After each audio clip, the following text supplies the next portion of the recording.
The Books Galaxy.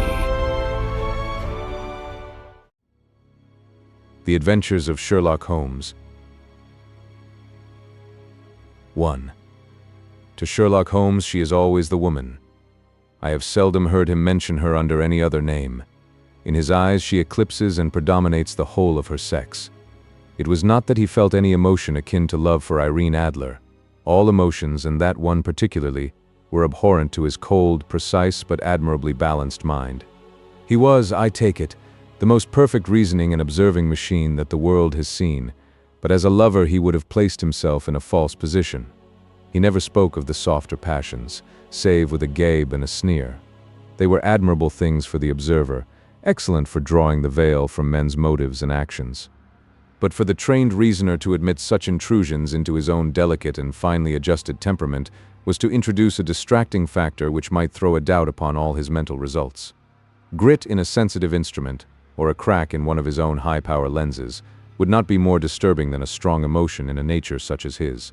And yet there was but one woman to him, and that woman was the late Irene Adler, of dubious and questionable memory. I had seen little of Holmes lately.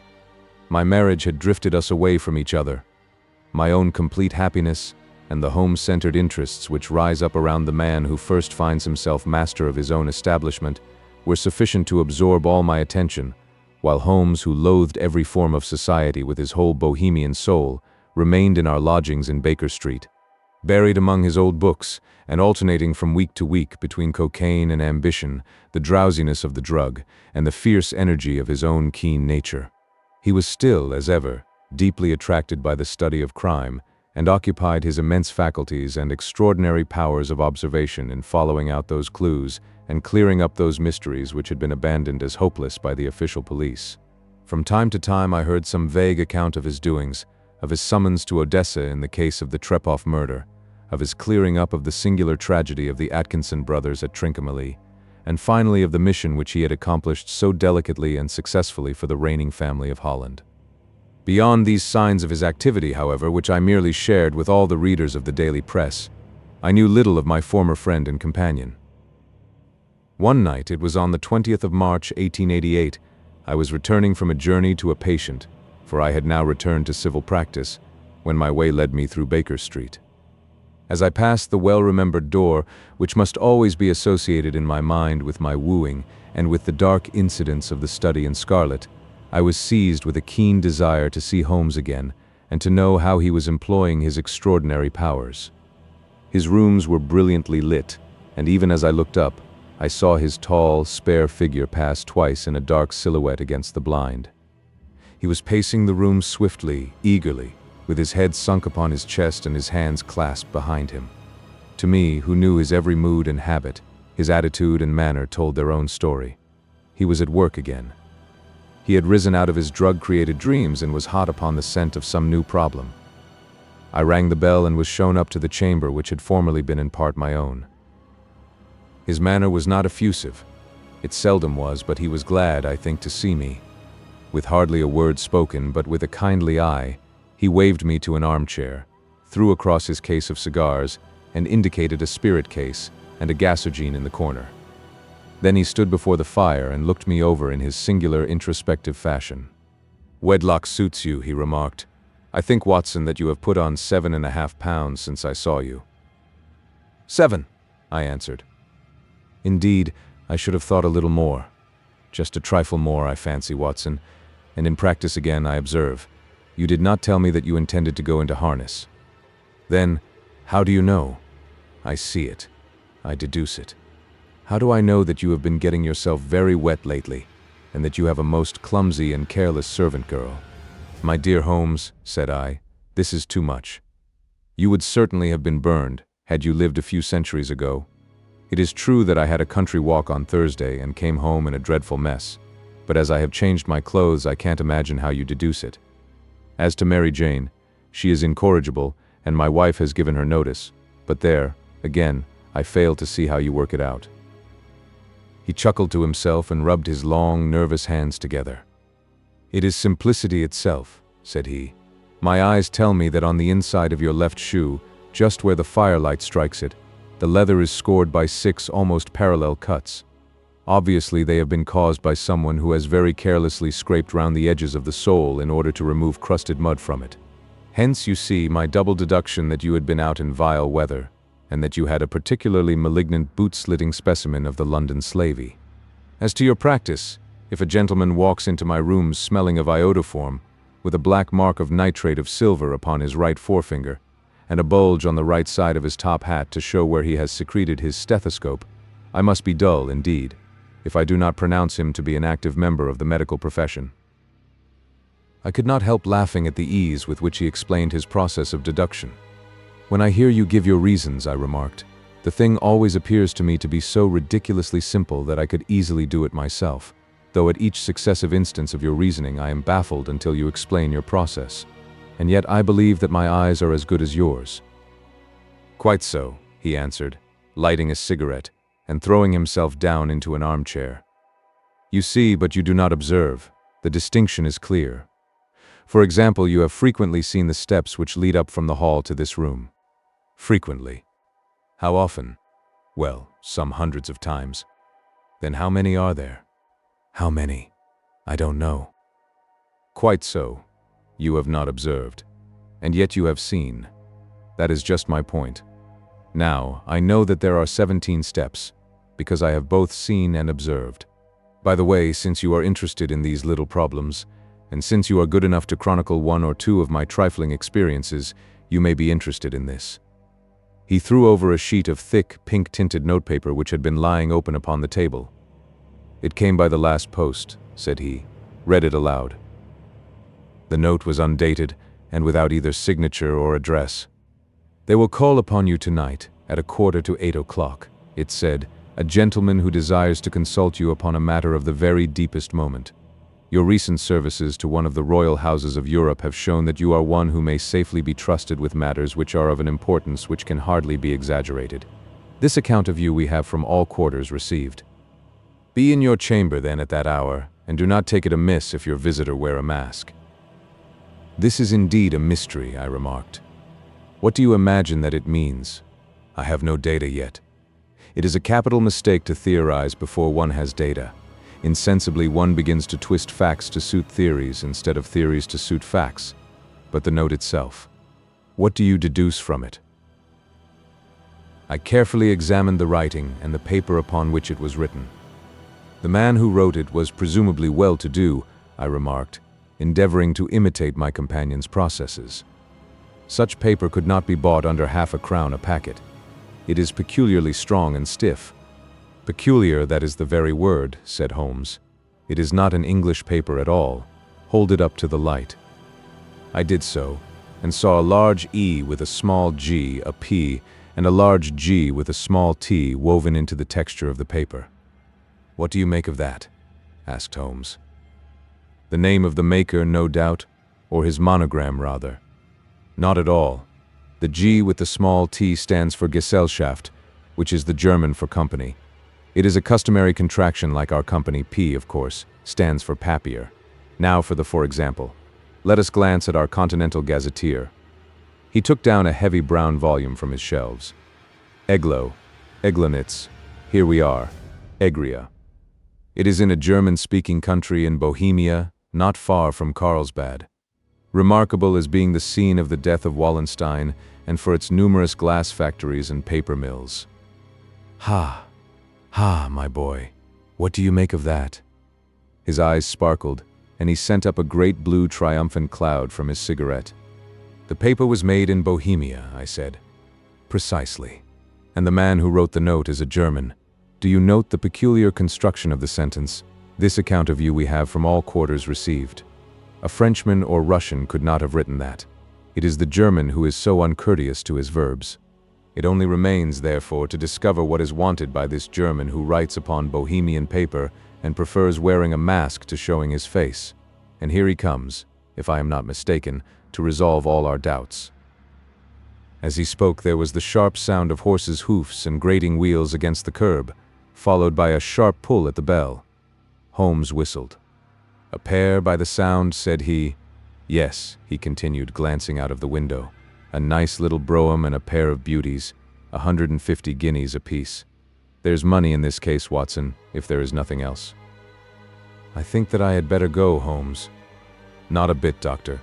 Stay where you are. I am lost without my Boswell, and this promises to be interesting. It would be a pity to miss it. But your client? Never mind him. I may want your help, and so may he. Here he comes. Sit down in that armchair, Doctor, and give us your best attention. A slow and heavy step, which had been heard upon the stairs and in the passage, paused immediately outside the door. Then there was a loud and authoritative tap. "Come in," said Holmes.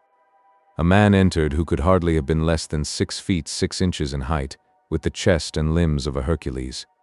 His dress was rich with a richness which would, in England, be looked upon as akin to bad taste. Heavy bands of astrakhan were slashed across the sleeves and fronts of his double-breasted coat, while the deep blue cloak which was thrown over his shoulders was lined with flame-colored silk and secured at the neck with a brooch which consisted of a single flaming beryl. Boots which extended halfway up his calves and which were trimmed at the tops with rich brown fur completed the impression of barbaric opulence which was suggested by his whole appearance. He carried a broad-brimmed hat in his hand, while he wore across the upper part of his face, extending down past the cheekbones, a black visored mask, which he had apparently adjusted that very moment, for his hand was still raised to it as he entered. From the lower part of the face he appeared to be a man of strong character with a thick, hanging lip and a long, straight chin suggestive of resolution pushed to the length of obstinacy. "You had my note?" he asked with a deep, harsh voice and a strongly marked German accent. "I told you that I would call." He looked from one to the other of us, as if uncertain which to address. "Pray take a seat," said Holmes. "This is my friend and colleague, Dr. Watson, who is occasionally good enough to help me in my cases. Whom have I the honor to address?" "You may address me as the Count von Kram, a Bohemian nobleman. I understand that this gentleman, your friend, is a man of honor and discretion, whom I may trust with a matter of the most extreme importance. If not, I should much prefer to communicate with you alone." I rose to go, but Holmes caught me by the wrist and pushed me back into my chair. "It is both or none," said he. "You may say before this gentleman anything which you may say to me." The Count shrugged his broad shoulders. "Then I must begin," said he, "by binding you both to absolute secrecy for 2 years. At the end of that time the matter will be of no importance. At present it is not too much to say that it is of such weight it may have an influence upon European history." "I promise," said Holmes. "And I?" "You will excuse this mask," continued our strange visitor. "The august person who employs me wishes his agent to be unknown to you, and I may confess at once that the title by which I have just called myself is not exactly my own." "I was aware of it," said Holmes dryly. "The circumstances are of great delicacy, and every precaution has to be taken to quench what might grow to be an immense scandal and seriously compromise one of the reigning families of Europe. To speak plainly, the matter implicates the great house of Ormstein, hereditary kings of Bohemia." "I was also aware of that," murmured Holmes, settling himself down in his armchair and closing his eyes. Our visitor glanced with some apparent surprise at the languid, lounging figure of the man who had been no doubt depicted to him as the most incisive reasoner and most energetic agent in Europe. Holmes slowly reopened his eyes and looked impatiently at his gigantic client. "If your Majesty would condescend to state your case," he remarked, "I should be better able to advise you." The man sprang from his chair and paced up and down the room in uncontrollable agitation. Then, with a gesture of desperation, he tore the mask from his face and hurled it upon the ground. "You are right," he cried. "I am the king. Why should I attempt to conceal it?" "Why, indeed?" murmured Holmes. "Your Majesty had not spoken before I was aware that I was addressing Wilhelm Gottsreich Sigismund von Ormstein, Grand Duke of Kassel-Felstein, and hereditary King of Bohemia." "But you can understand," said our strange visitor, sitting down once more and passing his hand over his high white forehead. "You can understand that I am not accustomed to doing such business in my own person. Yet the matter was so delicate that I could not confide it to an agent without putting myself in his power. I have come incognito from Prague for the purpose of consulting you." "Then pray consult," said Holmes, shutting his eyes once more. "The facts are briefly these. Some 5 years ago, during a lengthy visit to Warsaw, I made the acquaintance of the well-known adventuress, Irene Adler. The name is no doubt familiar to you. Kindly look her up in my index, Doctor, murmured Holmes without opening his eyes. For many years he had adopted a system of docketing all paragraphs concerning men and things, so that it was difficult to name a subject or a person on which he could not at once furnish information. In this case I found her biography sandwiched in between that of a Hebrew rabbi and that of a staff commander who had written a monograph upon the deep-sea fishes. "Let me see," said Holmes. Born in New Jersey in the year 1858. Contralto, La Scala, Prima donna Imperial Opera of Warsaw, yes. Retired from operatic stage, Living in London, quite so. Your Majesty, as I understand, became entangled with this young person, wrote her some compromising letters, and is now desirous of getting those letters back. Precisely so. But how? Was there a secret marriage? None. No legal papers or certificates? None. Then I fail to follow your Majesty. If this young person should produce her letters for blackmailing or other purposes, how is she to prove their authenticity? There is the writing. Pooh, forgery. My private notepaper. Stolen. My own seal. Imitated. My photograph. Bought. We were both in the photograph. Oh dear, that is very bad. Your Majesty has indeed committed an indiscretion. I was mad, insane. You have compromised yourself seriously. I was only Crown Prince then. I was young. I am but 30 now. It must be recovered. We have tried and failed. Your Majesty must pay. It must be bought. She will not sell. Stolen then? 5 attempts have been made. Twice burglars in my pay ransacked her house. Once we diverted her luggage when she traveled. Twice she has been waylaid. There has been no result. No sign of it? Absolutely none. Holmes laughed. It is quite a pretty little problem, said he. But a very serious one to me, returned the king reproachfully. Very indeed. And what does she propose to do with the photograph? To ruin me. But how? I am about to be married. So I have heard. To Clotilde Lothman von Saxe-Meiningen, second daughter of the King of Scandinavia. You may know the strict principles of her family. She is herself the very soul of delicacy. A shadow of a doubt as to my conduct would bring the matter to an end. And Irene Adler? Threatens to send them the photograph. And she will do it. I know that she will do it. You do not know her, but she has a soul of steel. She has the face of the most beautiful of women and the mind of the most resolute of men. Rather than I should marry another woman, there are no lengths to which she would not go. None. You are sure that she has not sent it yet? I am sure. And why?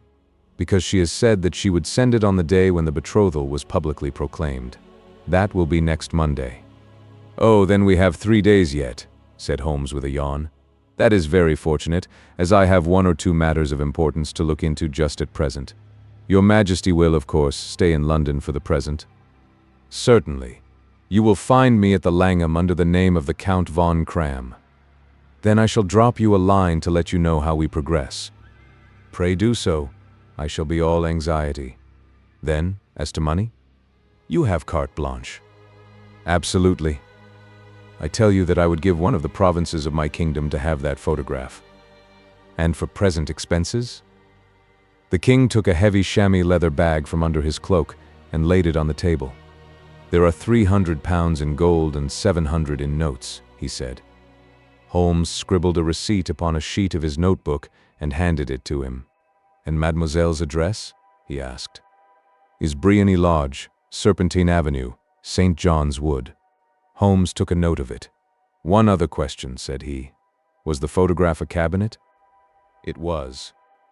Then, good night, Your Majesty, and I trust that we shall soon have some good news for you. And good night, Watson, he added, as the wheels of the royal brougham rolled down the street.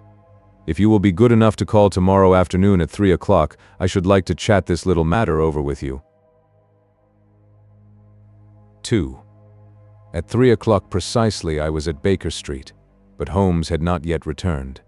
The landlady informed me that he had left the house shortly after 8 o'clock in the morning. I sat down beside the fire, however, with the intention of awaiting him, however long he might be. I was already deeply interested in his inquiry, for, though it was surrounded by none of the grim and strange features which were associated with the two crimes which I have already recorded, still, the nature of the case and the exalted station of his client gave it a character of its own. Indeed, apart from the nature of the investigation which my friend had on hand, there was something in his masterly grasp of a situation and his keen, incisive reasoning which made it a pleasure to me to study his system of work and to follow the quick, subtle methods by which he disentangled the most inextricable mysteries. So accustomed was I to his invariable success that the very possibility of his failing had ceased to enter into my head. It was close upon 4 before the door opened, and a drunken-looking groom, ill-kempt and side-whiskered, with an inflamed face and disreputable clothes, walked into the room. Accustomed as I was to my friend's amazing powers in the use of disguises, I had to look 3 times before I was certain that it was indeed he. With a nod he vanished into the bedroom, whence he emerged in 5 minutes tweed-suited and respectable as of old. Putting his hands into his pockets, he stretched out his legs in front of the fire and laughed heartily for some minutes. "Well, really," he cried, and then he choked and laughed again until he was obliged to lie back, limp and helpless, in the chair. "What is it?" "It's quite too funny. I am sure you could never guess how I employed my morning or what I ended by doing. I can't imagine. I suppose that you have been watching the habits, and perhaps the house, of Miss Irene Adler." "Quite so, but the sequel was rather unusual. I will tell you, however. I left the house a little after 8 o'clock this morning in the character of a groom out of work. There is a wonderful sympathy and freemasonry among horsey men. Be one of them, and you will know all that there is to know. I soon found Briony Lodge. It is a bijou villa, with a garden at the back, but built out in front right up to the road, 2 stories. Chubb locked to the door. Large sitting room on the right side, well furnished, with long windows almost to the floor, and those preposterous English window fasteners which a child could open. Behind there was nothing remarkable, save that the passage window could be reached from the top of the coach house. I walked round it and examined it closely from every point of view, but without noting anything else of interest. I then lounged down the street and found, as I expected, that there was a mews in a lane which runs down by one wall of the garden. I lent the ostlers a hand in rubbing down their horses and received in exchange 2d, a glass of half and half, 2 fills of shag tobacco, and as much information as I could desire about Miss Adler, to say nothing of half a dozen other people in the neighborhood, in whom I was not in the least interested, but whose biographies I was compelled to listen to. "And what of Irene Adler?" I asked. "Oh, she has turned all the men's heads down in that part. She is the daintiest thing under a bonnet on this planet. So say the Serpentine Mews to a man. She lives quietly, sings at concerts, drives out at 5 every day, and returns at 7 sharp for dinner. Seldom goes out at other times, except when she sings. Has only 1 male visitor, but a good deal of him. He is dark, handsome, and dashing, never calls less than once a day, and often twice. He is a Mr. Godfrey Norton of the Inner Temple. See the advantages of a cabman as a confidant. They had driven him home a dozen times from Serpentine Mews, and knew all about him. When I had listened to all they had to tell, I began to walk up and down near Briony Lodge once more, and to think over my plan of campaign. This Godfrey Norton was evidently an important factor in the matter. He was a lawyer. That sounded ominous. What was the relation between them, and what the object of his repeated visits? Was she his client, his friend, or his mistress? If the former, she had probably transferred the photograph to his keeping. If the latter, it was less likely. On the issue of this question depended whether I should continue my work at Briony Lodge, or turn my attention to the gentleman's chambers in the temple. It was a delicate point, and it widened the field of my inquiry. I fear that I bore you with these details, but I have to let you see my little difficulties, if you are to understand the situation. "I am following you closely," I answered. I was still balancing the matter in my mind when a hansom cab drove up to Briony Lodge, and a gentleman sprang out. He was a remarkably handsome man, dark, aquiline, and mustached, evidently the man of whom I had heard. He appeared to be in a great hurry, shouted to the cabman to wait, and brushed past the maid who opened the door with the air of a man who was thoroughly at home. He was in the house about half an hour, and I could catch glimpses of him in the windows of the sitting room, pacing up and down, talking excitedly and waving his arms. Of her I could see nothing. Presently he emerged, looking even more flurried than before. As he stepped up to the cab, he pulled a gold watch from his pocket and looked at it earnestly. "Drive like the devil," he shouted. "First to Gross and Hankey's in Regent Street, and then to the Church of St. Monica in the Edgware Road. Half a guinea if you do it in 20 minutes. Away they went, and I was just wondering whether I should not do well to follow them when up the lane came a neat little landau, the coachman with his coat only half buttoned and his tie under his ear, while all the tags of his harness were sticking out of the buckles. It hadn't pulled up before she shot out of the hall door and into it. I only caught a glimpse of her at the moment, but she was a lovely woman, with a face that a man might die for. "The Church of St. Monica, John," she cried, "and half a sovereign if you reach it in 20 minutes. This was quite too good to lose, Watson. I was just balancing whether I should run for it, or whether I should perch behind her landau when a cab came through the street. The driver looked twice at such a shabby fare, but I jumped in before he could object. 'The Church of St. Monica,' said I, 'and half a sovereign if you reach it in 20 minutes. It was 25 minutes to 12, and of course it was clear enough what was in the wind. My cabby drove fast. I don't think I ever drove faster, but the others were there before us. The cab and the landau with their steaming horses were in front of the door when I arrived. I paid the man and hurried into the church.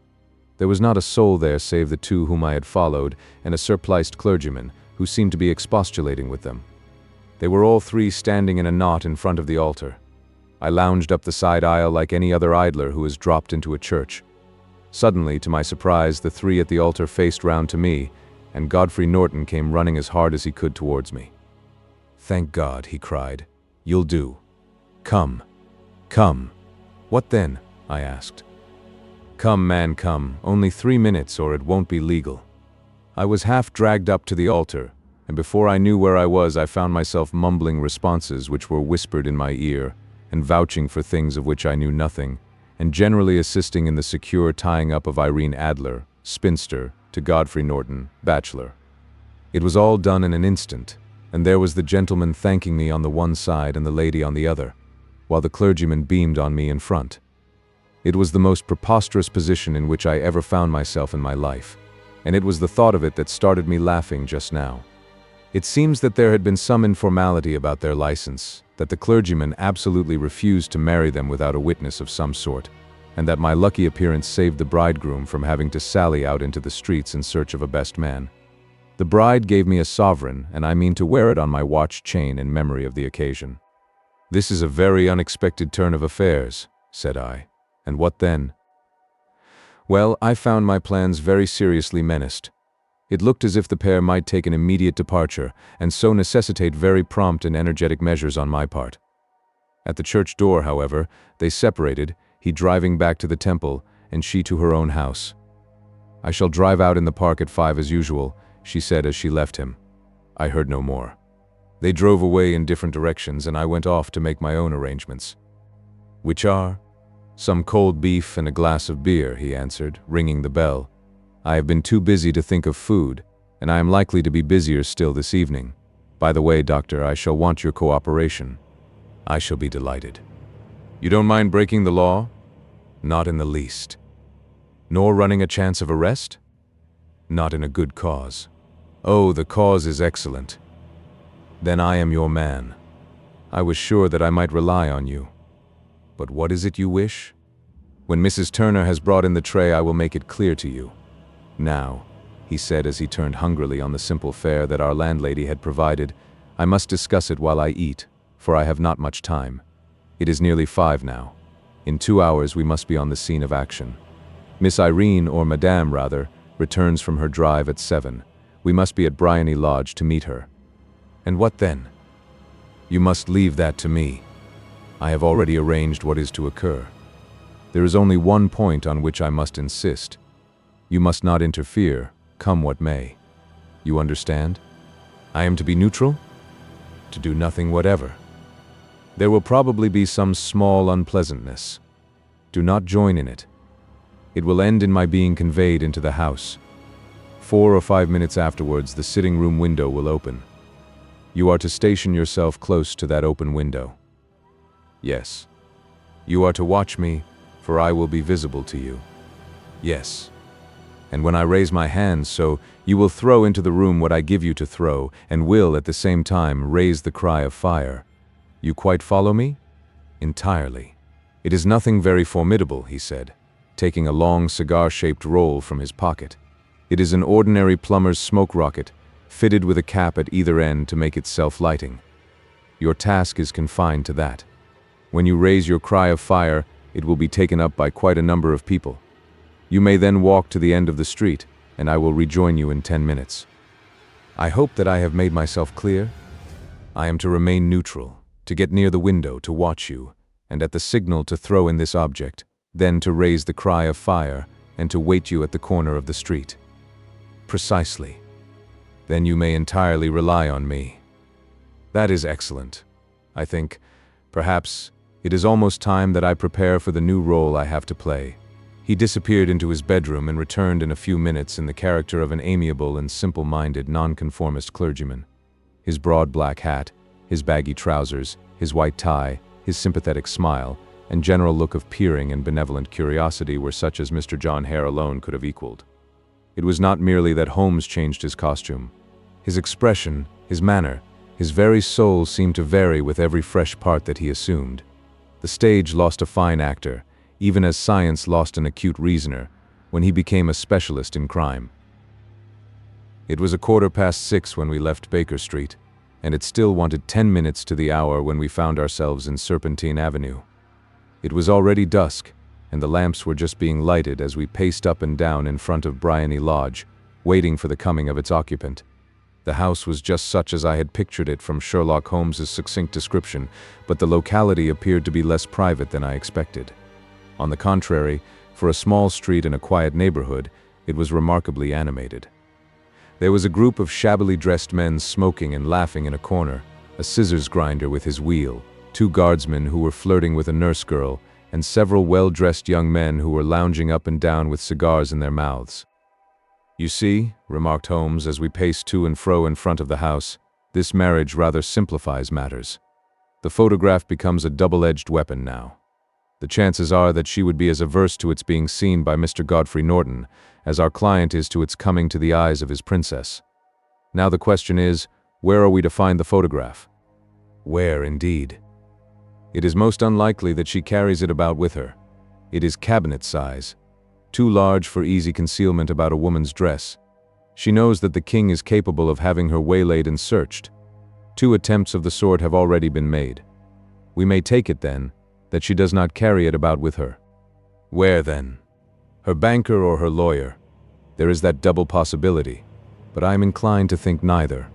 Women are naturally secretive, and they like to do their own secreting. Why should she hand it over to anyone else?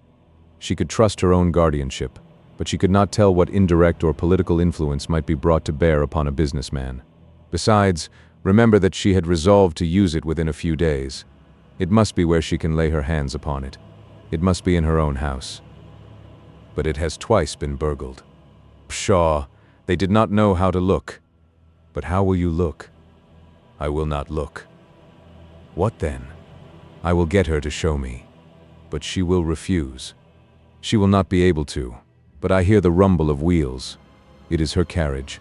Now carry out my orders to the letter. As he spoke, the gleam of the sidelights of a carriage came round the curve of the avenue. It was a smart little landau which rattled up to the door of Briony Lodge. As it pulled up, one of the loafing men at the corner dashed forward to open the door in the hope of earning a copper, but was elbowed away by another loafer, who had rushed up with the same intention. A fierce quarrel broke out, which was increased by the 2 guardsmen, who took sides with one of the loungers, and by the scissors grinder, who was equally hot upon the other side. A blow was struck, and in an instant the lady, who had stepped from her carriage, was the center of a little knot of flushed and struggling men, who struck savagely at each other with their fists and sticks. Holmes dashed into the crowd to protect the lady, but, just as he reached her, he gave a cry and dropped to the ground, with the blood running freely down his face. At his fall, the guardsmen took to their heels in one direction and the loungers in the other, while a number of better-dressed people, who had watched the scuffle without taking part in it, crowded in to help the lady and to attend to the injured man. Irene Adler, as I will still call her, had hurried up the steps, but she stood at the top with her superb figure outlined against the lights of the hall, looking back into the street. "Is the poor gentleman much hurt?" she asked. "He is dead," cried several voices. "No, no, there's life in him," shouted another. "But he'll be gone before you can get him to hospital." "He's a brave fellow," said a woman. "They would have had the lady's purse and watch if it hadn't been for him. They were a gang, and a rough one, too. Ah, he's breathing now. He can't lie in the street. May we bring him in, marm?" "Surely. Bring him into the sitting room. There is a comfortable sofa. This way, please." Slowly and solemnly he was borne into Briony Lodge and laid out in the principal room, while I still observed the proceedings from my post by the window. The lamps had been lit, but the blinds had not been drawn, so that I could see Holmes as he lay upon the couch. I do not know whether he was seized with compunction at that moment for the part he was playing, but I know that I never felt more heartily ashamed of myself in my life than when I saw the beautiful creature against whom I was conspiring, or the grace and kindliness with which she waited upon the injured man. And yet it would be the blackest treachery to Holmes to draw back now from the part which he had entrusted to me. I hardened my heart and took the smoke rocket from under my ulster. After all, I thought, we are not injuring her. We are but preventing her from injuring another. Holmes had sat up upon the couch, and I saw him motion like a man who is in need of air. A maid rushed across and threw open the window. At the same instant I saw him raise his hand, and at the signal I tossed my rocket into the room with a cry of fire. The word was no sooner out of my mouth than the whole crowd of spectators, well-dressed and ill gentlemen, ostlers and servant-maids, joined in a general shriek of fire. Thick clouds of smoke curled through the room and out at the open window. I caught a glimpse of rushing figures, and a moment later the voice of Holmes from within assuring them that it was a false alarm. Slipping through the shouting crowd, I made my way to the corner of the street, and in 10 minutes was rejoiced to find my friend's arm in mine, and to get away from the scene of uproar. He walked swiftly and in silence for some few minutes, until we had turned down one of the quiet streets which lead towards the Edgware Road. "You did it very nicely, Doctor," he remarked. "Nothing could have been better. It is all right. You have the photograph? I know where it is. And how did you find out?" "She showed me, as I told you she would. I am still in the dark." "I do not wish to make a mystery," said he, laughing. "The matter was perfectly simple. You, of course, saw that everyone in the street was an accomplice.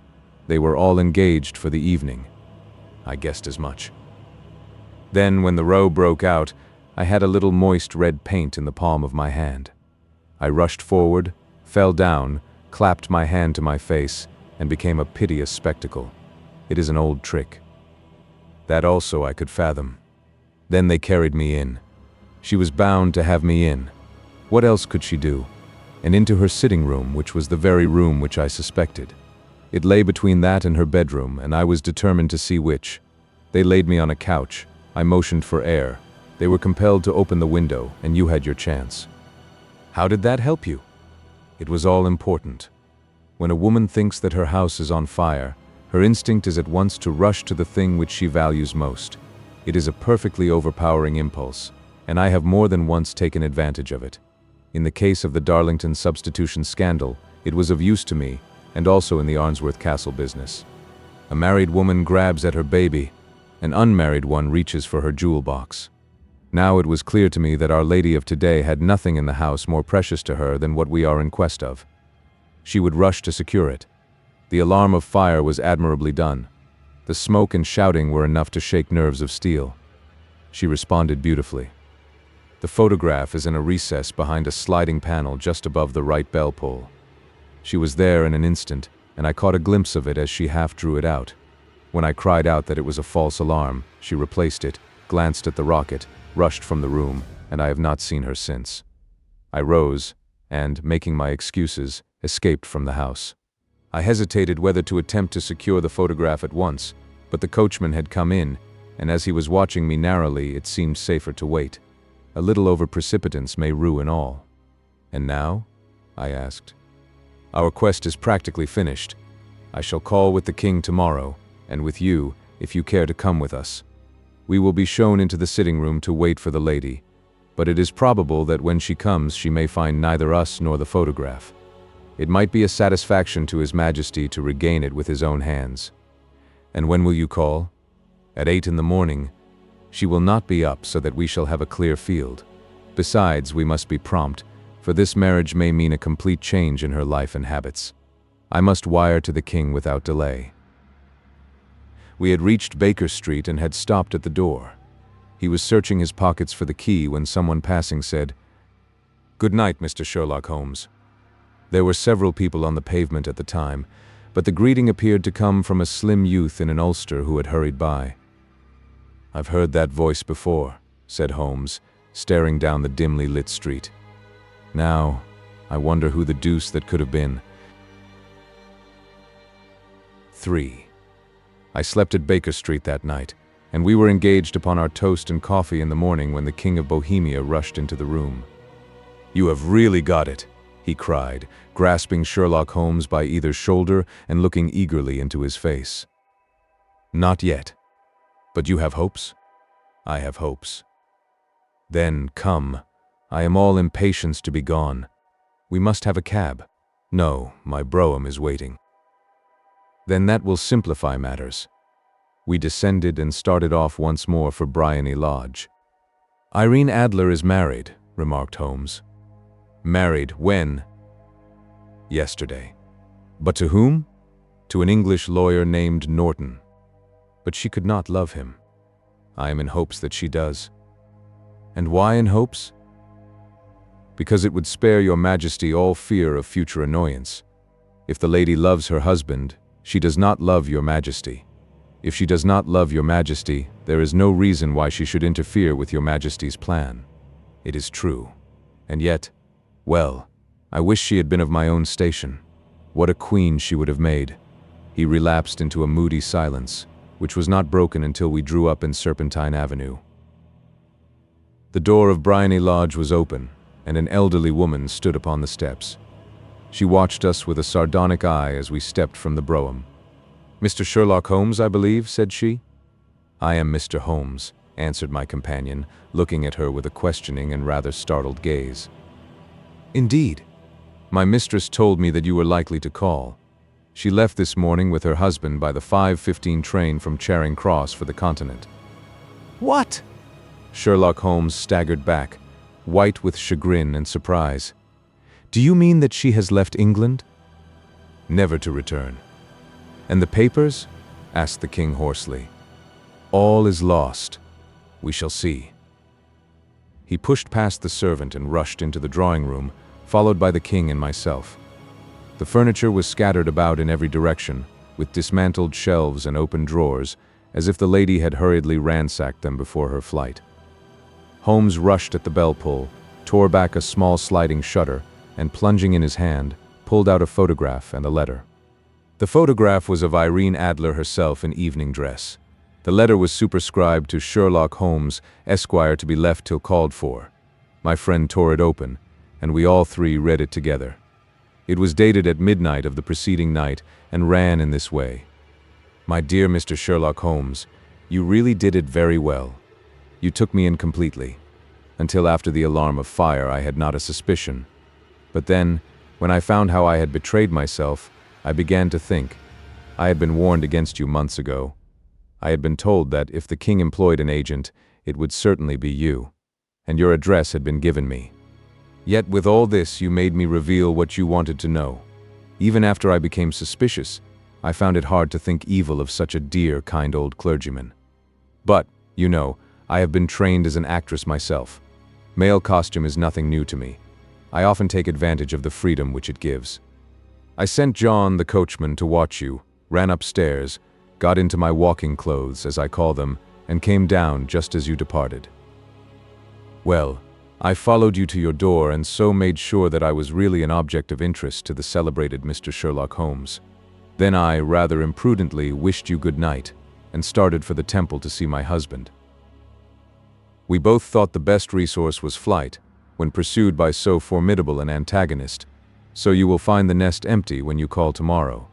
As to the photograph, your client may rest in peace. I love and am loved by a better man than he. The king may do what he will without hindrance from one whom he has cruelly wronged. I keep it only to safeguard myself, and to preserve a weapon which will always secure me from any steps which he might take in the future. I leave a photograph which he might care to possess, and I remain, dear Mr. Sherlock Holmes, very truly yours, Irene Norton, née Adler.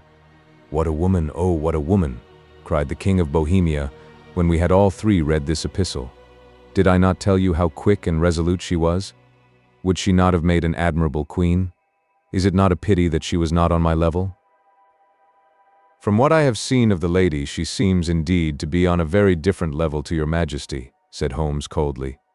I am sorry that I have not been able to bring your Majesty's business to a more successful conclusion.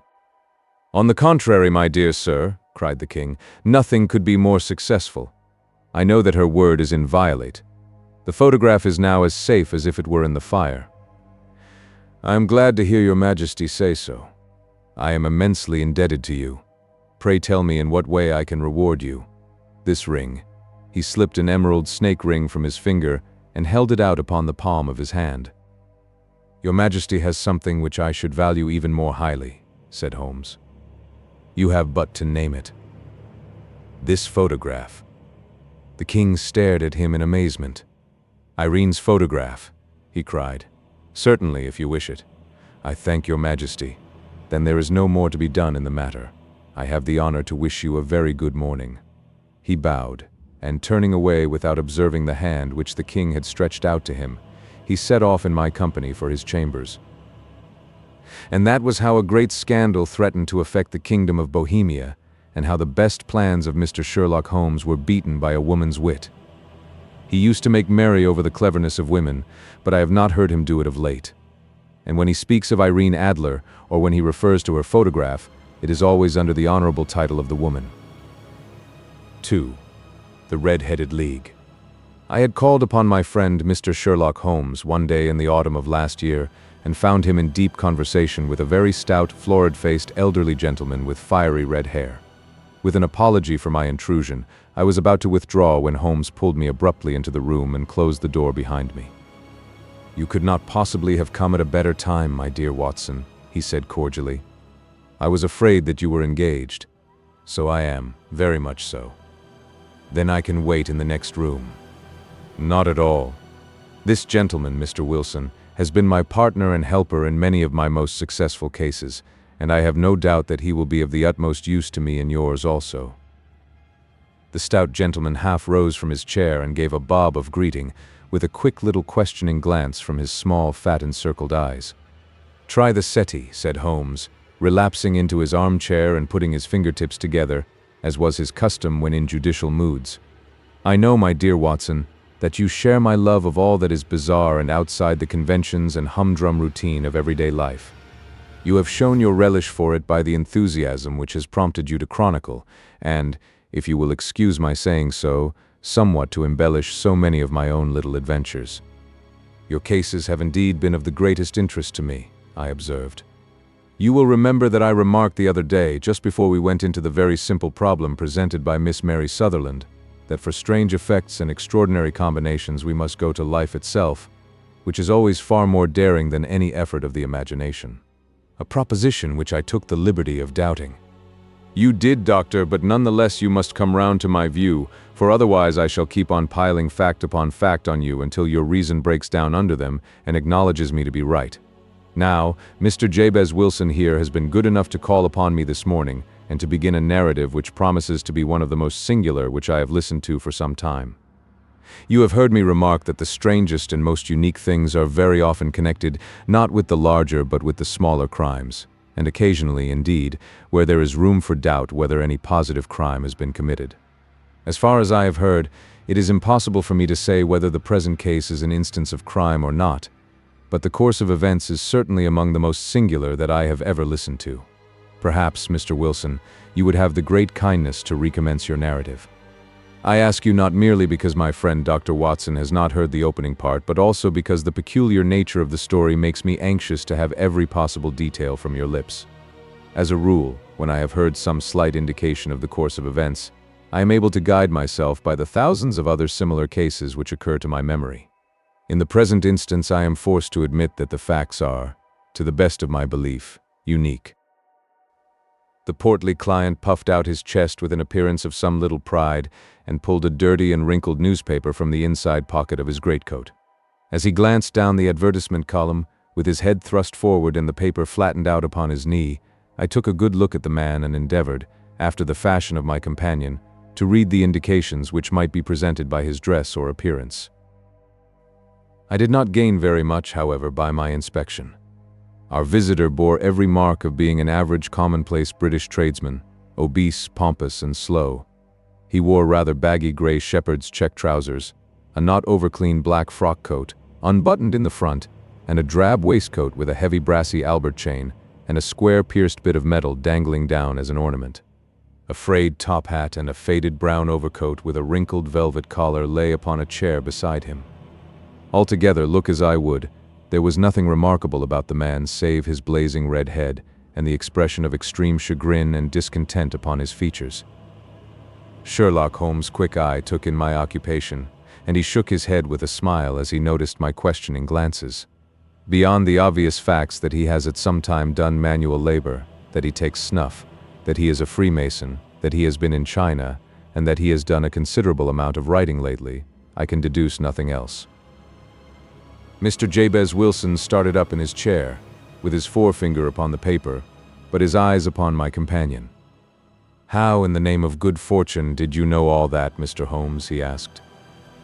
"How did you know, for example, that I did manual labor?" "It's as true as gospel, for I began as a ship's carpenter." "Your hands, my dear sir? Your right hand is quite a size larger than your left. You have worked with it, and the muscles are more developed. Well, the snuff, then, and the Freemasonry? I won't insult your intelligence by telling you how I read that, especially as, rather against the strict rules of your order, you use an arc and compass breastpin." "Ah, of course, I forgot that. But the writing? What else can be indicated by that right cuff so very shiny for 5 inches, and the left one with the smooth patch near the elbow where you rested upon the desk? Well, but China? The fish that you have tattooed immediately above your right wrist could only have been done in China. I have made a small study of tattoo marks and have even contributed to the literature of the subject. That trick of staining the fish's scales of a delicate pink is quite peculiar to China. When, in addition, I see a Chinese coin hanging from your watch chain, the matter becomes even more simple." Mr. Jabez Wilson laughed heavily. "Well, I never," said he. "I thought at first that you had done something clever, but I see that there was nothing in it after all." "I begin to think, Watson," said Holmes, "that I make a mistake in explaining. Omne ignotum pro magnifico, you know, and my poor little reputation, such as it is, will suffer shipwreck if I am so candid. Can you not find the advertisement, Mr. Wilson?" "Yes, I have got it now," he answered with his thick red finger planted halfway down the column. "Here it is. This is what began it all. You just read it for yourself, sir." I took the paper from him and read as follows. "To the Red-Headed League, on account of the bequest of the late Ezekiah Hopkins, of Lebanon, Pennsylvania, USA, there is now another vacancy open which entitles a member of the League to a salary of £4 a week for purely nominal services. All red-headed men who are sound in body and mind and above the age of 21 years are eligible. Apply in person on Monday at 11 o'clock to Duncan Ross at the offices of the League, 7 Pope's Court, Fleet Street." "What on earth does this mean?" I ejaculated after I had twice read over the extraordinary announcement. Holmes chuckled and wriggled in his chair, as was his habit when in high spirits. "It is a little off the beaten track, isn't it?" said he. "And now, Mr. Wilson, off you go at scratch and tell us all about yourself, your household, and the effect which this advertisement had upon your fortunes. You will first make a note, Doctor, of the paper and the date." "It is the Morning Chronicle of April 27th, 1890, just 2 months ago." "Very good. Now, Mr. Wilson?" "Well, it is just as I have been telling you, Mr. Sherlock Holmes," said Jabez Wilson, mopping his forehead. "I have a small pawnbroker's business at Coburg Square, near the city. It's not a very large affair, and of late years it has not done more than just give me a living. I used to be able to keep 2 assistants, but now I only keep 1, and I would have a job to pay him, but that he is willing to come for half wages so as to learn the business." "What is the name of this obliging youth?"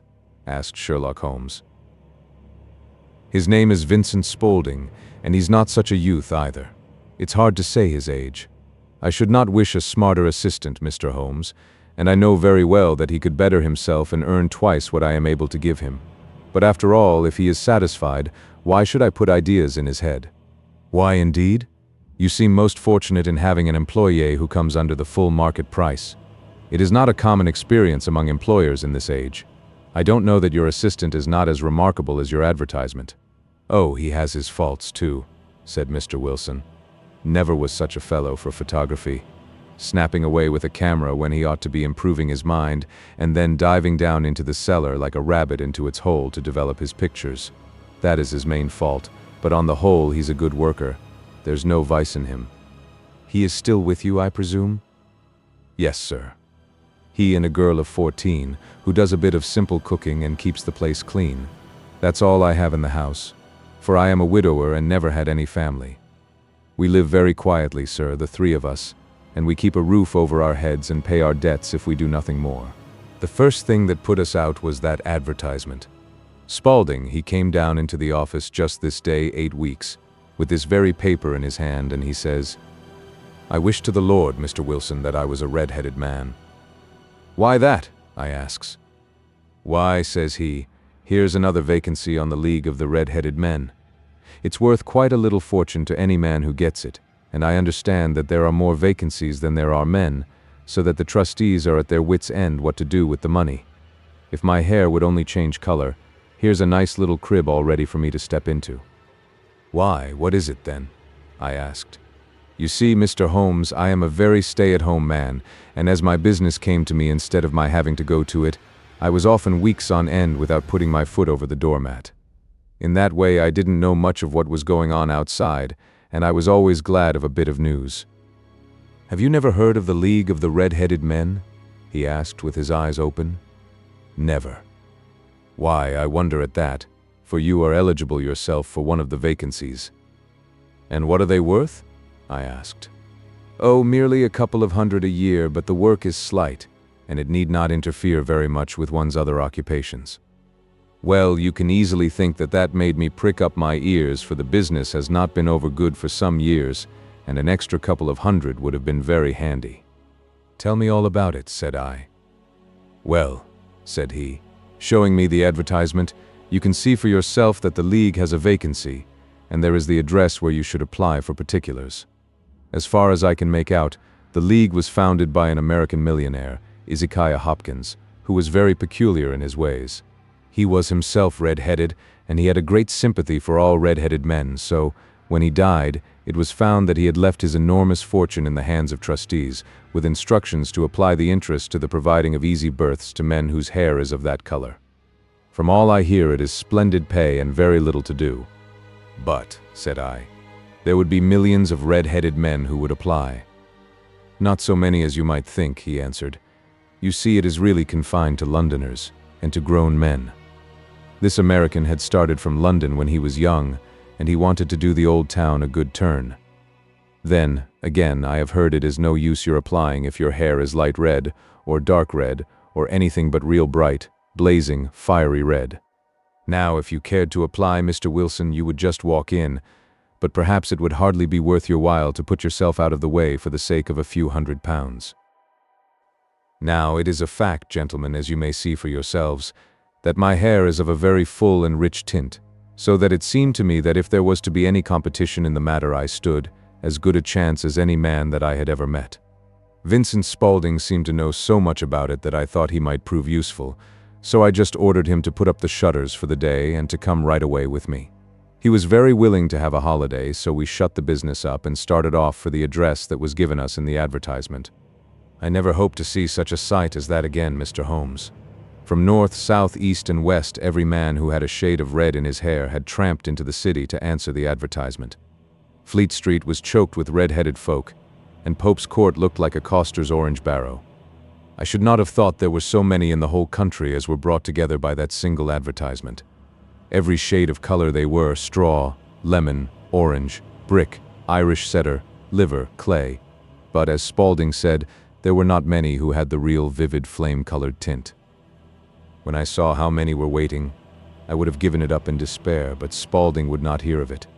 How he did it I could not imagine, but he pushed and pulled and butted until he got me through the crowd and right up to the steps which led to the office.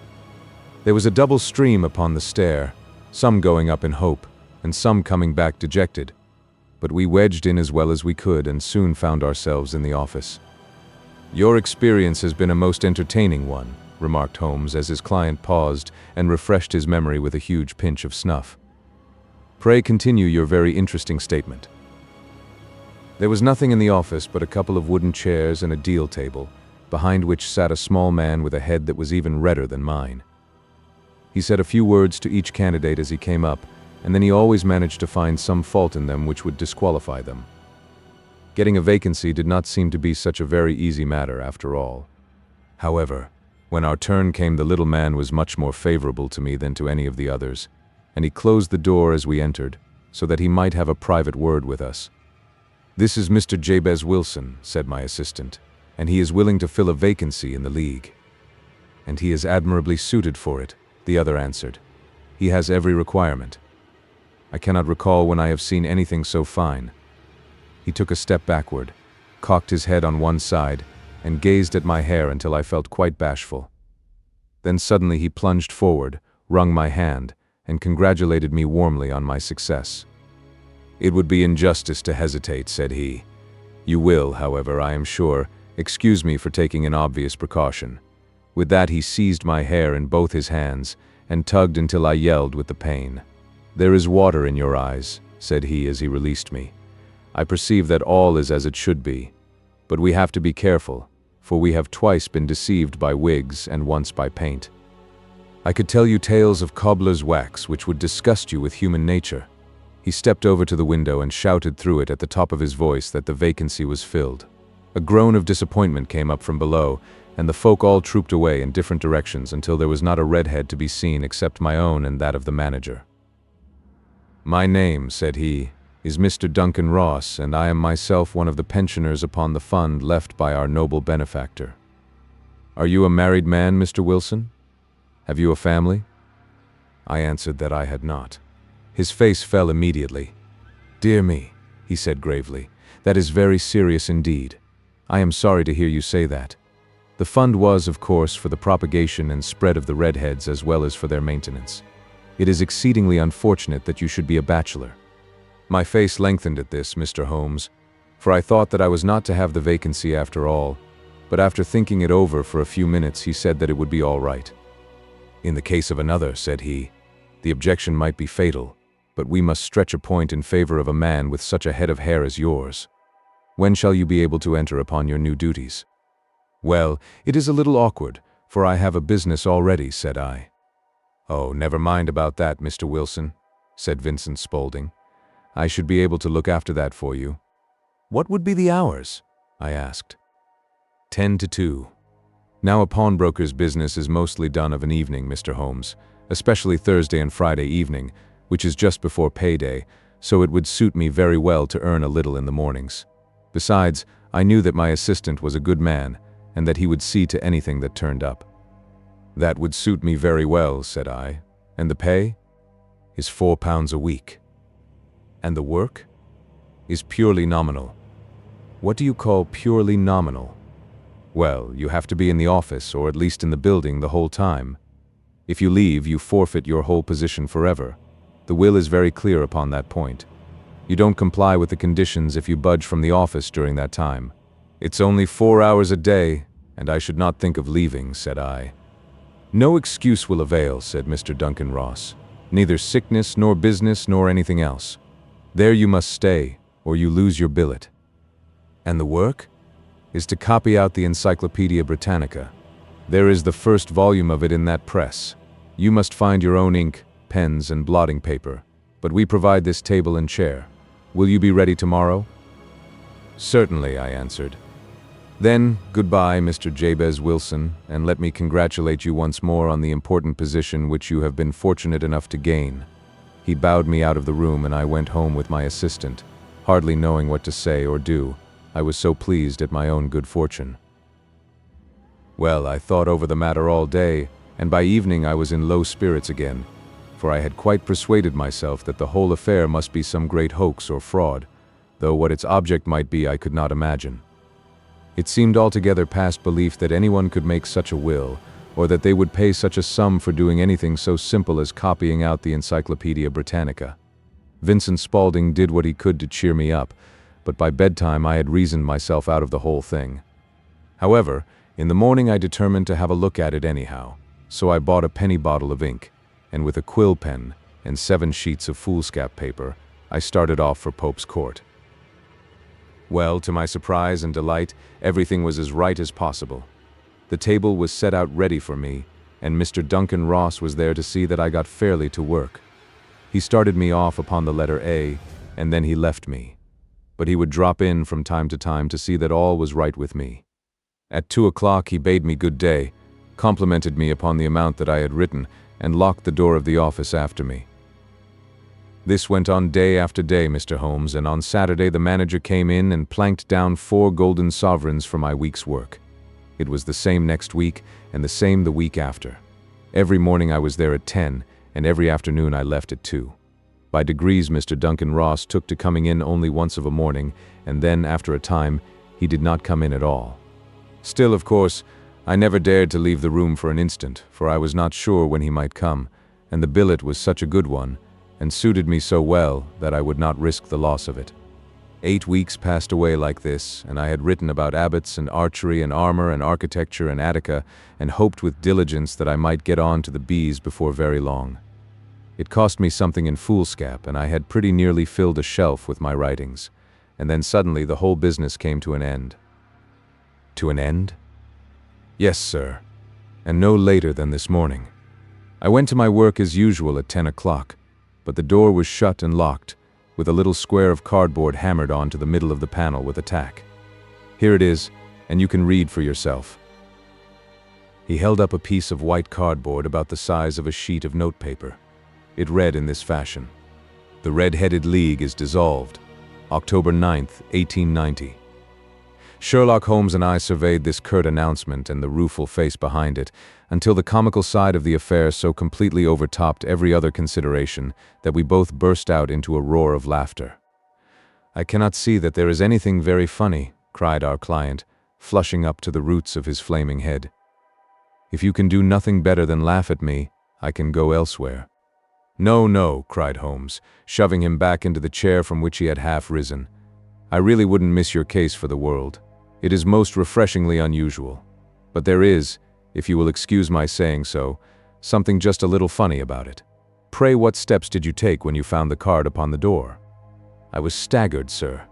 I did not know what to do. Then I called at the offices round, but none of them seemed to know anything about it. Finally, I went to the landlord, who is an accountant living on the ground floor, and I asked him if he could tell me what had become of the Red-Headed League. He said that he had never heard of any such body. Then I asked him who Mr. Duncan Ross was. He answered that the name was new to him. "Well," said I, "the gentleman at number 4. "What? The red-headed man?" "Yes." "Oh," said he, "his name was William Morris. He was a solicitor and was using my room as a temporary convenience until his new premises were ready. He moved out yesterday." "Where could I find him?" "Oh, at his new offices. He did tell me the address." "Yes, 17 King Edward Street, near St. Paul's. I started off, Mr. Holmes, but when I got to that address it was a manufactory of artificial kneecaps, and no one in it had ever heard of either Mr. William Morris or Mr. Duncan Ross." "And what did you do then?" asked Holmes.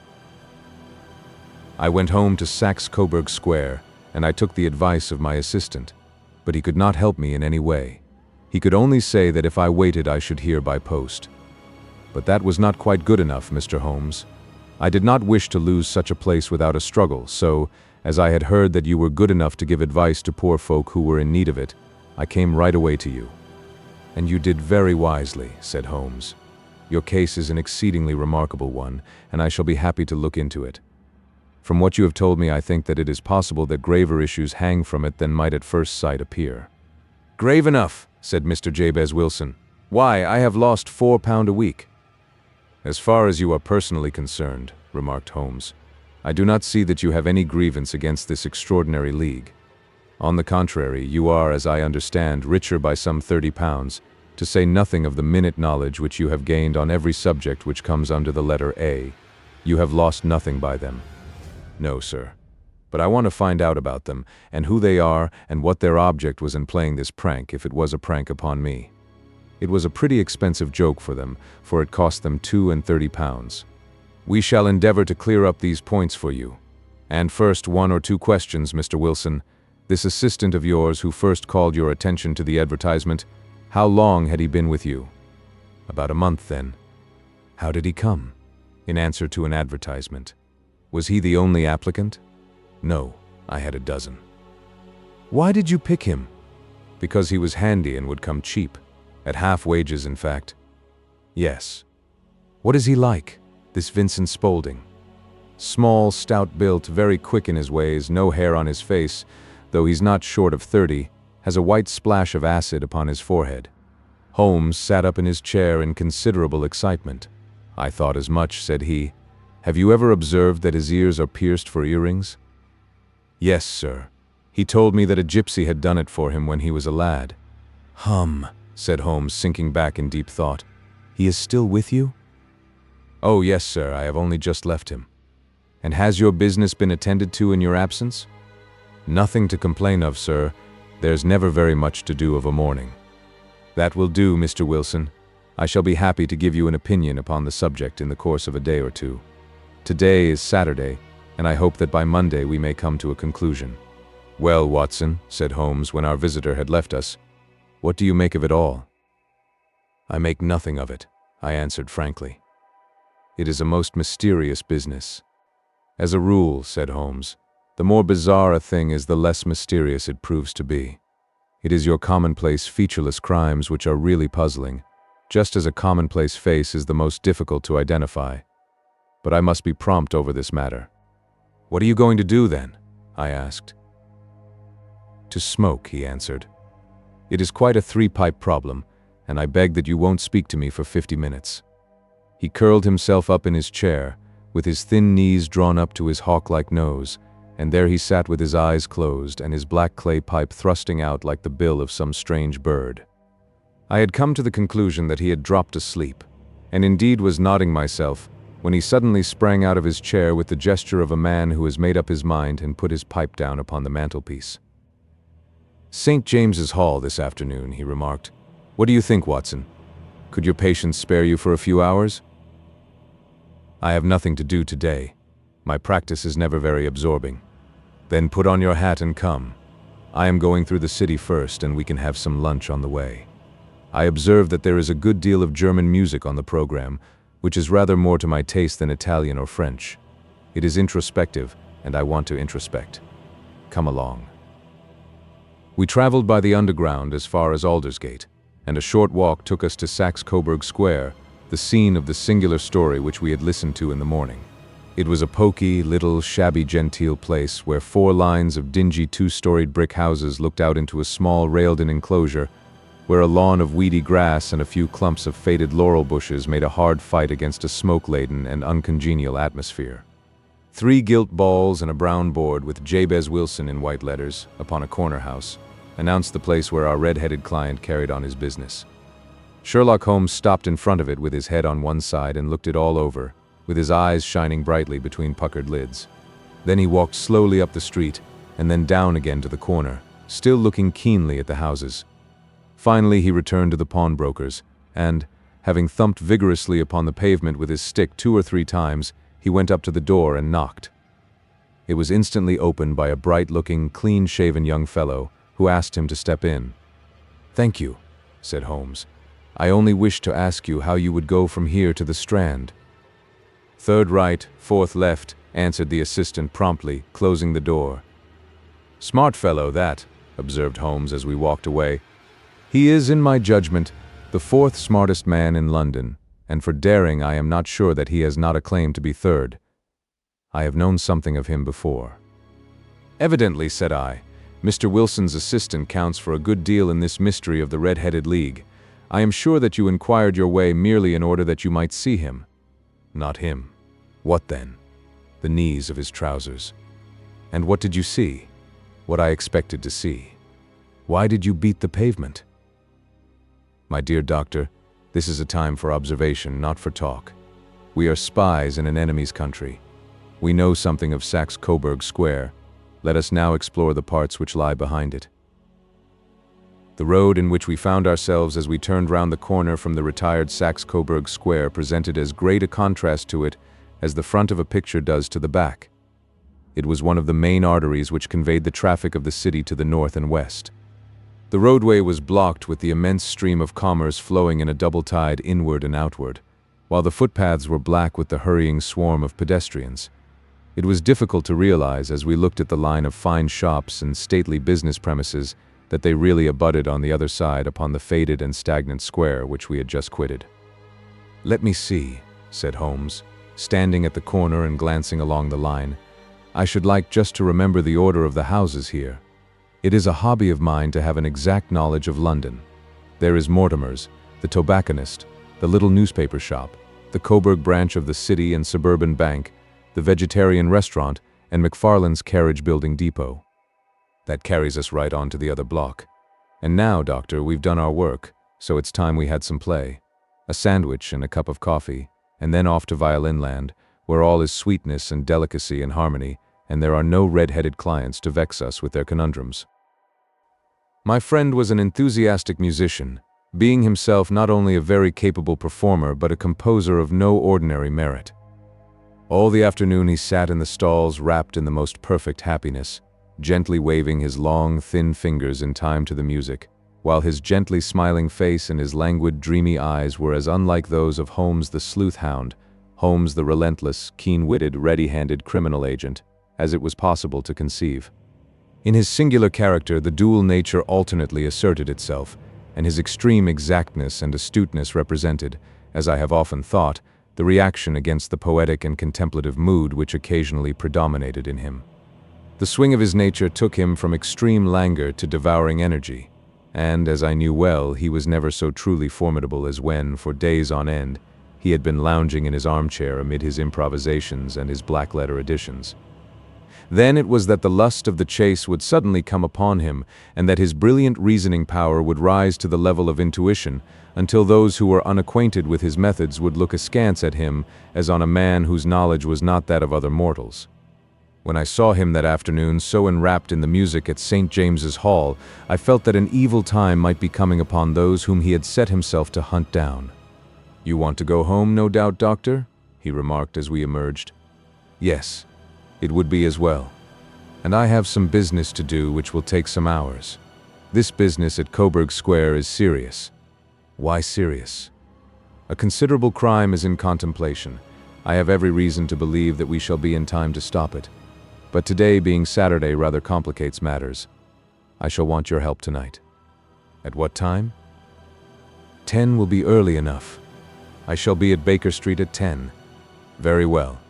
And I say, Doctor, there may be some little danger, so kindly put your army revolver in your pocket." He waved his hand, turned on his heel, and disappeared in an instant among the crowd. I trust that I am not more dense than my neighbors, but I was always oppressed with a sense of my own stupidity in my dealings with Sherlock Holmes. Here I had heard what he had heard, I had seen what he had seen, and yet from his words it was evident that he saw clearly not only what had happened but what was about to happen, while to me the whole business was still confused and grotesque. As I drove home to my house in Kensington, I thought over it all, from the extraordinary story of the red-headed copier of the encyclopedia down to the visit to Saxe-Coburg Square, and the ominous words with which he had parted from me. What was this nocturnal expedition, and why should I go armed? Where were we going, and what were we to do? I had the hint from Holmes that this smooth-faced pawnbroker's assistant was a formidable man, a man who might play a deep game. I tried to puzzle it out, but gave it up in despair and set the matter aside until night should bring an explanation. It was 9:15 when I started from home and made my way across the park, and so through Oxford Street to Baker Street. 2 hansoms were standing at the door, and as I entered the passage I heard the sound of voices from above. On entering his room, I found Holmes in animated conversation with 2 men, one of whom I recognized as Peter Jones, the official police agent, while the other was a long, thin, sad-faced man, with a very shiny hat and oppressively respectable frock coat. "Ha! Our party is complete," said Holmes, buttoning up his pea-jacket and taking his heavy hunting crop from the rack. "Watson, I think you know Mr. Jones of Scotland Yard. Let me introduce you to Mr. Merryweather, who is to be our companion in tonight's adventure." "We're hunting in couples again, Doctor, you see," said Jones in his consequential way. "Our friend here is a wonderful man for starting a chase.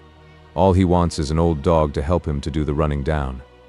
"I hope a wild goose may not prove to be the end of our chase," observed Mr. Merryweather gloomily. "You may place considerable confidence in Mr. Holmes, sir," said the police agent loftily. "He has his own little methods, which are, if he won't mind my saying so, just a little too theoretical and fantastic, but he has the makings of a detective in him. It is not too much to say that once or twice, as in that business of the Sholto murder and the Agra treasure, he has been more nearly correct than the official force." "Oh, if you say so, Mr. Jones, it is all right," said the stranger with deference. "Still, I confess that I miss my rubber. It is the first Saturday night for 27 years that I have not had my rubber."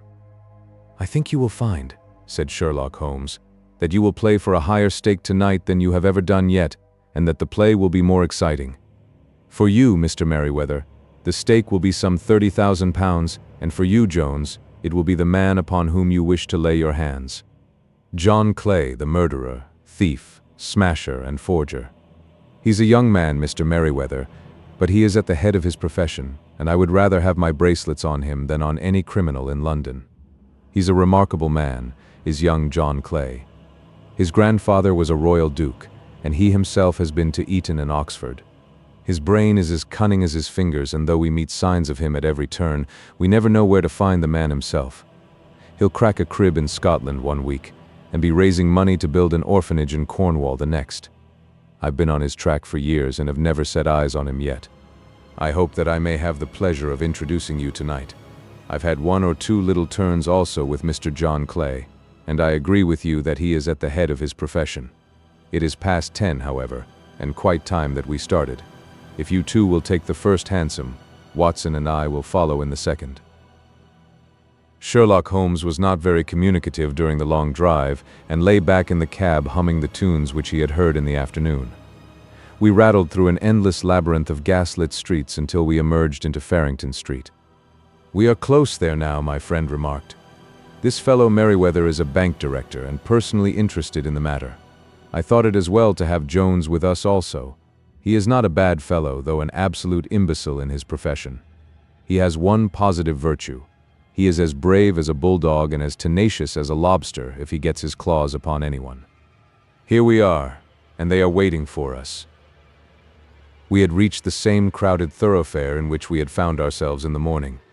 Our cabs were dismissed, and, following the guidance of Mr. Merryweather, we passed down a narrow passage and through a side door, which he opened for us. Within there was a small corridor, which ended in a very massive iron gate. This also was opened, and led down a flight of winding stone steps, which terminated at another formidable gate. Mr. Merryweather stopped to light a lantern, and then conducted us down a dark, earth-smelling passage, and so, after opening a third door, into a huge vault or cellar, which was piled all round with crates and massive boxes. "You are not very vulnerable from above," Holmes remarked as he held up the lantern and gazed about him. "Nor from below," said Mr. Merryweather, striking his stick upon the flags which lined the floor. "Why, dear me, it sounds quite hollow," he remarked, looking up in surprise. "I must really ask you to be a little more quiet," said Holmes severely. "You have already imperiled the whole success of our expedition. Might I beg that you would have the goodness to sit down upon one of those boxes and not to interfere?" The solemn Mr. Merryweather perched himself upon a crate, with a very injured expression upon his face, while Holmes fell upon his knees upon the floor and, with the lantern and a magnifying lens, began to examine minutely the cracks between the stones. A few seconds sufficed to satisfy him, for he sprang to his feet again and put his glass in his pocket. "We have at least an hour before us," he remarked, "for they can hardly take any steps until the good pawnbroker is safely in bed. Then they will not lose a minute, for the sooner they do their work, the longer time they will have for their escape. We are at present, Doctor, as no doubt you have divined, in the cellar of the city branch of one of the principal London banks. Mr. Merryweather is the chairman of directors, and he will explain to you that there are reasons why the more daring criminals of London should take a considerable interest in this cellar at present." "It is our French gold," whispered the director. "We have had several warnings that an attempt might be made upon it." "Your French gold?" "Yes. We had occasion some months ago to strengthen our resources and borrowed for that purpose 30,000 Napoleons from the Bank of France. It has become known that we have never had occasion to unpack the money, and that it is still lying in our cellar. The crate upon which I sit contains 2,000 Napoleons packed between layers of lead foil. Our reserve of bullion is much larger at present than is usually kept in a single branch office, and the directors have had misgivings upon the subject." "Which were very well justified," observed Holmes. "And now it is time that we arranged our little plans. I expect that within an hour matters will come to a head. In the meantime, Mr. Merryweather, we must put the screen over that dark lantern." "And sit in the dark?" "I am afraid so. I had brought a pack of cards in my pocket, and I thought that, as we were a partie carré, you might have your rubber after all. But I see that the enemy's preparations have gone so far that we cannot risk the presence of a light, and, first of all, we must choose our positions. These are daring men, and though we shall take them at a disadvantage, they may do us some harm unless we are careful. I shall stand behind this crate, and do you conceal yourselves behind those. Then, when I flash a light upon them, close in swiftly. If they fire, Watson, have no compunction about shooting them down." I placed my revolver, cocked, upon the top of the wooden case behind which I crouched. Holmes shot the slide across the front of his lantern and left us in pitch darkness, such an absolute darkness as I have never before experienced. The smell of hot metal remained to assure us that the light was still there, ready to flash out at a moment's notice. To me, with my nerves worked up to a pitch of expectancy, there was something depressing and subduing in the sudden gloom, and in the cold, dank air of the vault. "They have but one retreat," whispered Holmes. "That is back through the house into Saxe-Coburg Square. I hope that you have done what I asked you, Jones. I have an inspector and 2 officers waiting at the front door. Then we have stopped all the holes, and now we must be silent and wait." What a time it seemed! From comparing notes afterwards, it was but an hour and a quarter, yet it appeared to me that the night must have almost gone, and the dawn be breaking above us.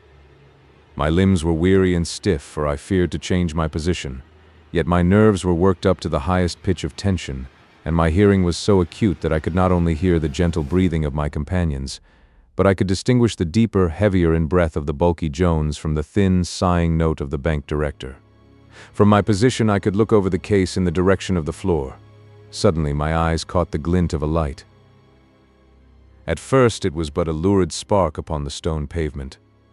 Then it lengthened out until it became a yellow line, and then, without any warning or sound, a gash seemed to open and a hand appeared, a white, almost womanly hand, which felt about in the center of the little area of light. For a minute or more the hand, with its writhing fingers, protruded out of the floor. Then it was withdrawn as suddenly as it appeared, and all was dark again save the single lurid spark which marked a chink between the stones. Its disappearance, however, was but momentary. With a rending, tearing sound, one of the broad, white stones turned over upon its side and left a square, gaping hole, through which streamed the light of a lantern. Over the edge there peeped a clean-cut, boyish face which looked keenly about it, and then, with a hand on either side of the aperture, drew itself shoulder-high and waist-high until one knee rested upon the edge.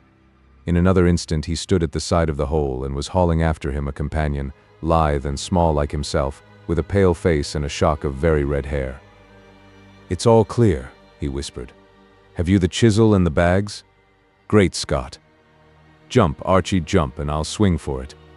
Sherlock Holmes had sprung out and seized the intruder by the collar. The other dived down the hole, and I heard the sound of rending cloth as Jones clutched at his skirts.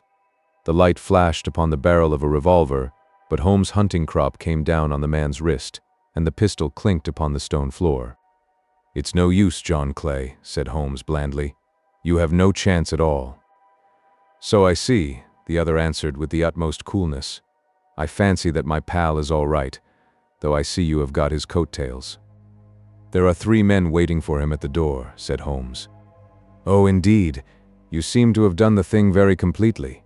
I must compliment you." "And I you," Holmes answered.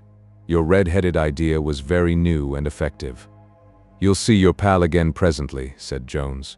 "He's quicker at climbing down holes than I am.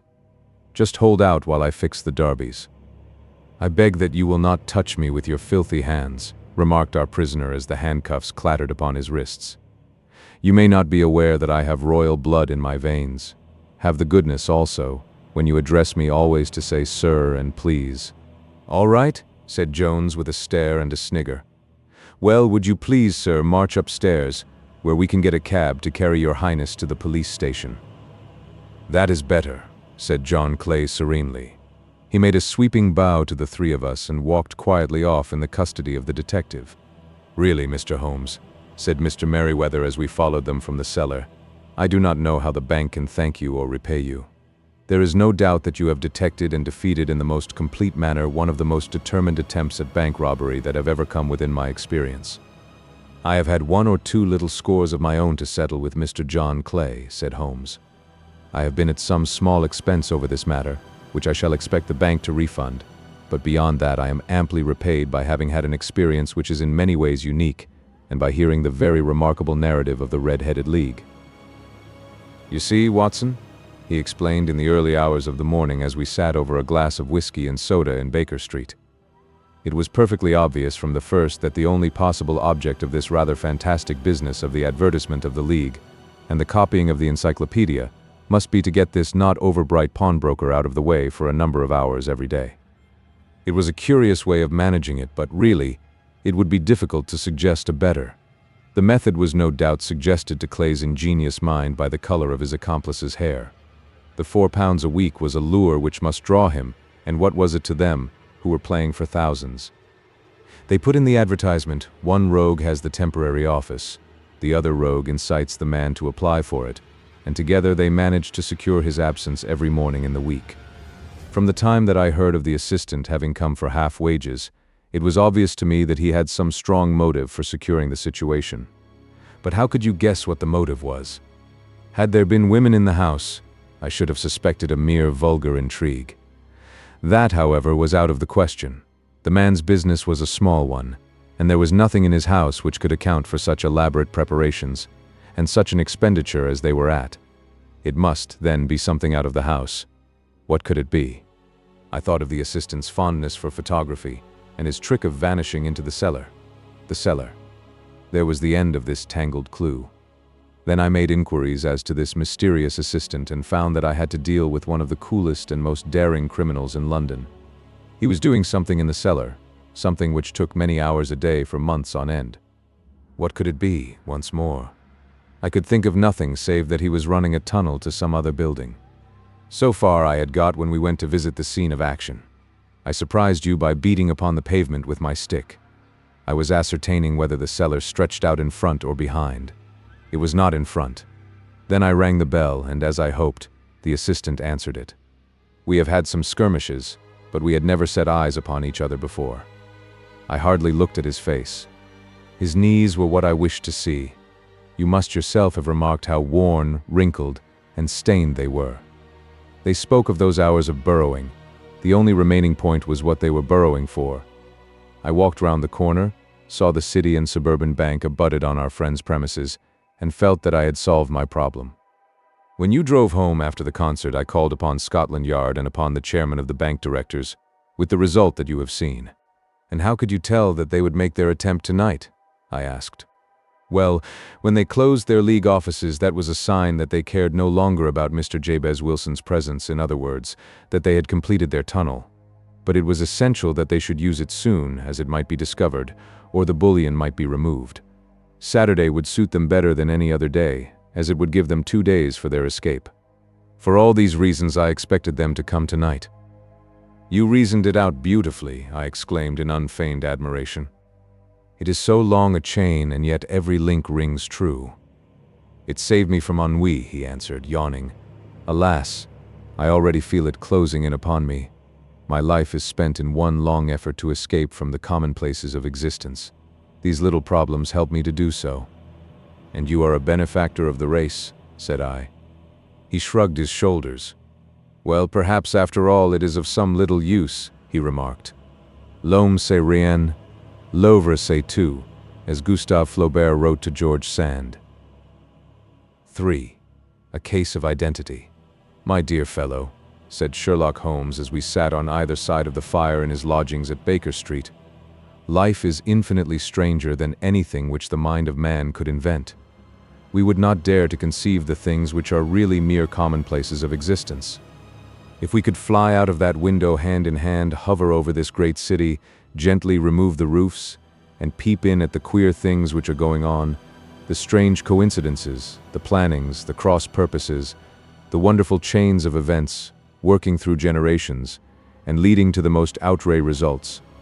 It would make all fiction with its conventionalities and foreseen conclusions most stale and unprofitable. And yet I am not convinced of it, I answered. The cases which come to light in the papers are, as a rule, bald enough and vulgar enough. We have in our police reports realism pushed to its extreme limits, and yet the result is, it must be confessed, neither fascinating nor artistic. A certain selection and discretion must be used in producing a realistic effect, remarked Holmes. This is wanting in the police report, where more stress is laid, perhaps, upon the platitudes of the magistrate than upon the details, which to an observer contain the vital essence of the whole matter. Depend upon it, there is nothing so unnatural as the commonplace.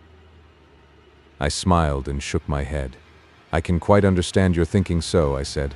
Of course, in your position of unofficial advisor and helper to everybody who is absolutely puzzled, throughout 3 continents, you are brought in contact with all that is strange and bizarre. But here I picked up the morning paper from the ground. Let us put it to a practical test. Here is the first heading upon which I come: a husband's cruelty to his wife. There is half a column of print, but I know without reading it that it is all perfectly familiar to me. There is, of course, the other woman, the drink, the push, the blow, the bruise, the sympathetic sister or landlady. The crudest of writers could invent nothing more crude. Indeed, your example is an unfortunate one for your argument, said Holmes, taking the paper and glancing his eye down it. This is the Dundas separation case, and as it happens, I was engaged in clearing up some small points in connection with it. The husband was a teetotaler, there was no other woman, and the conduct complained of was that he had drifted into the habit of winding up every meal by taking out his false teeth and hurling them at his wife, which, you will allow, is not an action likely to occur to the imagination of the average storyteller. Take a pinch of snuff, doctor, and acknowledge that I have scored over you in your example. He held out his snuff-box of old gold, with a great amethyst in the center of the lid. Its splendor was in such contrast to his homely ways and simple life that I could not help commenting upon it. Ah, said he, I forgot that I had not seen you for some weeks. It is a little souvenir from the King of Bohemia in return for my assistance in the case of the Irene Adler papers. And the ring? I asked, glancing at a remarkable brilliant which sparkled upon his finger. It was from the reigning family of Holland, though the matter in which I served them was of such delicacy that I cannot confide it even to you, who have been good enough to chronicle 1 or 2 of my little problems. And have you any on hand just now? I asked with interest. Some 10 or 12, but none which present any feature of interest. They are important, you understand, without being interesting. Indeed, I have found that it is usually in unimportant matters that there is a field for the observation, and for the quick analysis of cause and effect which gives the charm to an investigation. The larger crimes are apt to be the simpler, for the bigger the crime, the more obvious, as a rule, is the motive. In these cases, save for one rather intricate matter which has been referred to me from Marseille, there is nothing which presents any features of interest. It is possible, however, that I may have something better before very many minutes are over, for this is one of my clients, or I am much mistaken. He had risen from his chair and was standing between the parted blinds, gazing down into the dull, neutral-tinted London street. Looking over his shoulder, I saw that on the pavement opposite there stood a large woman with a heavy fur boa round her neck, and a large curling red feather in a broad-brimmed hat, which was tilted in a coquettish Duchess of Devonshire fashion over her ear. From under this great panoply she peeped up in a nervous, hesitating fashion at our windows, while her body oscillated backward and forward, and her fingers fidgeted with her glove buttons. Suddenly, with a plunge, as of the swimmer who leaves the bank, she hurried across the road, and we heard the sharp clang of the bell. "I have seen those symptoms before," said Holmes, throwing his cigarette into the fire. "Oscillation upon the pavement always means an affair to cure." She would like advice, but is not sure that the matter is not too delicate for communication, and yet even here we may discriminate. When a woman has been seriously wronged by a man, she no longer oscillates, and the usual symptom is a broken bell wire. Here we may take it that there is a love matter, but that the maiden is not so much angry as perplexed or grieved. But here she comes in person to resolve our doubts. As he spoke, there was a tap at the door, and the boy in buttons entered to announce Miss Mary Sutherland, while the lady herself loomed behind his small black figure like a full-sailed merchantman behind a tiny pilot boat. Sherlock Holmes welcomed her with the easy courtesy for which he was remarkable, and having closed the door and bowed her into an armchair, he looked her over in the minute and yet abstracted fashion which was peculiar to him. "Do you not find," he said, "that with your short sight it is a little trying to do so much typewriting?" "I did at first," she answered, "but now I know where the letters are without looking." Then, suddenly realizing the full purport of his words, she gave a violent start and looked up, with fear and astonishment upon her broad, good-humored face. "You've heard about me, Mr. Holmes," she cried. "Else how could you know all that?" "Never mind," said Holmes, laughing. "It is my business to know things. Perhaps I have trained myself to see what others overlook. If not, why should you come to consult me?" "I came to you, sir, because I heard of you from Mrs. Etheredge, whose husband you found so easy when the police and everyone had given him up for dead. Oh, Mr. Holmes, I wish you would do as much for me. I am not rich, but still I have 100 a year in my own right, besides the little that I make by the machine, and I would give it all to know what has become of Mr. Hosmer Angel." "Why did you come away to consult me in such a hurry?" asked Sherlock Holmes with his fingertips together and his eyes to the ceiling. Again a startled look came over the somewhat vacuous face of Miss Mary Sutherland. "Yes, I did bang out of the house," she said, "for it made me angry to see the easy way in which Mr. Windybank, that is, my father, took it all. He would not go to the police, and he would not go to you, and so at last, as he would do nothing and kept on saying that there was no harm done, it made me mad, and I just on with my things and came right away to you." "Your father," said Holmes, "your stepfather, surely, since the name is different." "Yes, my stepfather. I call him father, though it sounds funny too, for he is only 5 years and 2 months older than myself." "And your mother is alive?" "Oh yes, mother is alive and well. I wasn't best pleased, Mr. Holmes, when she married again so soon after father's death, and a man who was nearly 15 years younger than herself. Father was a plumber in the Tottenham Court Road, and he left a tidy business behind him, which mother carried on with Mr. Hardy, the foreman. But when Mr. Windybank came, he made her sell the business, for he was very superior, being a traveler in wines. They got £4,700 for the goodwill and interest, which wasn't near as much as father could have got if he had been alive. I had expected to see Sherlock Holmes impatient under this rambling and inconsequential narrative, but on the contrary, he had listened with the greatest concentration of attention. "Your own little income?" he asked. "Does it come out of the business?" "Oh, no, sir. It is quite separate and was left me by my Uncle Ned in Auckland. It is in New Zealand stock, paying 4.5%. £2,500 was the amount, but I can only touch the interest." "You interest me extremely," said Holmes, "and since you draw so large a sum as 100 a year, with what you earn into the bargain, you no doubt travel a little and indulge yourself in every way. I believe that a single lady can get on very nicely upon an income of about £60. I could do with much less than that, Mr. Holmes, but you understand that as long as I live at home I don't wish to be a burden to them, and so they have the use of the money just while I am staying with them. Of course, that is only just for the time. Mr. Windybank draws my interest every quarter and pays it over to mother, and I find that I can do pretty well with what I earn at typewriting. It brings me 2 pence a sheet, and I can often do from 15 to 20 sheets in a day." "You have made your position very clear to me," said Holmes. "This is my friend, Dr. Watson, before whom you can speak as freely as before myself. Kindly tell us now all about your connection with Mr. Hosmer Angel." A flush stole over Miss Sutherland's face, and she picked nervously at the fringe of her jacket. "I met him first at the gasfitter's ball," she said. "They used to send Father tickets when he was alive, and then afterwards they remembered us, and sent them to Mother. Mr. Windybank did not wish us to go. He never did wish us to go anywhere. He would get quite mad if I wanted so much as to join a Sunday school treat. But this time I was set on going, and I would go. For what right had he to prevent? He said the folk were not fit for us to know, when all Father's friends were to be there. And he said that I had nothing fit to wear, when I had my purple plush that I had never so much as taken out of the drawer. At last, when nothing else would do, he went off to France upon the business of the firm. But we went, Mother and I, with Mr. Hardy, who used to be our foreman, and it was there I met Mr. Hosmer Angel." "I suppose," said Holmes, "that when Mr. Windybank came back from France, he was very annoyed at your having gone to the ball." "Oh well, he was very good about it.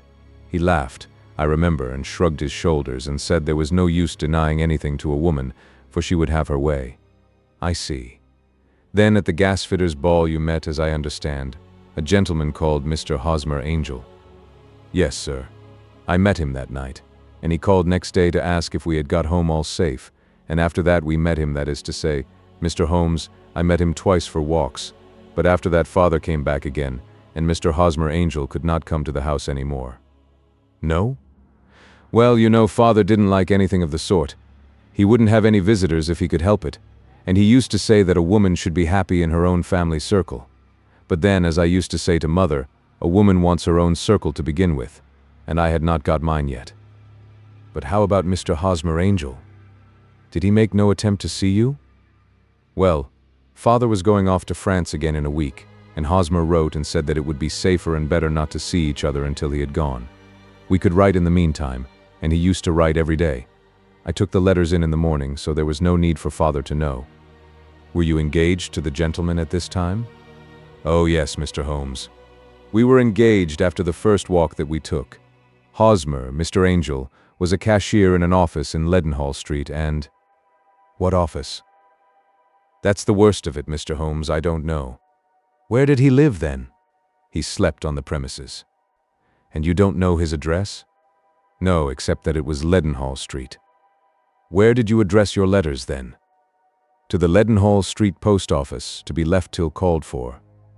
He said that if they were sent to the office, he would be chaffed by all the other clerks about having letters from a lady, so I offered to typewrite them, like he did his, but he wouldn't have that, for he said that when I wrote them, they seemed to come from me. But when they were typewritten, he always felt that the machine had come between us. That will just show you how fond he was of me, Mr. Holmes, and the little things that he would think of. "It was most suggestive," said Holmes. "It has long been an axiom of mine that the little things are infinitely the most important. Can you remember any other little things about Mr. Hosmer Angel?" "He was a very shy man, Mr. Holmes.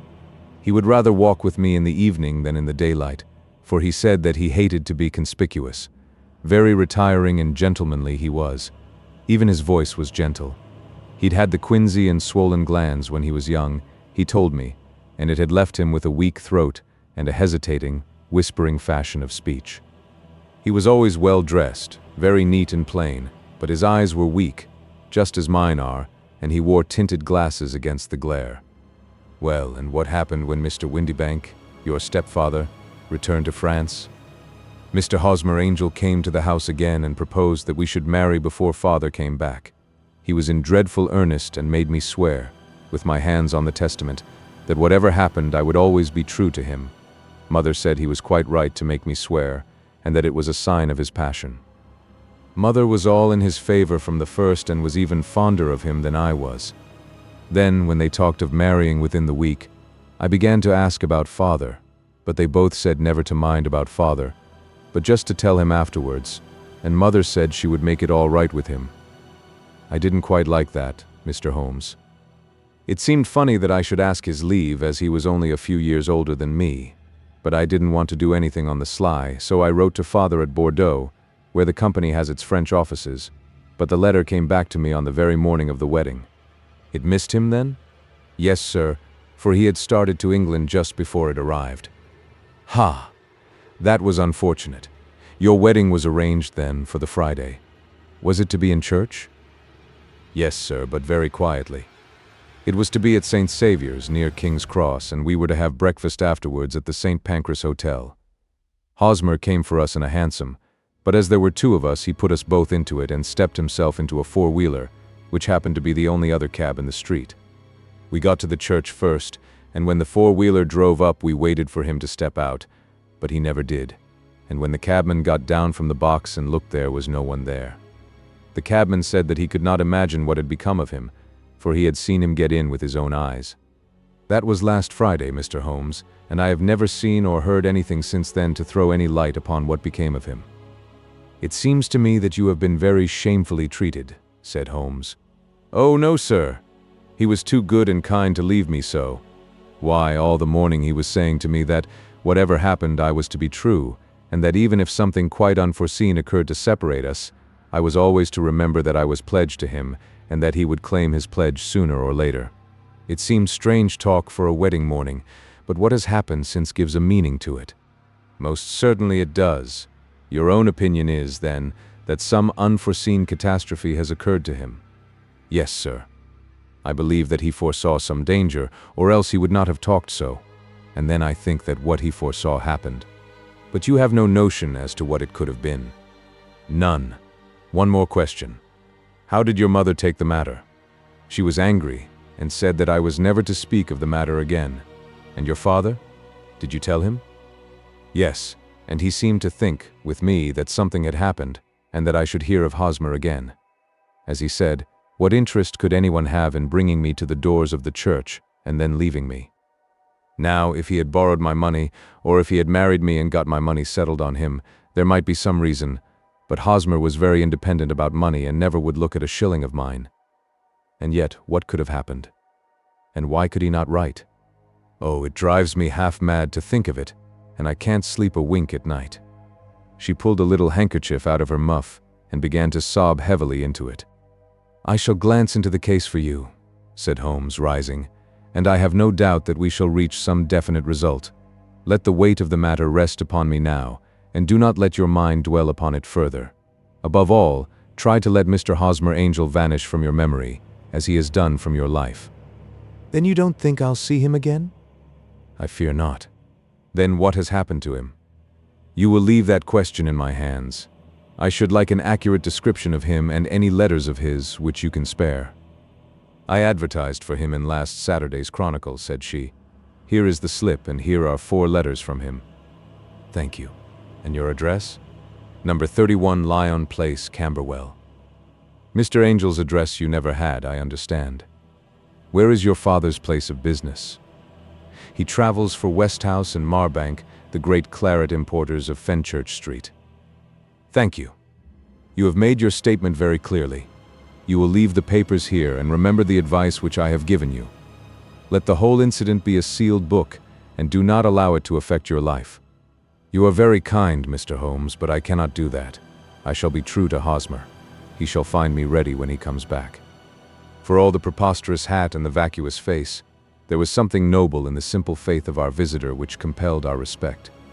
She laid her little bundle of papers upon the table and went her way, with a promise to come again whenever she might be summoned. Sherlock Holmes sat silent for a few minutes with his fingertips still pressed together, his legs stretched out in front of him, and his gaze directed upward to the ceiling. Then he took down from the rack the old and oily clay pipe, which was to him as a counselor, and, having lit it, he leaned back in his chair, with the thick blue cloud wreaths spinning up from him, and a look of infinite languor in his face. Quite an interesting study, that maiden, he observed. I found her more interesting than her little problem, which, by the way, is rather a trite one. You will find parallel cases if you consult my index in Andover in '77, and there was something of the sort at The Hague last year. Old as is the idea, however, there were 1 or 2 details which were new to me, but the maiden herself was most instructive. You appeared to read a good deal upon her which was quite invisible to me, I remarked. Not invisible, but unnoticed, Watson. You did not know where to look, and so you missed all that was important. I can never bring you to realize the importance of sleeves, the suggestiveness of thumbnails, or the great issues that may hang from a bootlace. Now, what did you gather from that woman's appearance? Describe it. Well, she had a slate-colored, broad-brimmed straw hat with a feather of a brickish red. Her jacket was black, with black beads sewn upon it and a fringe of little black jet ornaments. Her dress was brown, rather darker than coffee color, with a little purple plush at the neck and sleeves. Her gloves were grayish and were worn through at the right forefinger. Her boots I didn't observe. She had small, round, hanging gold earrings and a general air of being fairly well-to-do in a vulgar, comfortable, easygoing way. Sherlock Holmes clapped his hands softly together and chuckled. "'Pon my word, Watson, you are coming along wonderfully. You have really done very well indeed. It is true that you have missed everything of importance, but you have hit upon the method, and you have a quick eye for color. Never trust to general impressions, my boy, but concentrate yourself upon details. My first glance is always at a woman's sleeve. In a man, it is perhaps better first to take the knee of the trouser. As you observe, this woman had plush upon her sleeves, which is a most useful material for showing traces. The double line a little above the wrist, where the typewriter presses against the table, was beautifully defined. The sewing machine of the hand type leaves a similar mark, but only on the left arm, and on the side of it farthest from the thumb, instead of being right across the broadest part, as this was. I then glanced at her face, and observing the dint of a pince-nez at either side of her nose, I ventured a remark upon short sight and typewriting, which seemed to surprise her. It surprised me. But surely, it was obvious. I was then much surprised and interested on glancing down to observe that, though the boots which she was wearing were not unlike each other, they were really odd ones, the one having a slightly decorated toe cap, and the other a plain one. One was buttoned only in the 2 lower buttons out of 5, and the other at the 1st, 3rd, and 5th. Now, when you see that a young lady, otherwise neatly dressed, has come away from home with odd boots, half-buttoned, it is no great deduction to say that she came away in a hurry. And what else? I asked, keenly interested, as I always was, by my friend's incisive reasoning. I noted, in passing, that she had written a note before leaving home, but after being fully dressed. You observed that her right glove was torn at the forefinger, but you did not apparently see that both glove and finger were stained with violet ink. She had written in a hurry and dipped her pen too deep. It must have been this morning, or the mark would not remain clear upon the finger. All this is amusing, though rather elementary, but I must go back to business, Watson. Would you mind reading me the advertised description of Mr. Hosmer Angel? I held the little printed slip to the light. Missing, it said, on the morning of the 14th, a gentleman named Hosmer Angel. About 5 feet 7 inches in height, strongly built, sallow complexion, black hair, a little bald in the center, bushy black side whiskers and mustache, tinted glasses, slight infirmity of speech. Was dressed, when last seen, in black frock coat faced with silk, black waistcoat, gold Albert chain and gray Harris tweed trousers, with brown gaiters over elastic-sided boots, known to have been employed in an office in Leadenhall Street. Anybody bringing, etc., etc. That will do, said Holmes. As to the letters, he continued, glancing over them, they are very commonplace. Absolutely no clue in them to Mr. Angel, save that he quotes Balzac once. There is one remarkable point, however, which will no doubt strike you. They are typewritten, I remarked. Not only that, but the signature is typewritten. Look at the neat little Hosmer Angel at the bottom. There is a date, you see, but no superscription except Leadenhall Street, which is rather vague. The point about the signature is very suggestive, in fact, we may call it conclusive. Of what? My dear fellow, is it possible you do not see how strongly it bears upon the case? I cannot say that I do, unless it were that he wished to be able to deny his signature if an action for breach of promise were instituted. No, that was not the point. However, I shall write 2 letters, which should settle the matter. One is to a firm in the city, the other is to the young lady's stepfather, Mr. Windybank, asking him whether he could meet us here at 6 o'clock tomorrow evening. It is just as well that we should do business with the male relatives. And now, Doctor, we can do nothing until the answers to those letters come, so we may put our little problem upon the shelf for the interim. I had had so many reasons to believe in my friend's subtle powers of reasoning and extraordinary energy in action, that I felt that he must have some solid grounds for the assured and easy demeanor with which he treated the singular mystery which he had been called upon to fathom. Once only had I known him to fail in the case of the King of Bohemia and of the Irene Adler photograph. But when I looked back to the weird business of the Sign of Four and the extraordinary circumstances connected with the study in scarlet, I felt that it would be a strange tangle indeed which he could not unravel. I left him then, still puffing at his black clay pipe, with the conviction that when I came again on the next evening I would find that he held in his hands all the clues which would lead up to the identity of the disappearing bridegroom of Miss Mary Sutherland. A professional case of great gravity was engaging my own attention at the time, and the whole of next day I was busy at the bedside of the sufferer. It was not until close upon 6 o'clock that I found myself free and was able to spring into a hansom and drive to Baker Street, half afraid that I might be too late to assist at the denouement of the little mystery. I found Sherlock Holmes alone, however, half asleep, with his long, thin form curled up in the recesses of his armchair. A formidable array of bottles and test tubes, with the pungent, cleanly smell of hydrochloric acid, told me that he had spent his day in the chemical work which was so dear to him. "Well, have you solved it?" I asked as I entered. "Yes. It was the bisulfate of baryta." No, the mystery," I cried. "Oh, that! I thought of the salt that I have been working upon. There was never any mystery in the matter, though, as I said yesterday, some of the details are of interest.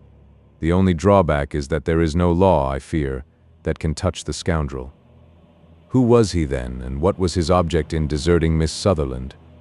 The question was hardly out of my mouth, and Holmes had not yet opened his lips to reply, when we heard a heavy footfall in the passage and a tap at the door. "This is the girl's stepfather, Mr. James Windybank," said Holmes. "He has written to me to say that he would be here at 6. Come in." The man who entered was a sturdy, middle-sized fellow, some 30 years of age, clean-shaven and sallow-skinned, with a bland, insinuating manner, and a pair of wonderfully sharp and penetrating gray eyes. He shot a questioning glance at each of us, placed his shiny top hat upon the sideboard, and with a slight bow sidled down into the nearest chair. "Good evening, Mr. James Windybank," said Holmes. "I think that this typewritten letter is from you, in which you made an appointment with me for 6 o'clock. "Yes, sir. I am afraid that I am a little late, but I am not quite my own master, you know. I am sorry that Miss Sutherland has troubled you about this little matter, for I think it is far better not to wash linen of the sort in public. It was quite against my wishes that she came, but she is a very excitable, impulsive girl, as you may have noticed, and she is not easily controlled when she has made up her mind on a point. Of course, I did not mind you so much, as you are not connected with the official police, but it is not pleasant to have a family misfortune like this noised abroad. Besides, it is a useless expense, for how could you possibly find this Hosmer Angel?" "On the contrary," said Holmes quietly, "I have every reason to believe that I will succeed in discovering Mr. Hosmer Angel." Mr. Windybank gave a violent start and dropped his gloves. "I am delighted to hear it," he said. "It is a curious thing," remarked Holmes, "that a typewriter has really quite as much individuality as a man's handwriting.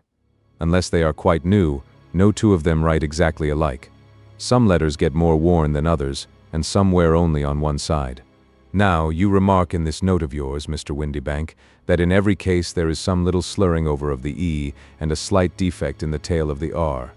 There are 14 other characteristics, but those are the more obvious. We do all our correspondence with this machine at the office, and no doubt it is a little worn," our visitor answered, glancing keenly at Holmes with his bright little eyes. "And now I will show you what is really a very interesting study, Mr. Windybank," Holmes continued. "I think of writing another little monograph some of these days on the typewriter and its relation to crime. It is a subject to which I have devoted some little attention. I have here 4 letters which purport to come from the missing man. They are all typewritten. In each case, not only are the E's slurred and the R's tailless, but you will observe, if you care to use my magnifying lens, that the 14 other characteristics to which I have alluded are there as well." Mr. Windybank sprang out of his chair and picked up his hat. "I cannot waste time over this sort of fantastic talk, Mr. Holmes," he said. "If you can catch the man, catch him, and let me know when you have done it."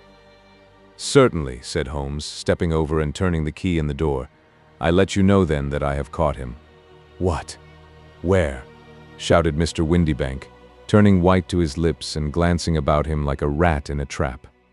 "Oh, it won't do, really it won't," said Holmes suavely. There is no possible getting out of it, Mr. Windibank. It is quite too transparent, and it was a very bad compliment when you said that it was impossible for me to solve so simple a question. That's right. Sit down and let us talk it over. Our visitor collapsed into a chair, with a ghastly face and a glitter of moisture on his brow. It's not actionable, he stammered. I am very much afraid that it is not. But between ourselves, Windibank, it was as cruel and selfish and heartless a trick in a petty way as ever came before me. Now, let me just run over the course of events, and you will contradict me if I go wrong. The man sat huddled up in his chair, with his head sunk upon his breast, like one who is utterly crushed. Holmes stuck his feet up on the corner of the mantelpiece, and leaning back with his hands in his pockets, began talking, rather to himself, as it seemed, than to us. The man married a woman very much older than himself for her money, said he, and he enjoyed the use of the money of the daughter as long as she lived with them. It was a considerable sum for people in their position, and the loss of it would have made a serious difference. It was worth an effort to preserve it. The daughter was of a good, amiable disposition, but affectionate and warm-hearted in her ways, so that it was evident that with her fair personal advantages and her little income, she would not be allowed to remain single long. Now her marriage would mean, of course, the loss of 100 a year. So what does her stepfather do to prevent it? He takes the obvious course of keeping her at home and forbidding her to seek the company of people of her own age. But soon he found that that would not answer forever. She became restive, insisted upon her rights, and finally announced her positive intention of going to a certain ball. What does her clever stepfather do then? He conceives an idea more creditable to his head than to his heart. With the connivance and assistance of his wife, he disguised himself, covered those keen eyes with tinted glasses, masked the face with a mustache and a pair of bushy whiskers, sunk that clear voice into an insinuating whisper, and doubly secure on account of the girl's short sight, he appears as Mr. Hosmer Angel, and keeps off other lovers by making love himself. It was only a joke at first, groaned our visitor. We never thought that she would have been so carried away. Very likely not. However that may be, the young lady was very decidedly carried away, and having quite made up her mind that her stepfather was in France, the suspicion of treachery never for an instant entered her mind. She was flattered by the gentleman's attentions, and the effect was increased by the loudly expressed admiration of her mother. Then Mr. Angel began to call, for it was obvious that the matter should be pushed as far as it would go if a real effect were to be produced. There were meetings, and an engagement, which would finally secure the girl's affections from turning towards anyone else. But the deception could not be kept up forever. These pretended journeys to France were rather cumbrous. The thing to do was clearly to bring the business to an end in such a dramatic manner that it would leave a permanent impression upon the young lady's mind and prevent her from looking upon any other suitor for some time to come. Hence those vows of fidelity exacted upon a testament, and hence also the allusions to a possibility of something happening on the very morning of the wedding. James Windibank wished Miss Sutherland to be so bound to Hosmer Angel, and so uncertain as to his fate, that for 10 years to come, at any rate, she would not listen to another man. As far as the church door he brought her, and then, as he could go no farther, he conveniently vanished away by the old trick of stepping in at one door of a four-wheeler and out at the other. I think that was the chain of events, Mr. Windibank. Our visitor had recovered something of his assurance while Holmes had been talking, and he rose from his chair now with a cold sneer upon his pale face. It may be so, or it may not, Mr. Holmes, said he. But if you are so very sharp, you ought to be sharp enough to know that it is you who are breaking the law now, and not me. I have done nothing actionable from the first, but as long as you keep that door locked, you lay yourself open to an action for assault and illegal constraint. The law cannot, as you say, touch you, said Holmes, unlocking and throwing open the door, yet there never was a man who deserved punishment more. If the young lady has a brother or a friend, he ought to lay a whip across your shoulders. By Jove, he continued, flushing up at the sight of the bitter sneer upon the man's face, it is not part of my duties to my client, but here's a hunting crop handy, and I think I shall just treat myself to. He took 2 swift steps to the whip, but before he could grasp it there was a wild clatter of steps upon the stairs, the heavy hall door banged. And from the window we could see Mr. James Windibank running at the top of his speed down the road.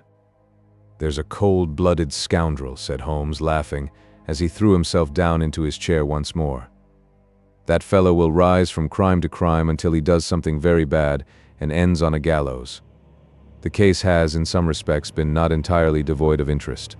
"I cannot now entirely see all the steps of your reasoning," I remarked. "Well, of course it was obvious from the first that this Mr. Hosmer Angel must have some strong object for his curious conduct, and it was equally clear that the only man who really profited by the incident, as far as we could see, was the stepfather. Then the fact that the two men were never together, but that the one always appeared when the other was away, was suggestive. So were the tinted spectacles and the curious voice, which both hinted at a disguise, as did the bushy whiskers. My suspicions were all confirmed by his peculiar action in typewriting his signature, which of course inferred that his handwriting was so familiar to her that she would recognize even the smallest sample of it. You see, all these isolated facts, together with many minor ones, all pointed in the same direction. And how did you verify them? Having once spotted my man, it was easy to get corroboration. I knew the firm for which this man worked. Having taken the printed description, I eliminated everything from it which could be the result of a disguise, the whiskers, the glasses, the voice, and I sent it to the firm with a request that they would inform me whether it answered to the description of any of their travelers. I had already noticed the peculiarities of the typewriter, and I wrote to the man himself at his business address asking him if he would come here. As I expected, his reply was typewritten and revealed the same trivial but characteristic defects. The same post brought me a letter from Westhouse and Marbank of Fenchurch Street to say that the description tallied in every respect with that of their employé, James Windybank. Voilà tout. And Miss Sutherland? If I tell her, she will not believe me. You may remember the old Persian saying, "There is danger for him who taketh the tiger cub, and danger also for whoso snatches a delusion from a woman." There is as much sense in Hafiz as in Horace, and as much knowledge of the world. 4. The Boscombe Valley Mystery. We were seated at breakfast one morning, my wife and I, when the maid brought in a telegram. It was from Sherlock Holmes and ran in this way. "Have you a couple of days to spare? Have just been wired for from the west of England in connection with Boscombe Valley tragedy. Shall be glad if you will come with me. Air and scenery perfect. Leave Paddington by the 11:15. "What do you say, dear?" said my wife, looking across at me. "Will you go?" "I really don't know what to say. I have a fairly long list at present." "Oh, Anstruther would do your work for you. You have been looking a little pale lately. I think that the change would do you good, and you are always so interested in Mr. Sherlock Holmes cases." "I should be ungrateful if I were not, seeing what I gained through one of them," I answered. "But if I am to go, I must pack at once, for I have only half an hour." My experience of camp life in Afghanistan had at least had the effect of making me a prompt and ready traveler. My wants were few and simple, so that in less than the time stated I was in a cab with my valise, rattling away to Paddington Station. Sherlock Holmes was pacing up and down the platform, his tall, gaunt figure made even gaunter and taller by his long gray traveling cloak and close-fitting cloth cap. "It is really very good of you to come, Watson," said he. "It makes a considerable difference to me, having someone with me on whom I can thoroughly rely. Local aid is always either worthless or else biased.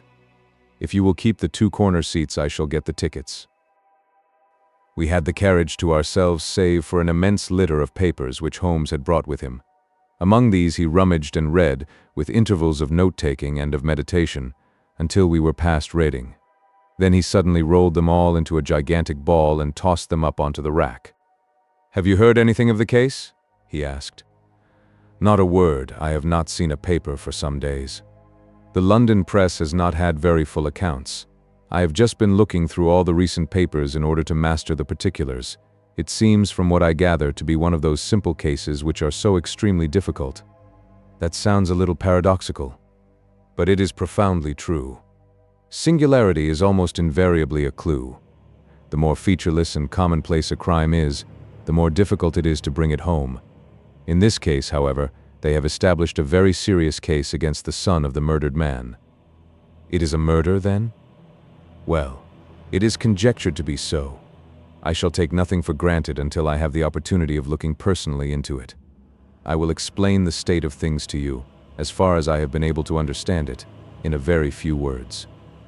Boscombe Valley is a country district not very far from Ross in Herefordshire. The largest landed proprietor in that part is a Mr. John Turner, who made his money in Australia and returned some years ago to the old country. One of the farms which he held, that of Hatherley, was let to Mr. Charles McCarthy, who was also an ex-Australian. The men had known each other in the colonies, so that it was not unnatural that when they came to settle down they should do so as near each other as possible. Turner was apparently the richer man, so McCarthy became his tenant but still remained, it seems, upon terms of perfect equality, as they were frequently together. McCarthy had one son, a lad of 18, and Turner had an only daughter of the same age, but neither of them had wives living. They appear to have avoided the society of the neighboring English families and to have led retired lives, though both the McCarthys were fond of sport and were frequently seen at the race meetings of the neighborhood. McCarthy kept 2 servants, a man and a girl. Turner had a considerable household, some half-dozen at the least. That is as much as I have been able to gather about the families. Now for the facts. On June 3rd, that is, on Monday last, McCarthy left his house at Hatherley about 3 in the afternoon and walked down to the Boscombe Pool, which is a small lake formed by the spreading out of the stream which runs down the Boscombe Valley. He had been out with his serving man in the morning at Ross, and he had told the man that he must hurry, as he had an appointment of importance to keep at 3. From that appointment he never came back alive. From Hatherley farmhouse to the Boscombe Pool is a 1/4 of a mile, and 2 people saw him as he passed over this ground. One was an old woman, whose name is not mentioned, and the other was William Crowder, a gamekeeper in the employ of Mr. Turner. Both these witnesses depose that Mr. McCarthy was walking alone. The gamekeeper adds that within a few minutes of his seeing Mr. McCarthy pass he had seen his son, Mr. James McCarthy, going the same way with a gun under his arm. To the best of his belief, the father was actually in sight at the time, and the son was following him. He thought no more of the matter until he heard in the evening of the tragedy that had occurred. The 2 McCarthys were seen after the time when William Crowder, the gamekeeper, lost sight of them. The Boscombe Pool is thickly wooded round, with just a fringe of grass and of reeds round the edge. A girl of 14, Patience Moran, who is the daughter of the lodge-keeper of the Boscombe Valley estate, was in one of the woods picking flowers. She states that while she was there she saw, at the border of the wood and close by the lake, Mr. McCarthy and his son, and that they appeared to be having a violent quarrel. She heard Mr. McCarthy the elder using very strong language to his son, and she saw the latter raise up his hand as if to strike his father. She was so frightened by their violence that she ran away and told her mother when she reached home that she had left the 2 McCarthys quarreling near Boscombe Pool, and that she was afraid that they were going to fight. She had hardly said the words when young Mr. McCarthy came running up to the lodge to say that he had found his father dead in the wood, and to ask for the help of the lodge-keeper. He was much excited, without either his gun or his hat, and his right hand and sleeve were observed to be stained with fresh blood. On following him they found the dead body stretched out upon the grass beside the pool.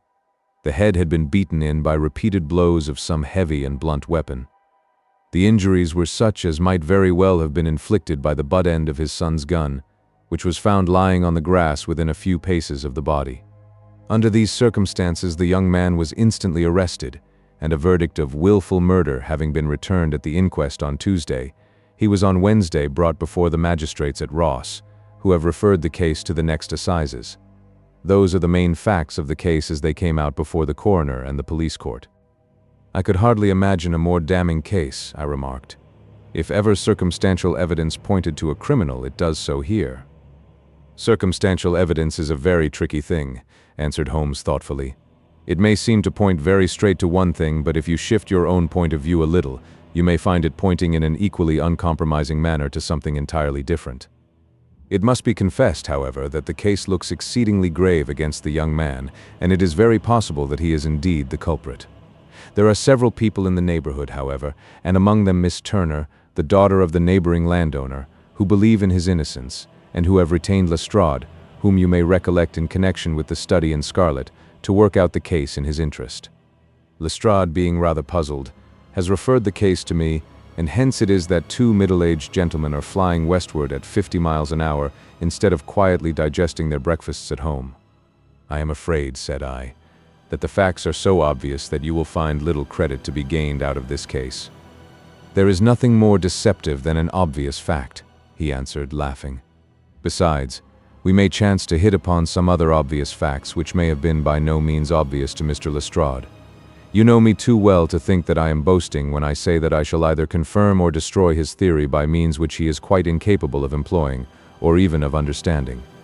To take the first example to hand, I very clearly perceive that in your bedroom the window is upon the right-hand side, and yet I question whether Mr. Lestrade would have noted even so self-evident a thing as that.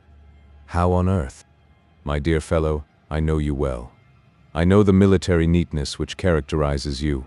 You shave every morning, and in this season you shave by the sunlight, but since your shaving is less and less complete as we get farther back on the left side, until it becomes positively slovenly as we get round the angle of the jaw, it is surely very clear that that side is less illuminated than the other.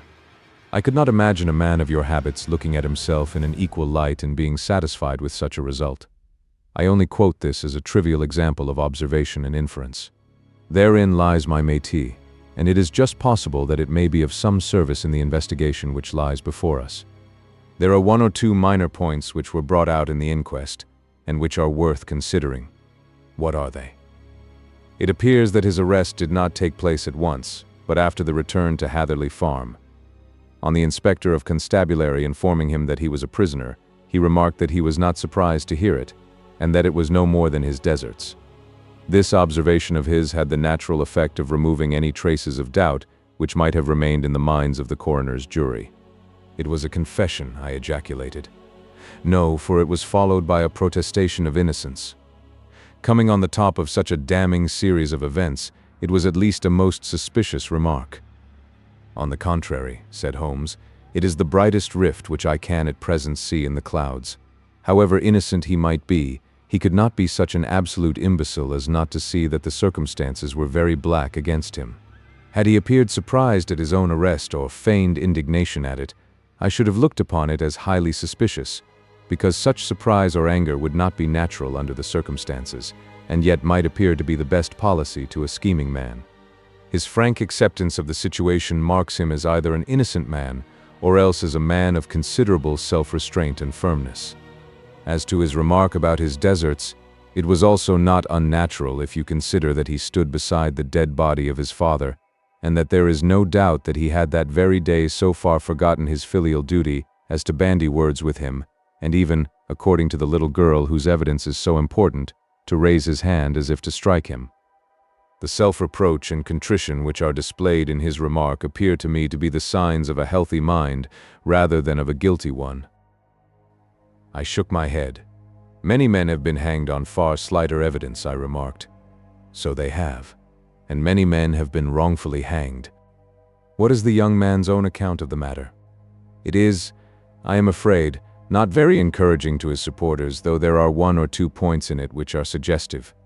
You will find it here, and may read it for yourself. He picked out from his bundle a copy of the local Herefordshire paper, and having turned down the sheet he pointed out the paragraph in which the unfortunate young man had given his own statement of what had occurred. I settled myself down in the corner of the carriage and read it very carefully. It ran in this way. Mr. James McCarthy, the only son of the deceased, was then called and gave evidence as follows.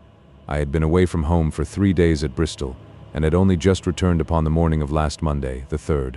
My father was absent from home at the time of my arrival, and I was informed by the maid that he had driven over to Ross with John Cobb, the groom. Shortly after my return I heard the wheels of his trap in the yard, and, looking out of my window, I saw him get out and walk rapidly out of the yard, though I was not aware in which direction he was going. I then took my gun and strolled out in the direction of the Boscombe pool, with the intention of visiting the rabbit warren which is upon the other side. On my way I saw William Crowder, the gamekeeper, as he had stated in his evidence, but he is mistaken in thinking that I was following my father. I had no idea that he was in front of me. When about 100 yards from the pool I heard a cry of cooey, which was a usual signal between my father and myself. I then hurried forward, and found him standing by the pool. He appeared to be much surprised at seeing me and asked me rather roughly what I was doing there. A conversation ensued which led to high words and almost to blows, for my father was a man of a very violent temper. Seeing that his passion was becoming ungovernable, I left him and returned towards Hatherley Farm. I had not gone more than 150 yards, however, when I heard a hideous outcry behind me, which caused me to run back again. I found my father expiring upon the ground, with his head terribly injured. I dropped my gun and held him in my arms, but he almost instantly expired. I knelt beside him for some minutes, and then made my way to Mr. Turner's lodgekeeper, his house being the nearest, to ask for assistance. I saw no one near my father when I returned, and I have no idea how he came by his injuries. He was not a popular man, being somewhat cold and forbidding in his manners, but he had, as far as I know, no active enemies. I know nothing further of the matter. The coroner: did your father make any statement to you before he died? Witness: he mumbled a few words, but I could only catch some allusion to a rat. The coroner: what did you understand by that? Witness: it conveyed no meaning to me. I thought that he was delirious. Coroner: what was the point upon which you and your father had this final quarrel? Witness: I should prefer not to answer. The coroner: I am afraid that I must press it. Witness: it is really impossible for me to tell you. I can assure you that it has nothing to do with the sad tragedy which followed. The coroner: that is for the court to decide. I need not point out to you that your refusal to answer will prejudice your case considerably in any future proceedings which may arise. Witness: I must still refuse. Coroner: I understand that the cry of cooey was a common signal between you and your father. Witness: it was. The coroner: how was it, then, that he uttered it before he saw you, and before he even knew that you had returned from Bristol? Witness, with considerable confusion: I do not know. A juryman: did you see nothing which aroused your suspicions when you returned on hearing the cry and found your father fatally injured? Witness: nothing definite. The coroner: what do you mean? Witness: I was so disturbed and excited as I rushed out into the open that I could think of nothing except of my father. Yet I have a vague impression that as I ran forward something lay upon the ground to the left of me. It seemed to me to be something gray in color, a coat of some sort, or a plaid perhaps.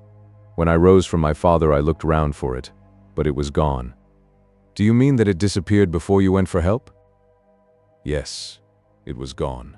You cannot say what it was? No, I had a feeling something was there. How far from the body? 12 yards or so. And how far from the edge of the wood? About the same. Then if it was removed, it was while you were within 12 yards of it? Yes, but with my back towards it. This concluded the examination of the witness. I see, said I as I glanced down the column, that the coroner in his concluding remarks was rather severe upon young McCarthy. He calls attention, and with reason, to the discrepancy about his father having signaled to him before seeing him, also to his refusal to give details of his conversation with his father, and his singular account of his father's dying words. They are all, as he remarks, very much against the sun. Holmes laughed softly to himself and stretched himself out upon the cushioned seat. Both you and the coroner have been at some pains, said he, to single out the very strongest points in the young man's favor. Don't you see that you alternately give him credit for having too much imagination and too little? Too little, if he could not invent a cause of quarrel which would give him the sympathy of the jury. Too much, if he evolved from his own inner consciousness anything so outre as a dying reference to a rat, and the incident of the vanishing cloth.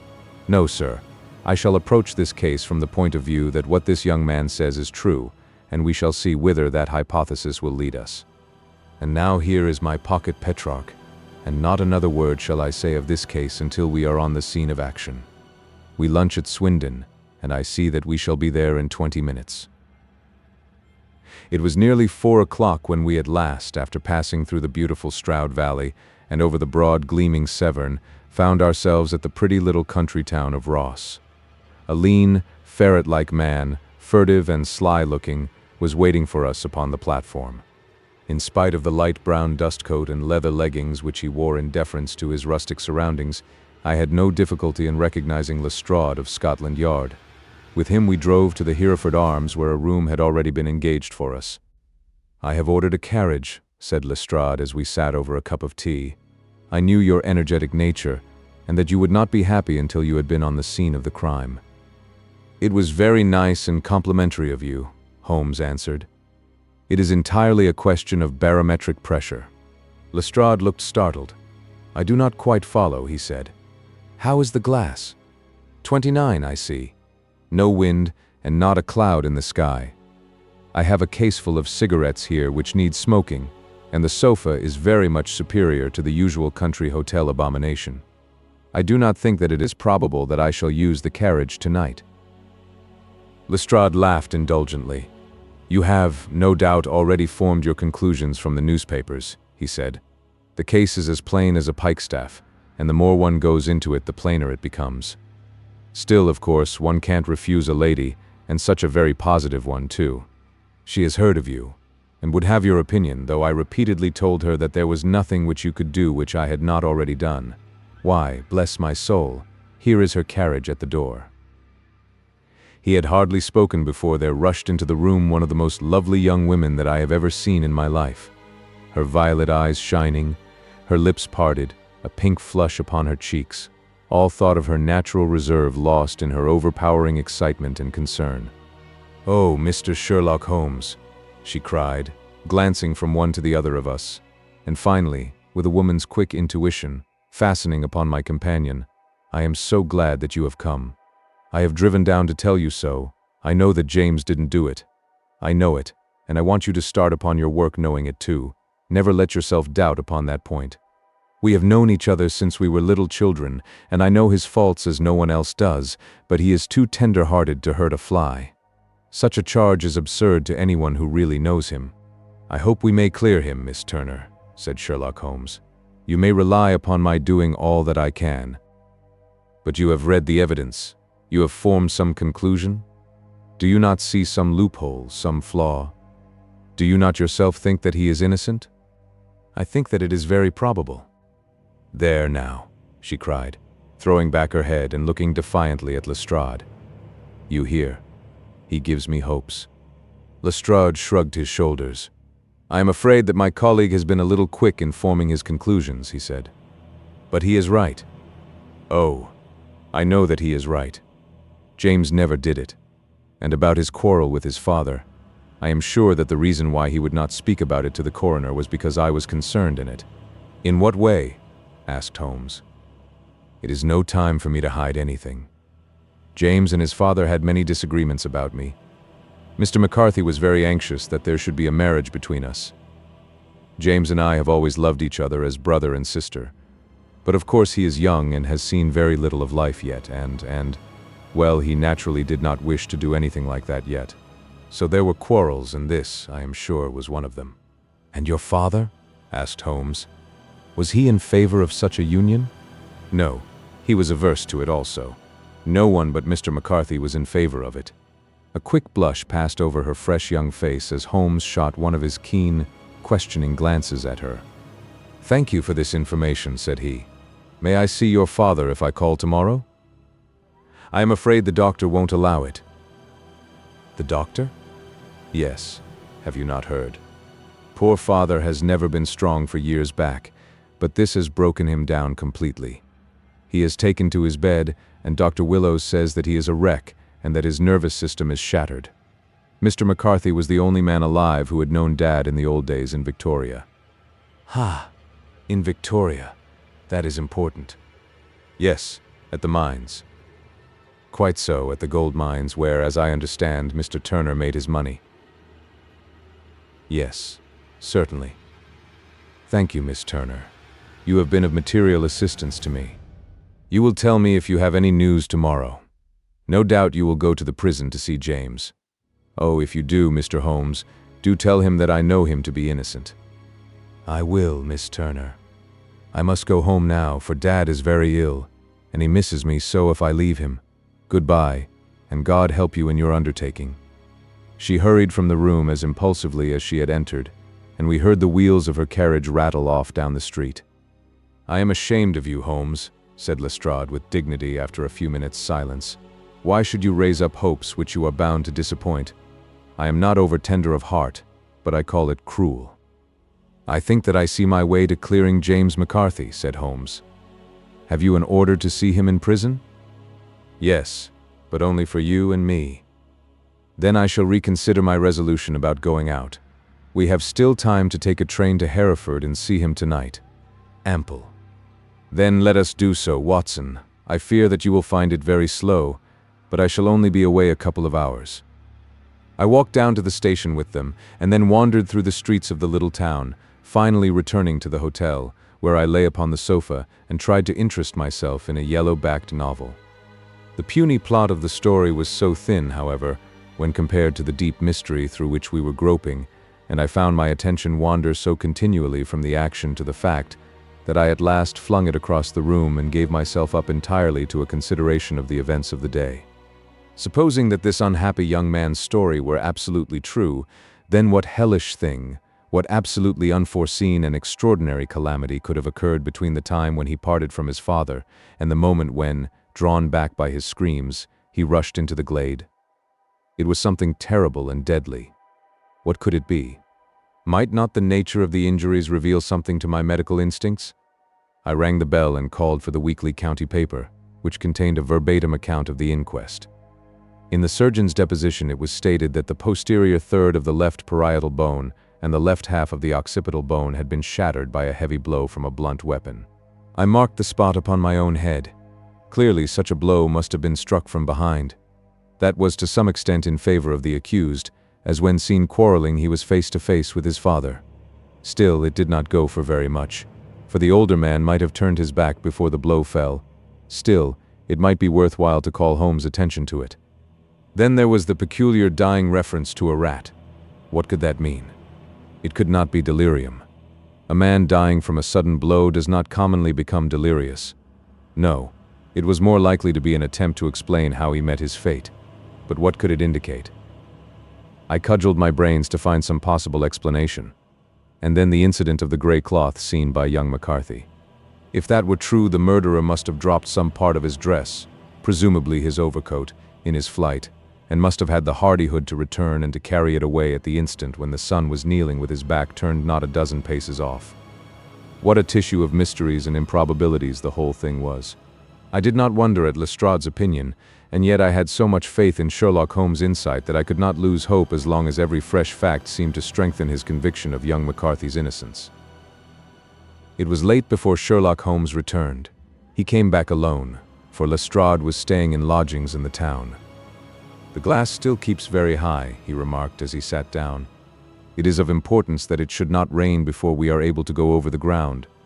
On the other hand, a man should be at his very best and keenest for such nice work as that, and I did not wish to do it when fagged by a long journey. I have seen young McCarthy." "And what did you learn from him?" "Nothing." "Could he throw no light?" "None at all. I was inclined to think at one time that he knew who had done it and was screening him or her, but I am convinced now that he is as puzzled as everyone else. He is not a very quick-witted youth, though comely to look at and, I should think, sound at heart." "I cannot admire his taste," I remarked, "if it is indeed a fact that he was averse to a marriage with so charming a young lady as this Miss Turner. Ah, thereby hangs a rather painful tale. This fellow is madly, insanely in love with her, but some 2 years ago, when he was only a lad, and before he really knew her, for she had been away 5 years at a boarding school, what does the idiot do but get into the clutches of a barmaid in Bristol and marry her at a registry office? No one knows a word of the matter, but you can imagine how maddening it must be to him to be upbraided for not doing what he would give his very eyes to do, but what he knows to be absolutely impossible. It was sheer frenzy of this sort which made him throw his hands up into the air when his father, at their last interview, was goading him on to propose to Miss Turner. On the other hand, he had no means of supporting himself, and his father, who was by all accounts a very hard man, would have thrown him over utterly had he known the truth. It was with his barmaid wife that he had spent the last 3 days in Bristol, and his father did not know where he was. Mark that point. It is of importance. Good has come out of evil, however, for the barmaid. Finding from the papers that he is in serious trouble and likely to be hanged, has thrown him over utterly and has written to him to say that she has a husband already in the Bermuda dockyard, so that there is really no tie between them. I think that that bit of news has consoled young McCarthy for all that he has suffered. But if he is innocent, who has done it? Ah, who? I would call your attention very particularly to 2 points. One is that the murdered man had an appointment with someone at the pool, and that the someone could not have been his son, for his son was away, and he did not know when he would return. The second is that the murdered man was heard to cry cooey before he knew that his son had returned. Those are the crucial points upon which the case depends.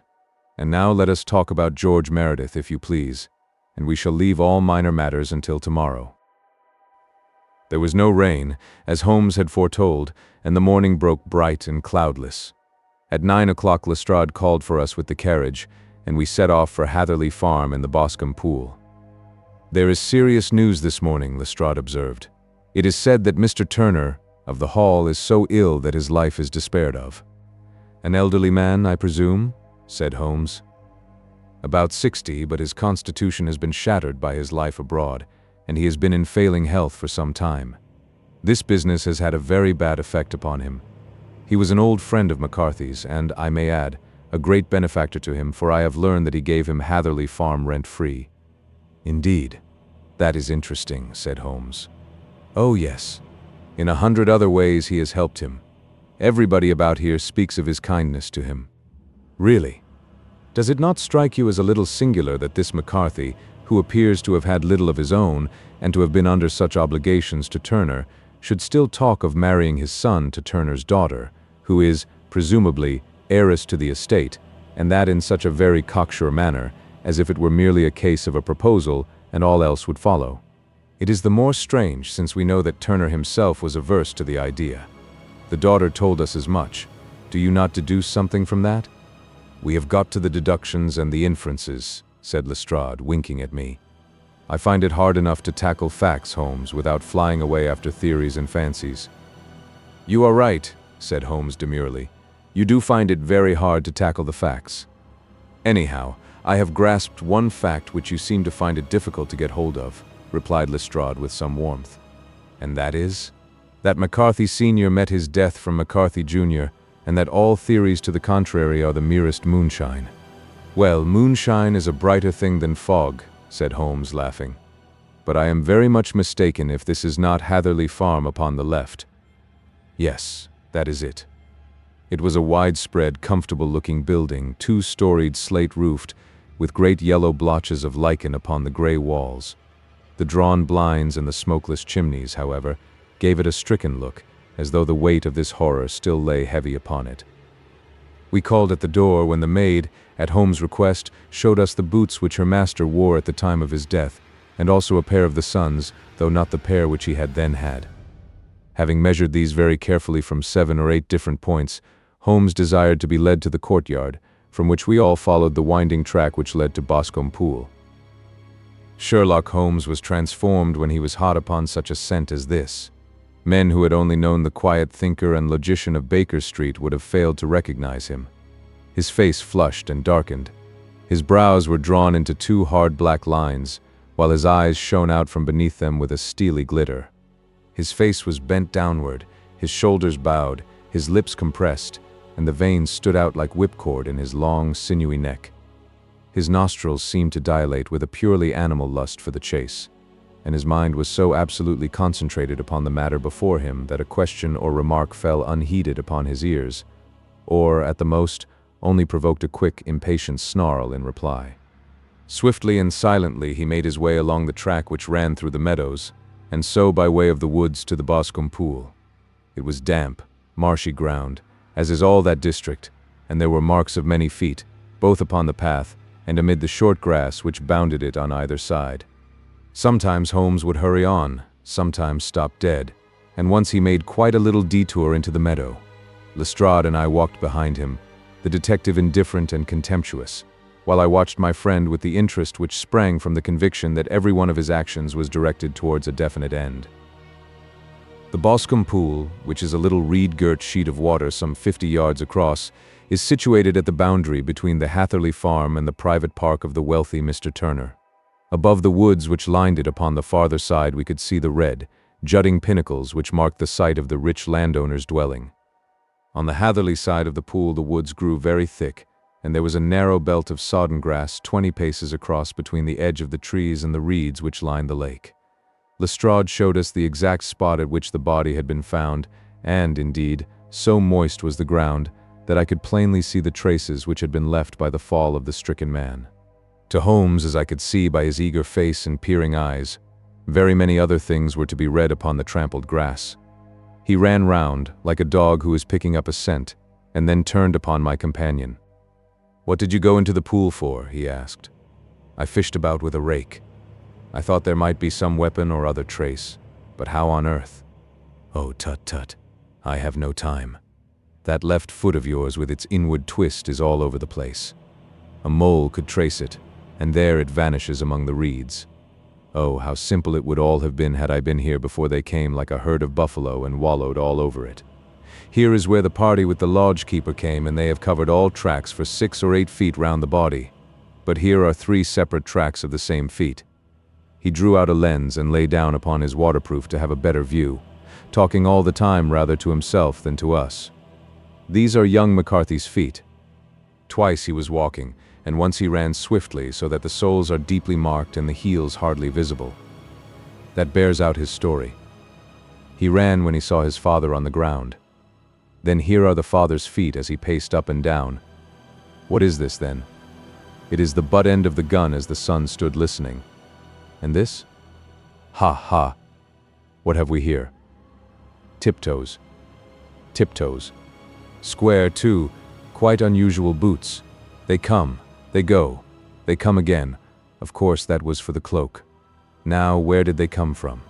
He ran up and down, sometimes losing, sometimes finding the track until we were well within the edge of the wood and under the shadow of a great beech, the largest tree in the neighborhood. Holmes traced his way to the farther side of this and lay down once more upon his face with a little cry of satisfaction.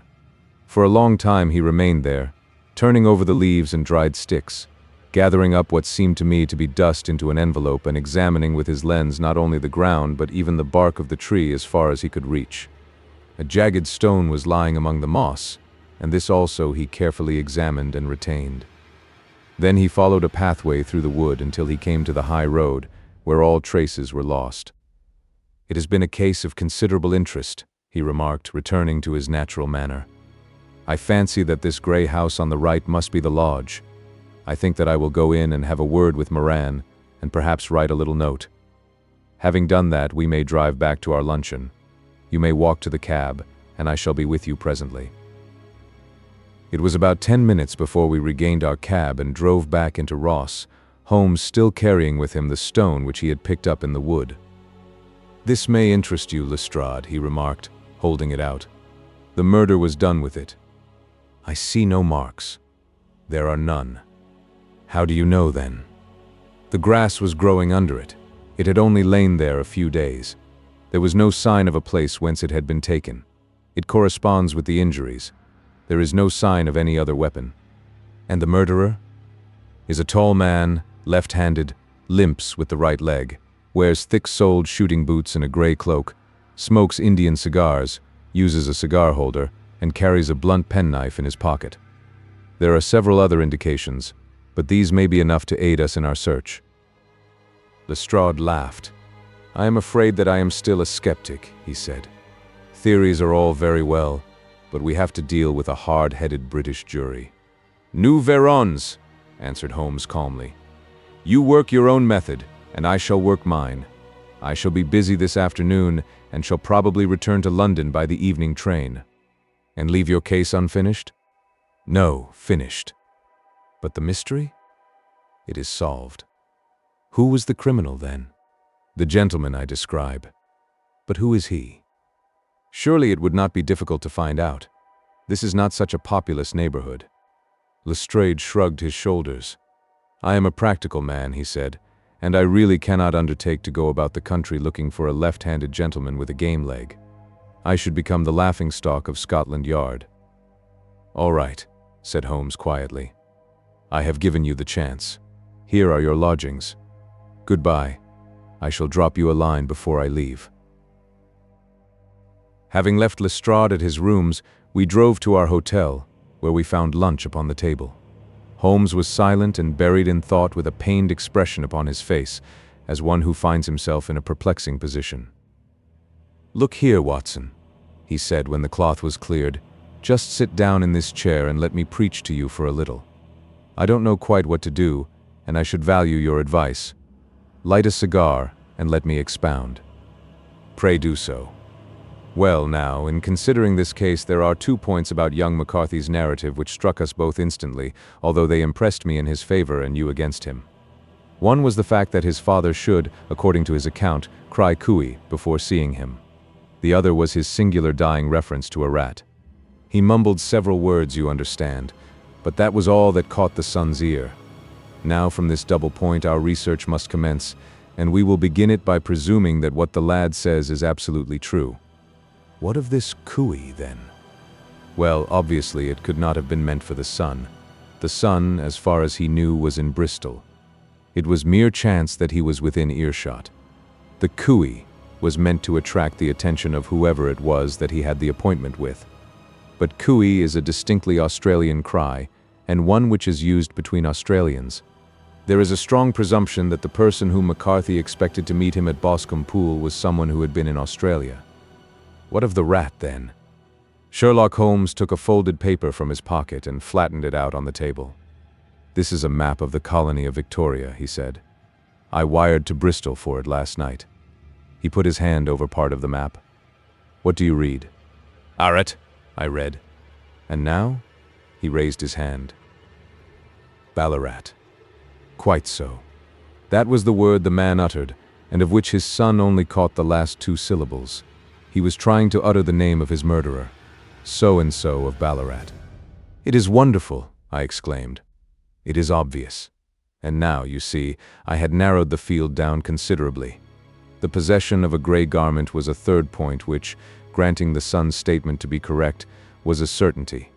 We have come now out of mere vagueness to the definite conception of an Australian from Ballarat with a gray cloak. Certainly. And one who was at home in the district, for the pool can only be approached by the farm or by the estate, where strangers could hardly wander. Quite so. Then comes our expedition of today. By an examination of the ground I gained the trifling details which I gave to that imbecile Lestrade as to the personality of the criminal. But how did you gain them? You know my method. It is founded upon the observation of trifles. His height I know that you might roughly judge from the length of his stride. His boots, too, might be told from their traces. Yes, they were peculiar boots. But his lameness?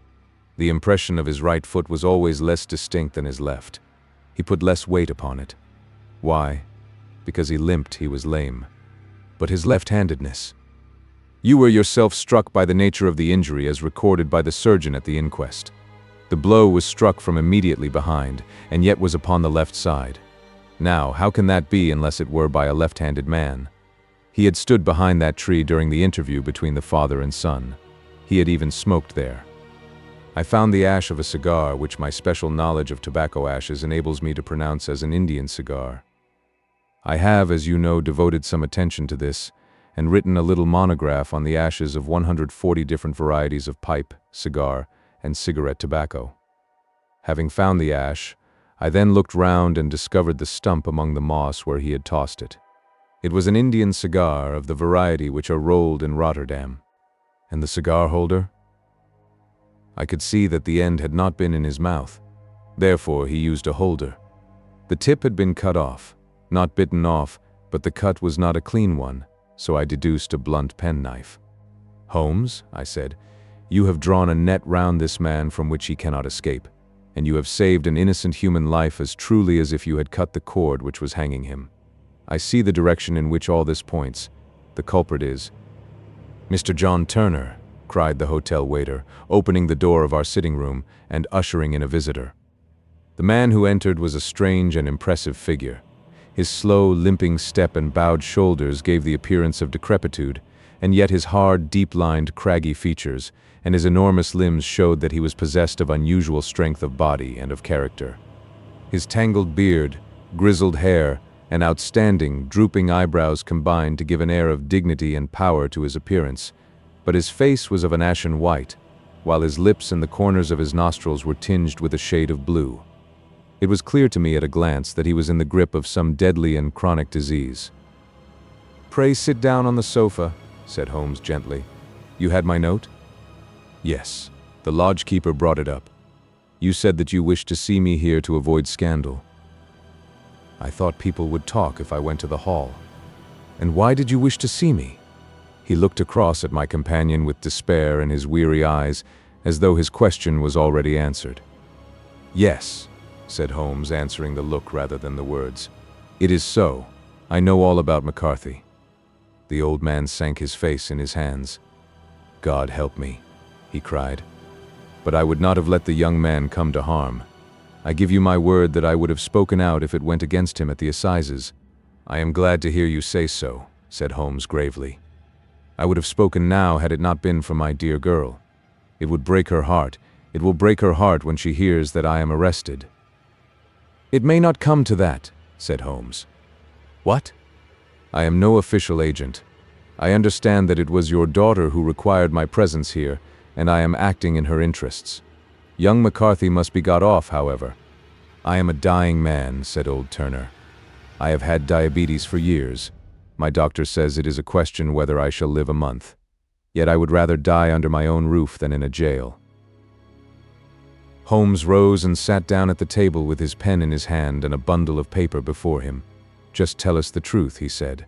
"I shall jot down the facts. You will sign it, and Watson here can witness it. Then I could produce your confession at the last extremity to save young McCarthy. I promise you that I shall not use it unless it is absolutely needed." "It's as well," said the old man. "It's a question whether I shall live to the assizes, so it matters little to me, but I should wish to spare Alice the shock. And now I will make the thing clear to you. It has been a long time in the acting, but will not take me long to tell. You didn't know this dead man, McCarthy. He was a devil incarnate, I tell you that. God keep you out of the clutches of such a man as he.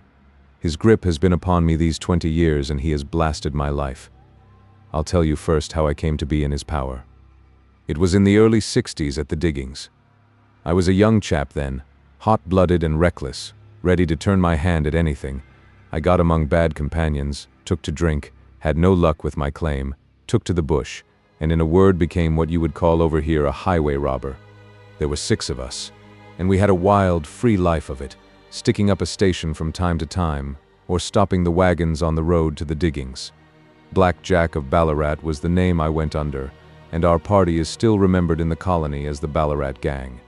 One day a gold convoy came down from Ballarat to Melbourne, and we lay in wait for it and attacked it. There were 6 troopers and 6 of us, so it was a close thing, but we emptied 4 of their saddles at the first volley. 3 of our boys were killed, however, before we got the swag. I put my pistol to the head of the wagon driver, who was this very man, McCarthy. I wished to the Lord that I had shot him then, but I spared him, though I saw his wicked little eyes fixed on my face, as though to remember every feature. We got away with the gold, became wealthy men, and made our way over to England without being suspected. There I parted from my old pals and determined to settle down to a quiet and respectable life. I bought this estate, which chanced to be in the market, and I set myself to do a little good with my money, to make up for the way in which I had earned it. I married too, and though my wife died young, she left me my dear little Alice. Even when she was just a baby, her wee hands seemed to lead me down the right path as nothing else had ever done. In a word, I turned over a new leaf and did my best to make up for the past. All was going well when McCarthy laid his grip upon me. I had gone up to town about an investment, and I met him in Regent Street with hardly a coat to his back or a boot to his foot. "Here we are, Jack," says he, touching me on the arm. "We'll be as good as a family to you.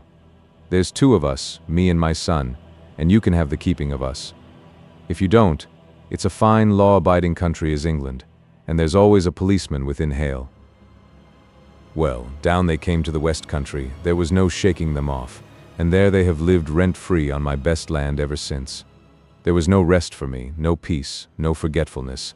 Turn where I would, there was his cunning, grinning face at my elbow.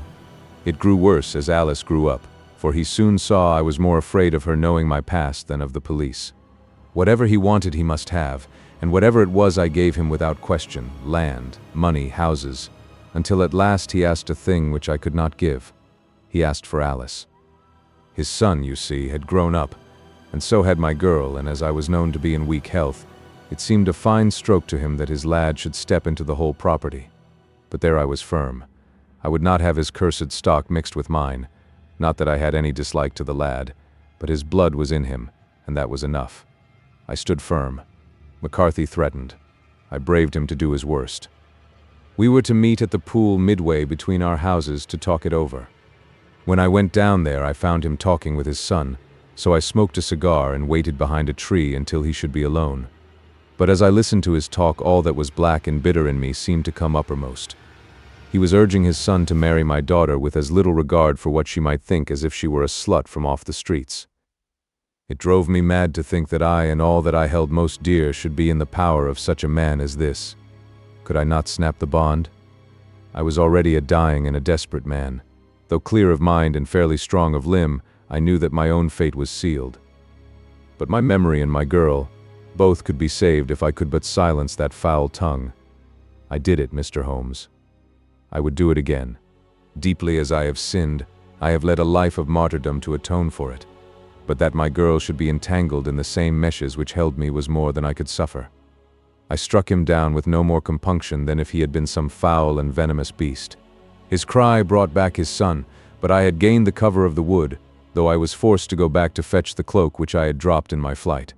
That is the true story, gentlemen, of all that occurred. Well, it is not for me to judge you, said Holmes as the old man signed the statement which had been drawn out. I pray that we may never be exposed to such a temptation. I pray not, sir. And what do you intend to do? In view of your health, nothing. You are yourself aware that you will soon have to answer for your deed at a higher court than the assizes. I will keep your confession, and if McCarthy is condemned, I shall be forced to use it. If not, it shall never be seen by mortal eye, and your secret, whether you be alive or dead, shall be safe with us. Farewell, then, said the old man solemnly. Your own deathbeds, when they come, will be the easier for the thought of the peace which you have given to mine. Tottering and shaking in all his giant frame, he stumbled slowly from the room. God help us, said Holmes after a long silence. Why does fate play such tricks with poor helpless worms? I never hear of such a case as this that I do not think of Baxter's words and say, there, but for the grace of God, goes Sherlock Holmes. James McCarthy was acquitted at the assizes on the strength of a number of objections which had been drawn out by Holmes and submitted to the defending counsel. Old Turner lived for 7 months after our interview, but he is now dead, and there is every prospect that the son and daughter may come to live happily together in ignorance of the black cloud which rests upon their past. 5. The 5 Orange Pips. When I glance over my notes and records of the Sherlock Holmes cases between the years 82 and 90, I am faced by so many which present strange and interesting features that it is no easy matter to know which to choose and which to leave. Some, however, have already gained publicity through the papers, and others have not offered a field for those peculiar qualities which my friend possessed in so high a degree, and which it is the object of these papers to illustrate. Some, too, have baffled his analytical skill, and would be, as narratives, beginnings without an ending, while others have been but partially cleared up, and have their explanations founded rather upon conjecture and surmise than on that absolute logical proof which was so dear to him. There is, however, one of these last which was so remarkable in its details and so startling in its results that I am tempted to give some account of it in spite of the fact that there are points in connection with it which never have been, and probably never will be, entirely cleared up. The year 87 furnished us with a long series of cases of greater or less interest, of which I retain the records. Among my headings under this one 12 months I find an account of the adventure of the Paradol Chamber, of the Amateur Mendicant Society, who held a luxurious club in the lower vault of a furniture warehouse, of the facts connected with the loss of the British bark Sophie Anderson, of the singular adventures of the Grice Pattersons in the island of Uffa, and finally of the Camberwell poisoning case. In the latter, as may be remembered, Sherlock Holmes was able, by winding up the dead man's watch, to prove that it had been wound up 2 hours before, and that therefore the deceased had gone to bed within that time, a deduction which was of the greatest importance in clearing up the case. All these I may sketch out at some future date, but none of them present such singular features as the strange train of circumstances which I have now taken up my pen to describe. It was in the latter days of September, and the equinoctial gales had set in with exceptional violence.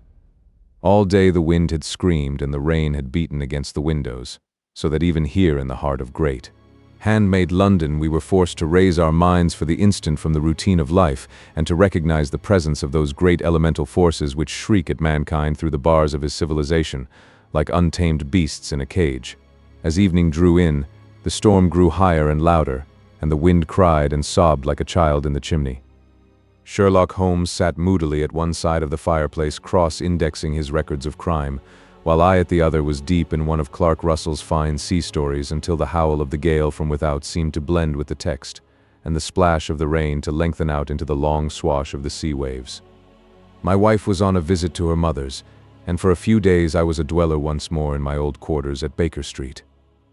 "Why," said I, glancing up at my companion, "that was surely the bell. Who could come tonight? Some friend of yours, perhaps?" "Except yourself, I have none," he answered. "I do not encourage visitors." "A client, then?" "If so, it is a serious case. Nothing less would bring a man out on such a day and at such an hour. But I take it that it is more likely to be some crony of the landlady's." Sherlock Holmes was wrong in his conjecture, however, for there came a step in the passage and a tapping at the door. He stretched out his long arm to turn the lamp away from himself and towards the vacant chair upon which a newcomer must sit. "Come in," said he. The man who entered was young, some 22 at the outside, well-groomed and trimly clad, with something of refinement and delicacy in his bearing. The streaming umbrella which he held in his hand, and his long shining waterproof told of the fierce weather through which he had come. He looked about him anxiously in the glare of the lamp, and I could see that his face was pale and his eyes heavy, like those of a man who is weighed down with some great anxiety. "I owe you an apology," he said, raising his golden pince-nez to his eyes. "I trust that I am not intruding. I fear that I have brought some traces of the storm and rain into your snug chamber." "Give me your coat and umbrella," said Holmes. "They may rest here on the hook and will be dry presently. You have come up from the southwest, I see." "Yes, from Horsham. That clay and chalk mixture which I see upon your toe caps is quite distinctive. I have come for advice. That is easily got. And help. That is not always so easy. I have heard of you, Mr. Holmes. I heard from Major Prendergast how you saved him in the Tankerville Club scandal. Ah, of course. He was wrongfully accused of cheating at cards. He said that you could solve anything. He said too much. That you are never beaten. I have been beaten 4 times, 3 times by men, and once by a woman. But what is that compared with the number of your successes? It is true that I have been generally successful. Then you may be so with me. I beg that you will draw your chair up to the fire and favor me with some details as to your case.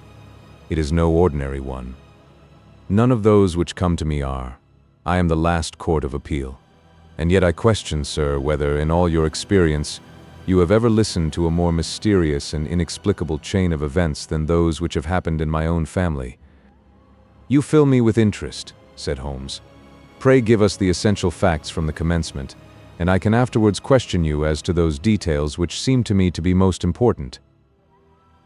The young man pulled his chair up and pushed his wet feet out towards the blaze. My name, said he, is John Openshaw, but my own affairs have, as far as I can understand, little to do with this awful business.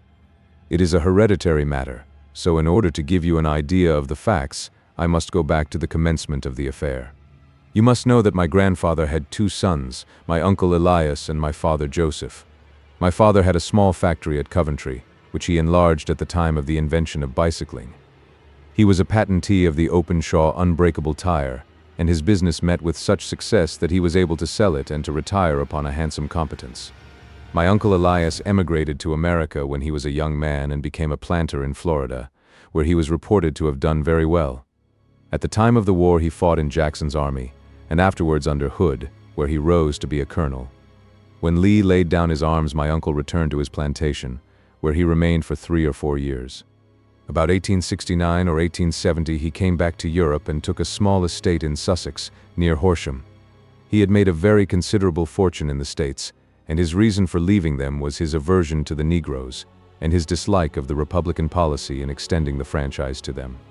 He was a singular man, fierce and quick-tempered, very foul-mouthed when he was angry, and of a most retiring disposition.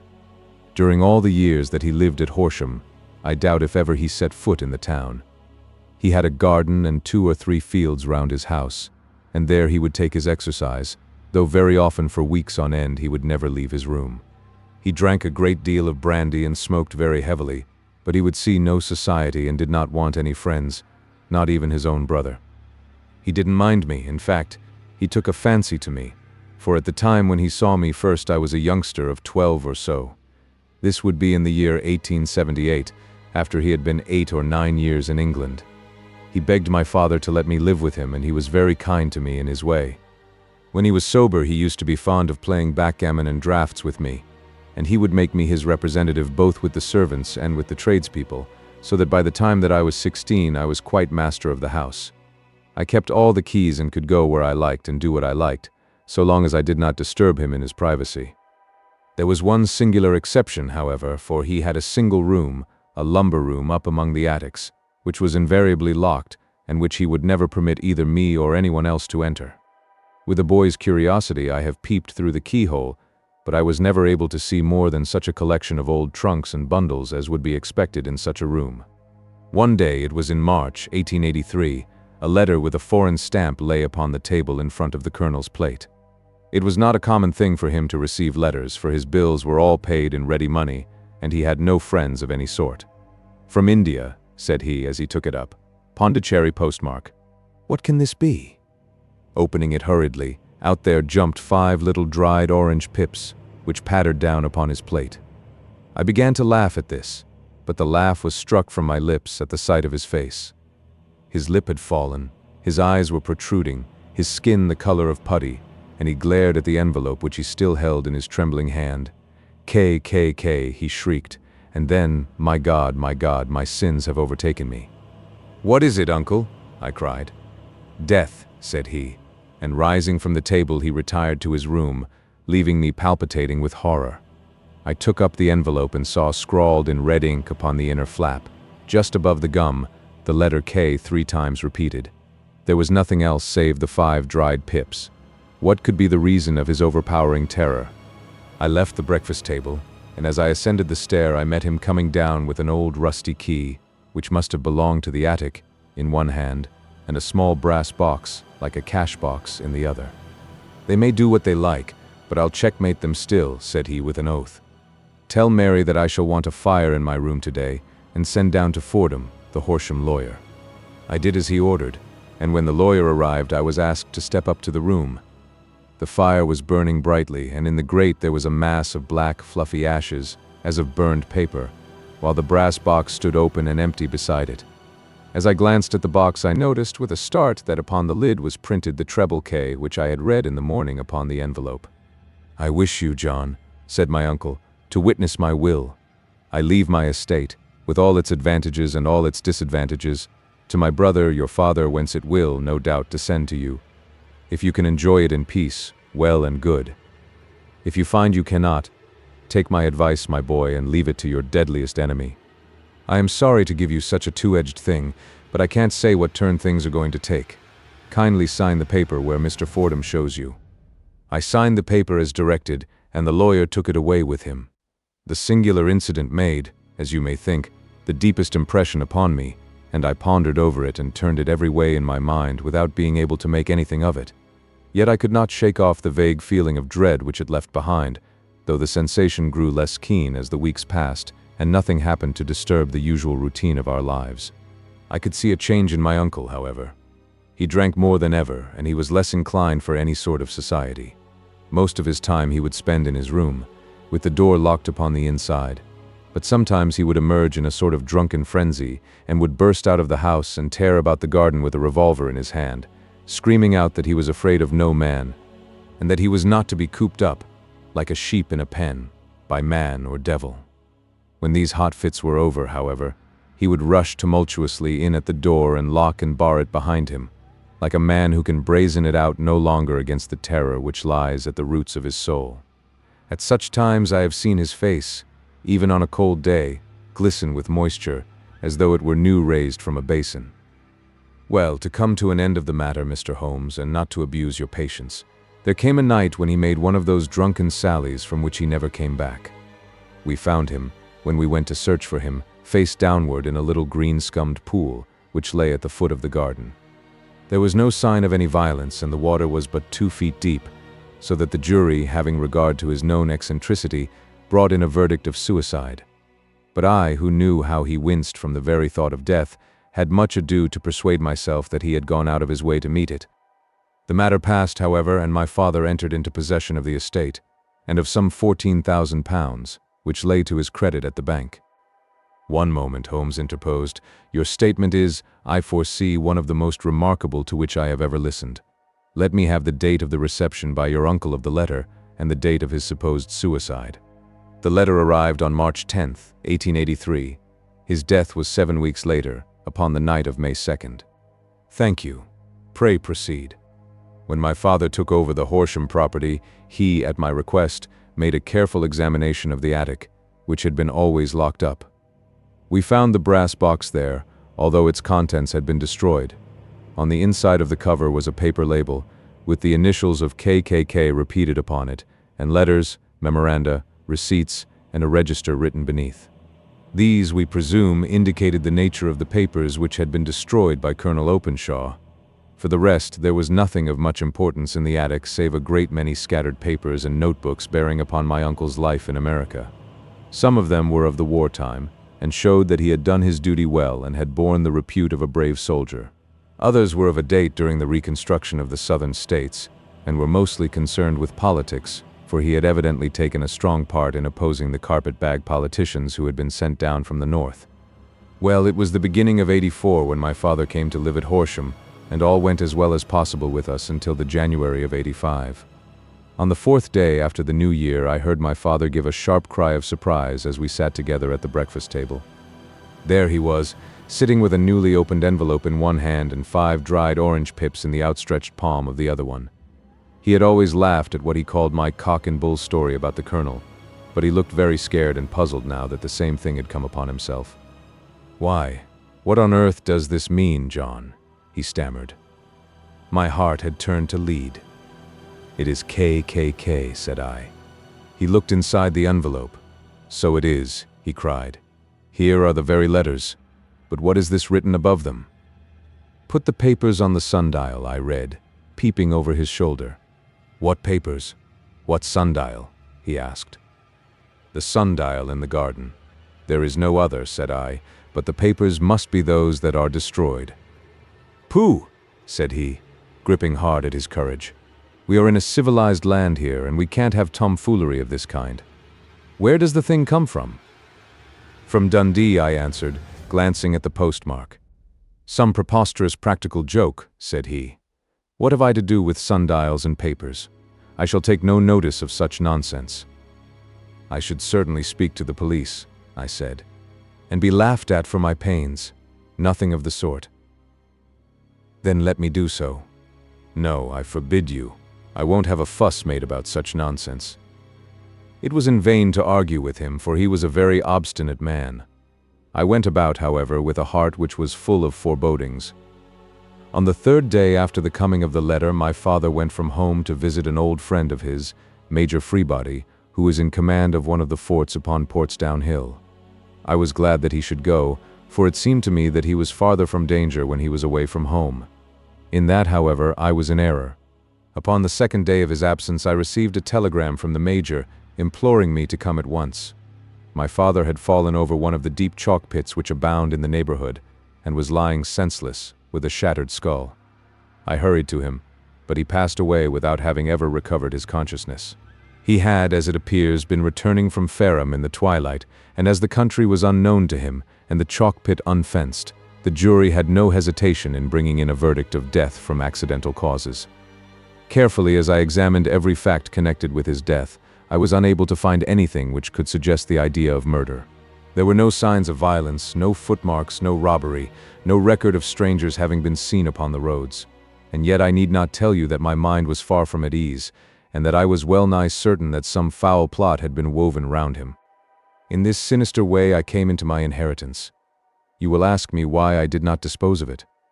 I answer because I was well convinced that our troubles were in some way dependent upon an incident in my uncle's life, and that the danger would be as pressing in one house as in another. It was in January, '85, that my poor father met his end, and 2 years and 8 months have elapsed since then. During that time I have lived happily at Horsham, and I had begun to hope that this curse had passed away from the family, and that it had ended with the last generation. I had begun to take comfort too soon, however. Yesterday morning the blow fell in the very shape in which it had come upon my father.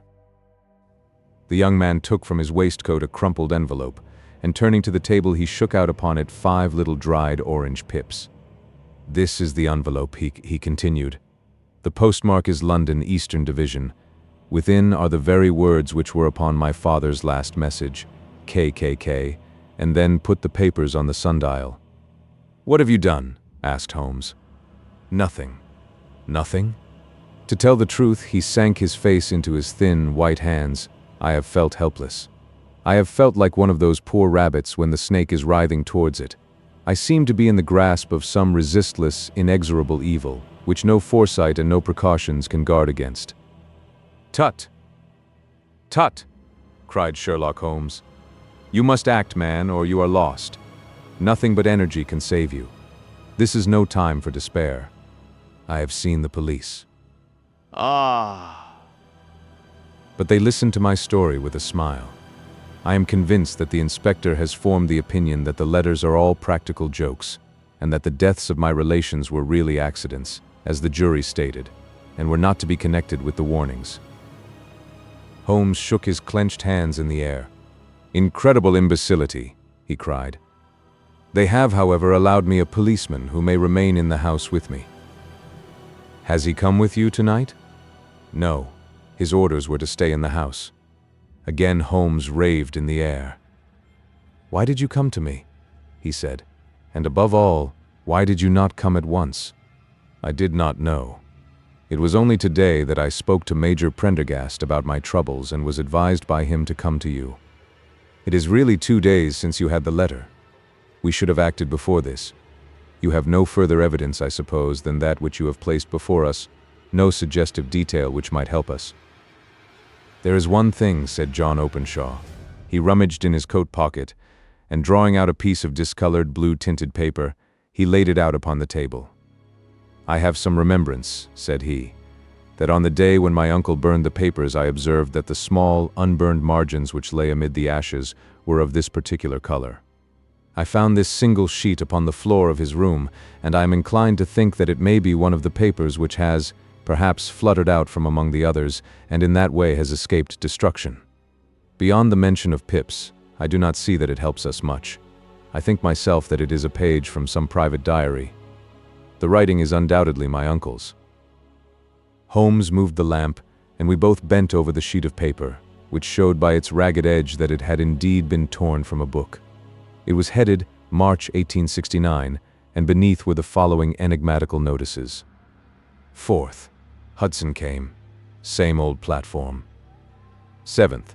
Set the pips on Macaulay, Paramore, and John Swain of St. Augustine. 9th. Macaulay cleared. 10th. John Swain cleared. 12th. Visited Paramore. All well. "Thank you," said Holmes, folding up the paper and returning it to our visitor. "And now you must on no account lose another instant. We cannot spare time even to discuss what you have told me. You must get home instantly and act. What shall I do?" "There is but one thing to do. It must be done at once. You must put this piece of paper which you have shown us into the brass box which you have described. You must also put in a note to say that all the other papers were burned by your uncle, and that this is the only one which remains. You must assert that in such words as will carry conviction with them. Having done this, you must at once put the box out upon the sundial as directed. Do you understand?" "Entirely. Do not think of revenge or anything of the sort at present. I think that we may gain that by means of the law, but we have our web to weave, while theirs is already woven. The first consideration is to remove the pressing danger which threatens you. The second is to clear up the mystery and to punish the guilty parties." "I thank you," said the young man, rising and pulling on his overcoat. "You have given me fresh life and hope. I shall certainly do as you advise. Do not lose an instant, and, above all, take care of yourself in the meanwhile, for I do not think that there can be a doubt that you are threatened by a very real and imminent danger. How do you go back?" "By train from Waterloo. It is not yet 9. The streets will be crowded, so I trust that you may be in safety, and yet you cannot guard yourself too closely. I am armed." "That is well. Tomorrow I shall set to work upon your case. I shall see you at Horsham, then." "No, your secret lies in London. It is there that I shall seek it. Then I shall call upon you in a day or in 2 days with news as to the box and the papers. I shall take your advice in every particular." He shook hands with us and took his leave. Outside, the wind still screamed, and the rain splashed and pattered against the windows. This strange, wild story seemed to have come to us from amid the mad elements, blown in upon us like a sheet of seaweed in a gale, and now to have been reabsorbed by them once more. Sherlock Holmes sat for some time in silence, with his head sunk forward and his eyes bent upon the red glow of the fire. Then he lit his pipe, and leaning back in his chair, he watched the blue smoke rings as they chased each other up to the ceiling. "I think, Watson," he remarked at last, "that of all our cases we have had none more fantastic than this. Save, perhaps, the sign of 4. Well, yes, save, perhaps, that. And yet this John Openshaw seems to me to be walking amid even greater perils than did the Sholtos." "But have you," I asked, "formed any definite conception as to what these perils are?" "There can be no question as to their nature," he answered. "Then what are they? Who is this KKK, and why does he pursue this unhappy family?" Sherlock Holmes closed his eyes and placed his elbows upon the arms of his chair, with his fingertips together. The ideal reasoner, he remarked, would, when he had once been shown a single fact in all its bearings, deduce from it not only all the chain of events which led up to it, but also all the results which would follow from it. As Cuvier could correctly describe a whole animal by the contemplation of a single bone, so the observer who has thoroughly understood one link in a series of incidents should be able to accurately state all the other ones both before and after. We have not yet grasped the results which the reason alone can attain to. Problems may be solved in the study which have baffled all those who have sought a solution by the aid of their senses.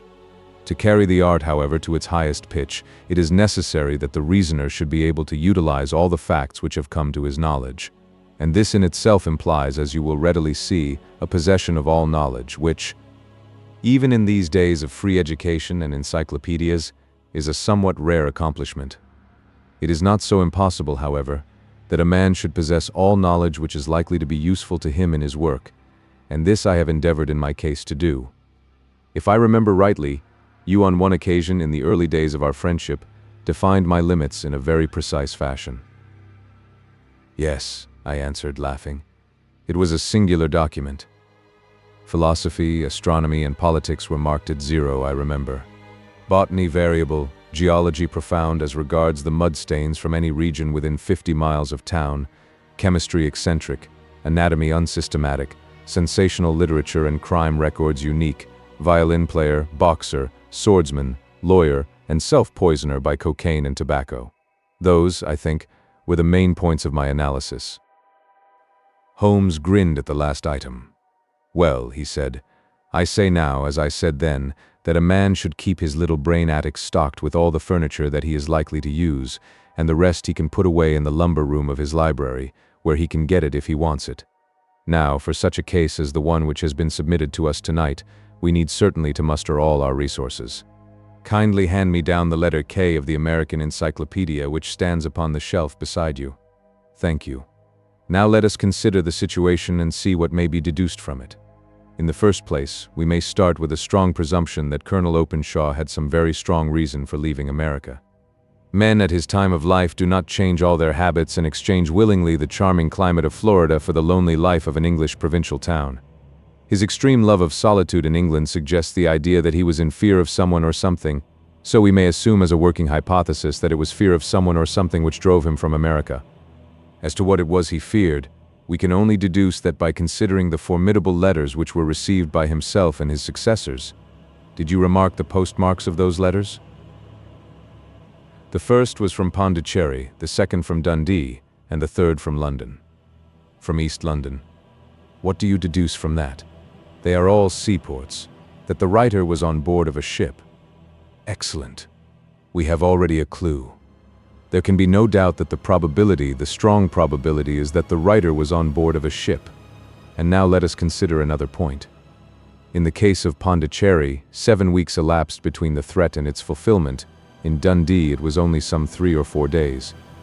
Does that suggest anything? A greater distance to travel. But the letter had also a greater distance to come. Then I do not see the point. There is at least a presumption that the vessel in which the man or men are is a sailing ship. It looks as if they always send their singular warning or token before them when starting upon their mission. You see how quickly the deed followed the sign when it came from Dundee. If they had come from Pondicherry in a steamer, they would have arrived almost as soon as their letter.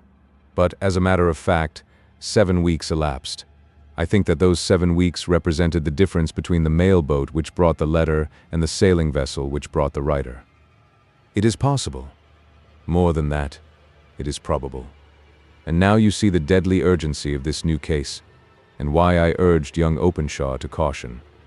The blow has always fallen at the end of the time which it would take the senders to travel the distance. But this one comes from London, and therefore we cannot count upon delay. Good God, I cried. What can it mean, this relentless persecution? The papers which Openshaw carried are obviously of vital importance to the person or persons in the sailing ship. I think that it is quite clear that there must be more than one of them. A single man could not have carried out 2 deaths in such a way as to deceive a coroner's jury. There must have been several in it, and they must have been men of resource and determination. Their papers they mean to have, be the holder of them who it may. In this way you see KKK ceases to be the initials of an individual and becomes the badge of a society. But of what society?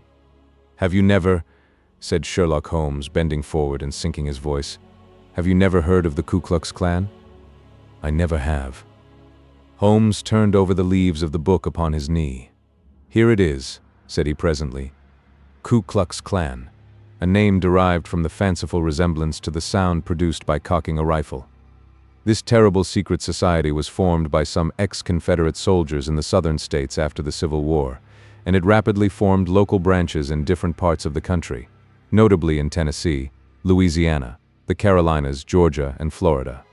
Its power was used for political purposes, principally for the terrorizing of the Negro voters and the murdering and driving from the country of those who were opposed to its views. Its outrages were usually preceded by a warning sent to the marked man in some fantastic but generally recognized shape, a sprig of oak leaves in some parts, melon seeds or orange pips in others. On receiving this, the victim might either openly abjure his former ways or might fly from the country. If he braved the matter out, death would unfailingly come upon him, and usually in some strange and unforeseen manner. So perfect was the organization of the society, and so systematic its methods, that there is hardly a case upon record where any man succeeded in braving it with impunity, or in which any of its outrages were traced home to the perpetrators. For some years the organization flourished in spite of the efforts of the United States government and of the better classes of the community in the South. Eventually, in the year 1869, the movement rather suddenly collapsed, although there have been sporadic outbreaks of the same sort since that date. You will observe, said Holmes, laying down the volume, that the sudden breaking up of the society was coincident with the disappearance of Openshaw from America with their papers. It may well have been cause and effect. It is no wonder that he and his family have some of the more implacable spirits upon their track. You can understand that this register and diary may implicate some of the first men in the South, and that there may be many who will not sleep easy at night until it is recovered. Then the page we have seen is such as we might expect. It ran, if I remember right, sent the pips to A, B, and C, that is, sent the society's warning to them. Then there are successive entries that A and B cleared, or left the country, and finally that C was visited with, I fear, a sinister result for C. Well, I think, Doctor, that we may let some light into this dark place, and I believe that the only chance young Openshaw has in the meantime is to do what I have told him. There is nothing more to be said or to be done tonight, so hand me over my violin and let us try to forget for half an hour the miserable weather and the still more miserable ways of our fellow men. It had cleared in the morning, and the sun was shining with a subdued brightness through the dim veil which hangs over the great city. Sherlock Holmes was already at breakfast when I came down. "You will excuse me for not waiting for you," said he. I foresee a very busy day before me in looking into this case of young Openshaw's." "What steps will you take?" I asked. "It will very much depend upon the results of my first inquiries. I may have to go down to Horsham after all." "You will not go there first?" "No, I shall commence with the city. Just ring the bell and the maid will bring up your coffee." As I waited, I lifted the unopened newspaper from the table and glanced my eye over it. It rested upon a heading which sent a chill to my heart. "Holmes," I cried, "you are too late." "Ah," said he, laying down his cup. "I feared as much. How was it done?" He spoke calmly, but I could see that he was deeply moved. My eye caught the name of Openshaw and the heading "Tragedy near Waterloo Bridge." Here is the account. "Between 9 and 10 last night, Police Constable Cook, of the H Division, on duty near Waterloo Bridge, heard a cry for help and a splash in the water. The night, however, was extremely dark and stormy, so that, in spite of the help of several passers-by, it was quite impossible to effect a rescue. The alarm, however, was given, and, by the aid of the water police, the body was eventually recovered. It proved to be that of a young gentleman whose name, as it appears from an envelope which was found in his pocket, was John Openshaw, and whose residence is near Horsham. It is conjectured that he may have been hurrying down to catch the last train from Waterloo Station, and that in his haste and the extreme darkness he missed his path and walked over the edge of one of the small landing places for river steamboats. The body exhibited no traces of violence, and there can be no doubt that the deceased had been the victim of an unfortunate accident, which should have the effect of calling the attention of the authorities to the condition of the riverside landing stages.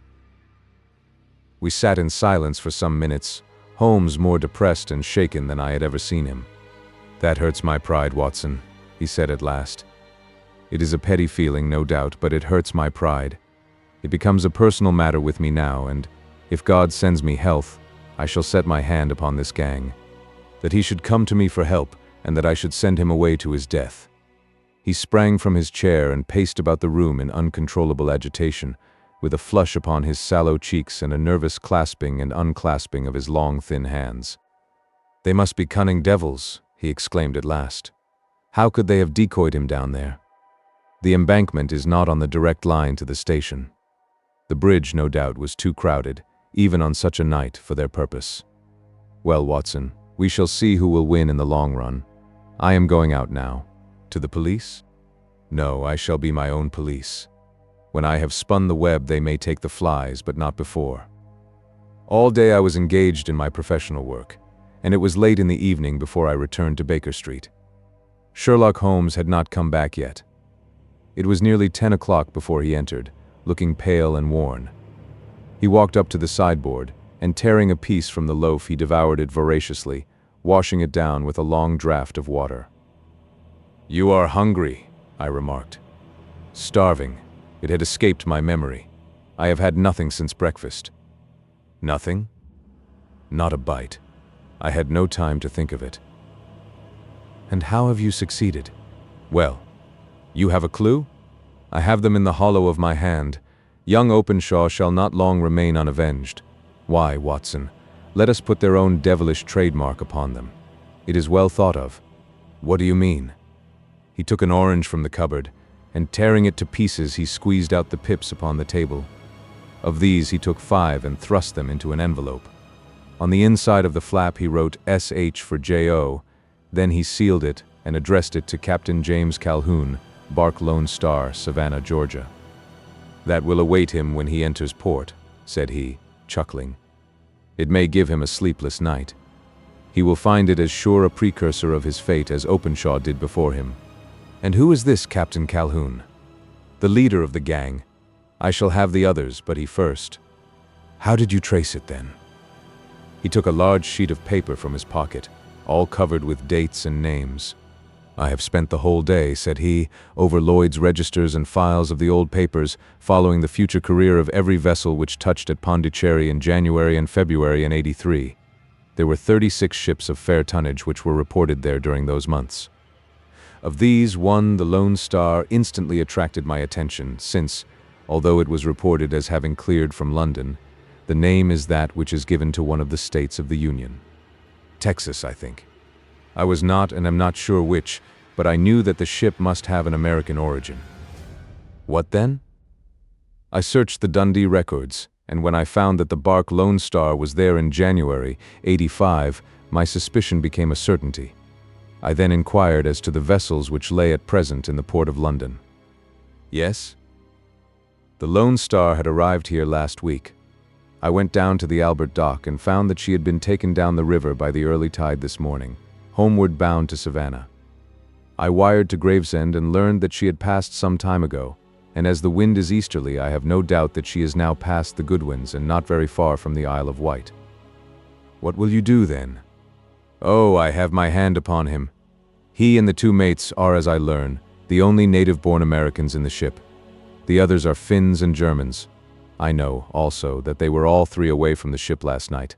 I had it from the stevedore who has been loading their cargo. By the time that their sailing ship reaches Savannah, the mail boat will have carried this letter, and the cable will have informed the police of Savannah that these three gentlemen are badly wanted here upon a charge of murder. There is ever a flaw, however, in the best laid of human plans, and the murderers of John Openshaw were never to receive the orange pips which would show them that another, as cunning and as resolute as themselves, was upon their track. Very long and very severe were the equinoctial gales that year. We waited long for news of the Lone Star of Savannah, but none ever reached us. We did at last hear that somewhere far out in the Atlantic a shattered stern post of a boat was seen swinging in the trough of a wave, with the letters L.S. carved upon it, and that is all which we shall ever know of the fate of the Lone Star. 6. The Man with the Twisted Lip. Isa Whitney, brother of the late Elias Whitney, Doctor of Divinity, principal of the Theological College of St. George's, was much addicted to opium. The habit grew upon him, as I understand, from some foolish freak when he was at college, for having read De Quincey's description of his dreams and sensations, he had drenched his tobacco with laudanum in an attempt to produce the same effects. He found, as so many more have done, that the practice is easier to attain than to get rid of, and for many years he continued to be a slave to the drug, an object of mingled horror and pity to his friends and relatives. I can see him now, with yellow pasty face, drooping lids, and pinpoint pupils, all huddled in a chair, the wreck and ruin of a noble man. One night, it was in June '89, there came a ring to my bell, about the hour when a man gives his first yawn and glances at the clock. I sat up in my chair, and my wife laid her needlework down in her lap and made a little face of disappointment. "A patient," said she. "You'll have to go out." I groaned, for I was newly come back from a weary day. We heard the door open, a few hurried words, and then quick steps upon the linoleum. Our own door flew open, and a lady clad in some dark-colored stuff, with a black veil, entered the room.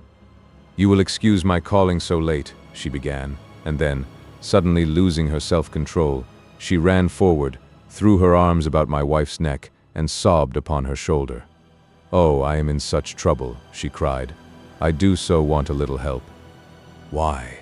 said my wife, pulling up her veil. "It is Kate Whitney. How you startled me, Kate. I had not an idea who you were when you came in. I didn't know what to do, so I came straight to you. That was always the way. Folk who were in grief came to my wife like birds to a lighthouse. It was very sweet of you to come. Now you must have some wine and water and sit here comfortably and tell us all about it. Or should you rather that I sent James off to bed?" "Oh, no, no. I want the doctor's advice and help, too. It's about Isa. He has not been home for 2 days. I am so frightened about him."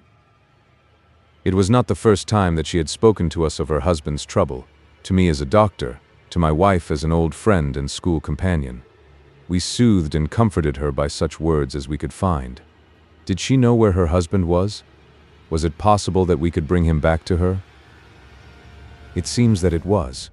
She had the surest information that of late he had, when the fit was on him, made use of an opium den in the farthest east of the city. Hitherto his orgies had always been confined to one day, and he had come back, twitching and shattered in the evening. But now the spell had been upon him 48 hours, and he lay there, doubtless among the dregs of the docks, breathing in the poison or sleeping off the effects. There he was to be found, she was sure of it, at the Bar of Gold in Upper Swandam Lane. But what was she to do? How could she, a young and timid woman, make her way into such a place and pluck her husband out from among the ruffians who surrounded him? There was the case, and of course there was but one way out of it. Might I not escort her to this place? And then, as a second thought, why should she come at all? I was Isa Whitney's medical advisor, and as such I had influence over him. I could manage it better if I were alone. I promised her on my word that I would send him home in a cab within 2 hours if he were indeed at the address which she had given me.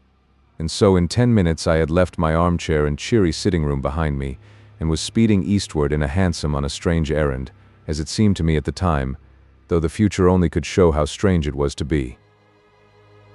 But there was no great difficulty in the first stage of my adventure. Upper Swandam Lane is a vile alley lurking behind the high wharves which line the north side of the river to the east of London Bridge. Between a slop shop and a gin shop, approached by a steep flight of steps leading down to a black gap like the mouth of a cave, I found the den of which I was in search. Ordering my cab to wait, I passed down the steps, worn hollow in the center by the ceaseless tread of drunken feet, and by the light of a flickering oil lamp above the door I found the latch, and made my way into a long, low room, thick and heavy with the brown opium smoke, and terraced with wooden berths, like the forecastle of an emigrant ship. Through the gloom one could dimly catch a glimpse of bodies lying in strange fantastic poses, bowed shoulders, bent knees, heads thrown back, and chins pointing upward, with here and there a dark, lackluster eye turned upon the newcomer. Out of the black shadows there glimmered little red circles of light, now bright, now faint, as the burning poison waxed or waned in the bowls of the metal pipes. The most lay silent, but some muttered to themselves, and others talked together in a strange, low, monotonous voice, their conversation coming in gushes, and then suddenly tailing off into silence, each mumbling out his own thoughts and paying little heed to the words of his neighbor. At the farther end was a small brazier of burning charcoal, beside which on a three-legged wooden stool there sat a tall, thin old man, with his jaw resting upon his two fists and his elbows upon his knees, staring into the fire.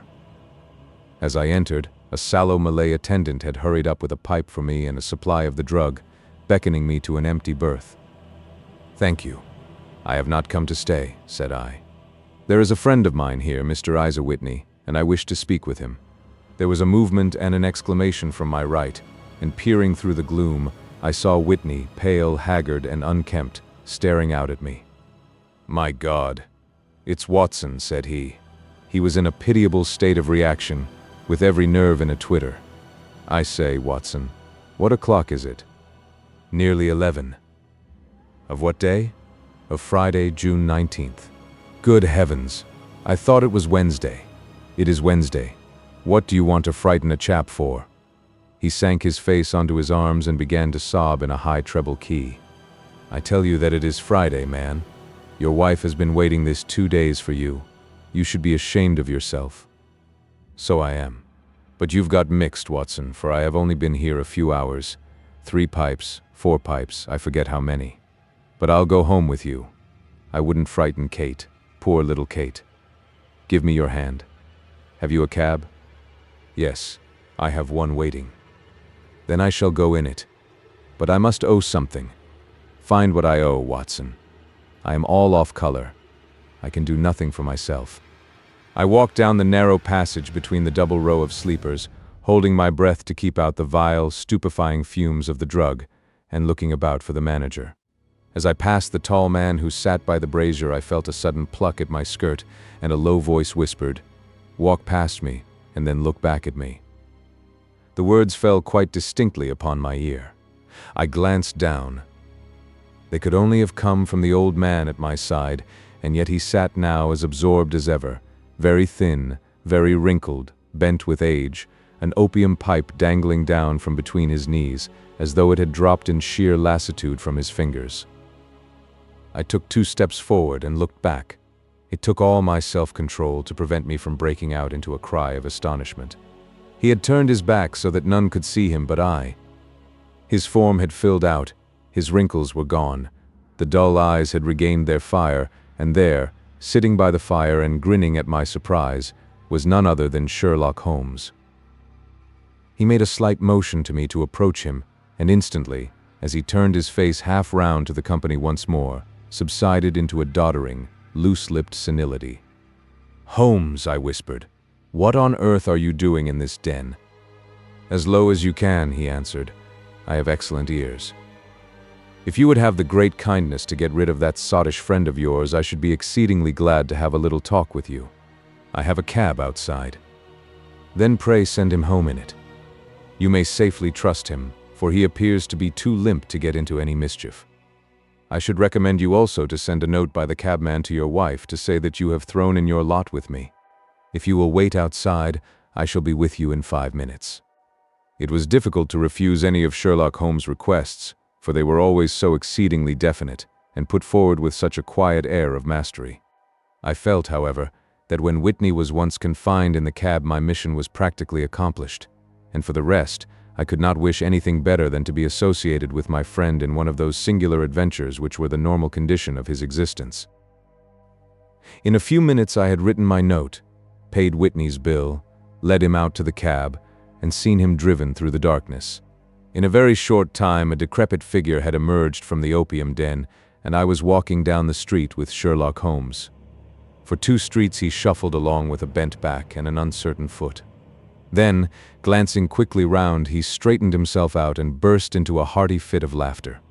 "I suppose, Watson," said he, "that you imagine that I have added opium smoking to cocaine injections, and all the other little weaknesses on which you have favored me with your medical views. I was certainly surprised to find you there. But not more so than I to find you. I came to find a friend, and I to find an enemy." "An enemy?" "Yes, one of my natural enemies, or, shall I say, my natural prey.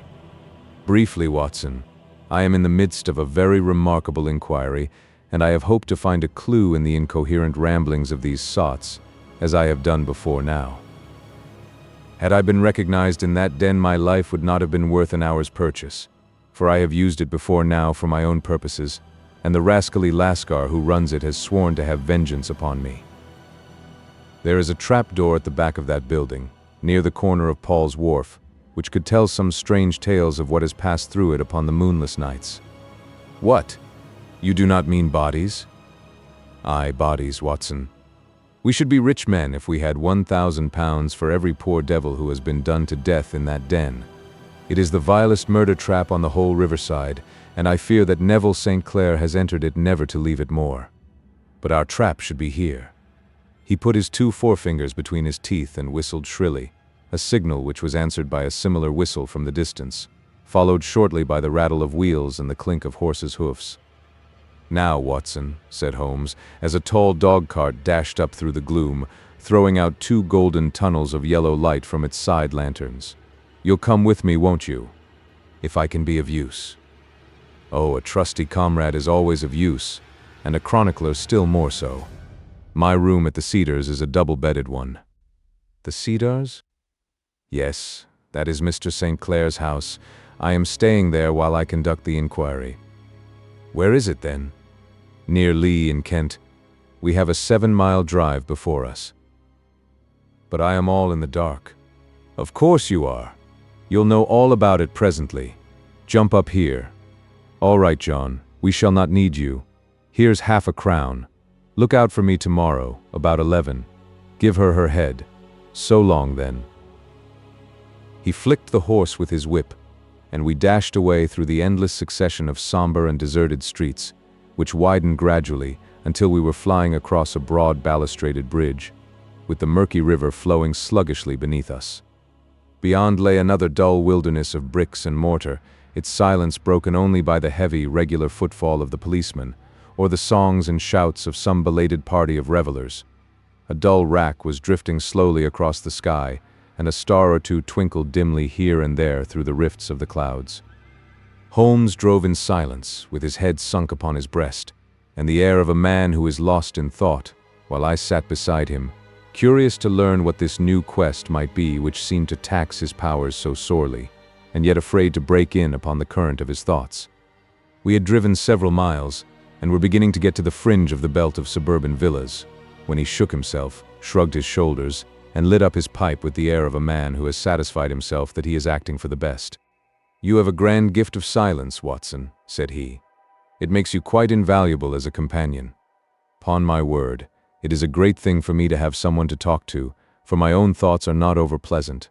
I was wondering what I should say to this dear little woman tonight when she meets me at the door. You forget that I know nothing about it. I shall just have time to tell you the facts of the case before we get to Lee. It seems absurdly simple, and yet somehow I can get nothing to go upon. There's plenty of thread, no doubt, but I can't get the end of it into my hand. Now, I'll state the case clearly and concisely to you, Watson, and maybe you can see a spark where all is dark to me. Proceed, then. Some years ago, to be definite, in May 1884, there came to Lee a gentleman, Neville St. Clair by name, who appeared to have plenty of money. He took a large villa, laid out the grounds very nicely, and lived generally in good style. By degrees he made friends in the neighborhood, and in 1887 he married the daughter of a local brewer, by whom he now has 2 children. He had no occupation, but was interested in several companies and went into town as a rule in the morning, returning by the 5:14 from Cannon Street every night. Mr. St. Clair is now 37 years of age, is a man of temperate habits, a good husband, a very affectionate father, and a man who is popular with all who know him. I may add that his whole debts at the present moment, as far as we have been able to ascertain, amount to £88 10 while he has £220 standing to his credit in the Capital and Counties Bank. There is no reason, therefore, to think that money troubles have been weighing upon his mind. Last Monday, Mr. Neville St. Clair went into town rather earlier than usual, remarking before he started that he had 2 important commissions to perform, and that he would bring his little boy home a box of bricks. Now, by the merest chance, his wife received a telegram upon this same Monday, very shortly after his departure, to the effect that a small parcel of considerable value which she had been expecting was waiting for her at the offices of the Aberdeen Shipping Company. Now, if you are well up in your London, you will know that the office of the company is in Fresno Street, which branches out of Upper Swandam Lane where you found me tonight. Mrs. St. Clair had her lunch, started for the city, did some shopping, proceeded to the company's office, got her packet, and found herself at exactly 4:35 walking through Swandam Lane on her way back to the station. Have you followed me so far? It is very clear. If you remember, Monday was an exceedingly hot day, and Mrs. St. Clair walked slowly, glancing about in the hope of seeing a cab, as she did not like the neighborhood in which she found herself. While she was walking in this way down Swandam Lane, she suddenly heard an ejaculation or cry, and was struck cold to see her husband looking down at her and, as it seemed to her, beckoning to her from a second-floor window. The window was open, and she distinctly saw his face, which she describes as being terribly agitated. He waved his hands frantically to her, and then vanished from the window so suddenly that it seemed to her that he had been plucked back by some irresistible force from behind. One singular point which struck her quick feminine eye was that, although he wore some dark coat, such as he had started to town in, he had on neither collar nor necktie. Convinced that something was amiss with him, she rushed down the steps, for the house was none other than the opium den in which you found me tonight, and running through the front room she attempted to ascend the stairs which led to the first floor. At the foot of the stairs, however, she met this Lascar scoundrel of whom I have spoken, who thrust her back and, aided by a Dane, who acts as assistant there, pushed her out into the street. Filled with the most maddening doubts and fears, she rushed down the lane and, by rare good fortune, met in Fresno Street a number of constables with an inspector, all on their way to their beat. The inspector and 2 men accompanied her back, and in spite of the continued resistance of the proprietor, they made their way to the room in which Mr. St. Clair had last been seen. There was no sign of him there. In fact, in the whole of that floor there was no one to be found save a crippled wretch of hideous aspect, who, it seems, made his home there. Both he and the Lascar stoutly swore that no one else had been in the front room during the afternoon. So determined was their denial that the inspector was staggered, and had almost come to believe that Mrs. St. Clair had been deluded when, with a cry, she sprang at a small deal box which lay upon the table and tore the lid from it. Out there fell a cascade of children's bricks. It was the toy which he had promised to bring home. This discovery and the evident confusion which the cripple showed made the inspector realize that the matter was serious. The rooms were carefully examined, and results all pointed to an abominable crime. The front room was plainly furnished as a sitting room and led into a small bedroom, which looked out upon the back of one of the wharves. Between the wharf and the bedroom window is a narrow strip, which is dry at low tide but is covered at high tide with at least 4.5 feet of water. The bedroom window was a broad one and opened from below. On examination, traces of blood were to be seen upon the windowsill, and several scattered drops were visible upon the wooden floor of the bedroom. Thrust away behind a curtain in the front room were all the clothes of Mr. Neville St. Clair, with the exception of his coat. His boots, his socks, his hat, and his watch, all were there. There were no signs of violence upon any of these garments, and there were no other traces of Mr. Neville St. Clair. Out of the window he must apparently have gone, for no other exit could be discovered, and the ominous bloodstains upon the sill gave little promise that he could save himself by swimming, for the tide was at its very highest at the moment of the tragedy. And now as to the villains who seemed to be immediately implicated in the matter. The Lascar was known to be a man of the vilest antecedents, but as, by Mrs. St. Clair's story, he was known to have been at the foot of the stair within a very few seconds of her husband's appearance at the window, he could hardly have been more than an accessory to the crime. His defense was one of absolute ignorance, and he protested that he had no knowledge as to the doings of Hugh Boone, his lodger, and that he could not account in any way for the presence of the missing gentleman's clothes. So much for the Lascar manager. Now for the sinister cripple who lives upon the second floor of the opium den, and who was certainly the last human being whose eyes rested upon Neville St. Clair. His name is Hugh Boone, and his hideous face is one which is familiar to every man who goes much to the city. He is a professional beggar, though in order to avoid the police regulations he pretends to a small trade in wax vestas. Some little distance down Threadneedle Street, upon the left-hand side, there is, as you may have remarked, a small angle in the wall. Here it is that this creature takes his daily seat, cross-legged with his tiny stock of matches on his lap, and as he is a piteous spectacle, a small rain of charity descends into the greasy leather cap which lies upon the pavement beside him. I have watched the fellow more than once before ever I thought of making his professional acquaintance, and I have been surprised at the harvest which he has reaped in a short time. His appearance, you see, is so remarkable that no one can pass him without observing him. A shock of orange hair, a pale face disfigured by a horrible scar which, by its contraction, has turned up the outer edge of his upper lip, a bulldog chin, and a pair of very penetrating dark eyes which present a singular contrast to the color of his hair, all mark him out from amid the common crowd of mendicants, and so, too, does his wit, for he is ever ready with a reply to any piece of chaff which may be thrown at him by the passers-by. This is the man whom we now learn to have been the lodger at the opium den, and to have been the last man to see the gentleman of whom we are in quest. But a cripple, said I. What could he have done single-handed against a man in the prime of life? He is a cripple in the sense that he walks with a limp, but in other respects he appears to be a powerful and well-nurtured man. Surely your medical experience would tell you, Watson, that weakness in one limb is often compensated for by exceptional strength in the others.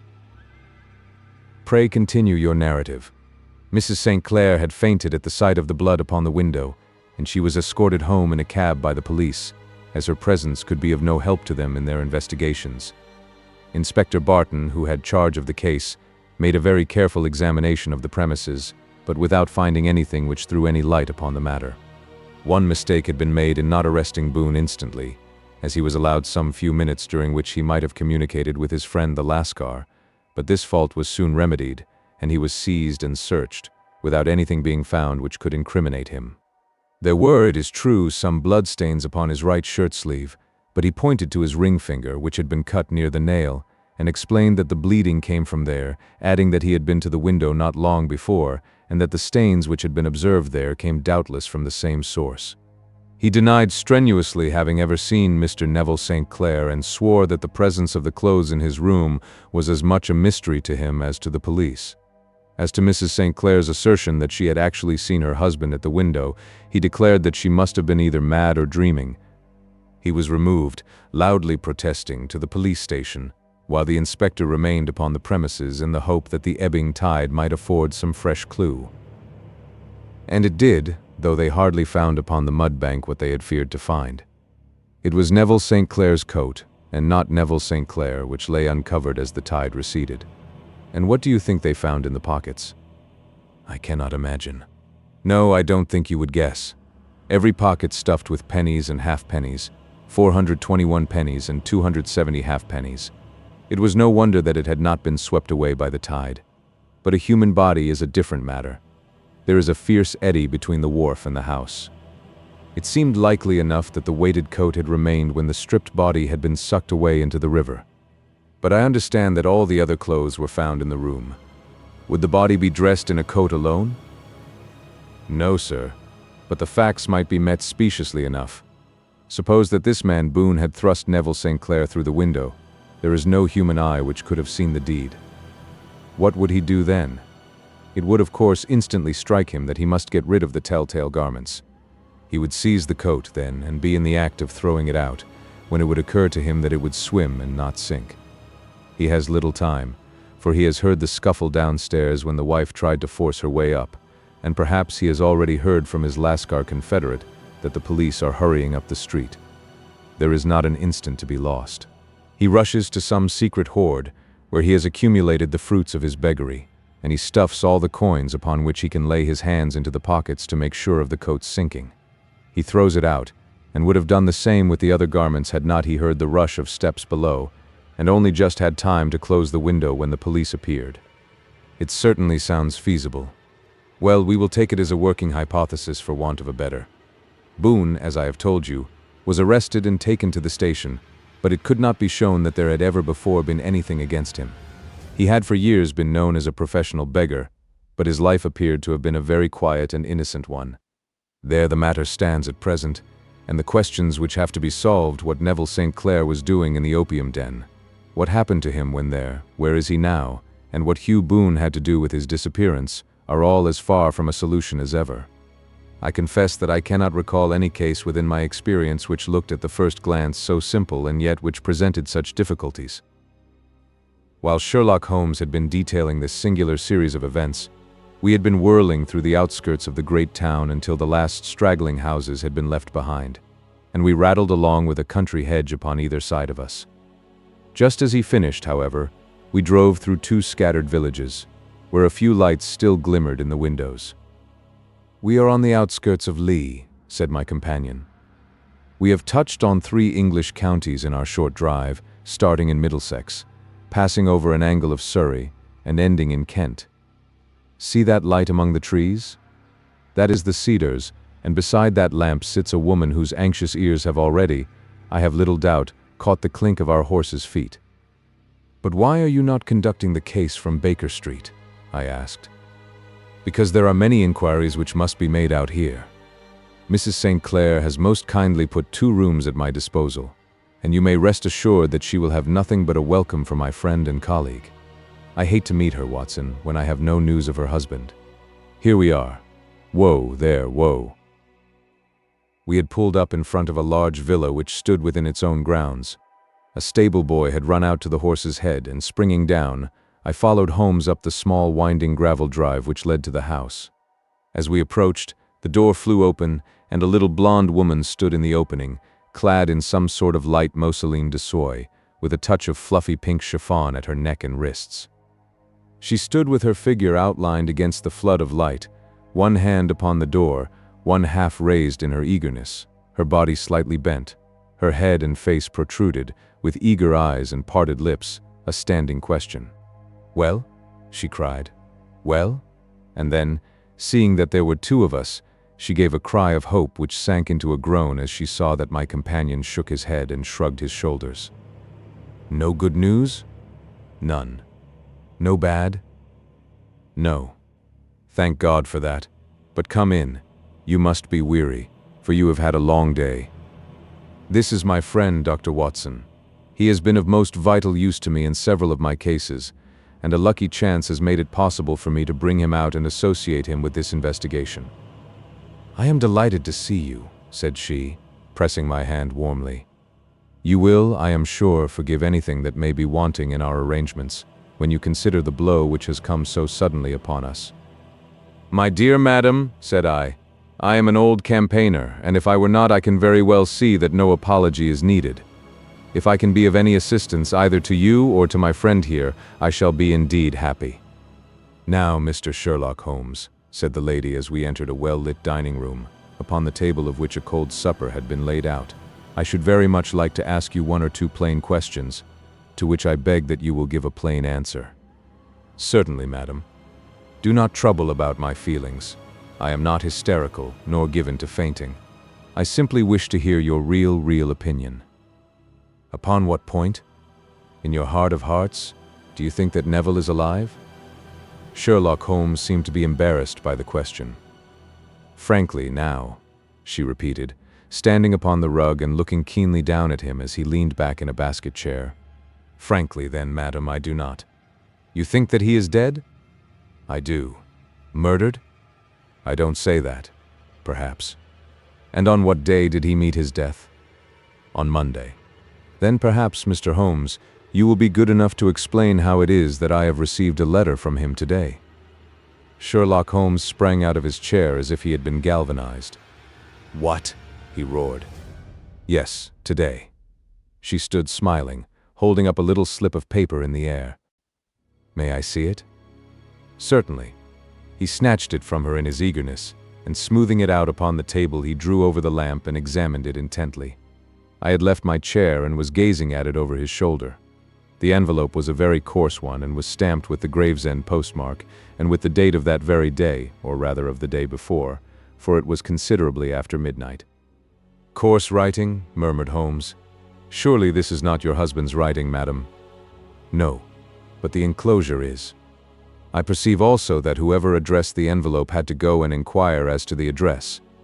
"How can you tell that?" "The name, you see, is in perfectly black ink, which has dried itself. The rest is of the grayish color, which shows that blotting paper has been used. If it had been written straight off, and then blotted, none would be of a deep black shade.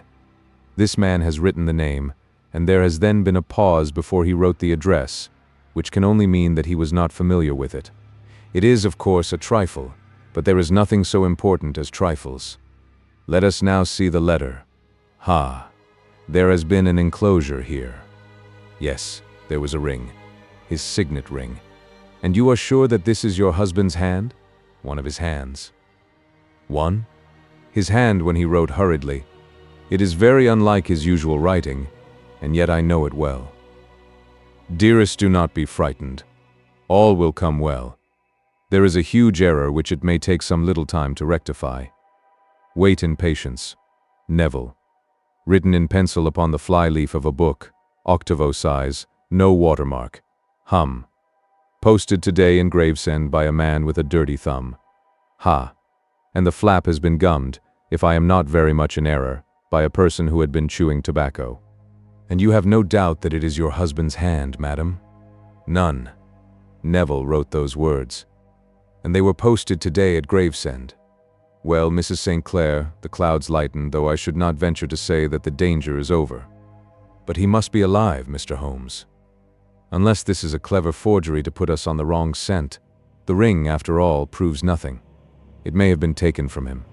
No. It is his very own writing. Very well.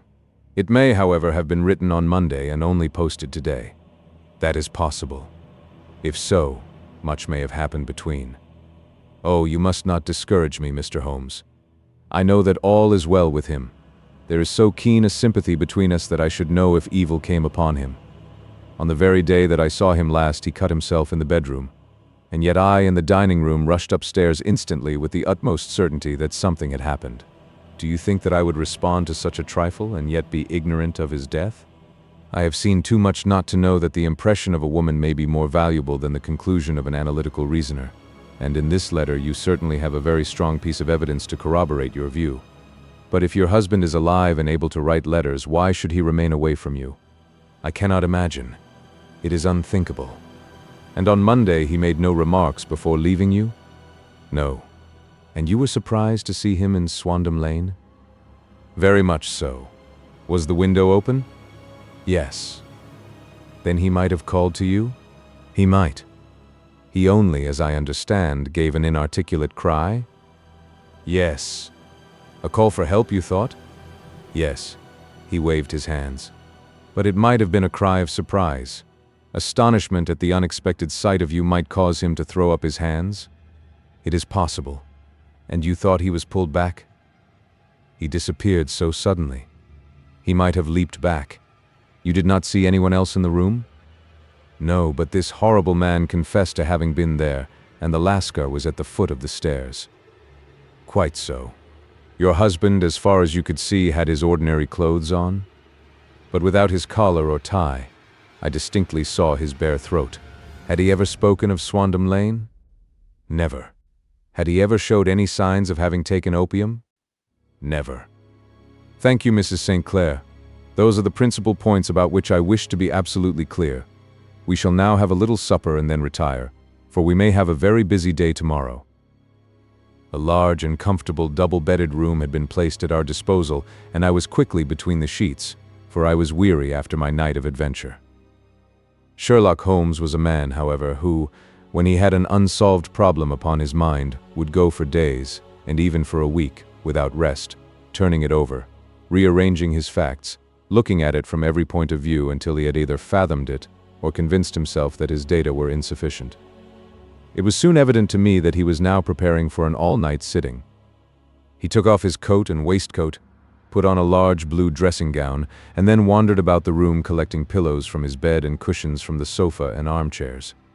With these he constructed a sort of Eastern divan, upon which he perched himself cross-legged with an ounce of shag tobacco and a box of matches laid out in front of him.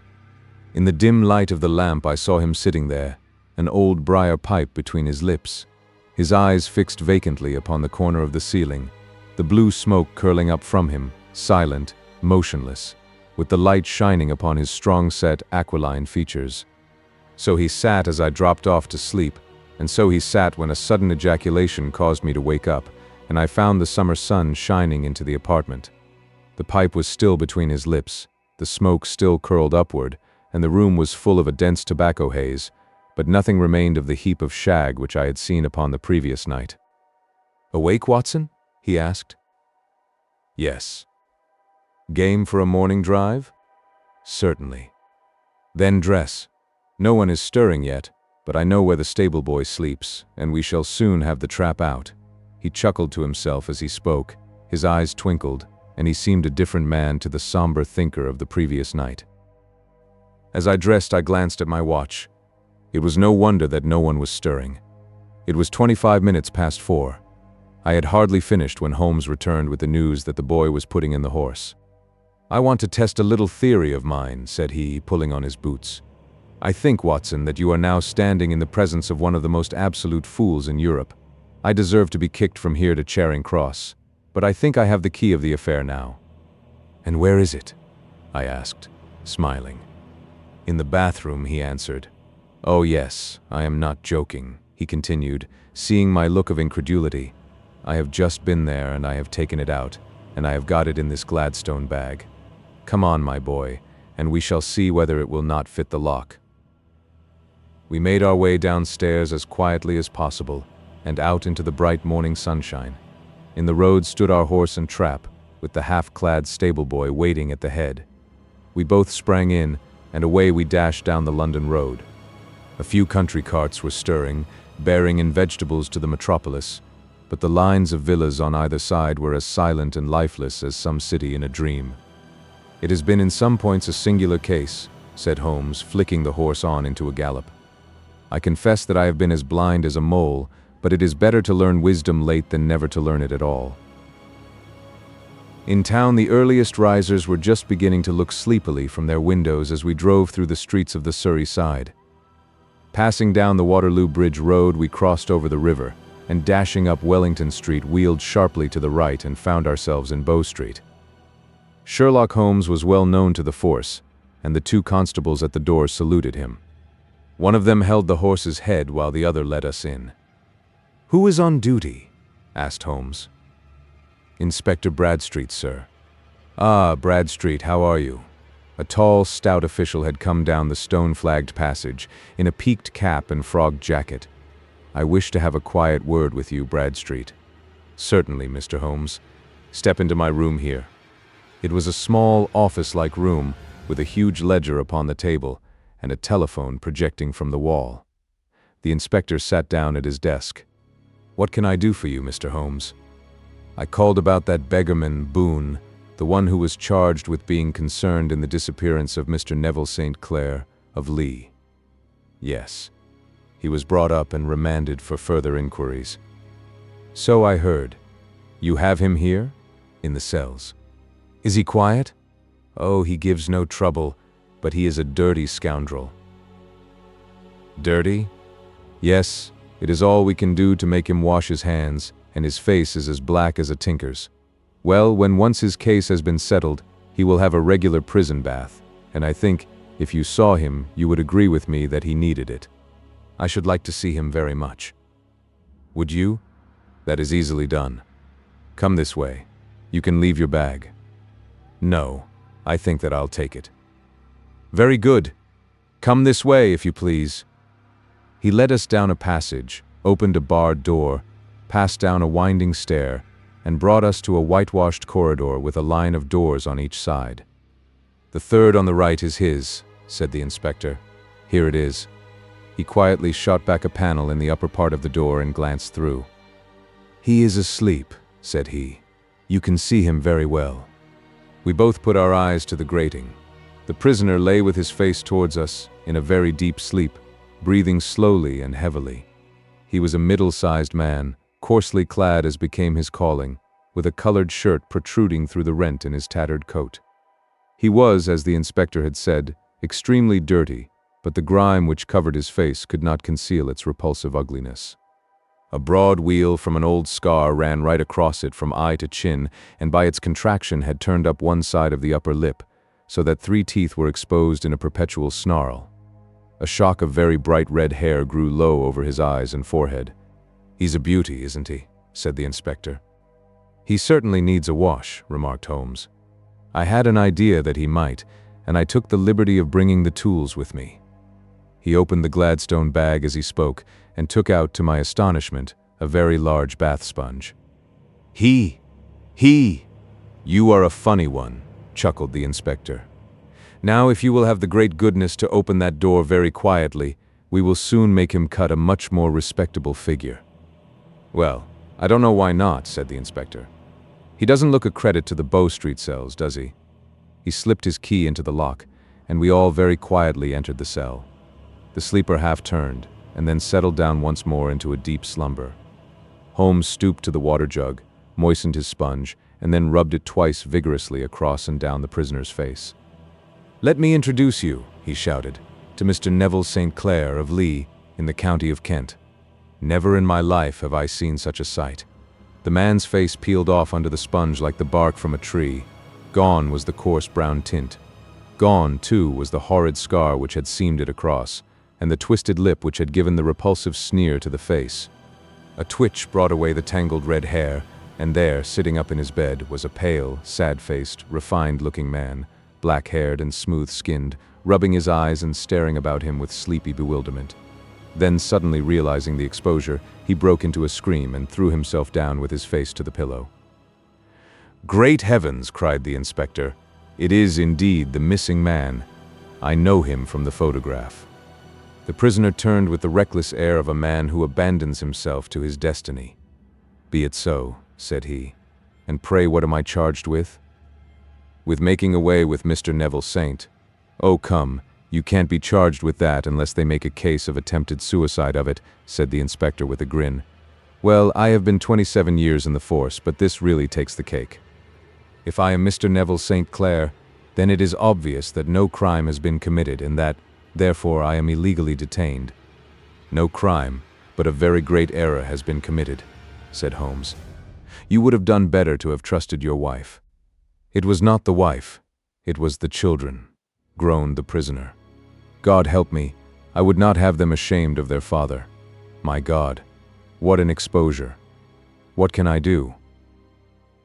Sherlock Holmes sat down beside him on the couch and patted him kindly on the shoulder. "If you leave it to a court of law to clear the matter up," said he, "of course you can hardly avoid publicity. On the other hand, if you convince the police authorities that there is no possible case against you, I do not know that there is any reason that the details should find their way into the papers. Inspector Bradstreet would, I am sure, make notes upon anything which you might tell us and submit it to the proper authorities. The case would then never go into court at all." "God bless you," cried the prisoner passionately. "I would have endured imprisonment, aye, even execution, rather than have left my miserable secret as a family blot to my children. You are the first who have ever heard my story. My father was a schoolmaster in Chesterfield, where I received an excellent education. I traveled in my youth, took to the stage, and finally became a reporter on an evening paper in London. One day my editor wished to have a series of articles upon begging in the metropolis, and I volunteered to supply them. There was the point from which all my adventures started. It was only by trying begging as an amateur that I could get the facts upon which to base my articles. When an actor, I had, of course, learned all the secrets of making up, and had been famous in the green room for my skill. I took advantage now of my attainments.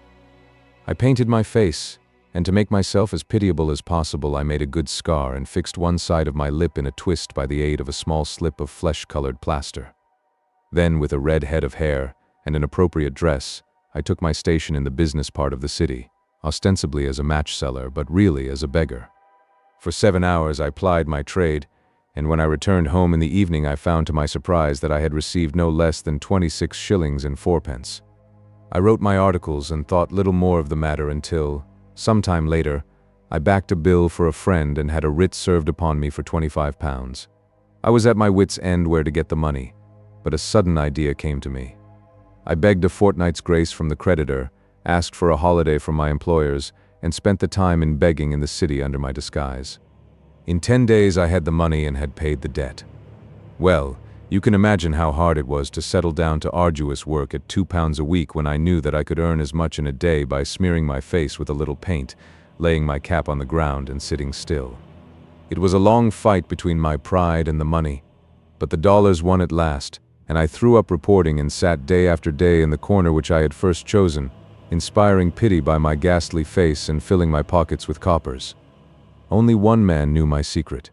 He was the keeper of a low den in which I used to lodge in Swandam Lane, where I could every morning emerge as a squalid beggar and in the evenings transform myself into a well-dressed man about town. This fellow, a Lascar, was well paid by me for his rooms, so that I knew that my secret was safe in his possession. Well, very soon I found that I was saving considerable sums of money. I do not mean that any beggar in the streets of London could earn £700 a year, which is less than my average takings, but I had exceptional advantages in my power of making up, and also in a facility of repartee, which improved by practice and made me quite a recognized character in the city. All day a stream of pennies, varied by silver, poured in upon me, and it was a very bad day in which I failed to take £2. As I grew richer, I grew more ambitious, took a house in the country, and eventually married without anyone having a suspicion as to my real occupation. My dear wife knew that I had business in the city. She little knew what. Last Monday I had finished for the day and was dressing in my room above the opium den when I looked out of my window and saw, to my horror and astonishment, that my wife was standing in the street, with her eyes fixed full upon me. I gave a cry of surprise, threw up my arms to cover my face, and rushing to my confidant, the Lascar, entreated him to prevent anyone from coming up to me. I heard her voice downstairs, but I knew that she could not ascend. Swiftly I threw off my clothes, pulled on those of a beggar, and put on my pigments and wig. Even a wife's eyes could not pierce so complete a disguise. But then it occurred to me that there might be a search in the room, and that the clothes might betray me. I threw open the window, reopening by my violence a small cut which I had inflicted upon myself in the bedroom that morning. Then I seized my coat, which was weighted by the coppers which I had just transferred to it from the leather bag in which I carried my takings. I hurled it out of the window, and it disappeared into the Thames. The other clothes would have followed, but at that moment there was a rush of constables up the stair, and a few minutes after I found, rather, I confess to my relief, that instead of being identified as Mr. Neville St. Clair, I was arrested as his murderer. I do not know that there is anything else for me to explain. I was determined to preserve my disguise as long as possible, and hence my preference for a dirty face. Knowing that my wife would be terribly anxious, I slipped off my ring and confided it to the Lascar at a moment when no constable was watching me, together with a hurried scrawl, telling her that she had no cause to fear. "That note only reached her yesterday," said Holmes. "Good God, what a week she must have spent." "The police have watched this Lascar," said Inspector Bradstreet, "and I can quite understand that he might find it difficult to post a letter unobserved. Probably he handed it to some sailor customer of his who forgot all about it for some days." "That was it," said Holmes, nodding approvingly. "I have no doubt of it. But have you never been prosecuted for begging?"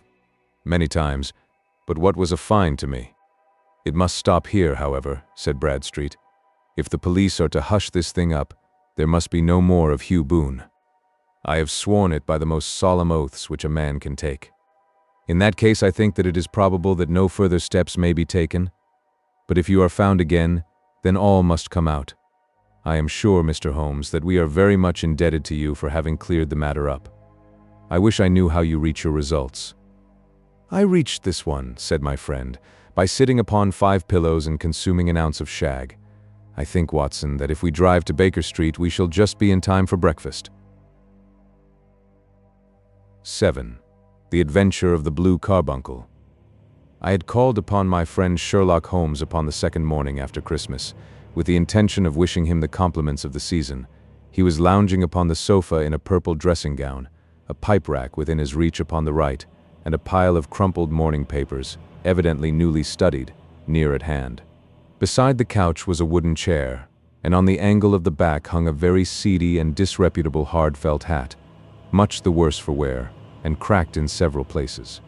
A lens and a forceps lying upon the seat of the chair suggested that the hat had been suspended in this manner for the purpose of examination. "You are engaged," said I. "Perhaps I interrupt you."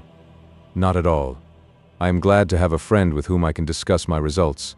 The matter is a perfectly trivial one." He jerked his thumb in the direction of the old hat. "But there are points in connection with it which are not entirely devoid of interest, and even of instruction." I seated myself in his armchair and warmed my hands before his crackling fire, for a sharp frost had set in, and the windows were thick with the ice crystals. "I suppose," I remarked, "that, homely as it looks, this thing has some deadly story linked on to it, that it is the clue which will guide you in the solution of some mystery and the punishment of some crime." No crime," said Sherlock Holmes, laughing. "Only one of those whimsical little incidents which will happen when you have 4 million human beings all jostling each other within the space of a few square miles. Amid the action and reaction of so dense a swarm of humanity, every possible combination of events may be expected to take place, and many a little problem will be presented which may be striking and bizarre without being criminal. We have already had experience of such. So much so," I remarked, "that of the last 6 cases which I have added to my notes, 3 have been entirely free of any legal crime." "Precisely. You allude to my attempt to recover the Irene Adler papers, to the singular case of Miss Mary Sutherland, and to the adventure of the man with the twisted lip. Well, I have no doubt that this small matter will fall into the same innocent category. You know Peterson, the commissionaire?" "Yes. It is to him that this trophy belongs." "It is his hat." No, he found it. Its owner is unknown. I beg that you will look upon it not as a battered billycock, but as an intellectual problem, and first as to how it came here. It arrived upon Christmas morning in company with a good fat goose, which is, I have no doubt, roasting at this moment in front of Peterson's fire. The facts are these: about 4 o'clock on Christmas morning, Peterson, who, as you know, is a very honest fellow, was returning from some small jollification and was making his way homeward down Tottenham Court Road.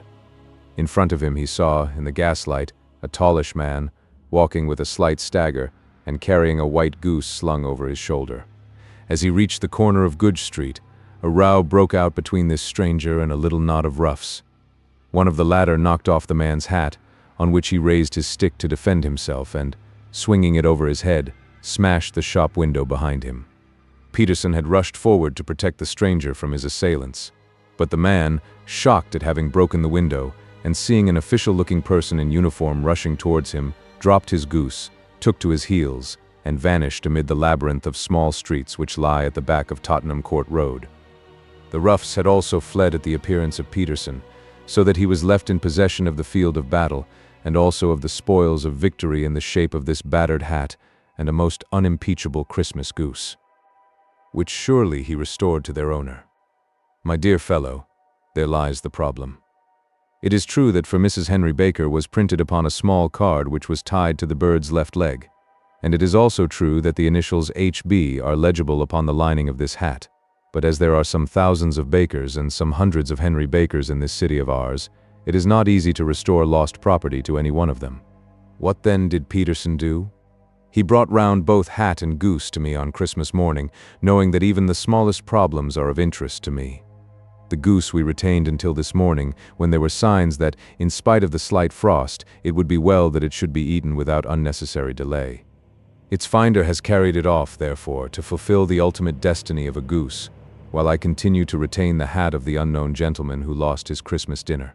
Did he not advertise? No. Then, what clue could you have as to his identity? Only as much as we can deduce. From his hat? Precisely. But you are joking. What can you gather from this old battered felt? Here is my lens. You know my methods. What can you gather yourself as to the individuality of the man who has worn this article? I took the tattered object in my hands and turned it over rather ruefully. It was a very ordinary black hat of the usual round shape, hard and much the worse for wear. The lining had been of red silk, but was a good deal discolored.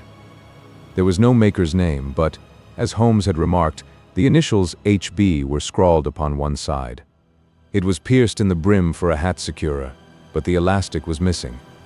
For the rest, it was cracked, exceedingly dusty, and spotted in several places, although there seemed to have been some attempt to hide the discolored patches by smearing them with ink. "I can see nothing," said I, handing it back to my friend. "On the contrary, Watson, you can see everything. You fail, however, to reason from what you see. You are too timid in drawing your inferences. Then, pray tell me what it is that you can infer from this hat." He picked it up and gazed at it in the peculiar introspective fashion which was characteristic of him. "It is perhaps less suggestive than it might have been," he remarked, "and yet there are a few inferences which are very distinct, and a few others which represent at least a strong balance of probability. That the man was highly intellectual is of course obvious upon the face of it, and also that he was fairly well-to-do within the last 3 years, although he has now fallen upon evil days. He had foresight, but has less now than formerly, pointing to a moral retrogression, which, when taken with the decline of his fortunes, seems to indicate some evil influence, probably drink, at work upon him. This may account also for the obvious fact that his wife has ceased to love him. My dear Holmes, he has, however, retained some degree of self-respect," he continued, disregarding my remonstrance. "He is a man who leads a sedentary life, goes out little, is out of training entirely, is middle-aged, has grizzled hair which he has had cut within the last few days, and which he anoints with lime cream. These are the more patent facts which are to be deduced from his hat. Also, by the way, that it is extremely improbable that he has gas laid on in his house."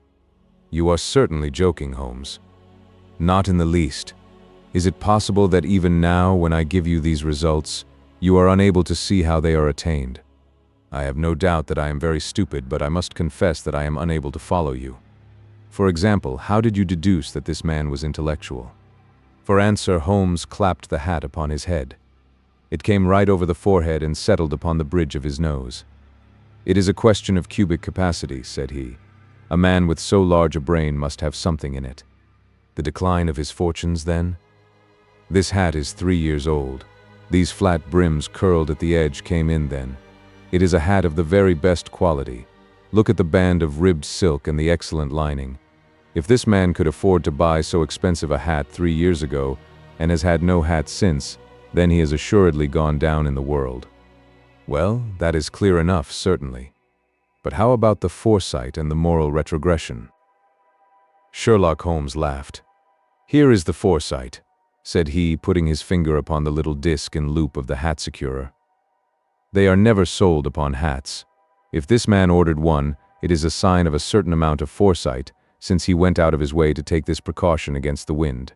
But since we see that he has broken the elastic and has not troubled to replace it, it is obvious that he has less foresight now than formerly, which is a distinct proof of a weakening nature. On the other hand, he has endeavored to conceal some of these stains upon the felt by daubing them with ink, which is a sign that he has not entirely lost his self-respect." "Your reasoning is certainly plausible," The further points that he is middle-aged, that his hair is grizzled, that it has been recently cut, and that he uses lime cream, are all to be gathered from a close examination of the lower part of the lining. The lens discloses a large number of hair ends, clean cut by the scissors of the barber. They all appear to be adhesive, and there is a distinct odor of lime cream.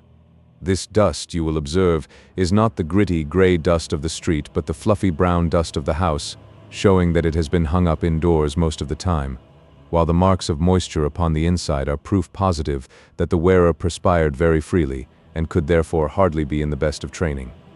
But his wife, you said that she had ceased to love him. This hat has not been brushed for weeks.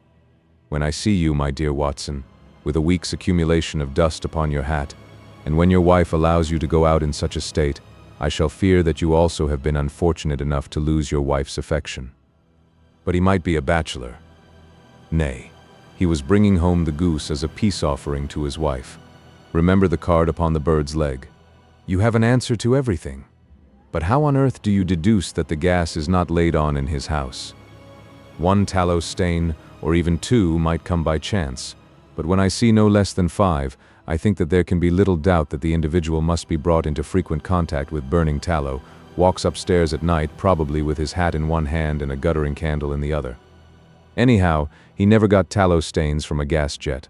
Are you satisfied? Well, it is very ingenious, said I, laughing. But since, as you said just now, there has been no crime committed, and no harm done save the loss of a goose, all this seems to be rather a waste of energy. Sherlock Holmes had opened his mouth to reply, when the door flew open, and Peterson, the commissionaire, rushed into the apartment with flushed cheeks and the face of a man who is dazed with astonishment. "The goose, Mr. Holmes." "The goose, sir?" he gasped. "Eh? What of it, then? Has it returned to life and flapped off through the kitchen window?" Holmes twisted himself round upon the sofa to get a fairer view of the man's excited face. "See here, sir. See what my wife found in its crop." He held out his hand and displayed upon the center of the palm a brilliantly scintillating blue stone, rather smaller than a bean in size, but of such purity and radiance that it twinkled like an electric point in the dark hollow of his hand. Sherlock Holmes sat up with a whistle. "By Jove, Peterson," said he, "this is treasure trove indeed. I suppose you know what you have got? A diamond, sir? A precious stone. It cuts into glass as though it were putty." "It's more than a precious stone. It is the precious stone." "Not the Countess of Morcar's blue carbuncle," I ejaculated. "Precisely so. I ought to know its size and shape, seeing that I have read the advertisement about it in the Times every day lately. It is absolutely unique, and its value can only be conjectured, but the reward offered of £1,000 is certainly not within a 20th part of the market price." £1,000! Great Lord of mercy! The commissionaire plumped down into a chair and stared from one to the other of us. "That is the reward, and I have reason to know that there are sentimental considerations in the background which would induce the Countess to part with half her fortune if she could but recover the gem." "It was lost, if I remember aright, at the Hotel Cosmopolitan," I remarked. "Precisely so, on December 22nd, just 5 days ago. John Horner, a plumber, was accused of having abstracted it from the lady's jewel case. The evidence against him was so strong that the case has been referred to the assizes. I have some account of the matter here, I believe." He rummaged amid his newspapers, glancing over the dates, until at last he smoothed one out, doubled it over, and read the following paragraph. "Hotel Cosmopolitan jewel robbery. John Horner, 26, plumber, was brought up upon the charge of having upon the 22nd instant abstracted from the jewel case of the Countess of Morcar the valuable gem known as the blue carbuncle. James Ryder, upper attendant at the hotel, gave his evidence to the effect that he had shown Horner up to the dressing room of the Countess of Morcar upon the day of the robbery in order that he might solder the second bar of the grate, which was loose. He had remained with Horner some little time, but had finally been called away. On returning, he found that Horner had disappeared, that the bureau had been forced open, and that the small morocco casket in which, as it afterwards transpired, the Countess was accustomed to keep her jewel, was lying empty upon the dressing table. Ryder instantly gave the alarm, and Horner was arrested the same evening, but the stone could not be found either upon his person or in his rooms. Catherine Cusack, maid to the Countess, deposed to having heard Ryder's cry of dismay on discovering the robbery, and to having rushed into the room where she found matters as described by the last witness. Inspector Bradstreet, B Division, gave evidence as to the arrest of Horner, who struggled frantically and protested his innocence in the strongest terms. Evidence of a previous conviction for robbery having been given against the prisoner, the magistrate refused to deal summarily with the offense, but referred it to the assizes. Horner, who had shown signs of intense emotion during the proceedings, fainted away at the conclusion and was carried out of court. So much for the police court, said Holmes thoughtfully, tossing aside the paper. The question for us now to solve is the sequence of events leading from a rifled jewel case at one end to the crop of a goose in Tottenham Court Road at the other. You see, Watson, our little deductions have suddenly assumed a much more important and less innocent aspect. Here is the stone. The stone came from the goose, and the goose came from Mr. Henry Baker, the gentleman with the bad hat and all the other characteristics with which I have bored you. So now we must set ourselves very seriously to finding this gentleman and ascertaining what part he has played in this little mystery. To do this, we must try the simplest means first, and these lie undoubtedly in an advertisement in all the evening papers. If this fail, I shall have recourse to other methods. What will you say? Give me a pencil and that slip of paper. Now then, found at the corner of Goodges Street, a goose and a black felt hat. Mr. Henry Baker can have the same by applying at 6:30 this evening at 221B, Baker Street. That is clear and concise. Very. But will he see it? Well, he is sure to keep an eye on the papers, since, to a poor man, the loss was a heavy one. He was clearly so scared by his mischance in breaking the window and by the approach of Peterson that he thought of nothing but flight. But since then he must have bitterly regretted the impulse which caused him to drop his bird. Then, again, the introduction of his name will cause him to see it, for everyone who knows him will direct his attention to it.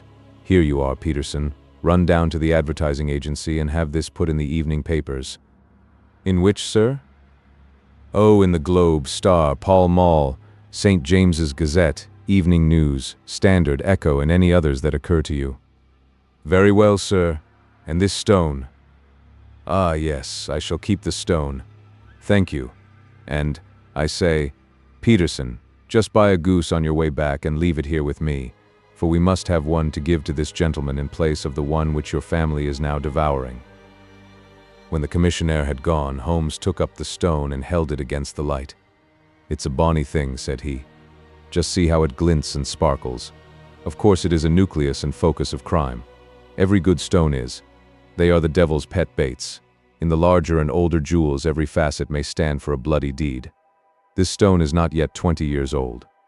It was found in the banks of the Amoy River in southern China and is remarkable in having every characteristic of the carbuncle, save that it is blue in shade instead of ruby red. In spite of its youth, it has already a sinister history. There have been 2 murders, a vitriol throwing, a suicide, and several robberies brought about for the sake of this 40-grain weight of crystallized charcoal. Who would think that so pretty a toy would be a purveyor to the gallows and the prison? I'll lock it up in my strong box now and drop a line to the Countess to say that we have it. Do you think that this man Horner is innocent? I cannot tell. Well then, do you imagine that this other one, Henry Baker, had anything to do with the matter? It is, I think, much more likely that Henry Baker is an absolutely innocent man who had no idea that the bird which he was carrying was of considerably more value than if it were made of solid gold. That, however, I shall determine by a very simple test if we have an answer to our advertisement. And you can do nothing until then? Nothing. In that case I shall continue my professional round.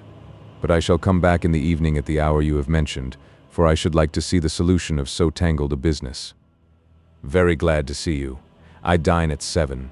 There is a woodcock, I believe. By the way, in view of recent occurrences, perhaps I ought to ask Mrs. Hudson to examine its crop. I had been delayed at a case, and it was a little after 6:30 when I found myself in Baker Street once more.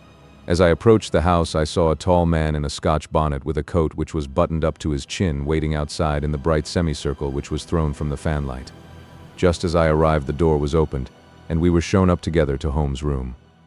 Mr. Henry Baker, I believe, said he, rising from his armchair and greeting his visitor with the easy air of geniality which he could so readily assume. "Pray take this chair by the fire, Mr. Baker. It is a cold night, and I observe that your circulation is more adapted for summer than for winter. Ah, Watson, you have just come at the right time. Is that your hat, Mr. Baker?" "Yes, sir.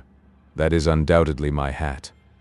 He was a large man with rounded shoulders, a massive head, and a broad, intelligent face, sloping down to a pointed beard of grizzled brown, a touch of red in nose and cheeks, with a slight tremor of his extended hand, recalled Holmes' surmise as to his habits. His rusty black frock coat was buttoned right up in front, with the collar turned up, and his lank wrists protruded from his sleeves without a sign of cuff or shirt. He spoke in a slow staccato fashion, choosing his words with care, and gave the impression generally of a man of learning and letters who had had ill usage at the hands of fortune. "We have retained these things for some days," said Holmes, "because we expected to see an advertisement from you giving your address. I am at a loss to know now why you did not advertise." Our visitor gave a rather shamefaced laugh. "Shillings have not been so plentiful with me as they once were," he remarked. "I had no doubt that the gang of roughs who assaulted me had carried off both my hat and the bird. I did not care to spend more money in a hopeless attempt at recovering them. Very naturally, by the way, about the bird, we were compelled to eat it." To eat it. Our visitor half rose from his chair in his excitement. "Yes, it would have been of no use to anyone had we not done so. But I presume that this other goose upon the sideboard, which is about the same weight and perfectly fresh, will answer your purpose equally well?" "Oh, certainly, certainly," answered Mr. Baker with a sigh of relief. "Of course, we still have the feathers, legs, crop, and so on of your own bird, so if you wish." The man burst into a hearty laugh. "They might be useful to me as relics of my adventure," said he, "but beyond that I can hardly see what use the disjecta membra of my late acquaintance are going to be to me. No, sir, I think that, with your permission, I will confine my attentions to the excellent bird which I perceive upon the sideboard." Sherlock Holmes glanced sharply across at me with a slight shrug of his shoulders. "There is your hat, then, and there your bird," said he. "By the way, would it bore you to tell me where you got the other one from? I am somewhat of a fowl fancier, and I have seldom seen a better-grown goose." "Certainly, sir," said Baker, who had risen and tucked his newly gained property under his arm. "There are a few of us who frequent the Alpha Inn, near the museum. We are to be found in the museum itself during the day, you understand. This year our good host, Windigate by name, instituted a goose club, by which, on consideration of some few pence every week, we were each to receive a bird at Christmas. My pence were duly paid, and the rest is familiar to you. I am much indebted to you, sir, for a Scotch bonnet is fitted neither to my years nor my gravity." With a comical pomposity of manner he bowed solemnly to both of us and strode off upon his way. "So much for Mr. Henry Baker," said Holmes when he had closed the door behind him. "It is quite certain that he knows nothing whatever about the matter. Are you hungry, Watson?" "Not particularly." "Then I suggest that we turn our dinner into a supper and follow up this clue while it is still hot." "By all means." It was a bitter night, so we drew on our ulsters and wrapped cravats about our throats. Outside, the stars were shining coldly in a cloudless sky, and the breath of the passers-by blew out into smoke like so many pistol shots.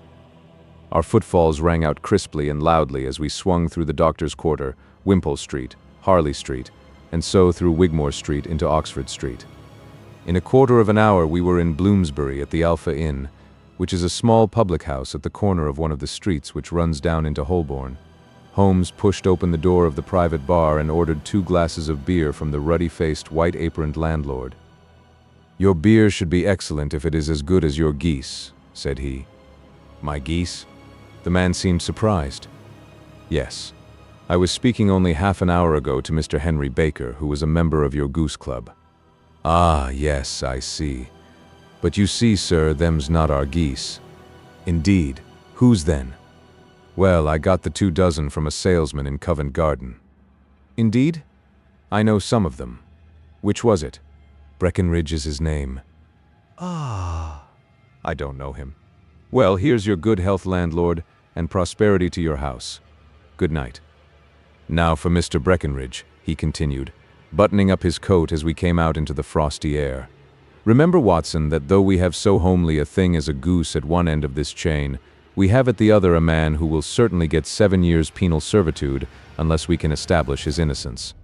It is possible that our inquiry may but confirm his guilt, but, in any case, we have a line of investigation which has been missed by the police, and which a singular chance has placed in our hands. Let us follow it out to the bitter end. Faces to the south, then, and quick march. We passed across Holborn, down Endell Street, and so through a zigzag of slums to Covent Garden Market. One of the largest stalls bore the name of Breckenridge upon it, and the proprietor, a horsey-looking man, with a sharp face and trim side whiskers, was helping a boy to put up the shutters. "Good evening. It's a cold night," said Holmes. The salesman nodded and shot a questioning glance at my companion. "Sold out of geese, I see," continued Holmes, pointing at the bare slabs of marble. "Let you have 500 tomorrow morning." "That's no good." "Well, there are some on the stall with the gas flare." "Ah, but I was recommended to you." "Who by?" "The landlord of the Alpha." "Oh yes, I sent him a couple of dozen. Fine birds they were, too. Now where did you get them from?" To my surprise, the question provoked a burst of anger from the salesman. "Now then, mister," said he, with his head cocked and his arms akimbo, "what are you driving at? Let's have it straight now." "It is straight enough. I should like to know who sold you the geese which you supplied to the Alpha." "Well then, I shan't tell you." "So now." "Oh, it is a matter of no importance, but I don't know why you should be so warm over such a trifle." "Warm? You'd be as warm, maybe, if you were as pestered as I am. When I pay good money for a good article, there should be an end of the business. But it's where are the geese? And who did you sell the geese to? And what will you take for the geese? One would think they were the only geese in the world, to hear the fuss that is made over them." "Well, I have no connection with any other people who have been making inquiries," said Holmes carelessly. "If you won't tell us, the bet is off, that is all. But I'm always ready to back my opinion on a matter of fowls, and I have a fiver on it that the bird I ate is country bred." "Well then, you've lost your fiver, for it's town bred," snapped the salesman. "It's nothing of the kind." "I say it is." "I don't believe it. Do you think you know more about fowls than I, who have handled them ever since I was a nipper? I tell you, all those birds that went to the Alpha were town bred. You'll never persuade me to believe that. Will you bet then?" "It's merely taking your money, for I know that I am right. But I'll have a sovereign on with you, just to teach you not to be obstinate." The salesman chuckled grimly. "Bring me the books, Bill," said he. The small boy brought round a small, thin volume and a great, greasy-backed one, laying them out together beneath the hanging lamp. "Now then, Mr. Cocksure," said the salesman, "I thought that I was out of geese, but before I finish you'll find that there is still one left in my shop. You see this little book? Well, that's the list of the folk from whom I buy. Do you see? Well then, here on this page are the country folk, and the numbers after their names are where their accounts are in the big ledger. Now then, you see this other page in red ink? Well, that is a list of my town suppliers. Now, look at that third name. Just read it out to me." "Mrs. Oakshott, 117, Brixton Road, 249, read Holmes. "Quite so. Now turn that up in the ledger." Holmes turned to the page indicated. "Here you are, Mrs. Oakshott, 117, Brixton Road, egg and poultry supplier. Now then, what's the last entry?" "December 22nd. 24 geese at 7 shillings 6 pence. "Quite so. There you are. And underneath? Sold to Mr. Windigate of the Alpha at 12 shillings. What have you to say now?" Sherlock Holmes looked deeply chagrined. He drew a sovereign from his pocket and threw it down upon the slab, turning away with the air of a man whose disgust is too deep for words. A few yards off, he stopped under a lamp-post and laughed in the hearty, noiseless fashion which was peculiar to him. "When you see a man with whiskers of that cut and the pink un protruding out of his pocket, you can always draw him by a bet," said he. "I dare say that if I had put £100 down in front of him, that man would not have given me such complete information as was drawn from him by the idea that he was doing me on a wager." Well, Watson, we are, I fancy, nearing the end of our quest, and the only point which remains to be determined is whether we should go on to this Mrs. Oakshott tonight, or whether we should reserve it for tomorrow.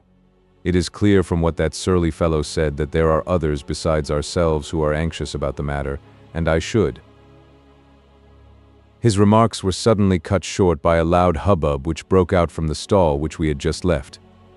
Turning round, we saw a little rat-faced fellow standing in the center of the circle of yellow light which was thrown by the swinging lamp, while Breckenridge, the salesman, framed in the door of his stall, was shaking his fists fiercely at the cringing figure.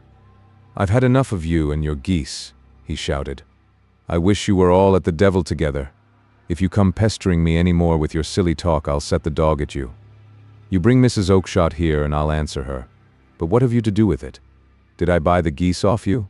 "No, but one of them was mine all the same," whined the little man. "Well then, ask Mrs. Oakshott for it. She told me to ask you." "Well, you can ask the King of Prussia for all I care. I've had enough of it. Get out of this." He rushed fiercely forward, and the inquirer flitted away into the darkness.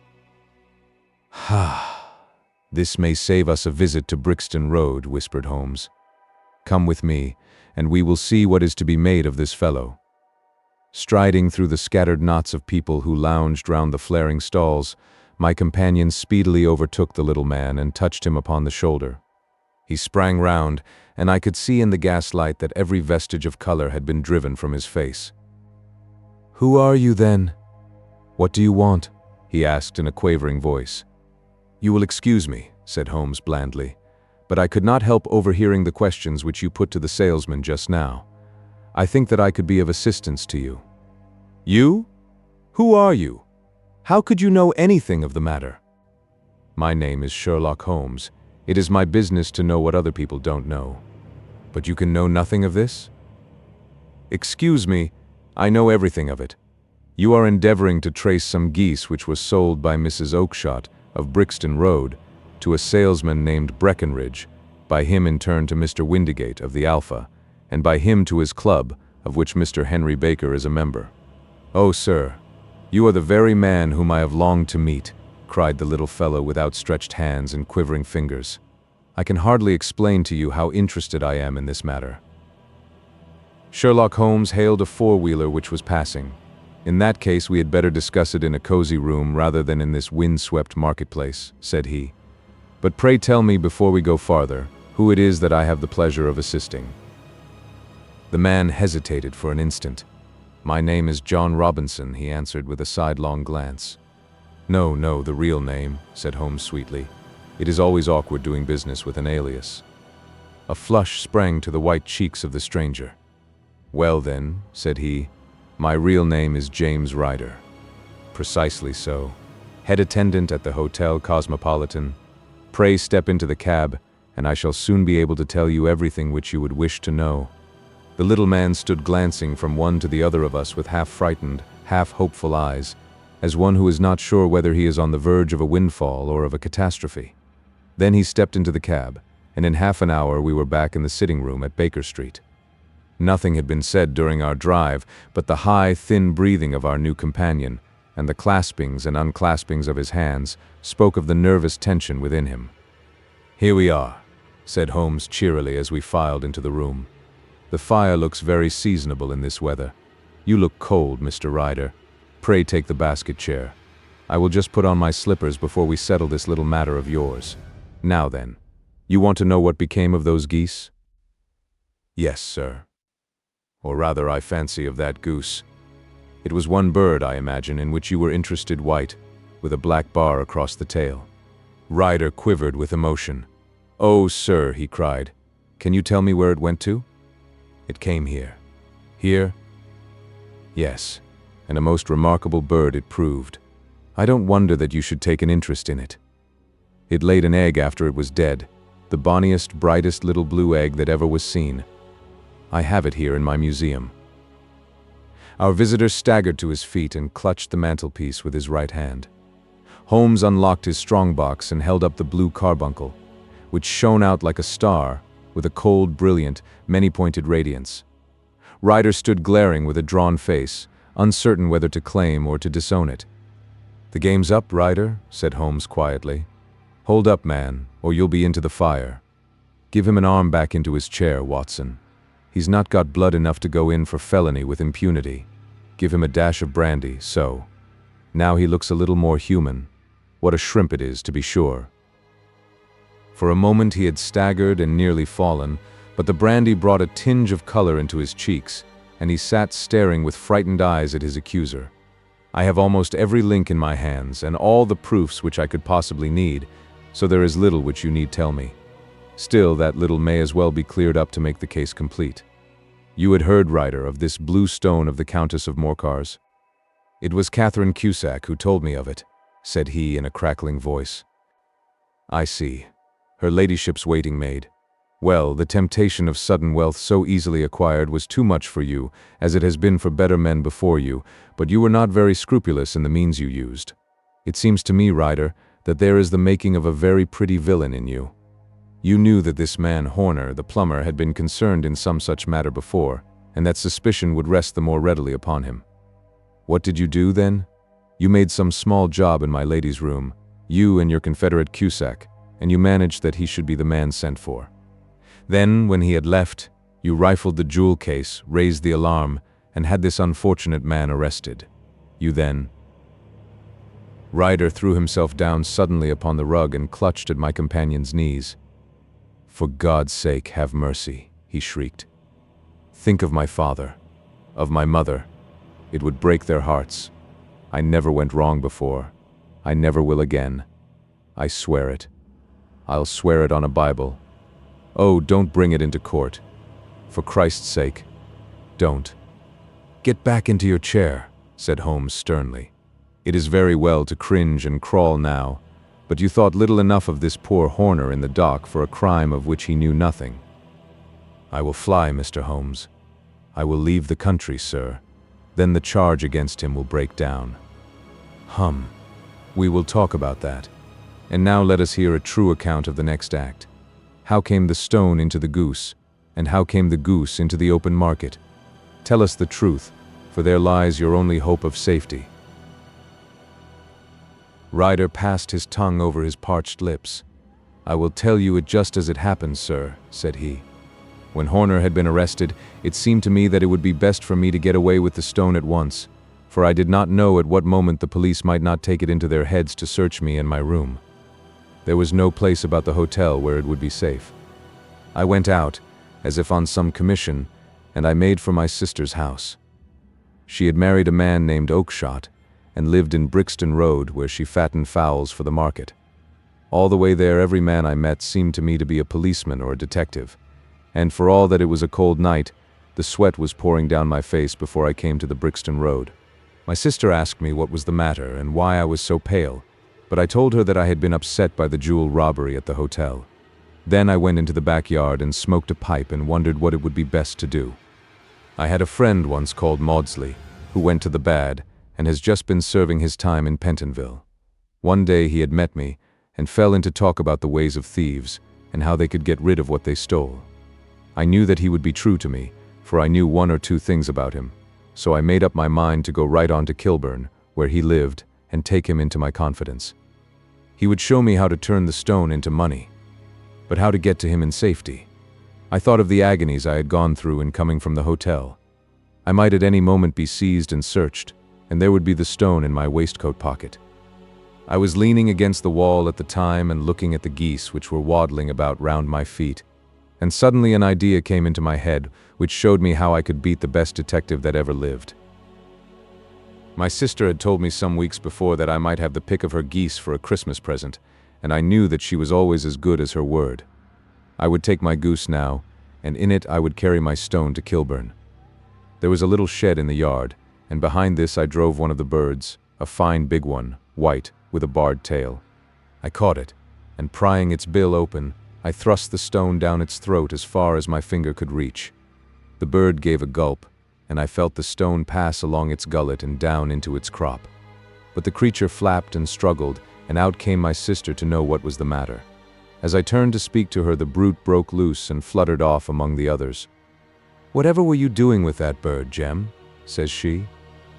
"Well," said I, "you said you'd give me one for Christmas, and I was feeling which was the fattest."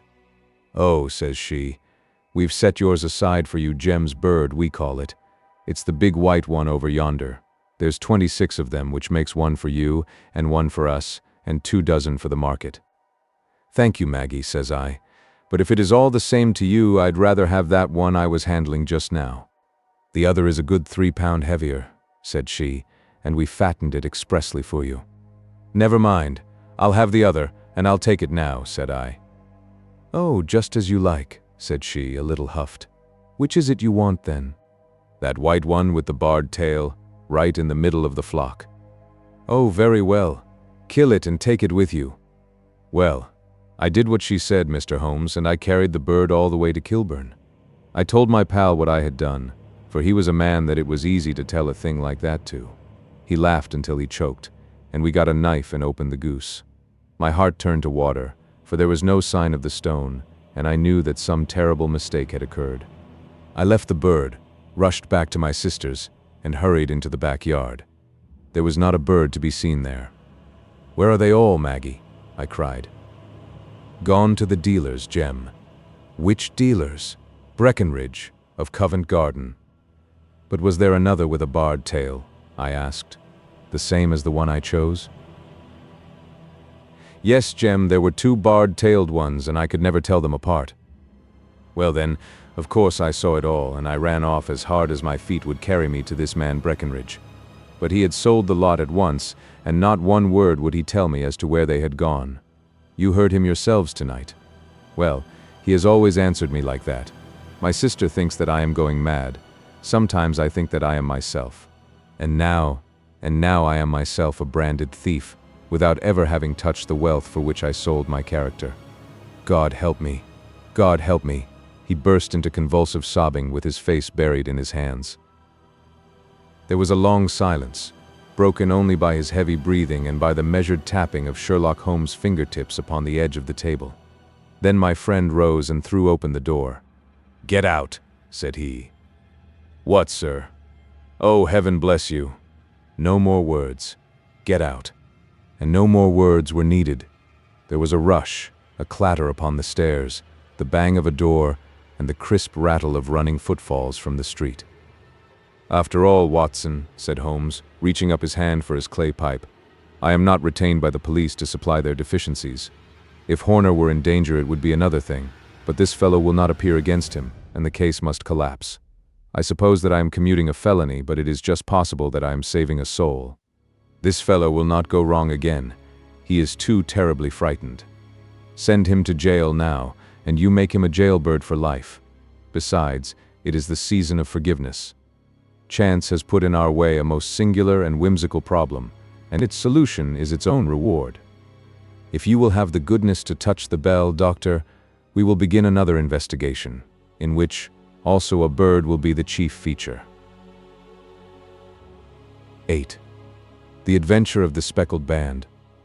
On glancing over my notes of the 70-odd cases in which I have during the last 8 years studied the methods of my friend Sherlock Holmes, I find many tragic, some comic, a large number merely strange, but none commonplace. For, working as he did rather for the love of his art than for the acquirement of wealth, he refused to associate himself with any investigation which did not tend towards the unusual and even the fantastic.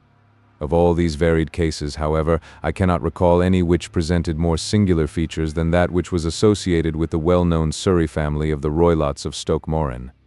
The events in question occurred in the early days of my association with Holmes, when we were sharing rooms as bachelors in Baker Street. It is possible that I might have placed them upon record before, but a promise of secrecy was made at the time, from which I have only been freed during the last month by the untimely death of the lady to whom the pledge was given. It is perhaps as well that the facts should now come to light, for I have reasons to know that there are widespread rumors as to the death of Dr. Grimesby Roylott, which tend to make the matter even more terrible than the truth. It was early in April in the year '83 that I woke one morning to find Sherlock Holmes standing, fully dressed, by the side of my bed. He was a late riser, as a rule, and as the clock on the mantelpiece showed me that it was only 7:15, I blinked up at him in some surprise, and perhaps just a little resentment, for I was myself regular in my habits. "Very sorry to knock you up, Watson," said he, "but it's the common lot this morning. Mrs. Hudson has been knocked up," she retorted upon me, "and I on you." "What is it, then? A fire?" "No, a client. It seems that a young lady has arrived in a considerable state of excitement, who insists upon seeing me. She is waiting now in the sitting room. Now, when young ladies wander about the metropolis at this hour of the morning and knock sleepy people up out of their beds, I presume that it is something very pressing which they have to communicate. Should it prove to be an interesting case, you would, I am sure, wish to follow it from the outset. I thought, at any rate, that I should call you and give you the chance. My dear fellow, I would not miss it for anything." I had no keener pleasure than in following Holmes in his professional investigations, and in admiring the rapid deductions, as swift as intuitions, and yet always founded on a logical basis with which he unraveled the problems which were submitted to him. I rapidly threw on my clothes and was ready in a few minutes to accompany my friend down to the sitting room. A lady dressed in black and heavily veiled, who had been sitting in the window, rose as we entered. "Good morning, madam," said Holmes cheerily. "My name is Sherlock Holmes. This is my intimate friend and associate, Dr. Watson, before whom you can speak as freely as before myself. Ha! I am glad to see that Mrs. Hudson has had the good sense to light the fire. Pray draw up to it, and I shall order you a cup of hot coffee, for I observe that you are shivering." "It is not cold which makes me shiver," said the woman in a low voice, changing her seat as requested. "What then?" "It is fear, Mr. Holmes. It is terror." She raised her veil as she spoke, and we could see that she was indeed in a pitiable state of agitation, her face all drawn and gray, with restless, frightened eyes like those of some hunted animal. Her features and figure were those of a woman of 30, but her hair was shot with premature gray, and her expression was weary and haggard. Sherlock Holmes ran her over with one of his quick, all-comprehensive glances. "You must not fear," said he soothingly, bending forward and patting her forearm. "We shall soon set matters right, I have no doubt. You have come in by train this morning, I see." "You know me, then?" "No, but I observe the second half of a return ticket in the palm of your left glove. You must have started early, and yet you had a good drive in a dog-cart along heavy roads before you reached the station." The lady gave a violent start and stared in bewilderment at my companion. "There is no mystery, my dear madam," said he, smiling. "The left arm of your jacket is spattered with mud in no less than 7 places. The marks are perfectly fresh. There is no vehicle save a dog-cart which throws up mud in that way, and then only when you sit on the left-hand side of the driver. Whatever your reasons may be, you are perfectly correct," said she. "I started from home before 6, reached Leatherhead at 20 past, and came in by the first train to Waterloo. Sir, I can stand this strain no longer. I shall go mad if it continues. I have no one to turn to, none, save only one, who cares for me, and he, poor fellow, can be of little aid. I have heard of you, Mr. Holmes. I have heard of you from Mrs. Farintosh, whom you helped in the hour of her sore need. It was from her that I had your address. Oh, sir, do you not think that you could help me too, and at least throw a little light through the dense darkness which surrounds me? At present it is out of my power to reward you for your services, but in a month or 6 weeks I shall be married, with the control of my own income, and then at least you shall not find me ungrateful." Holmes turned to his desk and, unlocking it, drew out a small case-book, which he consulted. "Farintosh," said he. "Ah, yes, I recall the case. It was concerned with an opal tiara. I think it was before your time, Watson. I can only say, madam, that I shall be happy to devote the same care to your case as I did to that of your friend. As to reward, my profession is its own reward, but you are at liberty to defray whatever expenses I may be put to, at the time which suits you best. And now I beg that you will lay before us everything that may help us in forming an opinion upon the matter." "Alas," replied our visitor, "the very horror of my situation lies in the fact that my fears are so vague, and my suspicions depend so entirely upon small points, which might seem trivial to another, that even he to whom of all others I have a right to look for help and advice looks upon all that I tell him about it as the fancies of a nervous woman. He does not say so, but I can read it from his soothing answers and averted eyes. But I have heard, Mr. Holmes, that you can see deeply into the manifold wickedness of the human heart. You may advise me how to walk amid the dangers which encompass me." I am all attention, madam. My name is Helen Stoner, and I am living with my stepfather, who is the last survivor of one of the oldest Saxon families in England, the Roylotts of Stoke Moran, on the western border of Surrey. Holmes nodded his head. "The name is familiar to me," said he. "The family was at one time among the richest in England, and the estates extended over the borders into Berkshire in the north and Hampshire in the west. In the last century, however, 4 successive heirs were of a dissolute and wasteful disposition, and the family ruin was eventually completed by a gambler in the days of the Regency. Nothing was left save a few acres of ground and the 200-year-old house, which is itself crushed under a heavy mortgage. The last squire dragged out his existence there, living the horrible life of an aristocratic pauper, but his only son, my stepfather, seeing that he must adapt himself to the new conditions, obtained an advance from a relative, which enabled him to take a medical degree and went out to Calcutta, where, by his professional skill and his force of character, he established a large practice. In a fit of anger, however, caused by some robberies which had been perpetrated in the house, he beat his native butler to death and narrowly escaped a capital sentence. As it was, he suffered a long term of imprisonment and afterwards returned to England a morose and disappointed man. When Dr. Roylott was in India, he married my mother, Mrs. Stoner, the young widow of Major General Stoner of the Bengal Artillery. My sister Julia and I were twins, and we were only 2 years old at the time of my mother's remarriage. She had a considerable sum of money, not less than £1,000 a year, and this she bequeathed to Dr. Roylott entirely while we resided with him, with a provision that a certain annual sum should be allowed to each of us in the event of our marriage. Shortly after our return to England, my mother died. She was killed 8 years ago in a railway accident near Crewe. Dr. Roylott then abandoned his attempts to establish himself in practice in London and took us to live with him in the old ancestral house at Stoke Moran. The money which my mother had left was enough for all our wants, and there seemed to be no obstacle to our happiness. But a terrible change came over our stepfather about this time.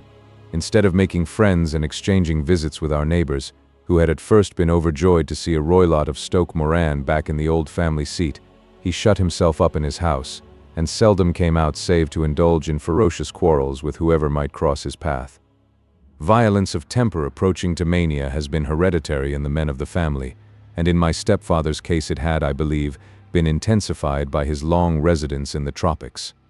A series of disgraceful brawls took place, 2 of which ended in the police court, until at last he became the terror of the village, and the folks would fly at his approach, for he is a man of immense strength and absolutely uncontrollable in his anger.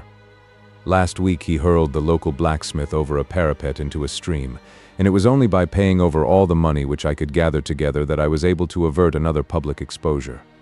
He had no friends at all save the wandering gypsies, and he would give these vagabonds leave to encamp upon the few acres of bramble-covered land which represent the family estate, and would accept in return the hospitality of their tents, wandering away with them sometimes for weeks on end. He has a passion also for Indian animals, which are sent over to him by a correspondent, and he has at this moment a cheetah and a baboon, which wander freely over his grounds and are feared by the villagers almost as much as their master. You can imagine from what I say that my poor sister Julia and I had no great pleasure in our lives. No servant would stay with us, and for a long time we did all the work of the house. She was but 30 at the time of her death, and yet her hair had already begun to whiten, even as mine has. Your sister is dead, then? She died just 2 years ago, and it is of her death that I wish to speak to you. You can understand that, living the life which I have described, we were little likely to see anyone of our own age and position. We had, however, an aunt, my mother's maiden sister, Miss Honoria Westphale, who lives near Harrow, and we were occasionally allowed to pay short visits at this lady's house. Julia went there at Christmas 2 years ago, and met there a half-pay major of Marines, to whom she became engaged. My stepfather learned of the engagement when my sister returned and offered no objection to the marriage, but within a fortnight of the day which had been fixed for the wedding, the terrible event occurred which has deprived me of my only companion. Sherlock Holmes had been leaning back in his chair with his eyes closed and his head sunk in a cushion, but he half opened his lids now and glanced across at his visitor. "Pray be precise as to details," said he. "It is easy for me to be so, for every event of that dreadful time is seared into my memory." The manor house is, as I have already said, very old, and only one wing is now inhabited. The bedrooms in this wing are on the ground floor, the sitting rooms being in the central block of the buildings.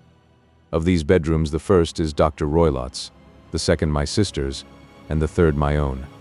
There is no communication between them, but they all open out into the same corridor. Do I make myself plain? Perfectly so. The windows of the 3 rooms open out upon the lawn. That fatal night Dr. Roylott had gone to his room early, though we knew that he had not retired to rest, for my sister was troubled by the smell of the strong Indian cigars which it was his custom to smoke.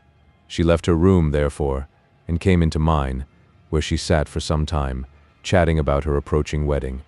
At 11 o'clock she rose to leave me, but she paused at the door and looked back. "Tell me, Helen," said she, "have you ever heard anyone whistle in the dead of night?" "Never," said I. "I suppose that you could not possibly whistle yourself in your sleep?" "Certainly not." "But why?" "Because during the last few nights I have always, about 3 in the morning, heard a low, clear whistle.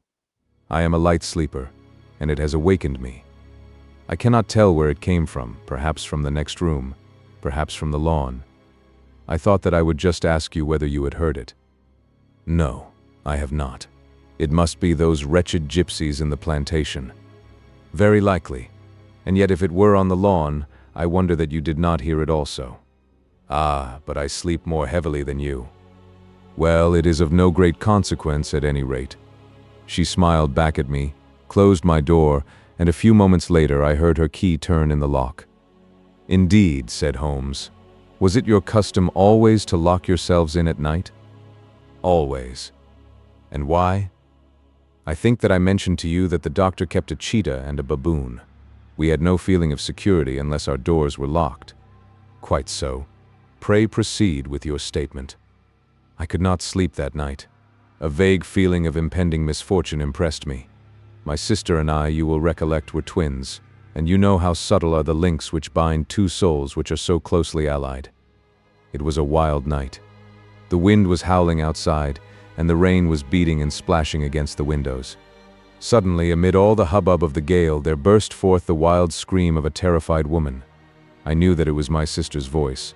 I sprang from my bed, wrapped a shawl round me, and rushed into the corridor. As I opened my door, I seemed to hear a low whistle, such as my sister described, and a few moments later a clanging sound, as if a mass of metal had fallen. As I ran down the passage, my sister's door was unlocked and revolved slowly upon its hinges.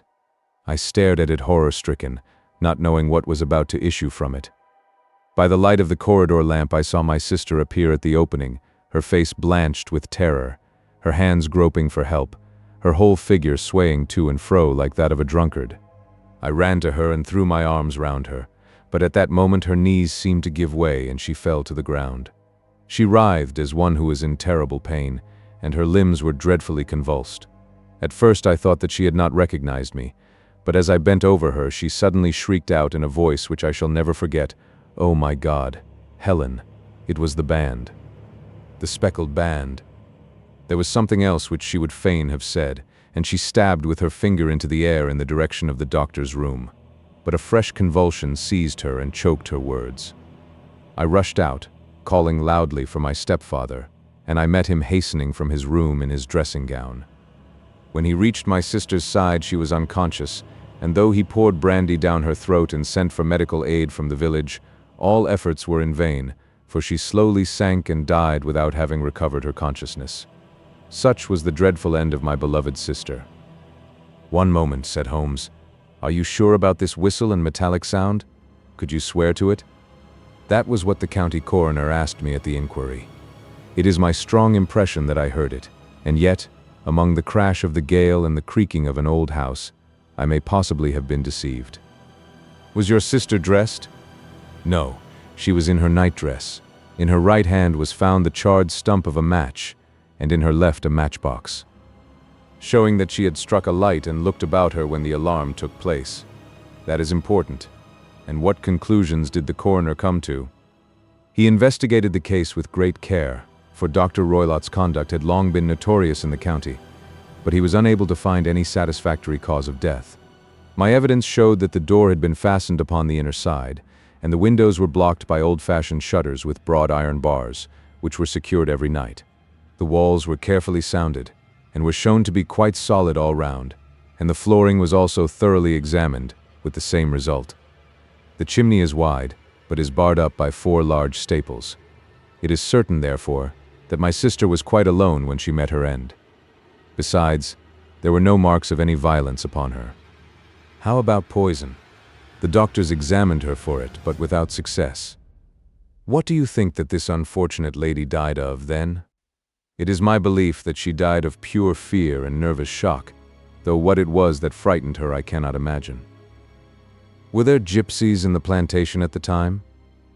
Yes, there are nearly always some there. Ah, and what did you gather from this allusion to a band, a speckled band? Sometimes I have thought that it was merely the wild talk of delirium, sometimes that it may have referred to some band of people, perhaps to these very gypsies in the plantation. I do not know whether the spotted handkerchiefs which so many of them wear over their heads might have suggested the strange adjective which she used. Holmes shook his head like a man who is far from being satisfied. "These are very deep waters," said he. "Pray go on with your narrative. 2 years have passed since then, and my life has been until lately lonelier than ever. A month ago, however, a dear friend, whom I have known for many years, has done me the honor to ask my hand in marriage. His name is Armitage, Percy Armitage, the second son of Mr. Armitage of Cranewater, near Reading. My stepfather has offered no opposition to the match, and we are to be married in the course of the spring. 2 days ago some repairs were started in the west wing of the building, and my bedroom wall has been pierced, so that I have had to move into the chamber in which my sister died, and to sleep in the very bed in which she slept. Imagine, then, my thrill of terror when last night, as I lay awake, thinking over her terrible fate, I suddenly heard in the silence of the night the low whistle which had been the herald of her own death. I sprang up and lit the lamp, but nothing was to be seen in the room. I was too shaken to go to bed again, however, so I dressed, and as soon as it was daylight I slipped down, got a dog-cart at the Crown Inn, which is opposite, and drove to Leatherhead, from whence I have come on this morning with the one object of seeing you and asking your advice." "You have done wisely," said my friend. "But have you told me all?" "Yes, all. Miss Roylott, you have not. You are screening your stepfather." "Why? What do you mean?" For answer Holmes pushed back the frill of black lace which fringed the hand that lay upon our visitor's knee. 5 little livid spots, the marks of 4 fingers and a thumb, were printed upon the white wrist. "You have been cruelly used," said Holmes. The lady colored deeply and covered over her injured wrist. "He is a hard man," she said, "and perhaps he hardly knows his own strength." There was a long silence, during which Holmes leaned his chin upon his hands and stared into the crackling fire. "This is a very deep business," he said at last. "There are 1,000 details which I should desire to know before I decide upon our course of action. Yet we have not a moment to lose. If we were to come to Stoke Moran today, would it be possible for us to see over these rooms without the knowledge of your stepfather? As it happens, he spoke of coming into town today upon some most important business. It is probable that he will be away all day, and that there would be nothing to disturb you. We have a housekeeper now, but she is old and foolish, and I could easily get her out of the way." "Excellent. You are not averse to this trip, Watson?" "By no means." "Then we shall both come. What are you going to do yourself?"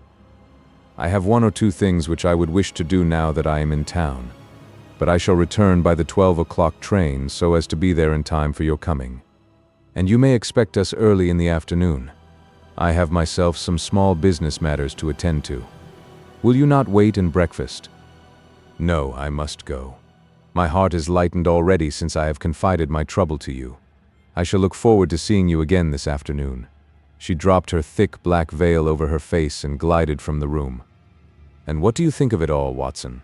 asked Sherlock Holmes, leaning back in his chair. "It seems to me to be a most dark and sinister business."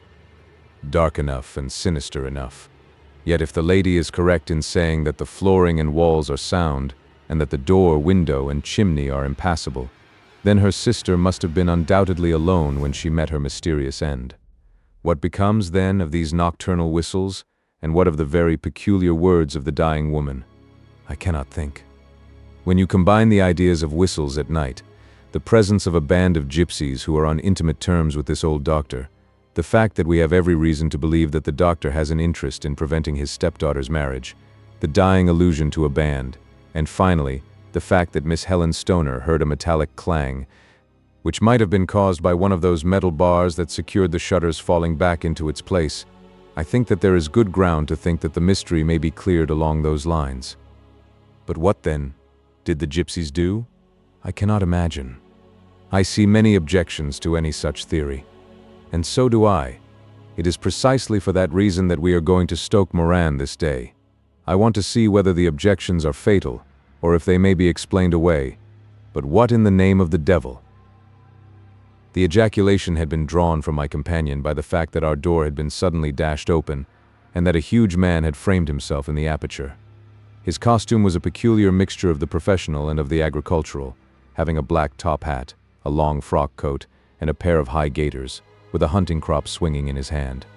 So tall was he that his hat actually brushed the crossbar of the doorway, and his breadth seemed to span it across from side to side. A large face, seared with 1,000 wrinkles, burned yellow with the sun, and marked with every evil passion, was turned from one to the other of us, while his deep-set, bile-shot eyes and his high, thin, fleshless nose gave him somewhat the resemblance to a fierce old bird of prey. "Which of you is Holmes?" asked this apparition. "My name, sir, but you have the advantage of me," said my companion quietly. "I am Dr. Grimsby Roylott, of Stoke Moran." "Indeed, doctor," said Holmes blandly. "Pray take a seat." "I will do nothing of the kind. My stepdaughter has been here. I have traced her. What has she been saying to you?" "It is a little cold for the time of the year," said Holmes. "What has she been saying to you?" screamed the old man furiously. "But I have heard that the crocuses promise well," continued my companion imperturbably. "Ha! You put me off, do you?" said our new visitor, taking a step forward and shaking his hunting crop. "I know you, you scoundrel. I have heard of you before. You are Holmes, the meddler." My friend smiled. "Holmes, the busybody." His smile broadened. "Holmes, the Scotland Yard jack-in-office." Holmes chuckled heartily. "Your conversation is most entertaining," said he. "When you go out, close the door, for there is a decided draught. I will go when I have had my say. Don't you dare to meddle with my affairs. I know that Miss Stoner has been here. I traced her. I am a dangerous man to fall foul of. See here." He stepped swiftly forward, seized the poker, and bent it into a curve with his huge brown hands. "See that you keep yourself out of my grip," he snarled, and hurling the twisted poker into the fireplace, he strode out of the room. "He seems a very amiable person," said Holmes, laughing. "I am not quite so bulky, but if he had remained, I might have shown him that my grip was not much more feeble than his own." As he spoke, he picked up the steel poker and, with a sudden effort, straightened it out again. "Fancy his having the insolence to confound me with the official detective force. This incident gives zest to our investigation, however, and I only trust that our little friend will not suffer from her imprudence in allowing this brute to trace her. And now, Watson, we shall order breakfast, and afterwards I shall walk down to Doctor's Commons, where I hope to get some data which may help us in this matter." It was nearly 1 o'clock when Sherlock Holmes returned from his excursion. He held in his hand a sheet of blue paper, scrawled over with notes and figures. "I have seen the will of the deceased wife," said he. "To determine its exact meaning, I have been obliged to work out the present prices of the investments with which it is concerned. The total income, which at the time of the wife's death was little short of £1,100, is now, through the fall in agricultural prices, not more than £750. Each daughter can claim an income of £250 in case of marriage. It is evident, therefore, that if both girls had married, this beauty would have had a mere pittance, while even one of them would cripple him to a very serious extent. My morning's work has not been wasted, since it has proved that he has the very strongest motives for standing in the way of anything of the sort. And now, Watson, this is too serious for dawdling, especially as the old man is aware that we are interesting ourselves in his affairs. So if you are ready, we shall call a cab and drive to Waterloo. I should be very much obliged if you would slip your revolver into your pocket. And Ely's No. 2 is an excellent argument with gentlemen who can twist steel pokers into knots. That and a toothbrush are, I think, all that we need. At Waterloo, we were fortunate in catching a train for Leatherhead, where we hired a trap at the station inn and drove for 4 or 5 miles through the lovely Surrey lanes. It was a perfect day, with a bright sun and a few fleecy clouds in the heavens. The trees and wayside hedges were just throwing out their first green shoots, and the air was full of the pleasant smell of the moist earth. To me at least there was a strange contrast between the sweet promise of the spring and this sinister quest upon which we were engaged. My companion sat in the front of the trap, his arms folded, his hat pulled down over his eyes, and his chin sunk upon his breast, buried in the deepest thought.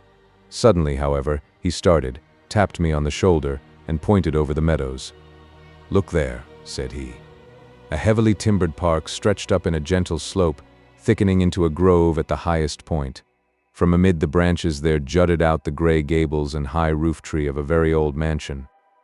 "Stoke Moran?" said he. "Yes, sir, that be the house of Dr. Grimesby Roylott," remarked the driver. "There is some building going on there," said Holmes. "That is where we are going." "There's the village," said the driver, pointing to a cluster of roofs some distance to the left. "But if you want to get to the house, you'll find it shorter to get over this stile, and so by the footpath over the fields. There it is, where the lady is walking." "And the lady, I fancy, is Miss Stoner," observed Holmes, shading his eyes. "Yes, I think we had better do as you suggest." We got off, paid our fare, and the trap rattled back on its way to Leatherhead. "I thought it as well," said Holmes as we climbed the stile, "that this fellow should think we had come here as architects or on some definite business. It may stop his gossip. Good afternoon, Miss Stoner. You see that we have been as good as our word." Our client of the morning had hurried forward to meet us with a face which spoke her joy. "I have been waiting so eagerly for you," she cried, shaking hands with us warmly. "All has turned out splendidly. Dr. Roylott has gone to town, and it is unlikely that he will be back before evening." "We have had the pleasure of making the doctor's acquaintance," said Holmes, and in a few words he sketched out what had occurred. Miss Stoner turned white to the lips as she listened. "Good heavens," she cried. "He has followed me, then?" "So it appears. He is so cunning that I never know when I am safe from him. What will he say when he returns? He must guard himself, for he may find that there is someone more cunning than himself upon his track. You must lock yourself up from him tonight. If he is violent, we shall take you away to your aunt's at Harrow. Now, we must make the best use of our time, so kindly take us at once to the rooms which we are to examine." The building was of gray, lichen-blotched stone, with a high central portion and 2 curving wings, like the claws of a crab, thrown out on each side. In one of these wings the windows were broken and blocked with wooden boards, while the roof was partly caved in, a picture of ruin. The central portion was in little better repair, but the right-hand block was comparatively modern, and the blinds in the windows, with the blue smoke curling up from the chimneys, showed that this was where the family resided. Some scaffolding had been erected against the end wall, and the stonework had been broken into, but there were no signs of any workmen at the moment of our visit. Holmes walked slowly up and down the ill-trimmed lawn and examined with deep attention the outsides of the windows. "This, I take it, belongs to the room in which you used to sleep, the center one to your sister's, and the one next to the main building to Dr. Roylott's chamber?" "Exactly so. But I am now sleeping in the middle one, pending the alterations, as I understand. By the way, there does not seem to be any very pressing need for repairs at that end wall." "There were none. I believe that it was an excuse to move me from my room." "Ah, that is suggestive. Now, on the other side of this narrow wing runs the corridor from which these 3 rooms open. There are windows in it, of course?" "Yes, but very small ones, too narrow for anyone to pass through. As you both locked your doors at night, your rooms were unapproachable from that side. Now, would you have the kindness to go into your room and bar your shutters?" Miss Stoner did so, and Holmes, after a careful examination through the open window, endeavored in every way to force the shutter open, but without success. There was no slit through which a knife could be passed to raise the bar. Then with his lens he tested the hinges, but they were of solid iron, built firmly into the massive masonry. "Hum," said he, scratching his chin in some perplexity. "My theory certainly presents some difficulties. No one could pass these shutters if they were bolted. Well, We shall see if the inside throws any light upon the matter. A small side door led into the whitewashed corridor from which the 3 bedrooms opened. Holmes refused to examine the 3rd chamber, so we passed at once to the 2nd, that in which Miss Stoner was now sleeping, and in which her sister had met with her fate. It was a homely little room, with a low ceiling and a gaping fireplace, after the fashion of old country houses. A brown chest of drawers stood in one corner, a narrow white counterpaned bed in another, and a dressing table on the left-hand side of the window. These articles, with 2 small wickerwork chairs, made up all the furniture in the room save for a square of Wilton carpet in the center. The boards round and the paneling of the walls were of brown, worm-eaten oak, so old and discolored that it may have dated from the original building of the house. Holmes drew one of the chairs into a corner and sat silent, while his eyes traveled round and up and down, taking in every detail of the apartment. "Where does that bell communicate with?" he asked at last, pointing to a thick bell rope which hung down beside the bed, the tassel actually lying upon the pillow. "It goes to the housekeeper's room." "It looks newer than the other things?" "Yes. It was only put there a couple of years ago." "Your sister asked for it, I suppose?" "No, I never heard of her using it. We used always to get what we wanted for ourselves. Indeed, it seemed unnecessary to put so nice a bell pull there. You will excuse me for a few minutes while I satisfy myself as to this floor." He threw himself down upon his face with his lens in his hand and crawled swiftly backward and forward, examining minutely the cracks between the boards. Then he did the same with the woodwork with which the chamber was paneled. Finally, he walked over to the bed and spent some time in staring at it and in running his eye up and down the wall.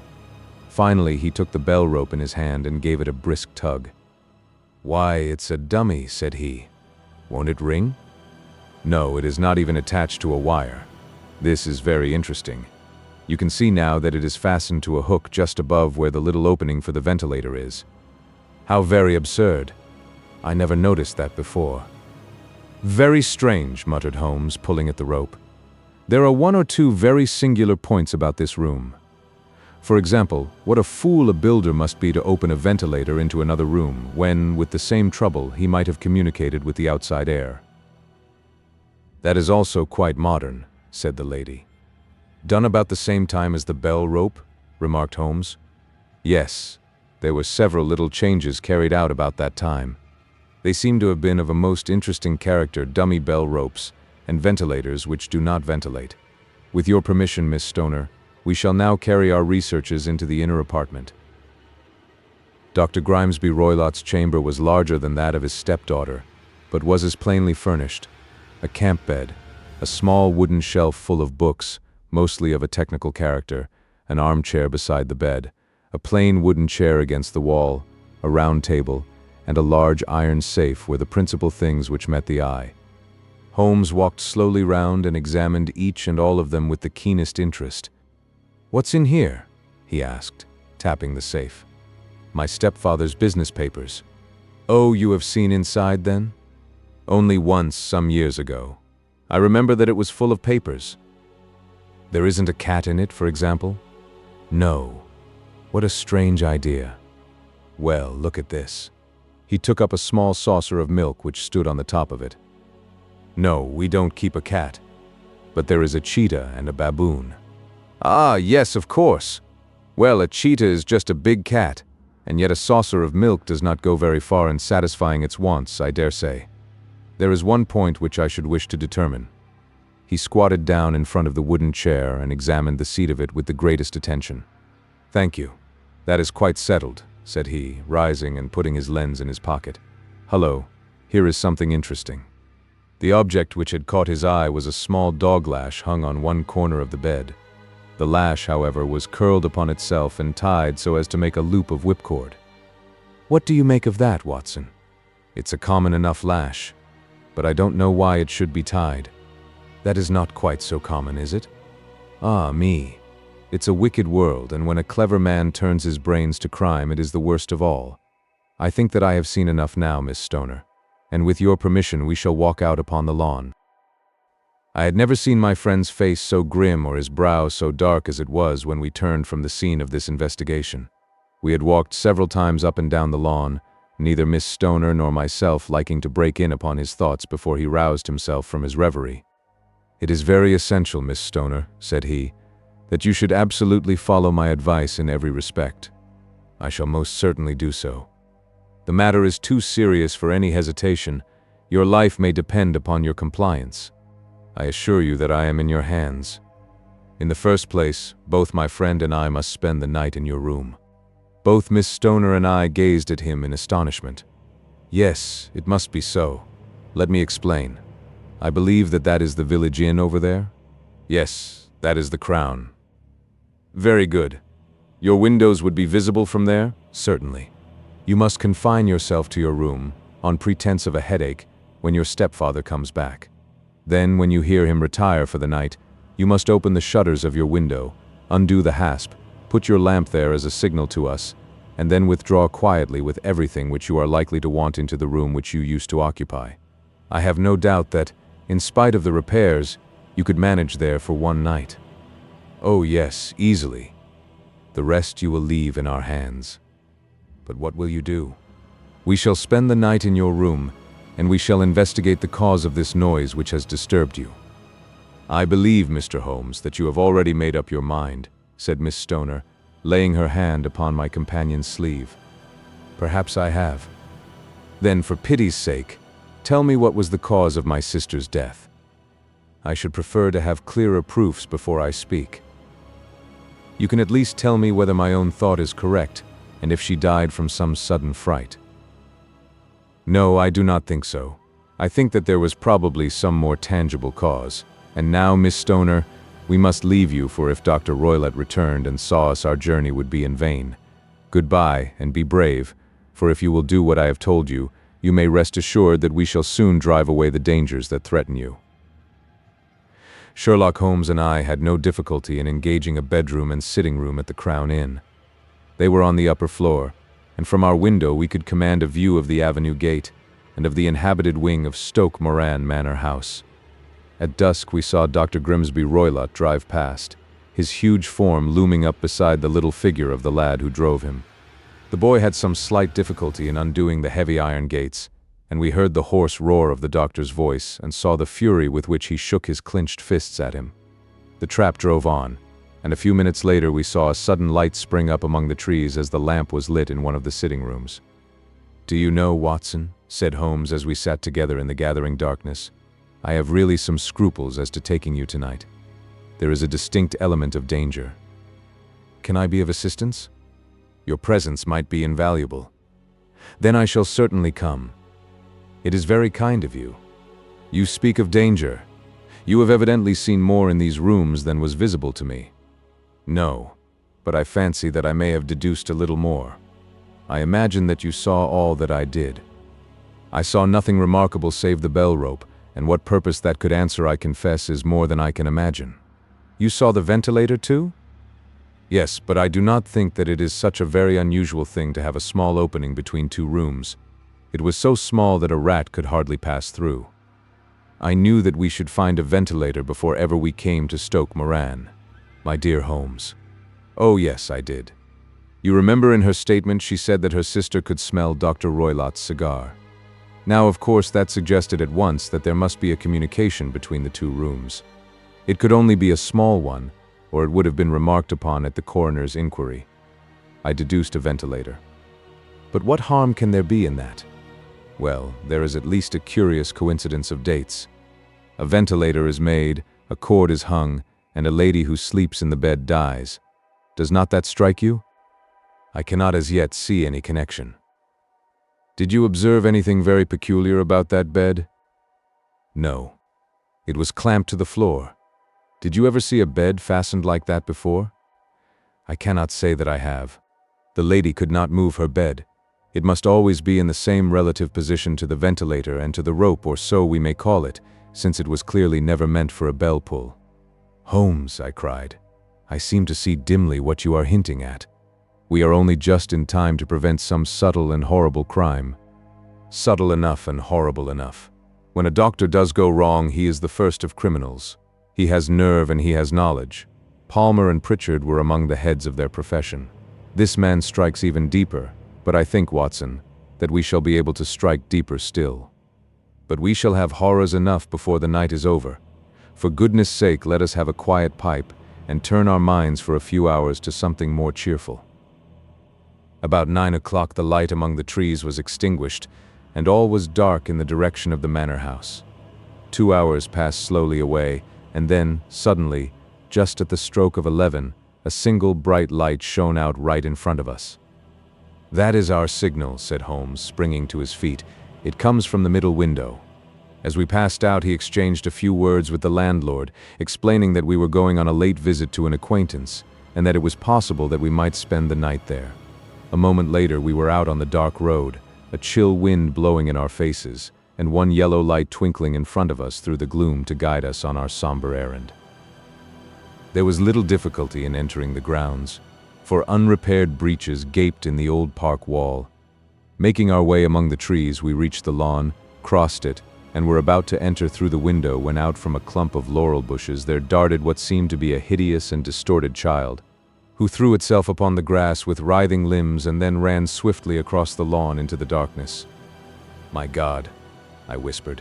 "Did you see it?" Holmes was for the moment as startled as I. His hand closed like a vice upon my wrist in his agitation. Then he broke into a low laugh and put his lips to my ear. "It is a nice household," he murmured. "That is the baboon." I had forgotten the strange pets which the doctor affected. There was a cheetah, too. Perhaps we might find it upon our shoulders at any moment. I confess that I felt easier in my mind when, after following Holmes' example and slipping off my shoes, I found myself inside the bedroom.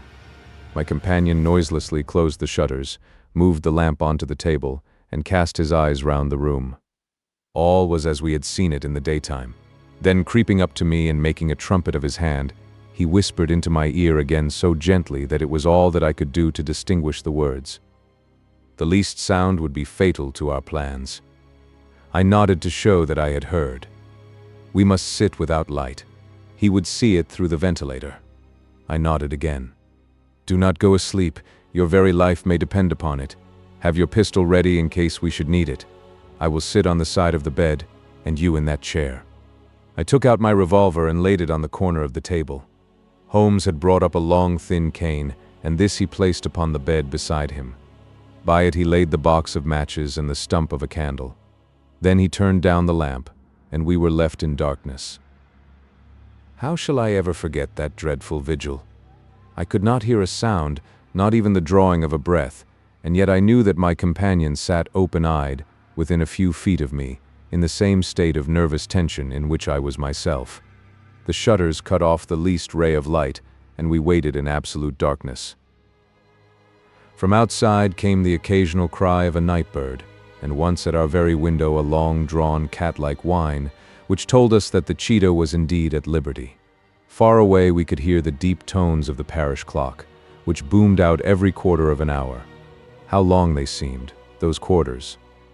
12 struck, and 1 and 2 and 3, and still we sat waiting silently for whatever might befall. Suddenly there was the momentary gleam of a light up in the direction of the ventilator, which vanished immediately, but was succeeded by a strong smell of burning oil and heated metal. Someone in the next room had lit a dark lantern. I heard a gentle sound of movement, and then all was silent once more, though the smell grew stronger. For half an hour I sat with straining ears. Then suddenly another sound became audible, a very gentle, soothing sound, like that of a small jet of steam escaping continually from a kettle. The instant that we heard it, Holmes sprang from the bed, struck a match, and lashed furiously with his cane at the bell pull. "You see it, Watson?" he yelled. "You see it?" But I saw nothing. At the moment when Holmes struck the light, I heard a low, clear whistle, but the sudden glare flashing into my weary eyes made it impossible for me to tell what it was at which my friend lashed so savagely. I could, however, see that his face was deadly pale and filled with horror and loathing. He had ceased to strike and was gazing up at the ventilator when suddenly there broke from the silence of the night the most horrible cry to which I have ever listened. It swelled up louder and louder, a hoarse yell of pain and fear and anger all mingled in the one dreadful shriek. They say that away down in the village and even in the distant parsonage, that cry raised the sleepers from their beds. It struck cold to our hearts, and I stood gazing at Holmes and he at me until the last echoes of it had died away into the silence from which it rose. "What can it mean?" I gasped. "It means that it is all over," Holmes answered. "And perhaps, after all, it is for the best. Take your pistol, and we will enter Dr. Roylott's room." With a grave face he lit the lamp and led the way down the corridor. Twice he struck at the chamber door without any reply from within. Then he turned the handle and entered, I at his heels, with the cocked pistol in my hand. It was a singular sight which met our eyes. On the table stood a dark lantern with the shutter half open, throwing a brilliant beam of light upon the iron safe, the door of which was ajar. Beside this table, on the wooden chair, sat Dr. Grimesby Roylott, clad in a long grey dressing gown, his bare ankles protruding beneath, and his feet thrust into red heelless Turkish slippers. Across his lap lay the short stock with the long lash which we had noticed during the day. His chin was cocked upward, and his eyes were fixed in a dreadful, rigid stare at the corner of the ceiling. Round his brow he had a peculiar yellow band, with brownish speckles, which seemed to be bound tightly round his head. As we entered, he made neither sound nor motion. "The band, the speckled band," whispered Holmes. I took a step forward. In an instant his strange headgear began to move, and there reared itself from among his hair the squat, diamond-shaped head and puffed neck of a loathsome serpent. "It is a swamp adder," cried Holmes, "the deadliest snake in India. He has died within 10 seconds of being bitten.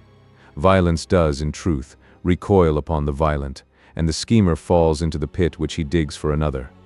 Let us thrust this creature back into its den, and we can then remove Miss Stoner to some place of shelter and let the county police know what has happened." As he spoke, he drew the dog whip swiftly from the dead man's lap, and throwing the noose round the reptile's neck, he drew it from its horrid perch and, carrying it at arm's length, threw it into the iron safe, which he closed upon it. Such are the true facts of the death of Dr. Grimesby Roylott, of Stoke Moran. It is not necessary that I should prolong a narrative which has already run to too great a length by telling how we broke the sad news to the terrified girl, how we conveyed her by the morning train to the care of her good aunt at Harrow, of how the slow process of official inquiry came to the conclusion that the doctor met his fate while indiscreetly playing with a dangerous pet. The little which I had yet to learn of the case was told me by Sherlock Holmes as we traveled back next day.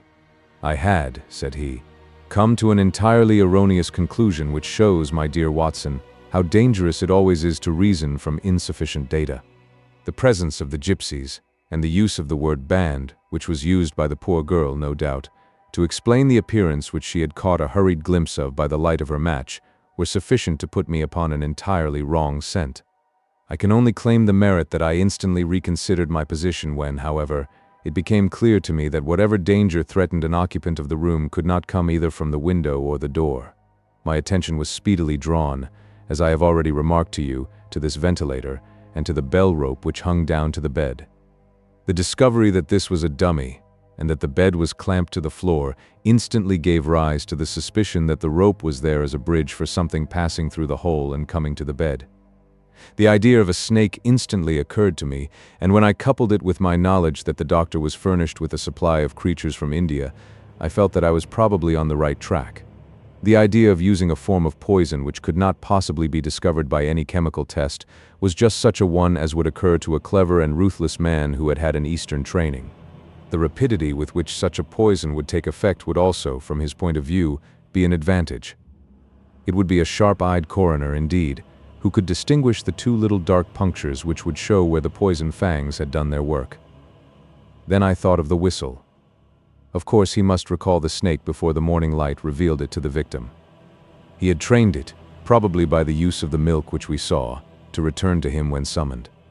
He would put it through this ventilator at the hour that he thought best, with the certainty that it would crawl down the rope and land on the bed. It might or might not bite the occupant, perhaps she might escape every night for a week, but sooner or later she must fall a victim. I had come to these conclusions before ever I had entered his room. An inspection of his chair showed me that he had been in the habit of standing on it, which of course would be necessary in order that he should reach the ventilator. The sight of the safe, the saucer of milk, and the loop of whipcord were enough to finally dispel any doubts which may have remained. The metallic clang heard by Miss Stoner was obviously caused by her stepfather hastily closing the door of his safe upon its terrible occupant. Having once made up my mind, you know the steps which I took in order to put the matter to the proof. I heard the creature hiss, as I have no doubt that you did also, and I instantly lit the light and attacked it, with the result of driving it through the ventilator, and also with the result of causing it to turn upon its master at the other side. Some of the blows of my cane came home and roused its snakish temper, so that it flew upon the first person it saw. In this way I am no doubt indirectly responsible for Dr. Grimesby Roylott's death, and I cannot say that it is likely to weigh very heavily upon my conscience. 9. The Adventure of the Engineer's Thumb. Of all the problems which have been submitted to my friend, Mr. Sherlock Holmes, for solution during the years of our intimacy, there were only two which I was the means of introducing to his notice, that of Mr. Hatherley's thumb, and that of Colonel Warburton's madness.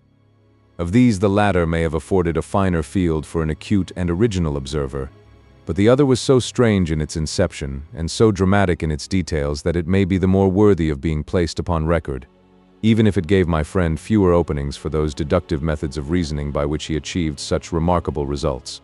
The story has, I believe, been told more than once in the newspapers, but, like all such narratives, its effect is much less striking when set forth en bloc in a single half-column of print than when the facts slowly evolve before your own eyes, and the mystery clears gradually away as each new discovery furnishes a step which leads on to the complete truth.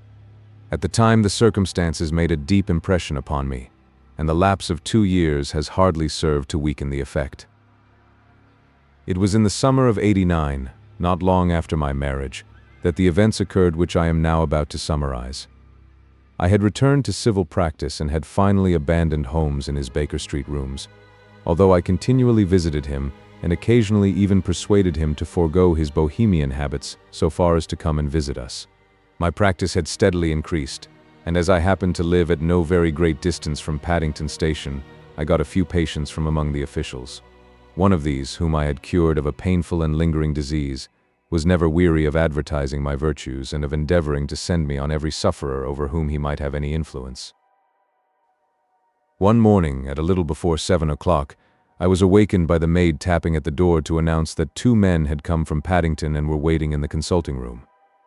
I dressed hurriedly, for I knew by experience that railway cases were seldom trivial, and hastened downstairs. As I descended, my old ally, the guard, came out of the room and closed the door tightly behind him. "I've got him here," he whispered, jerking his thumb over his shoulder. "He's all right." "What is it then?" I asked, for his manner suggested that it was some strange creature which he had caged up in my room. "It's a new patient," he whispered. "I thought I'd bring him round myself, then he couldn't slip away. There he is, all safe and sound. I must go now, doctor. I have my duties just the same as you." And off he went, this trusty tout, without even giving me time to thank him. I entered my consulting room and found a gentleman seated by the table. He was quietly dressed in a suit of heather tweed with a soft cloth cap which he had laid down upon my books. Round one of his hands he had a handkerchief wrapped, which was mottled all over with bloodstains. He was young, not more than 25, I should say, with a strong, masculine face. But he was exceedingly pale and gave me the impression of a man who was suffering from some strong agitation, which it took all his strength of mind to control. "I am sorry to knock you up so early, doctor," said he, "but I have had a very serious accident during the night. I came in by train this morning, and on inquiring at Paddington as to where I might find a doctor, a worthy fellow very kindly escorted me here. I gave the maid a card, but I see that she has left it upon the side table." I took it up and glanced at it. "Mr. Victor Hatherley, hydraulic engineer, 16A, Victoria Street, 3rd floor." That was the name, style, and abode of my morning visitor. "I regret that I have kept you waiting," said I, sitting down in my library chair. "You are fresh from a night journey, I understand, which is in itself a monotonous occupation." "Oh, my night could not be called monotonous," said he, and laughed. He laughed very heartily, with a high, ringing note, leaning back in his chair and shaking his sides. All my medical instincts rose up against that laugh. "Stop it," I cried. "Pull yourself together," and I poured out some water from a carafe. It was useless, however. He was off in one of those hysterical outbursts which come upon a strong nature when some great crisis is over and gone. Presently he came to himself once more, very weary and pale-looking. "I have been making a fool of myself," he gasped. "Not at all. Drink this." I dashed some brandy into the water, and the color began to come back to his bloodless cheeks. "That's better," said he. "And now, doctor, perhaps you would kindly attend to my thumb, or rather to the place where my thumb used to be." He unwound the handkerchief and held out his hand. It gave even my hardened nerves a shudder to look at it.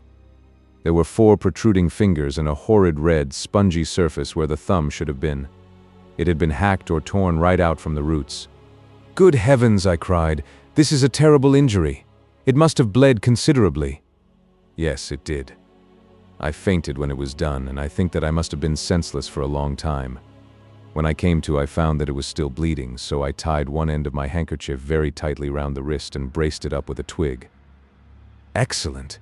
You should have been a surgeon." "It is a question of hydraulics, you see, and came within my own province." "This has been done," said I, examining the wound, "by a very heavy and sharp instrument." "A thing like a cleaver," said he. "An accident, I presume?" "By no means." "What? A murderous attack?" "Very murderous indeed." "You horrify me." I sponged the wound, cleaned it, dressed it, and finally covered it over with cotton wadding and carbolized bandages. He lay back without wincing, though he bit his lip from time to time. "How is that?" I asked when I had finished. "Capital. Between your brandy and your bandage, I feel a new man. I was very weak, but I have had a good deal to go through. Perhaps you had better not speak of the matter. It is evidently trying to your nerves." "Oh no, not now.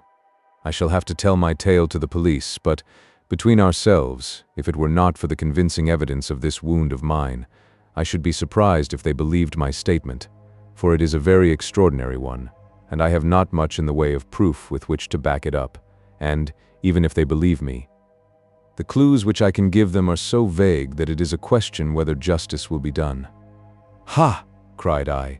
"If it is anything in the nature of a problem which you desire to see solved, I should strongly recommend you to come to my friend, Mr. Sherlock Holmes, before you go to the official police." "Oh, I have heard of that fellow," answered my visitor, "and I should be very glad if he would take the matter up, though of course I must use the official police as well. Would you give me an introduction to him?" "I'll do better. I'll take you round to him myself." "I should be immensely obliged to you. We'll call a cab and go together. We shall just be in time to have a little breakfast with him. Do you feel equal to it?" "Yes, I shall not feel easy until I have told my story." "Then my servant will call a cab, and I shall be with you in an instant." I rushed upstairs, explained the matter shortly to my wife, and in 5 minutes was inside a hansom, driving with my new acquaintance to Baker Street.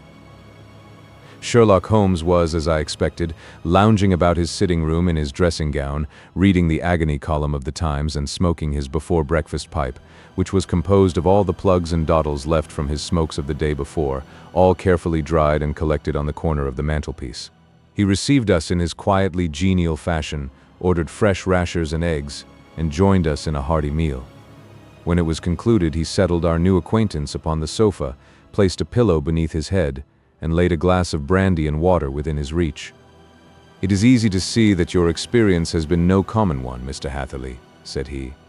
"Pray lie down there and make yourself absolutely at home. Tell us what you can, but stop when you are tired and keep up your strength with a little stimulant."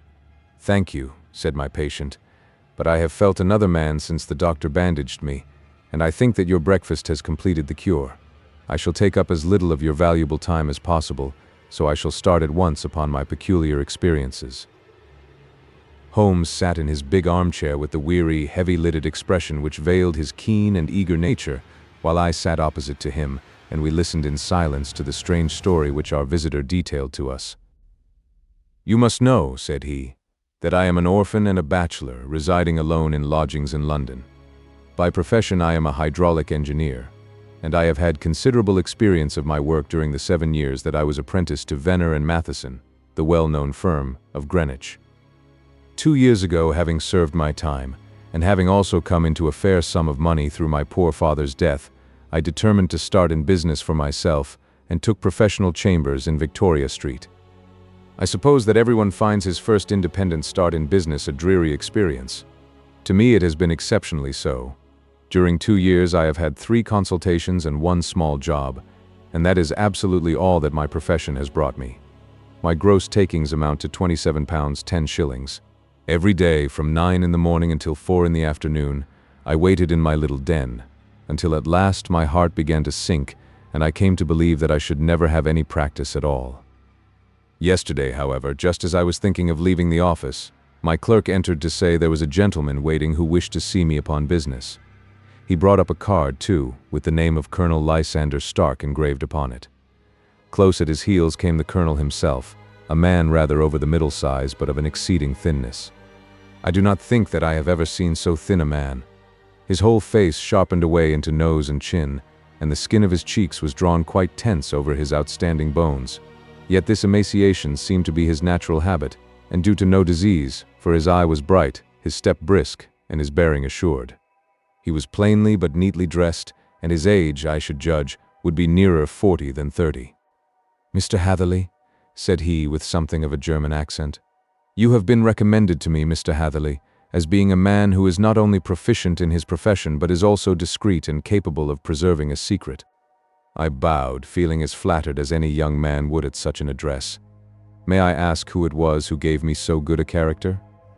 "Well, perhaps it is better that I should not tell you that just at this moment. I have it from the same source that you are both an orphan and a bachelor and are residing alone in London." "That is quite correct," I answered. "But you will excuse me if I say that I cannot see how all this bears upon my professional qualifications. I understand that it was on a professional matter that you wished to speak to me?" "Undoubtedly so, but you will find that all I say is really to the point. I have a professional commission for you, but absolute secrecy is quite essential. Absolute secrecy, you understand. And of course we may expect that more from a man who is alone than from one who lives in the bosom of his family."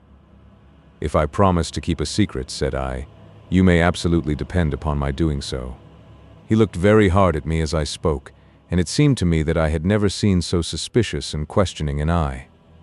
"Do you promise, then?" said he at last. "Yes, I promise." "Absolute and complete silence before, during, and after? No reference to the matter at all, either in word or writing?" "I have already given you my word." "Very good." He suddenly sprang up, and darting like lightning across the room, he flung open the door. The passage outside was empty. "That's all right," said he, coming back. "I know that clerks are sometimes curious as to their master's affairs. Now we can talk in safety." He drew up his chair very close to mine and began to stare at me again with the same questioning and thoughtful look. A feeling of repulsion and of something akin to fear had begun to rise within me at the strange antics of this fleshless man. Even my dread of losing a client could not restrain me from showing my impatience. "I beg that you will state your business, sir," said I. "My time is of value." Heaven forgive me for that last sentence, but the words came to my lips. "How would 50 guineas for a night's work suit you?" he asked. "Most admirably." "I say a night's work, but an hour's would be nearer the mark. I simply want your opinion about a hydraulic stamping machine which has got out of gear. If you show us what is wrong, we shall soon set it right ourselves. What do you think of such a commission as that? The work appears to be light and the pay munificent." "Precisely so. We shall want you to come tonight by the last train." "Where to?" "To Iford in Berkshire. It is a little place near the borders of Oxfordshire, and within 7 miles of Reading. There is a train from Paddington which would bring you there at about 11:15.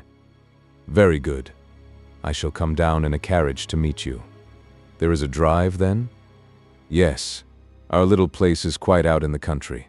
It is a good 7 miles from Iford station." "Then we can hardly get there before midnight. I suppose there would be no chance of a train back. I should be compelled to stop the night."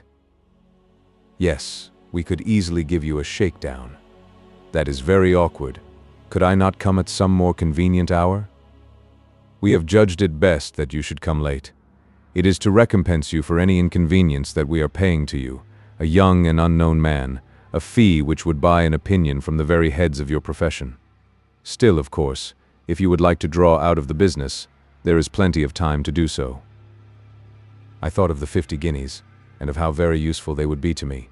"Not at all," said I. "I shall be very happy to accommodate myself to your wishes. I should like, however, to understand a little more clearly what it is that you wish me to do." "Quite so. It is very natural that the pledge of secrecy which we have exacted from you should have aroused your curiosity. I have no wish to commit you to anything without your having it all laid before you. I suppose that we are absolutely safe from eavesdroppers?" "Entirely." "Then the matter stands thus. You are probably aware that fuller's earth is a valuable product, and that it is only found in 1 or 2 places in England?" "I have heard so. Some little time ago I bought a small place, a very small place, within 10 miles of Reading. I was fortunate enough to discover that there was a deposit of fuller's earth in one of my fields. On examining it, however, I found that this deposit was a comparatively small one, and that it formed a link between 2 very much larger ones upon the right and left, both of them, however, in the grounds of my neighbors. These good people were absolutely ignorant that their land contained that which was quite as valuable as a gold mine. Naturally, it was to my interest to buy their land before they discovered its true value, but unfortunately I had no capital by which I could do this.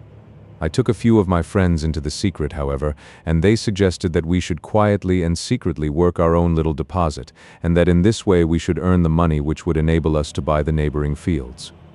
This we have now been doing for some time, and in order to help us in our operations we erected a hydraulic press. This press, as I have already explained, has got out of order, and we wish your advice upon the subject. We guard our secret very jealously, however, and if it once became known that we had hydraulic engineers coming to our little house, it would soon rouse inquiry, and then, if the facts came out, it would be goodbye to any chance of getting these fields and carrying out our plans. That is why I have made you promise me that you will not tell a human being that you are going to Eyford tonight. I hope that I make it all plain?" "I quite follow you," said I. "The only point which I could not quite understand was what use you could make of a hydraulic press in excavating fuller's earth, which, as I understand, is dug out like gravel from a pit." "Ah," said he carelessly, "we have our own process. We compress the earth into bricks, so as to remove them without revealing what they are. But that is a mere detail. I have taken you fully into my confidence now, Mr. Hatherley, and I have shown you how I trust you." He rose as he spoke. "I shall expect you, then, at Eyford at 11:15. "I shall certainly be there." And not a word to a soul. He looked at me with a last long, questioning gaze, and then, pressing my hand in a cold, dank grasp, he hurried from the room. Well, when I came to think it all over in cool blood, I was very much astonished, as you may both think, at this sudden commission which had been entrusted to me. On the one hand, of course, I was glad, for the fee was at least tenfold what I should have asked had I set a price upon my own services, and it was possible that this order might lead to other ones. On the other hand, the face and manner of my patron had made an unpleasant impression upon me, and I could not think that his explanation of the fuller's earth was sufficient to explain the necessity for my coming at midnight, and his extreme anxiety lest I should tell anyone of my errand. However, I threw all fears to the winds, ate a hearty supper, drove to Paddington, and started off, having obeyed to the letter the injunction as to holding my tongue. At Reading I had to change not only my carriage but my station. However, I was in time for the last train to Eyford, and I reached the little dim-lit station after 11 o'clock. I was the only passenger who got out there, and there was no one upon the platform save a single sleepy porter with a lantern. As I passed out through the wicket gate, however, I found my acquaintance of the morning waiting in the shadow upon the other side. Without a word he grasped my arm and hurried me into a carriage, the door of which was standing open. He drew up the windows on either side, tapped on the woodwork, and away we went as fast as the horse could go. "One horse?" interposed Holmes. "Yes, only one." "Did you observe the color?" "Yes, I saw it by the side lights when I was stepping into the carriage. It was a chestnut. Tired looking or fresh?" "Oh, fresh and glossy." "Thank you. I am sorry to have interrupted you. Pray continue your most interesting statement." Away we went then, and we drove for at least an hour. Colonel Lysander Stark had said that it was only 7 miles, but I should think, from the rate that we seemed to go, and from the time that we took, that it must have been nearer 12. He sat at my side in silence all the time, and I was aware, more than once when I glanced in his direction, that he was looking at me with great intensity.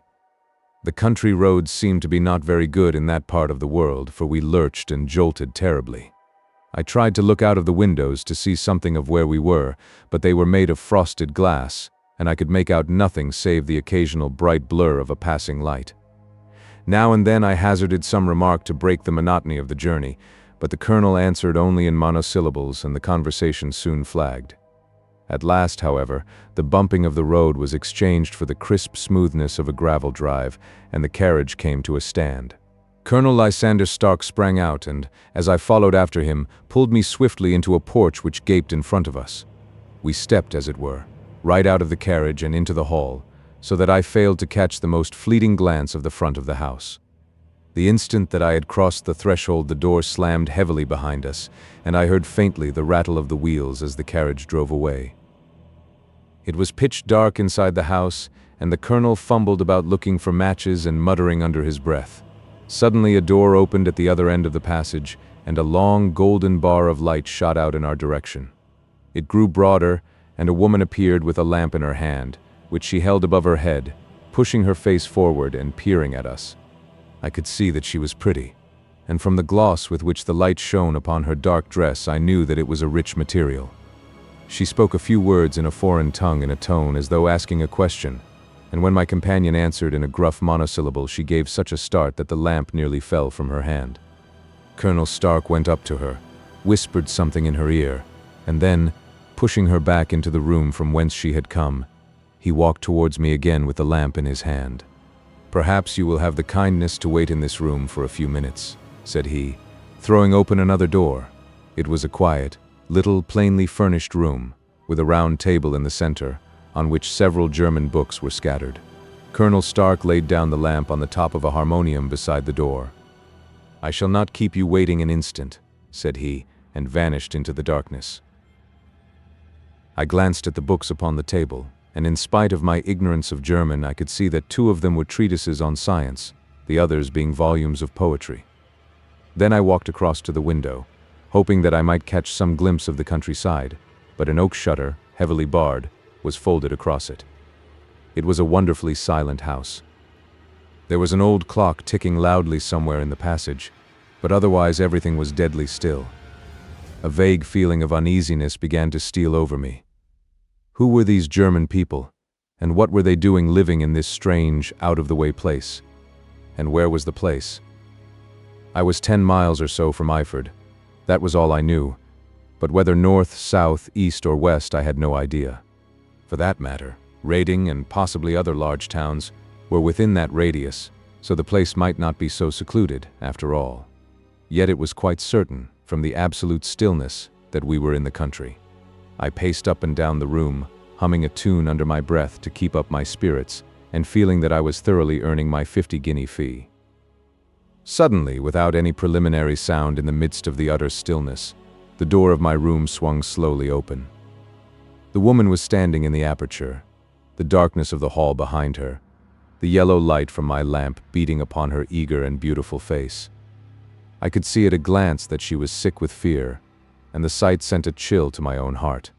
She held up one shaking finger to warn me to be silent, and she shot a few whispered words of broken English at me, her eyes glancing back, like those of a frightened horse, into the gloom behind her.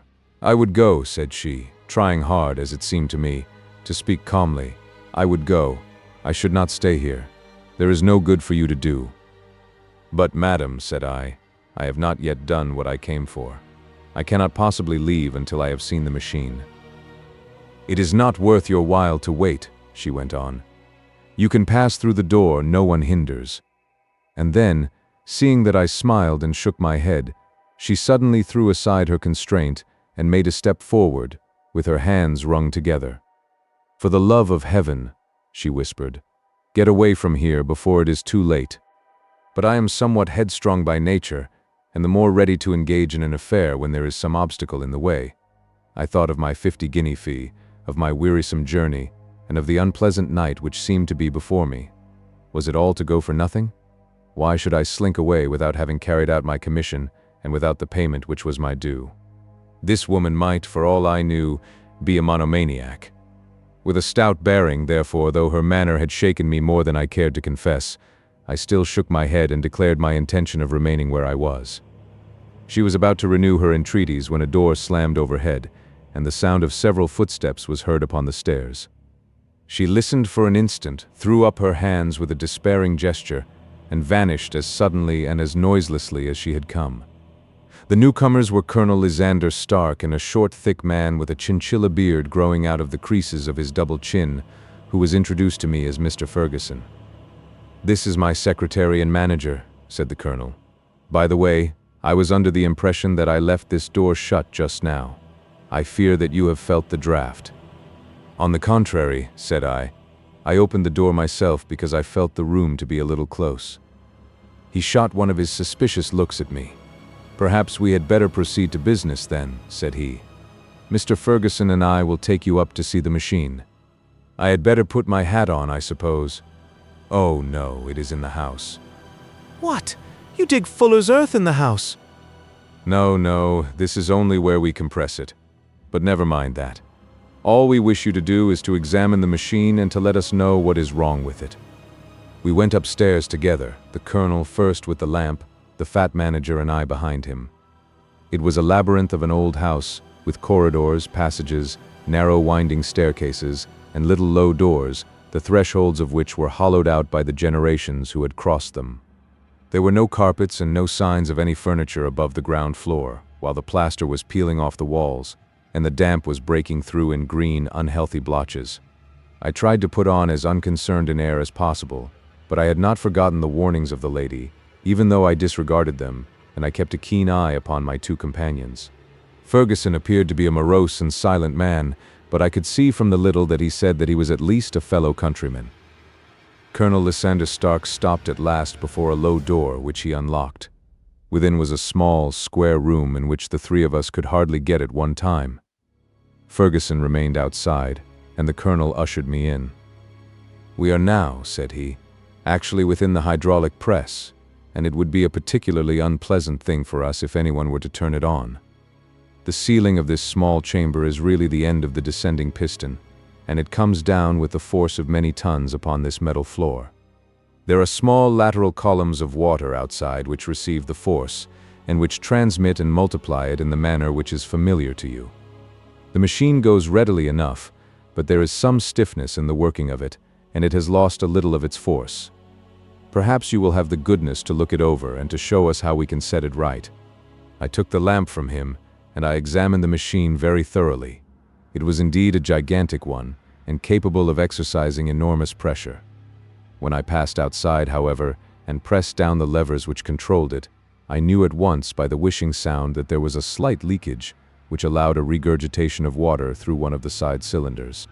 An examination showed that one of the India rubber bands which was round the head of a driving rod had shrunk so as not quite to fill the socket along which it worked. This was clearly the cause of the loss of power, and I pointed it out to my companions, who followed my remarks very carefully and asked several practical questions as to how they should proceed to set it right.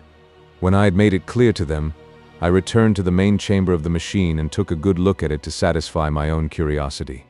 It was obvious at a glance that the story of the fuller's earth was the merest fabrication, for it would be absurd to suppose that so powerful an engine could be designed for so inadequate a purpose. The walls were of wood, but the floor consisted of a large iron trough, and when I came to examine it I could see a crust of metallic deposit all over it. I had stooped and was scraping at this to see exactly what it was when I heard a muttered exclamation in German and saw the cadaverous face of the colonel looking down at me. "What are you doing there?" he asked. I felt angry at having been tricked by so elaborate a story as that which he had told me. "I was admiring your fuller's earth," said I. "I think that I should be better able to advise you as to your machine if I knew what the exact purpose was for which it was used." The instant that I uttered the words I regretted the rashness of my speech. His face set hard, and a baleful light sprang up in his gray eyes. "Very well," said he. "You shall know all about the machine." He took a step backward, slammed the little door, and turned the key in the lock. I rushed towards it and pulled at the handle, but it was quite secure, and did not give in the least to my kicks and shoves. "Hello," I yelled. "Hello, Colonel! Let me out!" And then suddenly in the silence I heard a sound which sent my heart into my mouth. It was the clank of the levers and the swish of the leaking cylinder. He had set the engine at work. The lamp still stood upon the floor where I had placed it when examining the trough. By its light I saw that the black ceiling was coming down upon me, slowly, jerkily. But, as none knew better than myself, with a force which must within a minute grind me to a shapeless pulp. I threw myself, screaming, against the door, and dragged with my nails at the lock. I implored the colonel to let me out, but the remorseless clanking of the levers drowned my cries. The ceiling was only a foot or two above my head, and with my hand upraised I could feel its hard, rough surface. Then it flashed through my mind that the pain of my death would depend very much upon the position in which I met it. If I lay on my face, the weight would come upon my spine, and I shuddered to think of that dreadful snap. Easier the other way, perhaps. And yet, had I the nerve to lie and look up at that deadly black shadow wavering down upon me? Already I was unable to stand erect, when my eye caught something which brought a gush of hope back to my heart. I have said that though the floor and ceiling were of iron, the walls were of wood. As I gave a last hurried glance around, I saw a thin line of yellow light between two of the boards, which broadened and broadened as a small panel was pushed backward. For an instant I could hardly believe that here was indeed a door which led away from death. The next instant I threw myself through, and lay half fainting upon the other side. The panel had closed again behind me, but the crash of the lamp, and a few moments afterwards the clang of the two slabs of metal, told me how narrow had been my escape. I was recalled to myself by a frantic plucking at my wrist, and I found myself lying upon the stone floor of a narrow corridor, while a woman bent over me and tugged at me with her left hand, while she held a candle in her right. It was the same good friend whose warning I had so foolishly rejected. "Come, come," she cried breathlessly. "They will be here in a moment. They will see that you are not there. Oh, do not waste the so precious time, but come." This time, at least, I did not scorn her advice. I staggered to my feet and ran with her along the corridor and down a winding stair. The latter led to another broad passage, and just as we reached it we heard the sound of running feet and the shouting of two voices, one answering the other from the floor on which we were and from the one beneath. My guide stopped and looked about her like one who is at her wit's end. Then she threw open a door which led into a bedroom, through the window of which the moon was shining brightly. "It is your only chance," said she. "It is high, but it may be that you can jump it." As she spoke, a light sprang into view at the further end of the passage, and I saw the lean figure of Colonel Lysander Stark rushing forward with a lantern in one hand and a weapon like a butcher's cleaver in the other. I rushed across the bedroom, flung open the window, and looked out. How quiet and sweet and wholesome the garden looked in the moonlight, and it could not be more than 30 feet down. I clambered out upon the sill, but I hesitated to jump until I should have heard what passed between my savior and the ruffian who pursued me. If she were ill-used, then at any risks I was determined to go back to her assistance. The thought had hardly flashed through my mind before he was at the door, pushing his way past her, but she threw her arms round him and tried to hold him back. "Fritz! Fritz!" she cried in English. "Remember your promise after the last time. You said it should not be again. He will be silent. Oh, he will be silent." "You are mad, Elise," he shouted, struggling to break away from her. "You will be the ruin of us. He has seen too much. Let me pass, I say." He dashed her to one side and, rushing to the window, cut at me with his heavy weapon. I had let myself go and was hanging by the hands to the sill when his blow fell. I was conscious of a dull pain, my grip loosened, and I fell into the garden below. I was shaken but not hurt by the fall, so I picked myself up and rushed off among the bushes as hard as I could run, for I understood that I was far from being out of danger yet. Suddenly, however, as I ran, a deadly dizziness and sickness came over me. I glanced down at my hand, which was throbbing painfully, and then, for the first time, saw that my thumb had been cut off and that the blood was pouring from my wound. I endeavored to tie my handkerchief round it, but there came a sudden buzzing in my ears, and next moment I fell in a dead faint among the rose bushes. How long I remained unconscious I cannot tell. It must have been a very long time, for the moon had sunk, and a bright morning was breaking when I came to myself. My clothes were all sodden with dew, and my coat sleeve was drenched with blood from my wounded thumb. The smarting of it recalled in an instant all the particulars of my night's adventure, and I sprang to my feet with the feeling that I might hardly yet be safe from my pursuers. But to my astonishment, when I came to look round me, neither house nor garden were to be seen. I had been lying in an angle of the hedge close by the high road, and just a little lower down was a long building, which proved, upon my approaching it, to be the very station at which I had arrived upon the previous night. Were it not for the ugly wound upon my hand, all that had passed during those dreadful hours might have been an evil dream. Half-dazed, I went into the station and asked about the morning train. There would be one to Reading in less than an hour. The same porter was on duty, I found, as had been there when I arrived. I inquired of him whether he had ever heard of Colonel Lysander Stark. The name was strange to him. Had he observed a carriage the night before waiting for me? No, he had not. Was there a police station anywhere near? There was one about 3 miles off. It was too far for me to go, weak and ill as I was. I determined to wait until I got back to town before telling my story to the police. It was a little past 6 when I arrived, so I went first to have my wound dressed, and then the doctor was kind enough to bring me along here. I put the case into your hands and shall do exactly what you advise. We both sat in silence for some little time after listening to this extraordinary narrative. Then Sherlock Holmes pulled down from the shelf one of the ponderous commonplace books in which he placed his cuttings. "Here is an advertisement which will interest you," said he. "It appeared in all the papers about a year ago. Listen to this. Lost, on the 9th instant, Mr. Jeremiah Hayling, aged 26, a hydraulic engineer. Left his lodgings at 10 o'clock at night, and has not been heard of since. Was dressed in, etc., etc. Ha! That represents the last time that the colonel needed to have his machine overhauled, I fancy." "Good heavens!" cried my patient. "Then that explains what the girl said." "Undoubtedly.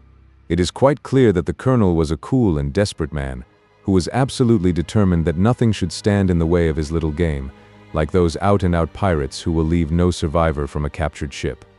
Well, every moment now is precious, so if you feel equal to it, we shall go down to Scotland Yard at once as a preliminary to starting for Iford." Some 3 hours or so afterwards we were all in the train together, bound from Reading to the little Berkshire village. There were Sherlock Holmes, the hydraulic engineer, Inspector Bradstreet, of Scotland Yard, a plainclothes man, and myself. Bradstreet had spread an ordnance map of the county out upon the seat, and was busy with his compasses, drawing a circle with Iford for its center. "There you are," said he. "That circle is drawn at a radius of 10 miles from the village. The place we want must be somewhere near that line. You said 10 miles, I think, sir? It was an hour's good drive. And you think that they brought you back all that way when you were unconscious?" "They must have done so. I have a confused memory, too, of having been lifted and conveyed somewhere. What I cannot understand," said I, "is why they should have spared you when they found you lying fainting in the garden. Perhaps the villain was softened by the woman's entreaties." "I hardly think that likely. I never saw a more inexorable face in my life." "Oh, we shall soon clear up all that," said Bradstreet. "Well, I have drawn my circle, and I only wish I knew at what point upon it the folk that we are in search of are to be found." "I think I could lay my finger on it," said Holmes quietly. "Really now," cried the inspector. "You have formed your opinion. Come, now, we shall see who agrees with you. I say it is south, for the country is more deserted there." "And I say east," said my patient. "I am for west," remarked the plain-clothes man. "There are several quiet little villages up there." "And I am for north," said I, "because there are no hills there, and our friend says that he did not notice the carriage go up any." "Come," cried the inspector, laughing. "It's a very pretty diversity of opinion. We have boxed the compass among us. Who do you give your casting vote to? You are all wrong. But we can't all be." "Oh, yes, you can. This is my point." He placed his finger in the center of the circle. "This is where we shall find them." "But the 12-mile drive?" gasped Hatherley. 6 out and 6 back. Nothing simpler. You say yourself that the horse was fresh and glossy when you got in. How could it be that if it had gone 12 miles over heavy roads? Indeed, "It is a likely ruse enough," observed Bradstreet thoughtfully. "Of course there can be no doubt as to the nature of this gang." "None at all," said Holmes. "They are coiners on a large scale, and have used the machine to form the amalgam which has taken the place of silver." "We have known for some time that a clever gang was at work," said the inspector. "They have been turning out half-crowns by the thousand. We even traced them as far as Reading, but could get no farther, for they had covered their traces in a way that showed that they were very old hands. But now, thanks to this lucky chance, I think that we have got them right enough." But the inspector was mistaken, for those criminals were not destined to fall into the hands of justice. As we rolled into Eyford Station, we saw a gigantic column of smoke which streamed up from behind a small clump of trees in the neighborhood and hung like an immense ostrich feather over the landscape. "A house on fire?" asked Bradstreet as the train steamed off again on its way. "Yes, sir," said the station master. "When did it break out?" "I hear that it was during the night, sir, but it has got worse, and the whole place is in a blaze." "Whose house is it?" "Dr. Becher's." "Tell me," broke in the engineer, "is Dr. Becher a German, very thin, with a long, sharp nose?" The station master laughed heartily. "No, sir, Dr. Becher is an Englishman, and there isn't a man in the parish who has a better lined waistcoat. But he has a gentleman staying with him, a patient, as I understand, who is a foreigner, and he looks as if a little good Berkshire beef would do him no harm." The station master had not finished his speech before we were all hastening in the direction of the fire. The road topped a low hill, and there was a great widespread whitewashed building in front of us, spouting fire at every chink and window, while in the garden in front 3 fire engines were vainly striving to keep the flames under. "That's it," cried Hatherley in intense excitement. "There is the gravel drive, and there are the rose bushes where I lay. That second window is the one that I jumped from." "Well, at least," said Holmes, "you have had your revenge upon them. There can be no question that it was your oil lamp which, when it was crushed in the press, set fire to the wooden walls, though no doubt they were too excited in the chase after you to observe it at the time. Now keep your eyes open in this crowd for your friends of last night, though I very much fear that they are a good 100 miles off by now." And Holmes' fears came to be realized, for from that day to this no word has ever been heard either of the beautiful woman, the sinister German, or the morose Englishman.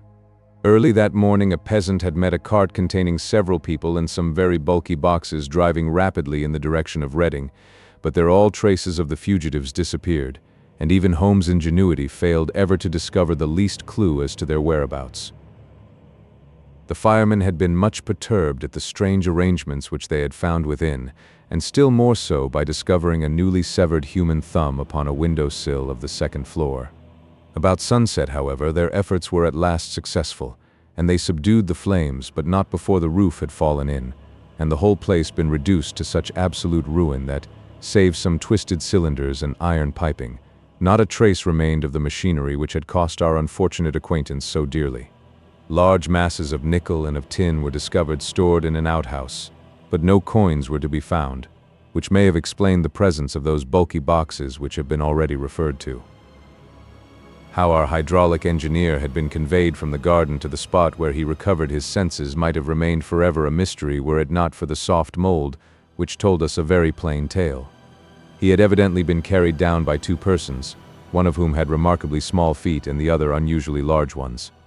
On the whole, it was most probable that the silent Englishman, being less bold or less murderous than his companion, had assisted the woman to bear the unconscious man out of the way of danger. "Well," said our engineer ruefully as we took our seats to return once more to London, "it has been a pretty business for me.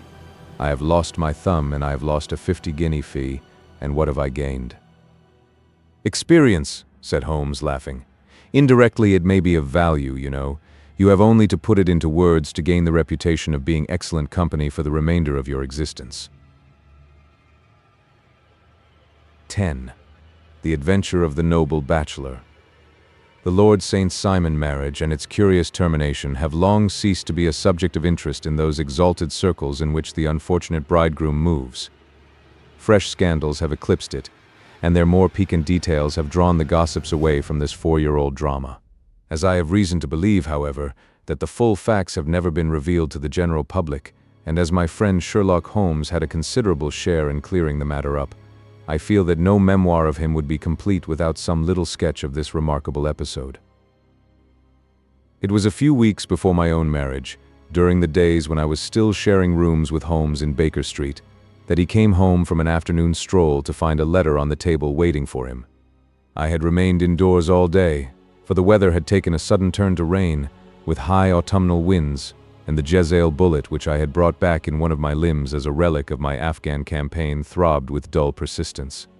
With my body in one easy chair and my legs upon another, I had surrounded myself with a cloud of newspapers until at last, saturated with the news of the day, I tossed them all aside and lay listless, watching the huge crest and monogram upon the envelope upon the table, and wondering lazily who my friend's noble correspondent could be. "Here is a very fashionable epistle," I remarked as he entered. "Your morning letters, if I remember right, were from a fishmonger and a tide waiter." "Yes, my correspondence has certainly the charm of variety," he answered, smiling, "and the humbler are usually the more interesting. This looks like one of those unwelcome social summonses which call upon a man either to be bored or to lie." He broke the seal and glanced over the contents.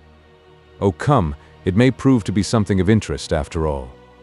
"Not social, then?" "No, distinctly professional." "And from a noble client?" "One of the highest in England." "My dear fellow, I congratulate you. I assure you, Watson, without affectation, that the status of my client is a matter of less moment to me than the interest of his case. It is just possible, however, that that also may not be wanting in this new investigation. You have been reading the papers diligently of late, have you not?" "It looks like it," said I ruefully, pointing to a huge bundle in the corner. "I have had nothing else to do." "It is fortunate, for you will perhaps be able to post me up. I read nothing except the criminal news in the agony column. The latter is always instructive. But if you have followed recent events so closely, you must have read about Lord St. Simon and his wedding?" "Oh yes, with the deepest interest." "That is well. The letter which I hold in my hand is from Lord St. Simon. I will read it to you, and in return you must turn over these papers and let me have whatever bears upon the matter. This is what he says. "My dear Mr. Sherlock Holmes, Lord Backwater tells me that I may place implicit reliance upon your judgment and discretion. I have determined, therefore, to call upon you and to consult you in reference to the very painful event which has occurred in connection with my wedding.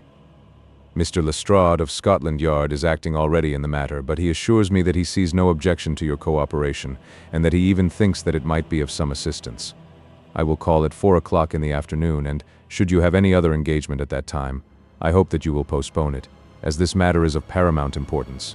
Yours faithfully, Robert St. Simon." It is dated from Grosvenor Mansions, written with a quill pen, and the noble lord has had the misfortune to get a smear of ink upon the outer side of his right little finger, remarked Holmes as he folded up the epistle. "He says 4 o'clock. It is 3 now. He will be here in an hour.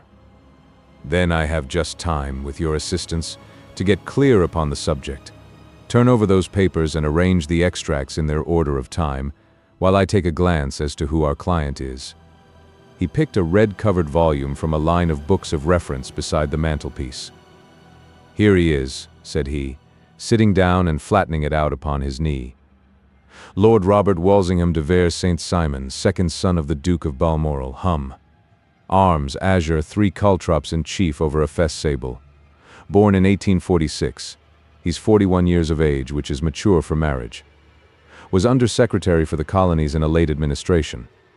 The Duke, his father, was at one time Secretary for Foreign Affairs. They inherit Plantagenet blood by direct descent, and Tudor on the distaff side. Ha! Well, there is nothing very instructive in all this. I think that I must turn to you, Watson, for something more solid." "I have very little difficulty in finding what I want," said I, "for the facts are quite recent, and the matter struck me as remarkable. I feared to refer them to you, however, as I knew that you had an inquiry on hand, and that you disliked the intrusion of other matters." "Oh, you mean the little problem of the Grosvenor Square furniture van. That is quite cleared up now, though, indeed, it was obvious from the first. Pray give me the results of your newspaper selections." Here is the first notice which I can find. It is in the personal column of the Morning Post, and dates, as you see, some weeks back. A marriage has been arranged, it says, and will, if rumor is correct, very shortly take place, between Lord Robert St. Simon, second son of the Duke of Balmoral, and Miss Hattie Doran, the only daughter of Aloysius Doran, Esquire, of San Francisco, California. USA, that is all. Terse and to the point, remarked Holmes, stretching his long, thin legs towards the fire. There was a paragraph amplifying this in one of the society papers of the same week. Ah, here it is. There will soon be a call for protection in the marriage market, for the present free trade principle appears to tell heavily against our home product. One by one, the management of the noble houses of Great Britain is passing into the hands of our fair cousins from across the Atlantic. An important addition has been made during the last week to the list of the prizes which have been borne away by these charming invaders. Lord St. Simon, who has shown himself for over 20 years proof against the little god's arrows, has now definitely announced his approaching marriage with Miss Hattie Doran, the fascinating daughter of a California millionaire. Miss Doran, whose graceful figure and striking face attracted much attention at the Westbury House festivities, is an only child, and it is currently reported that her dowry will run to considerably over the 6 figures, with expectancies for the future. As it is an open secret that the Duke of Balmoral has been compelled to sell his pictures within the last few years, and as Lord St. Simon has no property of his own save the small estate of Birchmoor, it is obvious that the Californian heiress is not the only gainer by an alliance which will enable her to make the easy and common transition from a Republican lady to a British peeress. "Anything else?" asked Holmes, yawning. "Oh yes, plenty. Then there is another note in the Morning Post to say that the marriage would be an absolutely quiet one, that it would be at St. George's, Hanover Square, that only half a dozen intimate friends would be invited, and that the party would return to the furnished house at Lancaster Gate, which has been taken by Mr. Aloysius Doran. 2 days later, that is, on Wednesday last, there is a curt announcement that the wedding had taken place, and that the honeymoon would be passed at Lord Backwater's place, near Petersfield. Those are all the notices which appeared before the disappearance of the bride." "Before the what?" asked Holmes with a start. "The vanishing of the lady." "When did she vanish, then?" "At the wedding breakfast." "Indeed. This is more interesting than it promised to be, quite dramatic, in fact." "Yes, it struck me as being a little out of the common. They often vanish before the ceremony, and occasionally during the honeymoon, but I cannot call to mind anything quite so prompt as this. Pray let me have the details. I warn you that they are very incomplete. Perhaps we may make them less so. Such as they are set forth in a single article of a morning paper of yesterday, which I will read to you. It is headed, "Singular Occurrence at a Fashionable Wedding." "The family of Lord Robert St. Simon has been thrown into the greatest consternation by the strange and painful episodes which have taken place in connection with his wedding. The ceremony, as shortly announced in the papers of yesterday, occurred on the previous morning, but it is only now that it has been possible to confirm the strange rumors which have been so persistently floating about. In spite of the attempts of the friends to hush the matter up, so much public attention has now been drawn to it that no good purpose can be served by affecting to disregard what is a common subject for conversation. The ceremony, which was performed at St. George's, Hanover Square, was a very quiet one, no one being present save the father of the bride, Mr. Aloysius Doran, the Duchess of Balmoral, Lord Backwater, Lord Eustace and Lady Clara St. Simon, the younger brother and sister of the bridegroom, and Lady Alicia Whittington. The whole party proceeded afterwards to the house of Mr. Aloysius Doran, at Lancaster Gate, where breakfast had been prepared. It appears that some little trouble was caused by a woman, whose name has not been ascertained, who endeavored to force her way into the house after the bridal party, alleging that she had some claim upon Lord St. Simon. It was only after a painful and prolonged scene that she was ejected by the butler and the footman. The bride, who had fortunately entered the house before this unpleasant interruption, had sat down to breakfast with the rest, when she complained of a sudden indisposition and retired to her room. Her prolonged absence having caused some comment, her father followed her, but learned from her maid that she had only come up to her chamber for an instant, caught up an ulster and bonnet, and hurried down to the passage. One of the footmen declared that he had seen a lady leave the house thus apparelled, but had refused to credit that it was his mistress, believing her to be with the company. On ascertaining that his daughter had disappeared, Mr. Aloysius Doran, in conjunction with the bridegroom, instantly put themselves in communication with the police, and very energetic inquiries are being made, which will probably result in a speedy clearing up of this very singular business. Up to a late hour last night, however, nothing had transpired as to the whereabouts of the missing lady.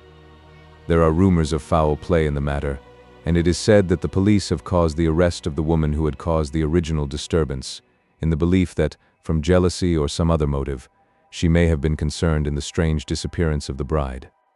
And is that all? Only one little item in another of the morning papers, but it is a suggestive one. And it is that Miss Flora Millar, the lady who had caused the disturbance, has actually been arrested. It appears that she was formerly a danseuse at the Allegro, and that she has known the bridegroom for some years. There are no further particulars, and the whole case is in your hands now, so far as it has been set forth in the public press. And an exceedingly interesting case it appears to be. I would not have missed it for worlds. But there is a ring at the bell, Watson, and as the clock makes it a few minutes after 4, I have no doubt that this will prove to be our noble client. Do not dream of going, Watson, for I very much prefer having a witness, if only as a check to my own memory. Lord Robert St. Simon announced our page boy, throwing open the door. A gentleman entered, with a pleasant, cultured face, high-nosed and pale, with something perhaps of petulance about the mouth, and with the steady, well-opened eye of a man whose pleasant lot it had ever been to command and to be obeyed. His manner was brisk, and yet his general appearance gave an undue impression of age, for he had a slight forward stoop and a little bend of the knees as he walked. His hair, too, as he swept off his very curly-brimmed hat, was grizzled round the edges and thin upon the top. As to his dress, it was careful to the verge of foppishness, with high collar, black frock coat, white waistcoat, yellow gloves, patent leather shoes, and light-colored gaiters.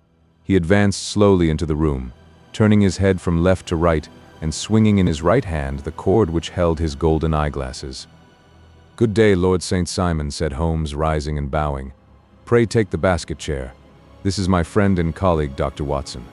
Draw up a little to the fire, and we will talk this matter over. A most painful matter to me, as you can most readily imagine, Mr. Holmes. I have been cut to the quick. I understand that you have already managed several delicate cases of this sort, sir, though I presume that they were hardly from the same class of society." "No, I am descending. I beg pardon. My last client of the sort was a king." "Oh, really? I had no idea.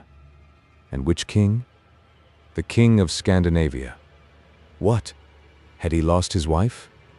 "You can understand," said Holmes suavely, "that I extend to the affairs of my other clients the same secrecy which I promised to you and yours." "Of course. Very right. Very right. I'm sure I beg pardon.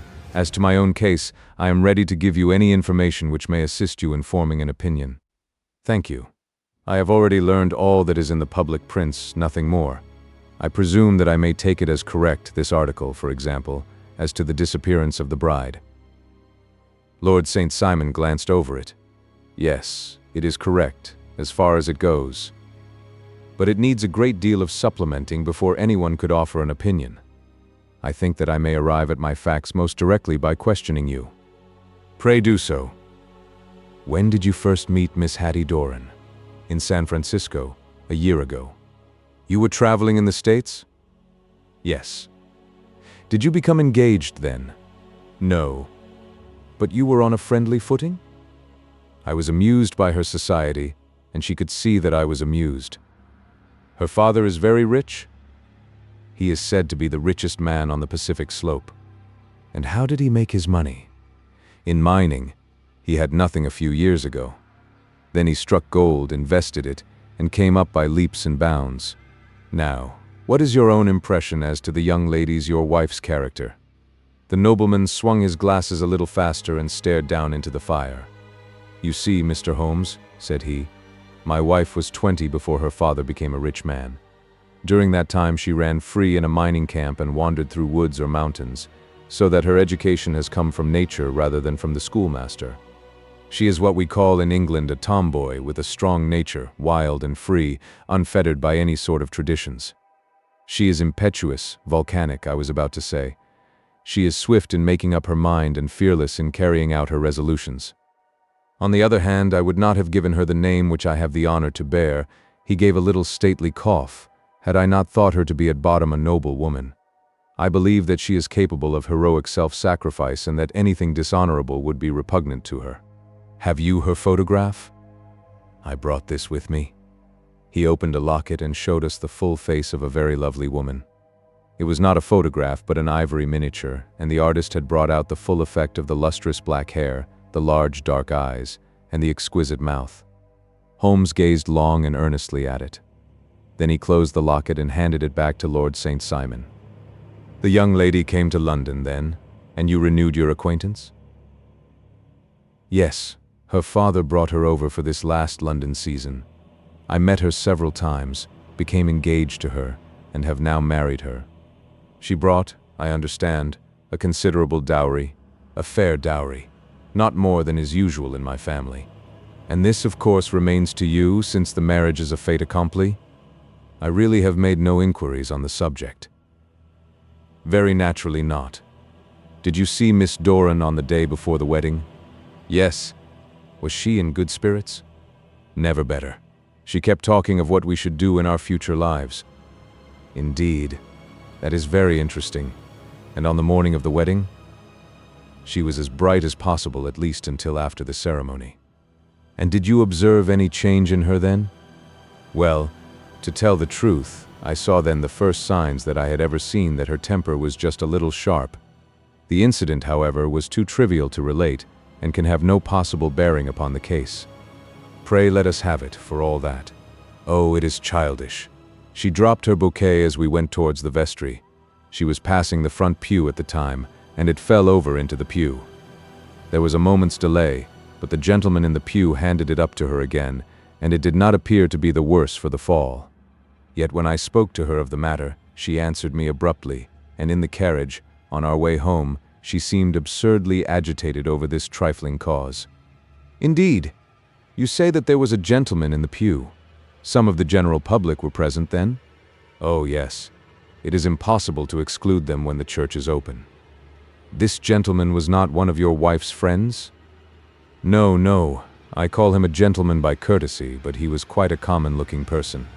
I hardly noticed his appearance, but really I think that we are wandering rather far from the point. Lady St. Simon, then, returned from the wedding in a less cheerful frame of mind than she had gone to it. What did she do on re-entering her father's house? I saw her in conversation with her maid. And who is her maid? Alice is her name. She is an American and came from California with her. A confidential servant? A little too much so. It seemed to me that her mistress allowed her to take great liberties.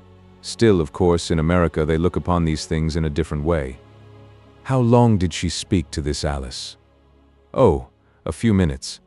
I had something else to think of. You did not overhear what they said? Lady St. Simon said something about jumping a claim. She was accustomed to use slang of the kind. I have no idea what she meant. American slang is very expressive sometimes. And what did your wife do when she finished speaking to her maid? She walked into the breakfast room. On your arm? No, alone. She was very independent in little matters like that. Then, after we had sat down for 10 minutes or so, she rose hurriedly, muttered some words of apology, and left the room. She never came back. But this maid, Alice, as I understand, deposes that she went to her room, covered her bride's dress with a long ulster, put on a bonnet, and went out. Quite so, and she was afterwards seen walking into Hyde Park in company with Flora Millar, a woman who is now in custody, and who had already made a disturbance at Mr. Doran's house that morning. Ah, yes. I should like a few particulars as to this young lady, and your relations to her. Lord St. Simon shrugged his shoulders and raised his eyebrows. We have been on a friendly footing for some years. I may say on a very friendly footing. She used to be at the Allegro. I have not treated her ungenerously, and she had no just cause of complaint against me, but you know what women are, Mr. Holmes. Flora was a dear little thing, but exceedingly hot-headed and devotedly attached to me. She wrote me dreadful letters when she heard that I was about to be married, and to tell the truth, the reason why I had the marriage celebrated so quietly was that I feared lest there might be a scandal in the church. She came to Mr. Doran's door just after we returned, and she endeavored to push her way in, uttering very abusive expressions towards my wife, and even threatening her. But I had foreseen the possibility of something of the sort, and I had 2 police fellows there in private clothes, who soon pushed her out again. She was quiet when she saw that there was no good in making a row. "Did your wife hear all this?" "No, thank goodness, she did not." "And she was seen walking with this very woman afterwards?" "Yes. That is what Mr. Lestrade of Scotland Yard looks upon as so serious. It is thought that Flora decoyed my wife out and laid some terrible trap for her." "Well, it is a possible supposition." "You think so too?" "I did not say a probable one. But you do not yourself look upon this as likely?" "I do not think Flora would hurt a fly." "Still, jealousy is a strange transformer of characters. Pray, what is your own theory as to what took place?" "Well, really, I came to seek a theory, not to propound one. I have given you all the facts. Since you ask me, however, I may say that it has occurred to me as possible that the excitement of this affair, the consciousness that she had made so immense a social stride, had the effect of causing some little nervous disturbance in my wife. In short, that she had become suddenly deranged. Well, really, when I consider that she has turned her back, I will not say upon me, but upon so much that many have aspired to without success, I can hardly explain it in any other fashion." "Well, certainly that is also a conceivable hypothesis," said Holmes, smiling. "And now, Lord St. Simon, I think that I have nearly all my data. May I ask whether you were seated at the breakfast table so that you could see out of the window?" "We could see the other side of the road and the park." "Quite so. Then I do not think that I need to detain you longer. I shall communicate with you." "Should you be fortunate enough to solve this problem," said our client, rising. "I have solved it." "Eh? What was that?" "I say that I have solved it." "Where, then, is my wife?" "That is a detail which I shall speedily supply." Lord St. Simon shook his head. "I am afraid that it will take wiser heads than yours or mine," he remarked, and bowing in a stately, old-fashioned manner, he departed. "It is very good of Lord St. Simon to honor my head by putting it on a level with his own," said Sherlock Holmes, laughing. "I think that I shall have a whiskey and soda and a cigar after all this cross-questioning." I had formed my conclusions as to the case before our client came into the room. "My dear Holmes, I have notes of several similar cases, though none, as I remarked before, which were quite as prompt. My whole examination served to turn my conjecture into a certainty. Circumstantial evidence is occasionally very convincing, as when you find a trout in the milk, to quote Thoreau's example. But I have heard all that you have heard. Without, however, the knowledge of pre-existing cases which serves me so well, there was a parallel instance in Aberdeen some years back, and something on very much the same lines at Munich the year after the Franco-Prussian War. It is one of these cases, but, hello, here is Lestrade. Good afternoon, Lestrade. You will find an extra tumbler upon the sideboard, and there are cigars in the box." The official detective was attired in a pea-jacket and cravat, which gave him a decidedly nautical appearance, and he carried a black canvas bag in his hand. With a short greeting, he seated himself and lit the cigar which had been offered to him. "What's up, then?" asked Holmes with a twinkle in his eye. "You look dissatisfied." "And I feel dissatisfied. It is this infernal St. Simon marriage case. I can make neither head nor tail of the business." "Really? You surprise me. Who ever heard of such a mixed affair? Every clue seems to slip through my fingers. I have been at work upon it all day." "And very wet it seems to have made you," said Holmes, laying his hand upon the arm of the pea-jacket. "Yes, I have been dragging the Serpentine." "In heaven's name, what for?" "In search of the body of Lady St. Simon." Sherlock Holmes leaned back in his chair and laughed heartily. "Have you dragged the basin of Trafalgar Square fountain?" he asked. "Why? What do you mean?" "Because you have just as good a chance of finding this lady in the one as in the other." Lestrade shot an angry glance at my companion. "I suppose you know all about it," he snarled. "Well, I have only just heard the facts, but my mind is made up." "Oh, indeed. Then you think that the Serpentine plays no part in the matter?" "I think it very unlikely." "Then perhaps you will kindly explain how it is that we found this in it?" He opened his bag as he spoke, and tumbled onto the floor a wedding dress of watered silk, a pair of white satin shoes, and a bride's wreath and veil, all discolored and soaked in water. "There," said he, putting a new wedding ring upon the top of the pile. "There is a little nut for you to crack, Master Holmes." "Oh, indeed," said my friend, blowing blue rings into the air. "You dragged them from the Serpentine?" "No. They were found floating near the margin by a park keeper. They have been identified as her clothes, and it seemed to me that if the clothes were there, the body would not be far off. By the same brilliant reasoning, every man's body is to be found in the neighborhood of his wardrobe. And pray, what did you hope to arrive at through this?" "At some evidence implicating Flora Millar in the disappearance." "I am afraid that you will find it difficult." "Are you indeed now?" cried Lestrade with some bitterness. "I am afraid, Holmes, that you are not very practical with your deductions and your inferences. You have made 2 blunders in as many minutes. This dress does implicate Miss Flora Millar. And how? In the dress is a pocket. In the pocket is a card case. In the card case is a note, and here is the very note." He slapped it down upon the table in front of him. "Listen to this. You will see me when all is ready. Come at once. F. H. M." Now my theory all along has been that Lady St. Simon was decoyed away by Flora Millar, and that she, with confederates, no doubt, was responsible for her disappearance. Here, signed with her initials, is the very note which was no doubt quietly slipped into her hand at the door, and which lured her within their reach. "Very good, Lestrade," said Holmes, laughing. "You really are very fine indeed. Let me see it." He took up the paper in a listless way, but his attention instantly became riveted, and he gave a little cry of satisfaction. "This is indeed important," said he. "Ha! You find it so?" "Extremely so. I congratulate you warmly." Lestrade rose in his triumph and bent his head to look.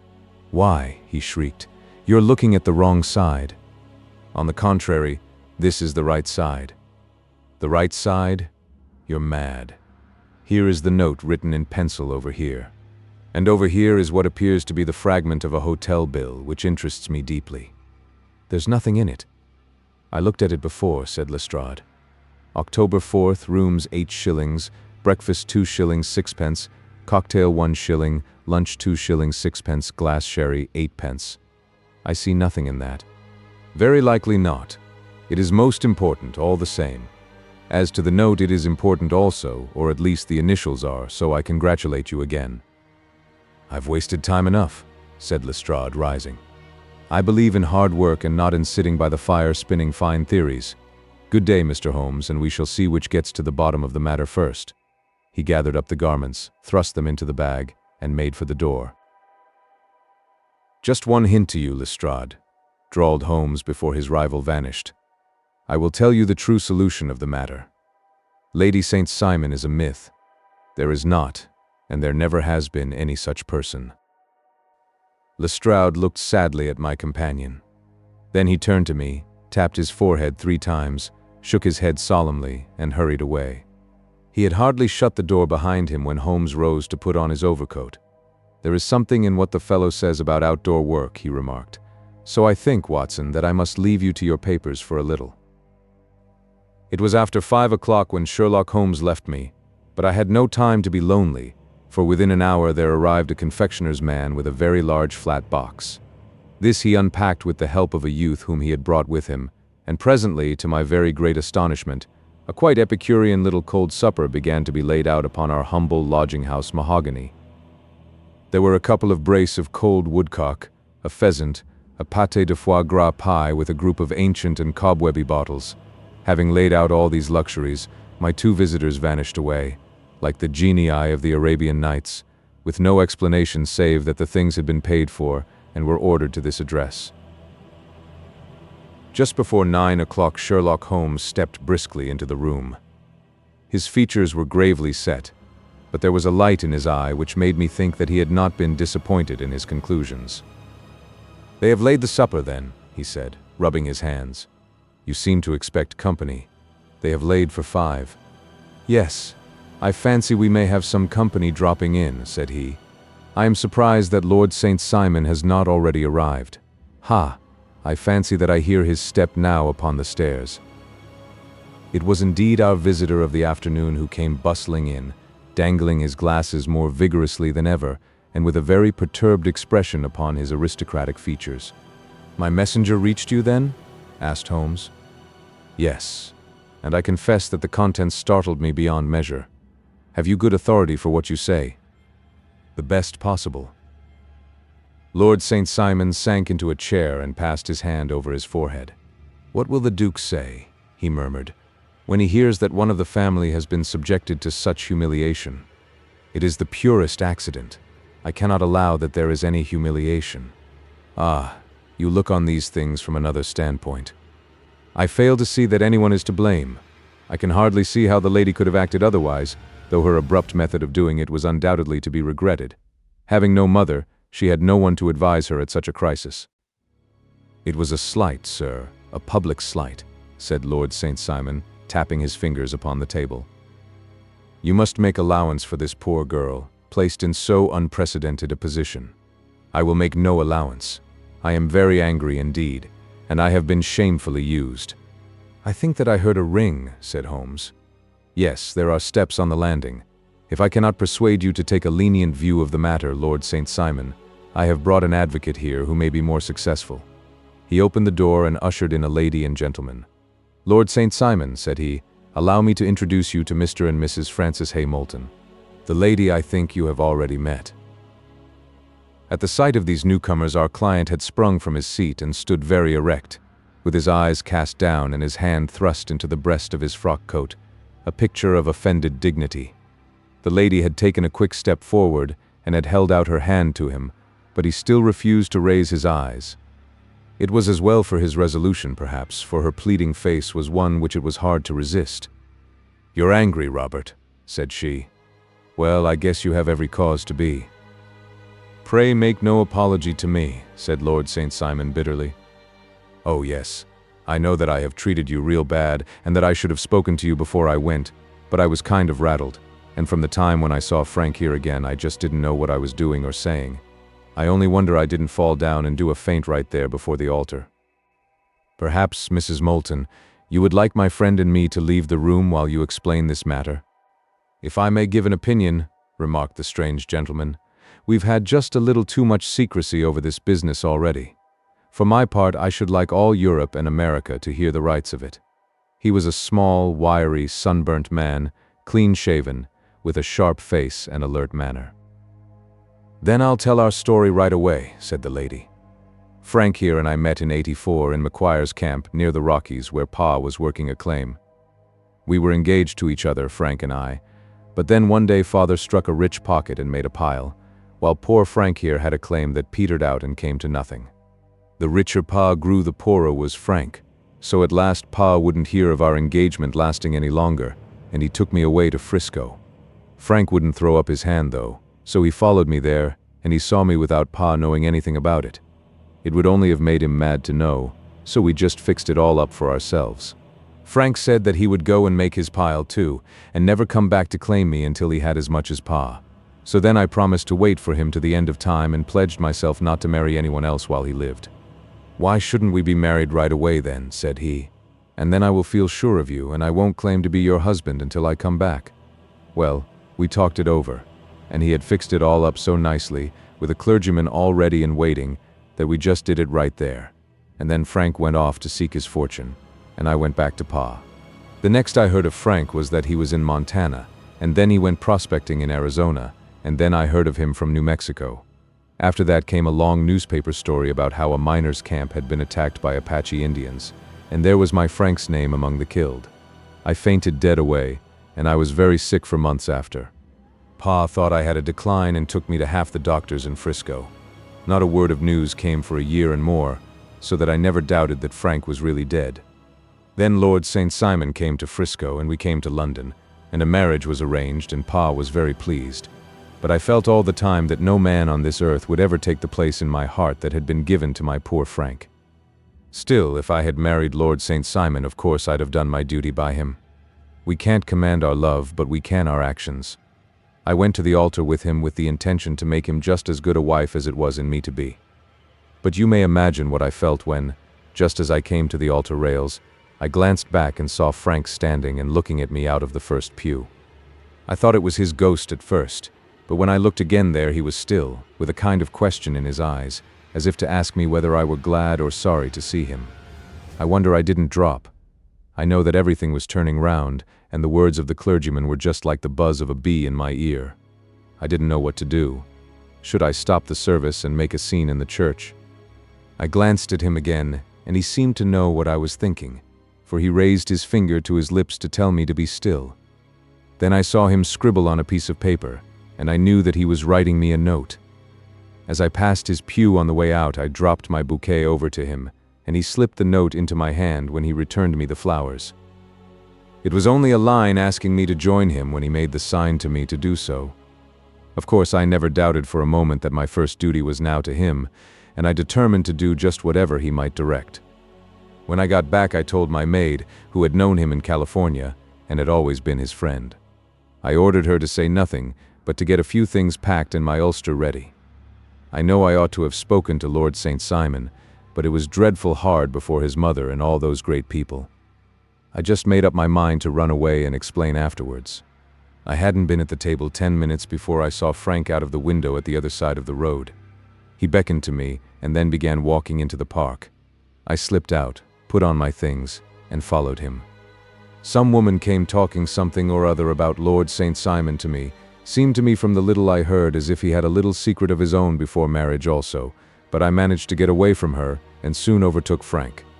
We got into a cab together, and away we drove to some lodgings he had taken in Gordon Square, and that was my true wedding after all those years of waiting.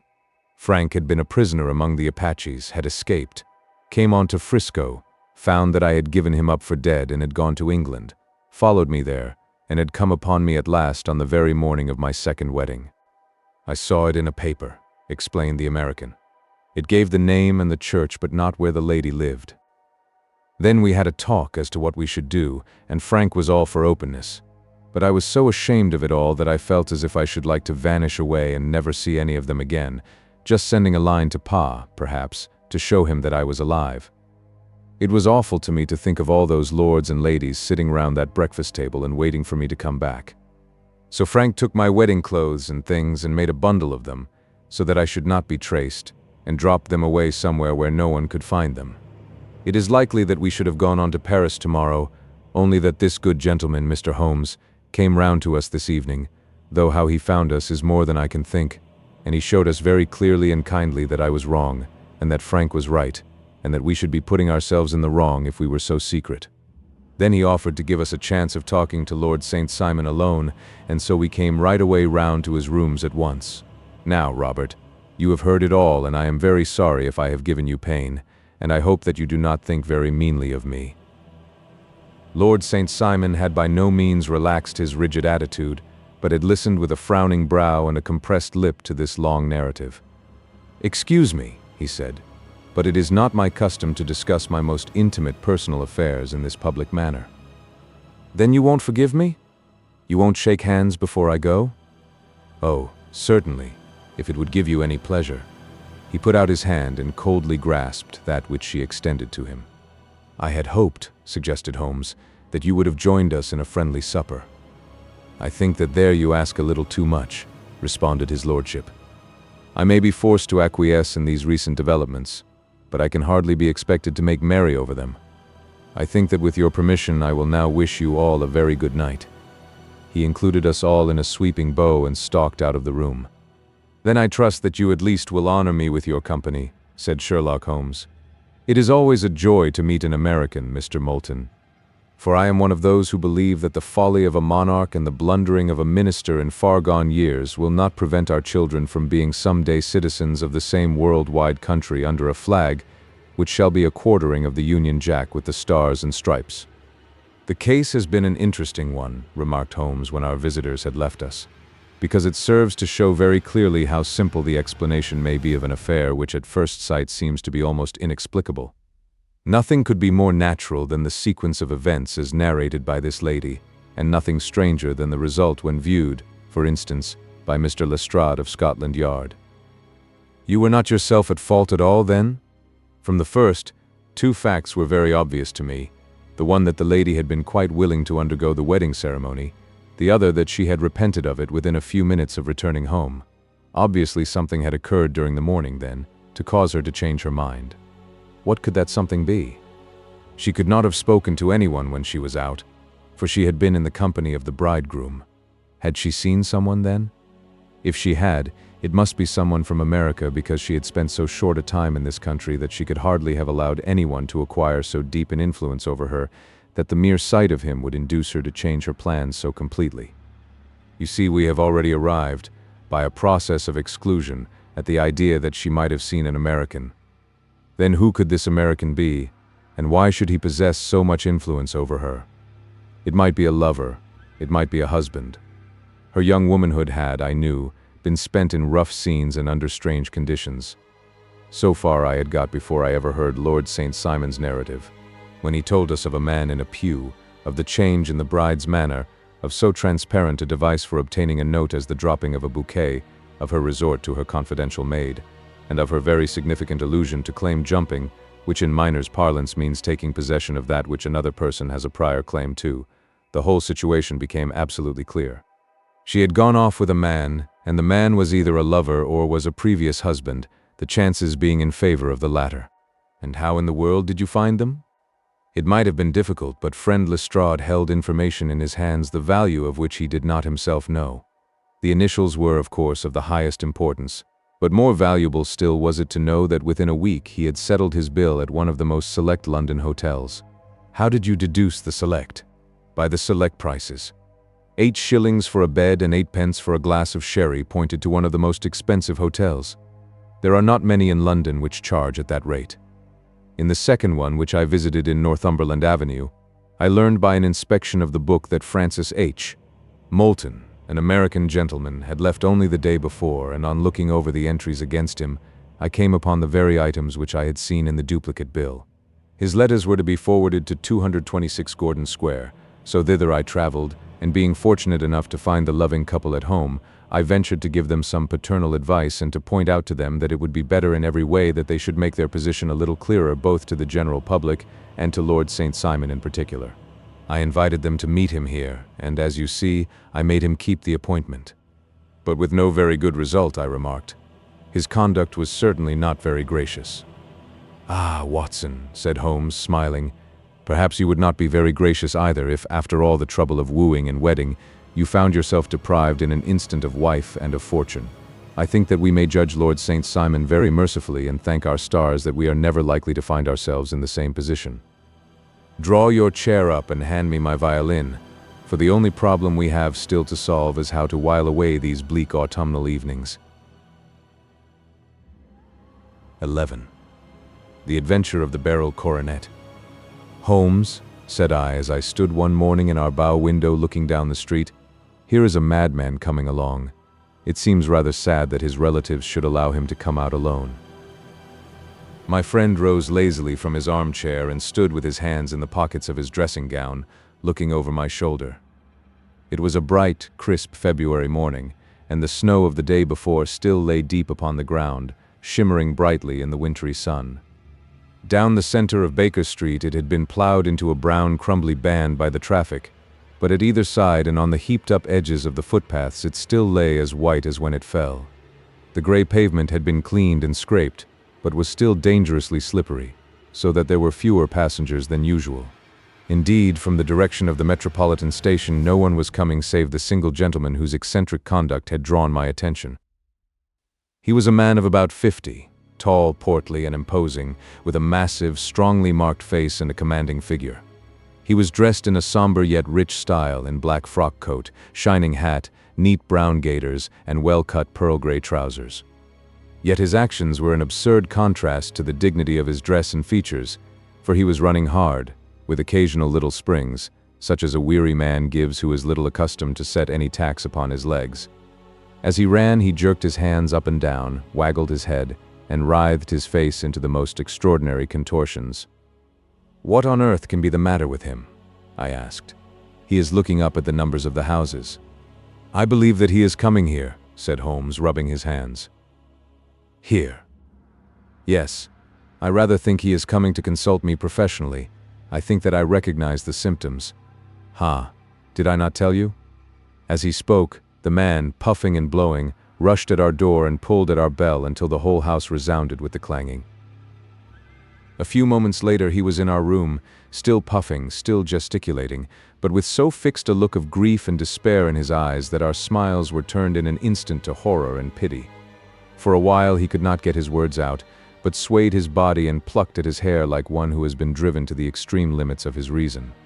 Then, suddenly springing to his feet, he beat his head against the wall with such force that we both rushed upon him and tore him away to the center of the room. Sherlock Holmes pushed him down into the easy chair and, sitting beside him, patted his hand and chatted with him in the easy, soothing tones which he knew so well how to employ. "You have come to me to tell your story, have you not?" said he. "You are fatigued with your haste. Pray wait until you have recovered yourself, and then I shall be most happy to look into any little problem which you may submit to me." The man sat for a minute or more with a heaving chest, fighting against his emotion. Then he passed his handkerchief over his brow, set his lips tight, and turned his face towards us. "No doubt you think me mad," said he. "I see that you have had some great trouble," responded Holmes. "God knows I have. A trouble which is enough to unseat my reason, so sudden and so terrible is it. Public disgrace I might have faced, although I am a man whose character has never yet borne a stain. Private affliction also is the lot of every man, but the two coming together, and in so frightful a form, have been enough to shake my very soul. Besides, it is not I alone. The very noblest in the land may suffer unless some way be found out of this horrible affair." "Pray compose yourself, sir," said Holmes, "and let me have a clear account of who you are and what it is that has befallen you." "My name," answered our visitor, "is probably familiar to your ears. I am Alexander Holder, of the banking firm of Holder and Stevenson of Threadneedle Street." The name was indeed well known to us as belonging to the senior partner in the second largest private banking concern in the City of London. What could have happened, then, to bring one of the foremost citizens of London to this most pitiable pass? We waited, all curiosity, until with another effort he braced himself to tell his story. "I feel that time is of value," said he. "That is why I hastened here when the police inspector suggested that I should secure your cooperation. I came to Baker Street by the Underground and hurried from there on foot, for the cabs go slowly through this snow. That is why I was so out of breath, for I am a man who takes very little exercise. I feel better now, and I will put the facts before you as shortly and yet as clearly as I can. It is, of course, well known to you that in a successful banking business as much depends upon our being able to find remunerative investments for our funds as upon our increasing our connection and the number of our depositors. One of our most lucrative means of laying out money is in the shape of loans, where the security is unimpeachable. We have done a good deal in this direction during the last few years, and there are many noble families to whom we have advanced large sums upon the security of their pictures, libraries, or plate. Yesterday morning I was seated in my office at the bank when a card was brought in to me by one of the clerks. I started when I saw the name, for it was that of none other than, well, perhaps even to you I had better say no more than that it was a name which is a household word all over the earth, one of the highest, noblest, most exalted names in England. I was overwhelmed by the honor and attempted, when he entered, to say so, but he plunged at once into business with the air of a man who wishes to hurry quickly through a disagreeable task. "Mr. Holder," said he, "I have been informed that you are in the habit of advancing money." "The firm does so when the security is good," I answered. "It is absolutely essential to me," said he, "that I should have £50,000 at once. I could, of course, borrow so trifling a sum 10 times over from my friends, but I much prefer to make it a matter of business and to carry out that business myself. In my position you can readily understand that it is unwise to place oneself under obligations." "For how long, may I ask, do you want this sum?" I asked.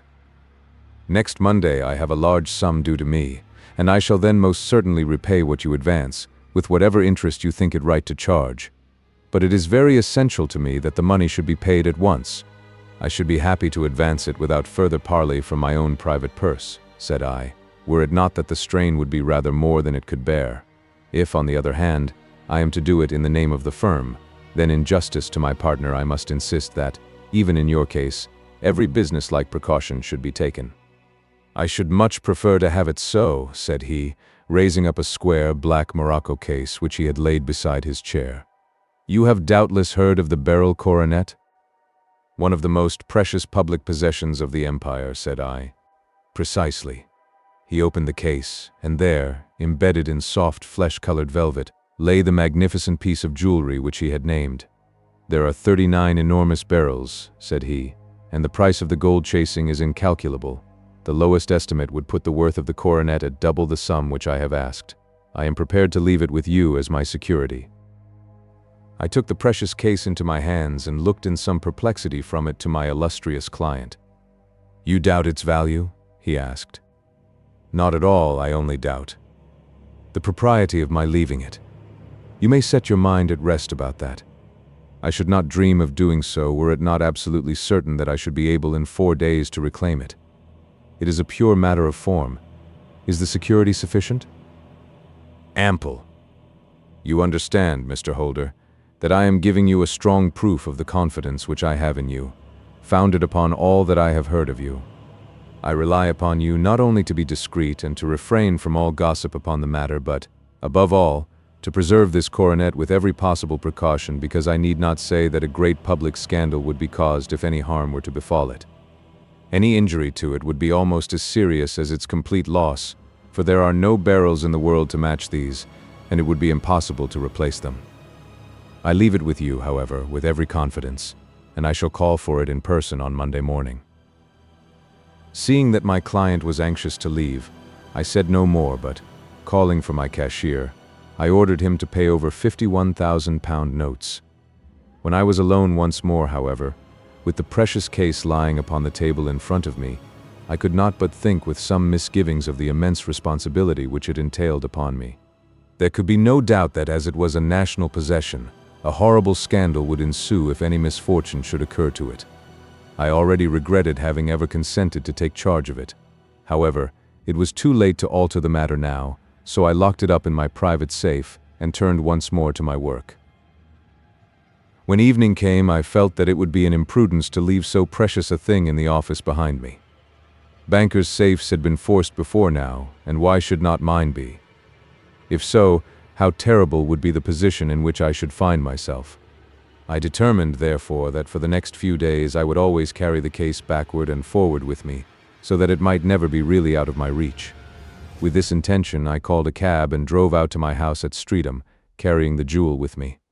I did not breathe freely until I had taken it upstairs and locked it in the bureau of my dressing room. And now a word as to my household, Mr. Holmes, for I wish you to thoroughly understand the situation. My groom and my page sleep out of the house, and may be set aside altogether. I have 3 maidservants who have been with me a number of years, and whose absolute reliability is quite above suspicion. Another, Lucy Parr, the second waiting maid, has only been in my service a few months. She came with an excellent character, however, and has always given me satisfaction. She is a very pretty girl, and has attracted admirers who have occasionally hung about the place. That is the only drawback which we have found to her, but we believe her to be a thoroughly good girl in every way. So much for the servants. My family itself is so small that it will not take me long to describe it. I am a widower and have an only son, Arthur.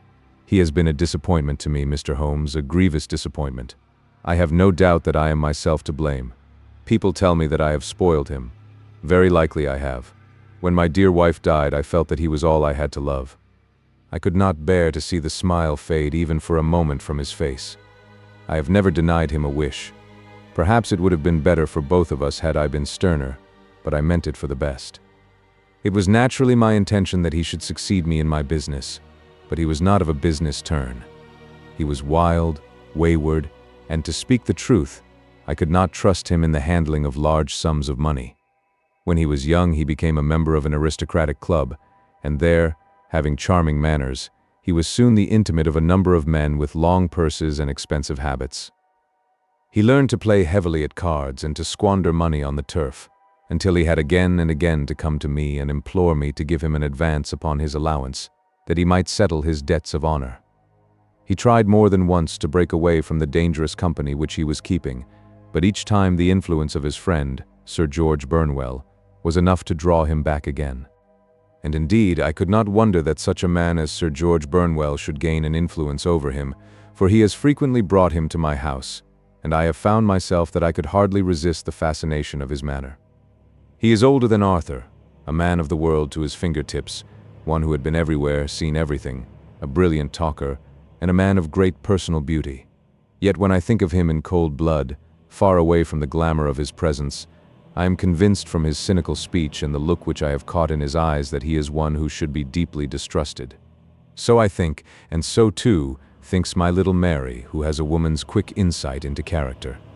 And now there is only she to be described.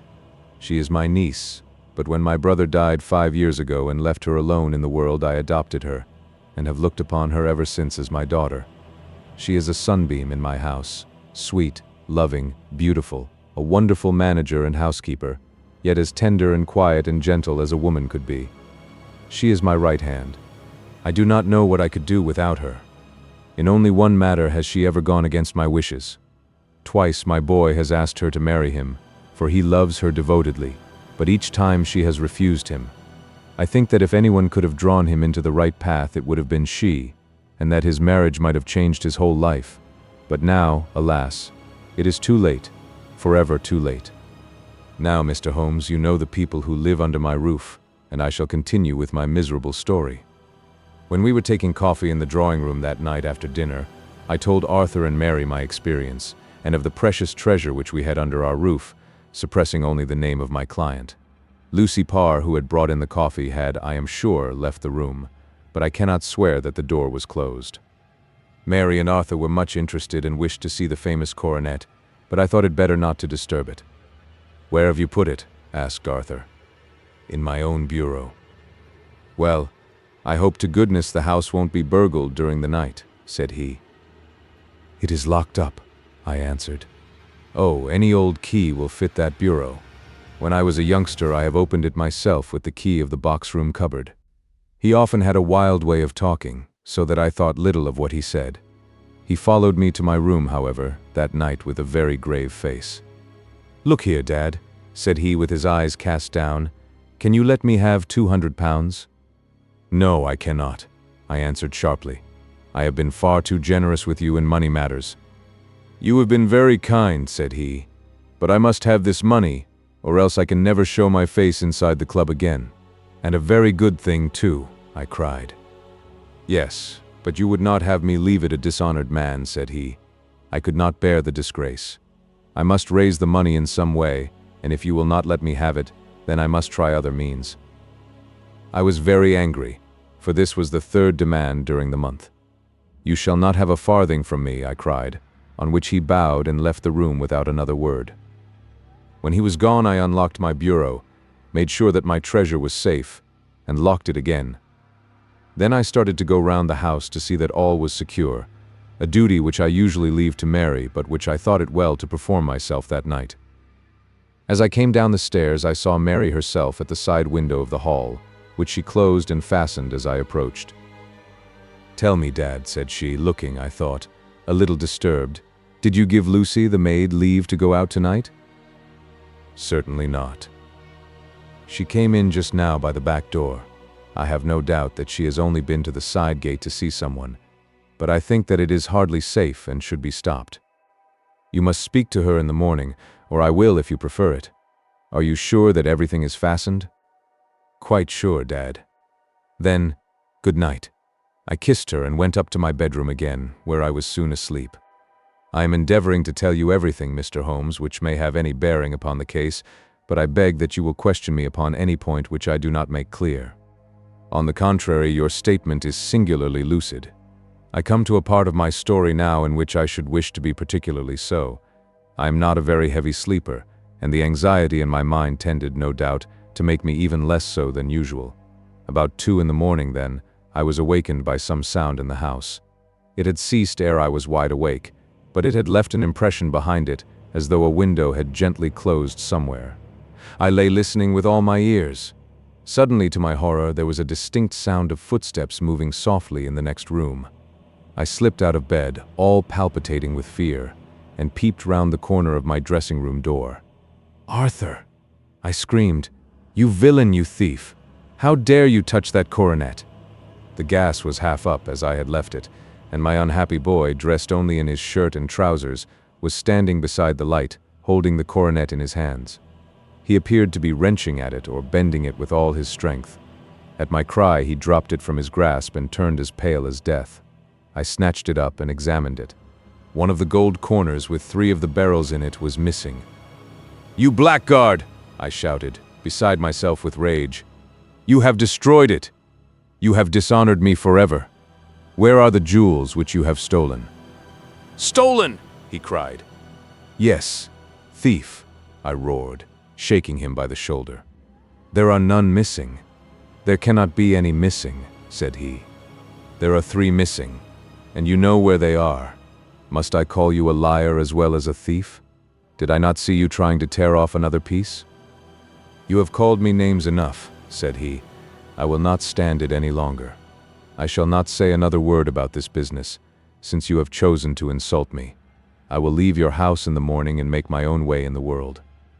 "You shall leave it in the hands of the police," I cried, half mad with grief and rage. "I shall have this matter probed to the bottom."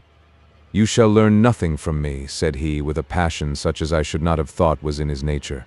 "If you choose to call the police, let the police find what they can." By this time the whole house was astir, for I had raised my voice in my anger. Mary was the first to rush into my room, and at the sight of the coronet and of Arthur's face, she read the whole story, and with a scream, fell down senseless on the ground. I sent the housemaid for the police and put the investigation into their hands at once. When the inspector and a constable entered the house, Arthur, who had stood sullenly with his arms folded, asked me whether it was my intention to charge him with theft. I answered that it had ceased to be a private matter, but had become a public one, since the ruined coronet was national property. I was determined that the law should have its way in everything. "At least," said he, "you will not have me arrested at once. It would be to your advantage as well as mine if I might leave the house for 5 minutes." "That you may get away, or perhaps that you may conceal what you have stolen," said I. And then, realizing the dreadful position in which I was placed, I implored him to remember that not only my honor but that of one who was far greater than I was at stake, and that he threatened to raise a scandal which would convulse the nation. He might avert it all if he would but tell me what he had done with the 3 missing stones. "You may as well face the matter," said I. "You have been caught in the act, and no confession could make your guilt more heinous. If you but make such reparation as is in your power, by telling us where the Beryls are, all shall be forgiven and forgotten." "Keep your forgiveness for those who ask for it," he answered, turning away from me with a sneer. I saw that he was too hardened for any words of mine to influence him. There was but one way for it. I called in the inspector and gave him into custody. A search was made at once not only of his person, but of his room and of every portion of the house where he could possibly have concealed the gems, but no trace of them could be found, nor would the wretched boy open his mouth for all our persuasions and our threats. This morning he was removed to a cell, and I, after going through all the police formalities, have hurried round to you to implore you to use your skill in unraveling the matter. The police have openly confessed that they can at present make nothing of it. You may go to any expense which you think necessary. I have already offered a reward of £1,000. My God, what shall I do? I have lost my honor, my gems, and my son in one night. Oh, what shall I do? He put a hand on either side of his head and rocked himself to and fro, droning to himself like a child whose grief has got beyond words. Sherlock Holmes sat silent for some few minutes, with his brows knitted and his eyes fixed upon the fire. "Do you receive much company?" he asked. "None save my partner with his family and an occasional friend of Arthur's. Sir George Burnwell has been several times lately. No one else, I think." "Do you go out much in society?" "Arthur does. Mary and I stay at home. We neither of us care for it. That is unusual in a young girl. She is of a quiet nature. Besides, she is not so very young. She is 24. This matter, from what you say, seems to have been a shock to her also. Terrible. She is even more affected than I. You have neither of you any doubt as to your son's guilt?" "How can we have when I saw him with my own eyes with the coronet in his hands? I hardly consider that a conclusive proof. Was the remainder of the coronet at all injured?"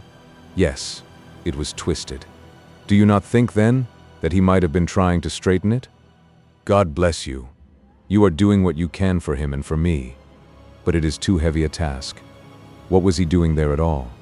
If his purpose were innocent, why did he not say so? Precisely. And if it were guilty, why did he not invent a lie? His silence appears to me to cut both ways. There are several singular points about the case. What did the police think of the noise which awoke you from your sleep? They considered that it might be caused by Arthur's closing his bedroom door.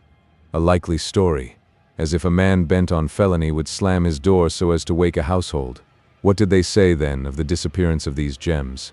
They are still sounding the planking and probing the furniture in the hope of finding them. Have they thought of looking outside the house? Yes, they have shown extraordinary energy. The whole garden has already been minutely examined. Now, my dear sir, said Holmes, is it not obvious to you now that this matter really strikes very much deeper than either you or the police were at first inclined to think? It appeared to you to be a simple case. To me it seems exceedingly complex. Consider what is involved by your theory. You suppose that your son came down from his bed, went at great risk to your dressing room, opened your bureau, took out your coronet, broke off by main force a small portion of it, went off to some other place, concealed 3 gems out of the 39, with such skill that nobody can find them, and then returned with the other 36 into the room in which he exposed himself to the greatest danger of being discovered. I ask you now, is such a theory tenable? But what other is there? Cried the banker with a gesture of despair. If his motives were innocent, why does he not explain them? It is our task to find that out, replied Holmes. So now, if you please, Mr. Holder, we will set off for Streatham together and devote an hour to glancing a little more closely into details. My friend insisted upon my accompanying them in their expedition, which I was eager enough to do, for my curiosity and sympathy were deeply stirred by the story to which we had listened. I confess that the guilt of the banker's son appeared to me to be as obvious as it did to his unhappy father, but still I had such faith in Holmes' judgment that I felt that there must be some grounds for hope as long as he was dissatisfied with the accepted explanation. He hardly spoke a word the whole way out to the southern suburb, but sat with his chin upon his breast and his hat drawn over his eyes, sunk in the deepest thought. Our client appeared to have taken fresh heart at the little glimpse of hope which had been presented to him, and he even broke into a desultory chat with me over his business affairs. A short railway journey and a shorter walk brought us to Fairbank, the modest residence of the great financier. Fairbank was a good-sized square house of white stone, standing back a little from the road. A double carriage sweep, with a snow-clad lawn, stretched down in front to 2 large iron gates which closed the entrance. On the right side was a small wooden thicket, which led into a narrow path between 2 neat hedges stretching from the road to the kitchen door, and forming the tradesman's entrance. On the left ran a lane which led to the stables and was not itself within the grounds at all, being a public, though little used, thoroughfare. Holmes left us standing at the door and walked slowly all round the house, across the front, down the tradesman's path, and so round by the garden behind into the stable lane. So long was he that Mr. Holder and I went into the dining room and waited by the fire until he should return. We were sitting there in silence when the door opened, and a young lady came in. She was rather above the middle height, slim, with dark hair and eyes, which seemed the darker against the absolute pallor of her skin. I do not think that I have ever seen such deadly paleness in a woman's face. Her lips, too, were bloodless, but her eyes were flushed with crying. As she swept silently into the room, she impressed me with a greater sense of grief than the banker had done in the morning, and it was the more striking in her as she was evidently a woman of strong character, with immense capacity for self-restraint. Disregarding my presence, she went straight to her uncle and passed her hand over his head, with a sweet, womanly caress. "You have given orders that Arthur should be liberated, have you not, Dad?" she asked. No, my girl. The matter must be probed to the bottom. But I am so sure that he is innocent. You know what woman's instincts are. I know that he has done no harm and that you will be sorry for having acted so harshly. Why is he silent, then, if he is innocent? Who knows? Perhaps because he was so angry that you should suspect him. How could I help suspecting him, when I actually saw him with the coronet in his hand? Oh, but he had only picked it up to look at it. Oh, do take my word for it that he is innocent. Let the matter drop and say no more. It is so dreadful to think of our dear Arthur in prison. I shall never let it drop until the gems are found. Never, Mary. Your affection for Arthur blinds you as to the awful consequences to me. Far from hushing the thing up, I have brought a gentleman down from London to inquire more deeply into it. This gentleman? She asked, facing round to me. No, his friend. He wished us to leave him alone. He is round in the stable lane now. The stable lane? She raised her dark eyebrows. What can he hope to find there? Ah, this, I suppose, is he. I trust, sir, that you will succeed in proving what I feel sure is the truth, that my cousin Arthur is innocent of this crime. I fully share your opinion, and I trust with you that we may prove it, returned Holmes, going back to the mat to knock the snow from his shoes. I believe I have the honor of addressing Miss Mary Holder. Might I ask you a question or two? Pray do, sir, if it may help to clear this horrible affair up. You heard nothing yourself last night? Nothing, until my uncle here began to speak loudly. I heard that, and I came down. You shut up the windows and doors the night before. Did you fasten all the windows? Yes. Were they all fastened this morning? Yes. You have a maid who has a sweetheart? I think that you remarked to your uncle last night that she had been out to see him? Yes, and she was the girl who waited in the drawing room and who may have heard uncle's remarks about the coronet. I see. You infer that she may have gone out to tell her sweetheart, and that the two may have planned the robbery. But what is the good of all these vague theories? Cried the banker impatiently, when I have told you that I saw Arthur with the coronet in his hands. Wait a little, Mr. Holder. We must come back to that. About this girl, Miss Holder. You saw her return by the kitchen door, I presume? Yes. When I went to see if the door was fastened for the night, I met her slipping in. I saw the man, too, in the gloom. Do you know him? Oh, yes. He is the greengrocer who brings our vegetables round. His name is Francis Prosper. He stood, said Holmes, to the left of the door, that is to say, farther up the path than is necessary to reach the door. Yes, he did. And he is a man with a wooden leg? Something like fear sprang up in the young lady's expressive black eyes. Why, you are like a magician, said she. How do you know that? She smiled, but there was no answering smile in Holmes' thin, eager face. I should be very glad now to go upstairs, said he. I shall probably wish to go over the outside of the house again. Perhaps I had better take a look at the lower windows before I go up. He walked swiftly round from one to the other, pausing only at the large one which looked from the hall onto the stable lane. This he opened and made a very careful examination of the sill with his powerful magnifying lens. Now we shall go upstairs, said he at last. The banker's dressing room was a plainly furnished little chamber, with a gray carpet, a large bureau, and a long mirror. Holmes went to the bureau first and looked hard at the lock. Which key was used to open it, he asked. That which my son himself indicated, that of the cupboard of the lumber room. Have you it here? That is it on the dressing table. Sherlock Holmes took it up and opened the bureau. It is a noiseless lock, said he. It is no wonder that it did not wake you. This case, I presume, contains the coronet. We must have a look at it. He opened the case, and taking out the diadem, he laid it upon the table. It was a magnificent specimen of the jeweler's art, and the 36 stones were the finest that I have ever seen. At one side of the coronet was a cracked edge, where a corner holding 3 gems had been torn away.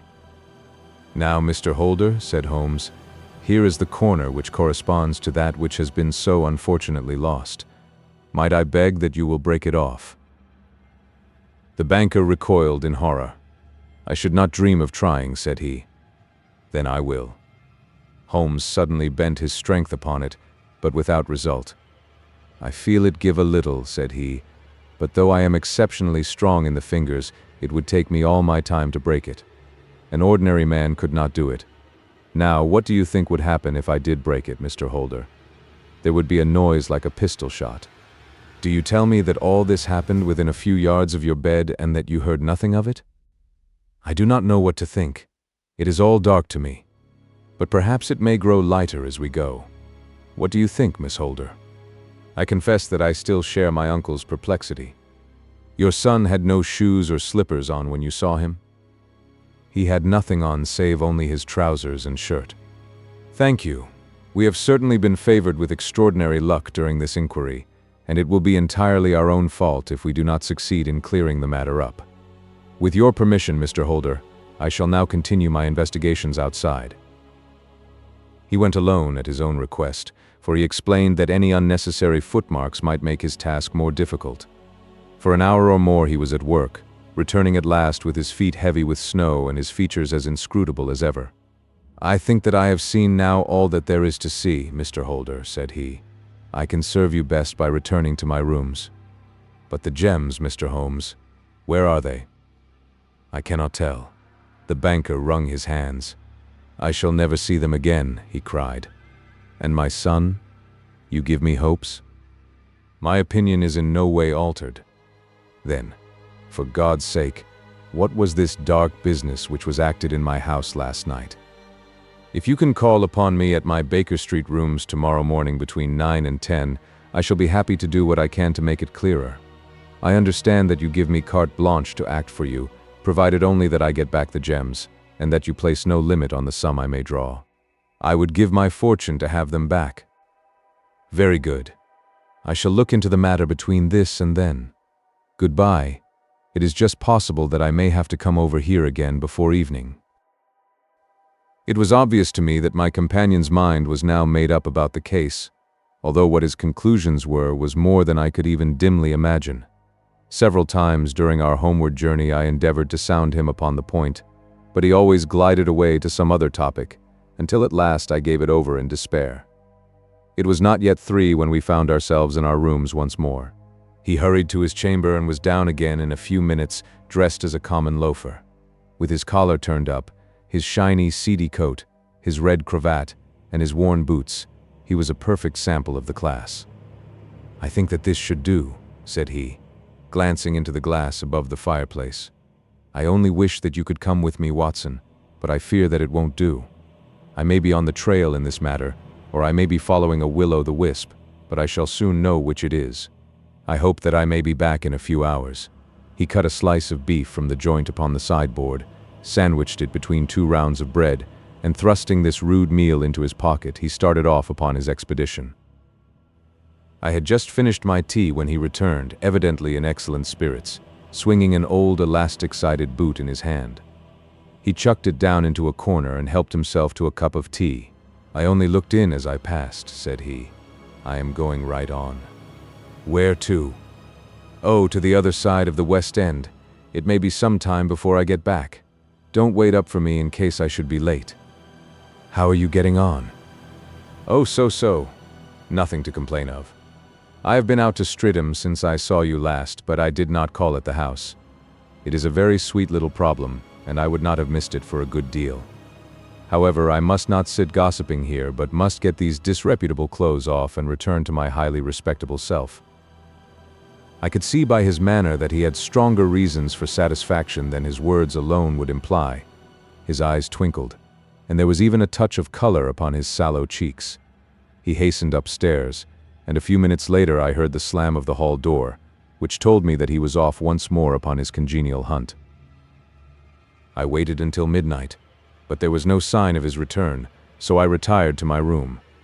It was no uncommon thing for him to be away for days and nights on end when he was hot upon a scent, so that his lateness caused me no surprise.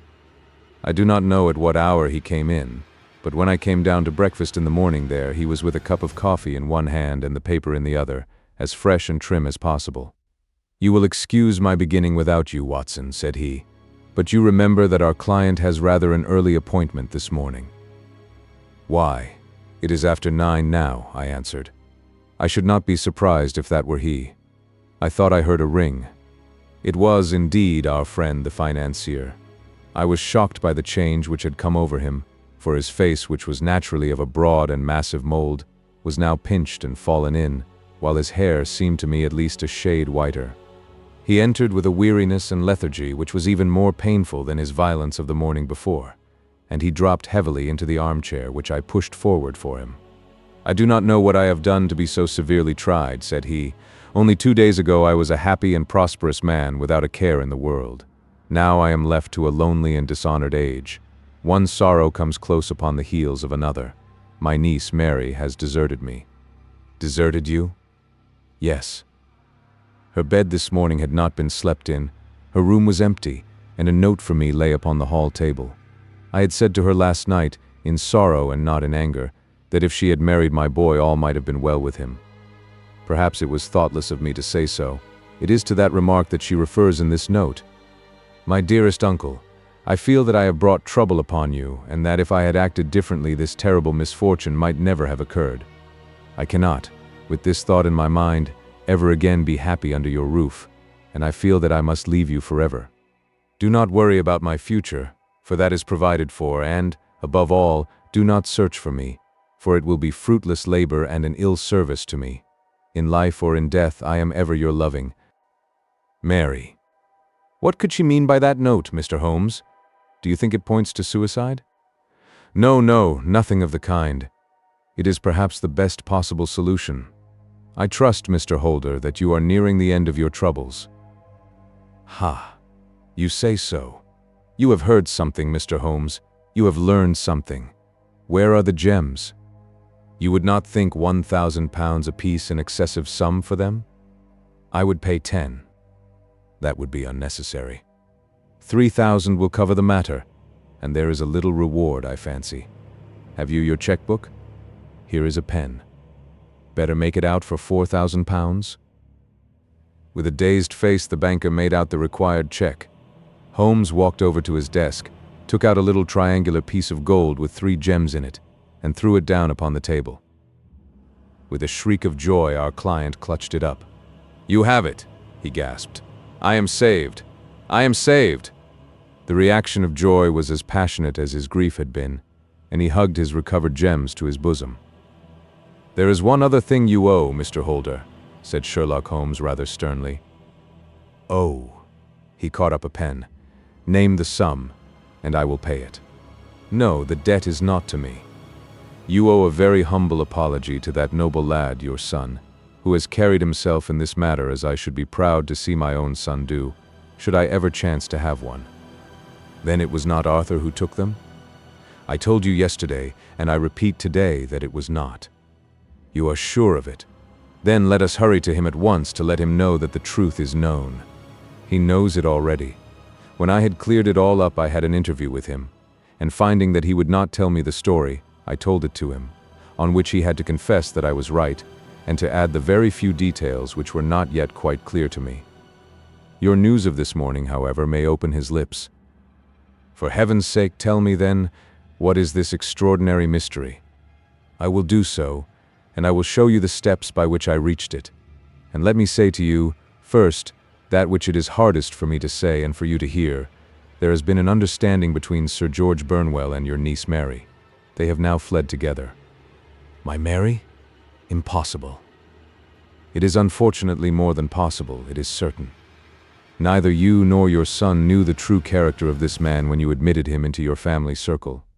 He is one of the most dangerous men in England, a ruined gambler, an absolutely desperate villain, a man without heart or conscience. Your niece knew nothing of such men.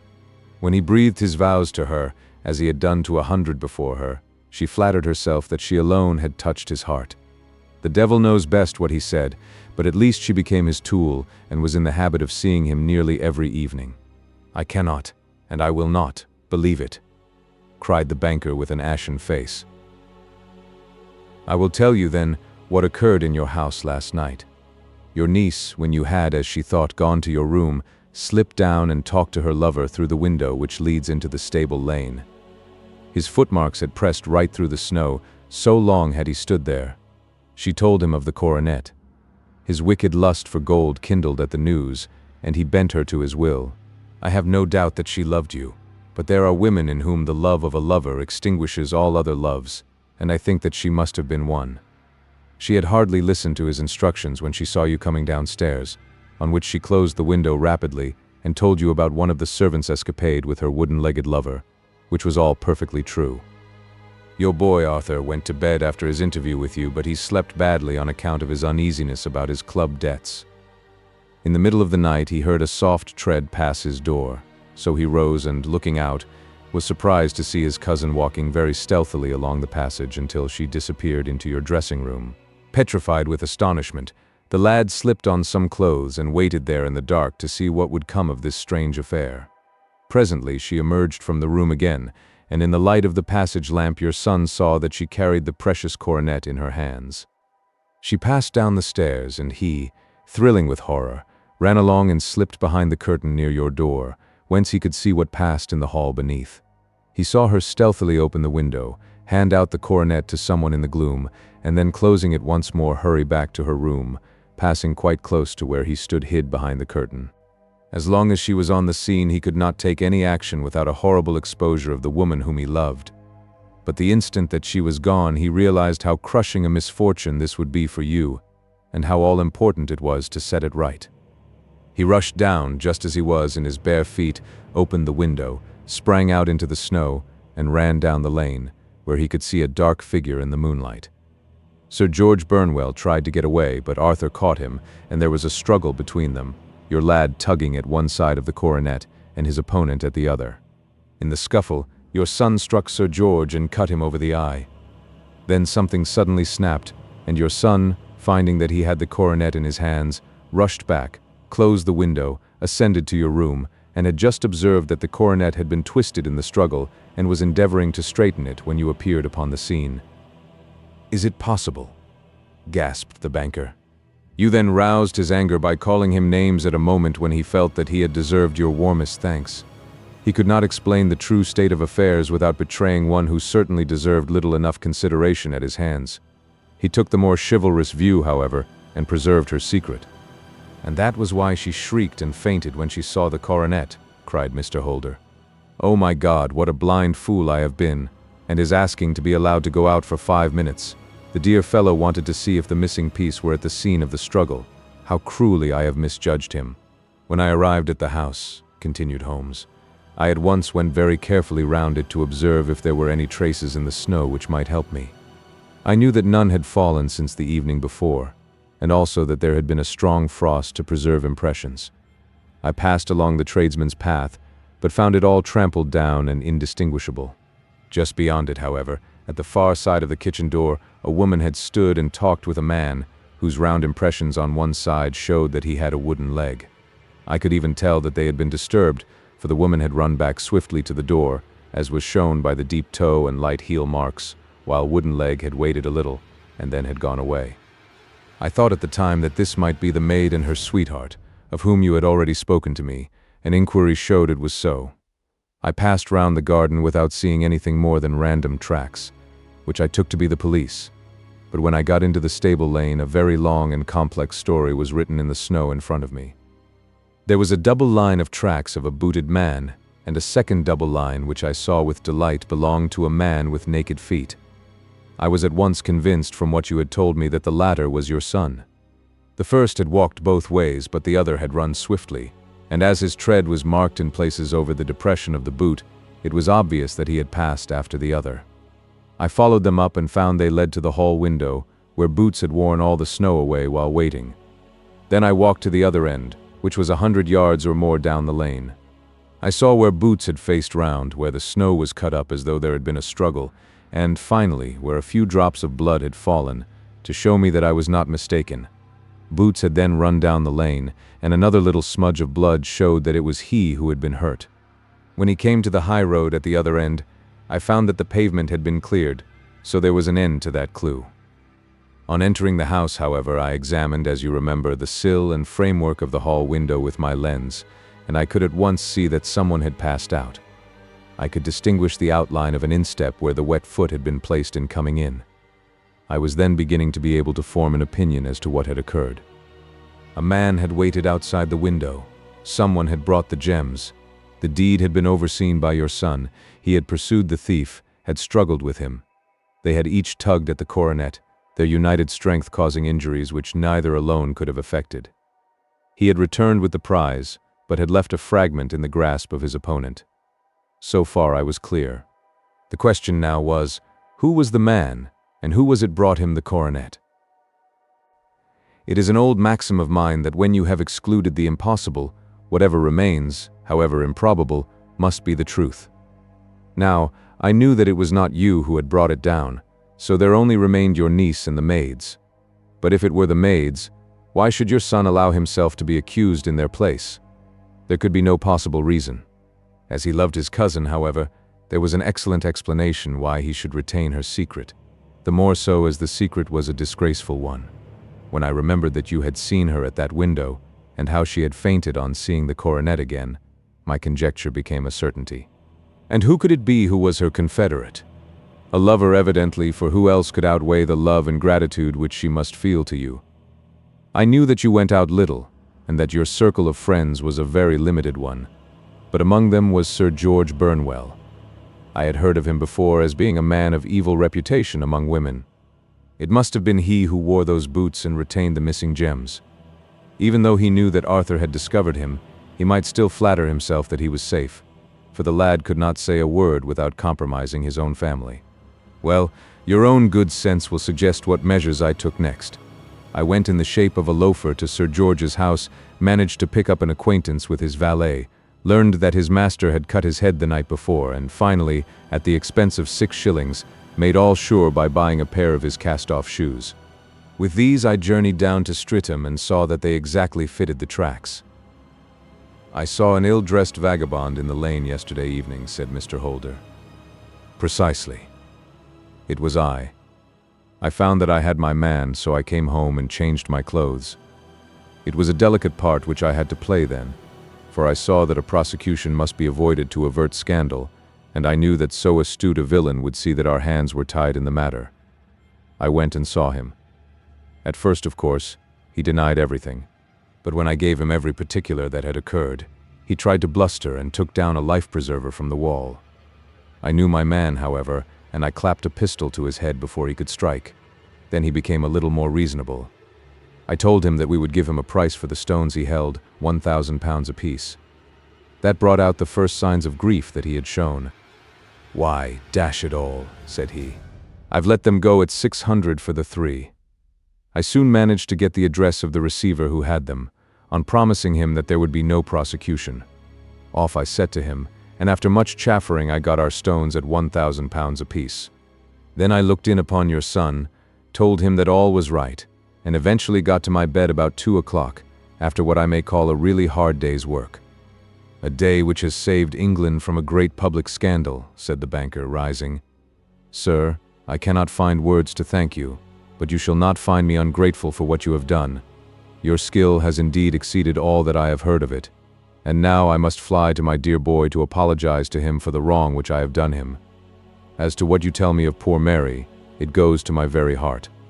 Not even your skill can inform me where she is now." "I think that we may safely say," returned Holmes, "that she is wherever Sir George Burnwell is.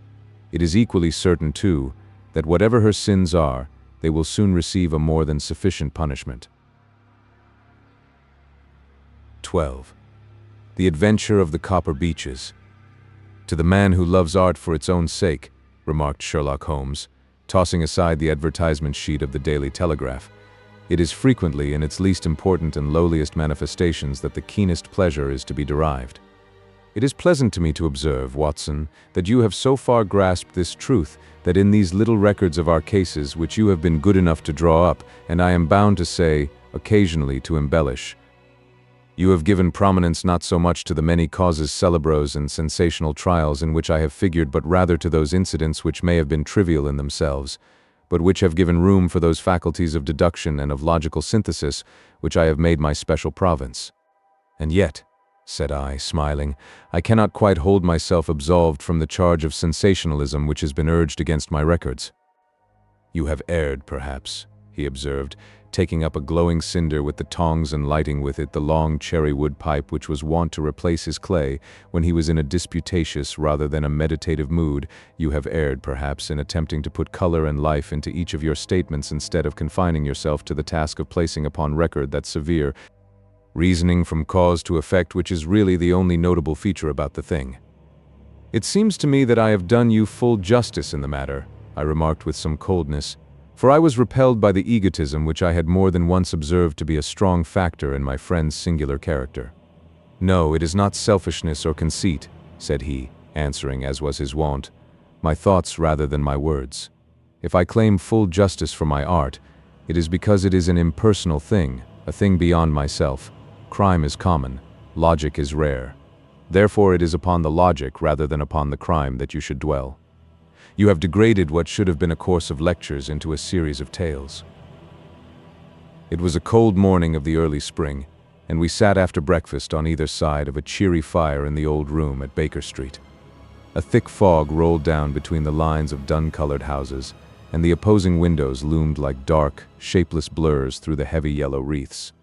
Our gas was lit and shone on the white cloth and glimmer of china and metal, for the table had not been cleared yet. Sherlock Holmes had been silent all the morning, dipping continuously into the advertisement columns of a succession of papers until at last, having apparently given up his search, he had emerged in no very sweet temper to lecture me upon my literary shortcomings. At the same time, he remarked after a pause, during which he had sat puffing at his long pipe and gazing down into the fire, "You can hardly be open to a charge of sensationalism, for out of these cases which you have been so kind as to interest yourself in, a fair proportion do not treat of crime, in its legal sense at all. The small matter in which I endeavored to help the King of Bohemia, the singular experience of Miss Mary Sutherland, the problem connected with the man with the twisted lip, and the incident of the noble Bachelor, were all matters which are outside the pale of the law. But in avoiding the sensational, I fear that you may have bordered on the trivial." "The end may have been so," I answered, "but the methods I hold to have been novel and of interest." "Pshaw, my dear fellow, what do the public, the great unobservant public, who could hardly tell a weaver by his tooth or a compositor by his left thumb, care about the finer shades of analysis and deduction? But, indeed, if you are trivial, I cannot blame you, for the days of the great cases are past. Man, or at least criminal man, has lost all enterprise and originality.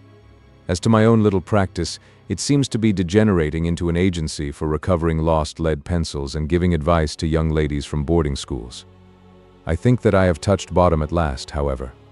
This note I had this morning marks my 0 point, I fancy. Read it." He tossed a crumpled letter across to me.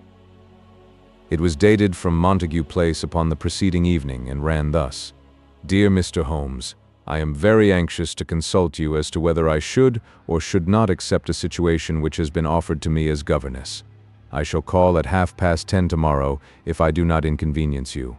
Yours faithfully, Violet Hunter." "Do you know the young lady?" I asked. "Not I. It is 10:30 now." "Yes, and I have no doubt that is her ring. It may turn out to be of more interest than you think. You remember that the affair of the blue carbuncle, which appeared to be a mere whim at first, developed into a serious investigation. It may be so in this case also. Well, let us hope so, but our doubts will very soon be solved, for here, unless I am much mistaken, is the person in question." As he spoke, the door opened and a young lady entered the room. She was plainly but neatly dressed, with a bright, quick face, freckled like a plover's egg, and with the brisk manner of a woman who has had her own way to make in the world. "You will excuse my troubling you, I am sure," said she, as my companion rose to greet her, "but I have had a very strange experience, and as I have no parents or relations of any sort from whom I could ask advice, I thought that perhaps you would be kind enough to tell me what I should do." "Pray take a seat, Miss Hunter. I shall be happy to do anything that I can to serve you." I could see that Holmes was favorably impressed by the manner and speech of his new client. He looked her over in his searching fashion, and then composed himself, with his lids drooping and his fingertips together, to listen to her story. "I have been a governess for 5 years," said she, "in the family of Colonel Spence Munro, but 2 months ago the Colonel received an appointment at Halifax, in Nova Scotia, and took his children over to America with him, so that I found myself without a situation. I advertised, and I answered advertisements, but without success. At last the little money which I had saved began to run short, and I was at my wits' end as to what I should do. There is a well-known agency for governesses in the West End called Westerways, and there I used to call about once a week in order to see whether anything had turned up which might suit me. Westerway was the name of the founder of the business, but it is really managed by Miss Stoper. She sits in her own little office, and the ladies who are seeking employment wait in an anteroom, and are then shown in one by one, when she consults her ledgers and sees whether she has anything which would suit them. Well, when I called last week, I was shown into the little office as usual, but I found that Miss Stoper was not alone. A prodigiously stout man with a very smiling face and a great heavy chin which rolled down in fold upon fold over his throat, sat at her elbow with a pair of glasses on his nose, looking very earnestly at the ladies who entered. As I came in, he gave quite a jump in his chair and turned quickly to Miss Stoper. "That will do," said he. "I could not ask for anything better. Capital. Capital." He seemed quite enthusiastic and rubbed his hands together in the most genial fashion. He was such a comfortable-looking man that it was quite a pleasure to look at him. "You are looking for a situation, miss?" he asked. "Yes, sir." "As governess?" "Yes, sir." "And what salary do you ask?" "I had £4 a month in my last place with Colonel Spence Munro." "Oh, tut, tut, sweating, rank sweating," he cried, throwing his fat hands out into the air like a man who is in a boiling passion. How could anyone offer so pitiful a sum to a lady with such attractions and accomplishments? "My accomplishments, sir, may be less than you imagine," said I. "A little French, a little German, music, and drawing." "Tut! Tut!" he cried. "This is all quite beside the question. The point is, have you or have you not the bearing and deportment of a lady? There it is in a nutshell. If you have not, you are not fitted for the rearing of a child who may someday play a considerable part in the history of the country.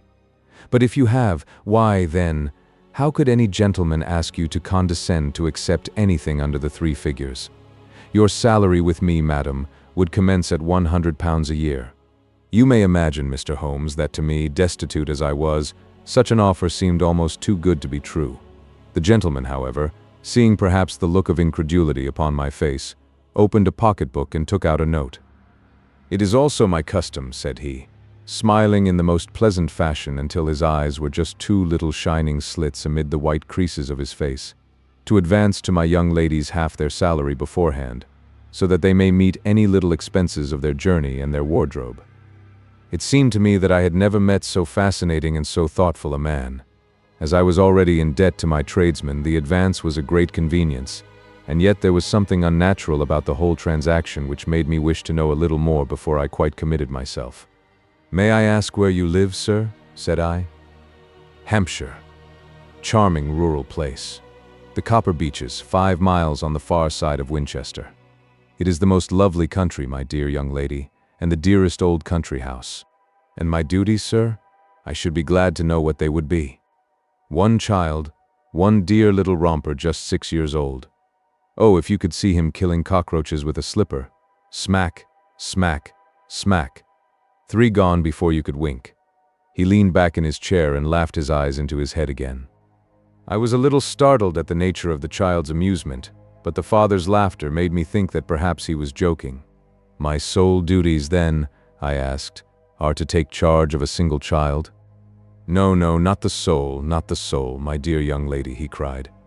"Your duty would be, as I am sure your good sense would suggest, to obey any little commands my wife might give, provided always that they were such commands as a lady might with propriety obey. You see no difficulty, eh?" "I should be happy to make myself useful." "Quite so. In dress now, for example. We are fatty people, you know, fatty but kind-hearted. If you were asked to wear any dress which we might give you, you would not object to our little whim. Eh?" "No," said I, considerably astonished at his words. "Or to sit here or sit there, that would not be offensive to you?" "Oh, no." "Or to cut your hair quite short before you come to us?" I could hardly believe my ears. As you may observe, Mr. Holmes, my hair is somewhat luxuriant and of a rather peculiar tint of chestnut. It has been considered artistic. I could not dream of sacrificing it in this offhand fashion. "I am afraid that that is quite impossible," said I. He had been watching me eagerly out of his small eyes, and I could see a shadow pass over his face as I spoke. "I am afraid that it is quite essential," said he. "It is a little fancy of my wife's, and ladies' fancies, you know. Madam, ladies' fancies must be consulted. And so you won't cut your hair?" "No, sir, I really could not," I answered firmly. "Ah, very well. Then that quite settles the matter. It is a pity, because in other respects you would really have done very nicely. In that case, Miss Stoper, I had best inspect a few more of your young ladies." The manageress had sat all this while busy with her papers without a word to either of us, but she glanced at me now with so much annoyance upon her face that I could not help suspecting that she had lost a handsome commission through my refusal. "Do you desire your name to be kept upon the books?" she asked.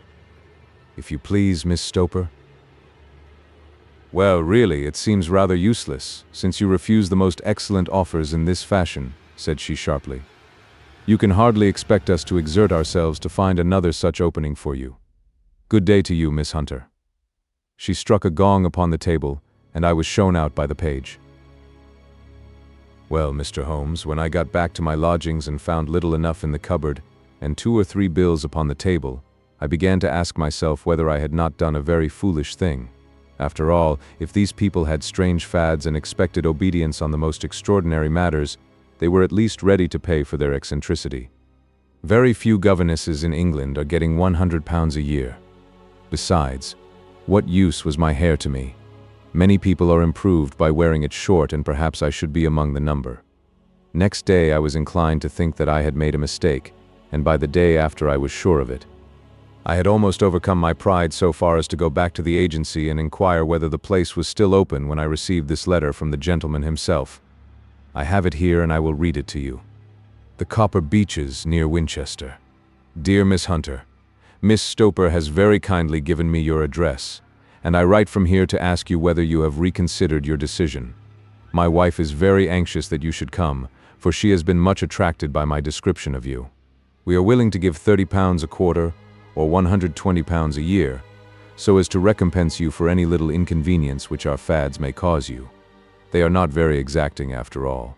My wife is fond of a particular shade of electric blue, and would like you to wear such a dress indoors in the morning. You need not, however, go to the expense of purchasing one, as we have one belonging to my dear daughter Alice, now in Philadelphia, which would, I should think, fit you very well. Then, as to sitting here or there, or amusing yourself in any manner indicated, that need cause you no inconvenience. As regards your hair, it is no doubt a pity, especially as I could not help remarking its beauty during our short interview, but I am afraid that I must remain firm upon this point, and I only hope that the increased salary may recompense you for the loss. Your duties, as far as the child is concerned, are very light. Now do try to come, and I shall meet you with the dog-cart at Winchester. Let me know your train. Yours faithfully, Jeffro Rucastle. That is the letter which I have just received, Mr. Holmes, and my mind is made up that I will accept it. I thought, however, that before taking the final step I should like to submit the whole matter to your consideration. Well, Miss Hunter, if your mind is made up, that settles the question, said Holmes, smiling. But you would not advise me to refuse? I confess that it is not the situation which I should like to see a sister of mine apply for. What is the meaning of it all, Mr. Holmes? Ah, I have no data. I cannot tell. Perhaps you have yourself formed some opinion? Well, there seems to me to be only one possible solution. Mr. Rucastle seemed to be a very kind, good-natured man. Is it not possible that his wife is a lunatic, that he desires to keep the matter quiet for fear she should be taken to an asylum, and that he humors her fancies in every way in order to prevent an outbreak? That is a possible solution, in fact. As matters stand, it is the most probable one. But in any case, it does not seem to be a nice household for a young lady. But the money, Mr. Holmes, the money. Well, yes, of course the pay is good, too good. That is what makes me uneasy. Why should they give you £120 a year when they could have their pick for £40? There must be some strong reason behind. I thought that if I told you the circumstances you would understand afterwards if I wanted your help. I should feel so much stronger if I felt that you were at the back of me. Oh, you may carry that feeling away with you. I assure you that your little problem promises to be the most interesting which has come my way for some months. There is something distinctly novel about some of the features. If you should find yourself in doubt or in danger. Danger? What danger do you foresee? Holmes shook his head gravely. It would cease to be a danger if we could define it, said he. But at any time, day or night, a telegram would bring me down to your help. That is enough. She rose briskly from her chair with the anxiety all swept from her face. I shall go down to Hampshire quite easy in my mind now. I shall write to Mr. Rucastle at once, sacrifice my poor hair tonight, and start for Winchester tomorrow." With a few grateful words to Holmes, she bade us both good night and bustled off upon her way. "At least," said I as we heard her quick, firm steps descending the stairs, "she seems to be a young lady who is very well able to take care of herself." "And she would need to be," said Holmes gravely. "I am much mistaken if we do not hear from her before many days are past." It was not very long before my friend's prediction was fulfilled. A fortnight went by, during which I frequently found my thoughts turning in her direction and wondering what strange side alley of human experience this lonely woman had strayed into. The unusual salary, the curious conditions, the light duties, all pointed to something abnormal, though whether a fad or a plot, or whether the man were a philanthropist or a villain, it was quite beyond my powers to determine. As to Holmes, I observed that he sat frequently for half an hour on end, with knitted brows and an abstracted air, but he swept the matter away with a wave of his hand when I mentioned it. "Data, data, data," he cried impatiently. "I can't make bricks without clay." And yet he would always wind up by muttering that no sister of his should ever have accepted such a situation. The telegram which we eventually received came late one night just as I was thinking of turning in and Holmes was settling down to one of those all-night chemical researches which he frequently indulged in, when I would leave him stooping over a retort and a test tube at night and find him in the same position when I came down to breakfast in the morning. He opened the yellow envelope and then, glancing at the message, threw it across to me. "Just look up the trains in Bradshaw," said he, and turned back to his chemical studies. The summons was a brief and urgent one. "Please be at the Black Swan Hotel at Winchester at midday tomorrow," it said. "Do come. I am at my wit's end." "Hunter." "Will you come with me?" asked Holmes, glancing up. "I should wish to." "Just look it up then." "There is a train at 9:30, said I, glancing over my Bradshaw. "It is due at Winchester at 11:30. "That will do very nicely. Then perhaps I had better postpone my analysis of the acetones, as we may need to be at our best in the morning." By 11 o'clock the next day we were well upon our way to the old English capital. Holmes had been buried in the morning papers all the way down, but after we had passed the Hampshire border, he threw them down and began to admire the scenery. It was an ideal spring day, a light blue sky, flecked with little fleecy white clouds drifting across from west to east. The sun was shining very brightly, and yet there was an exhilarating nip in the air which set an edge to a man's energy.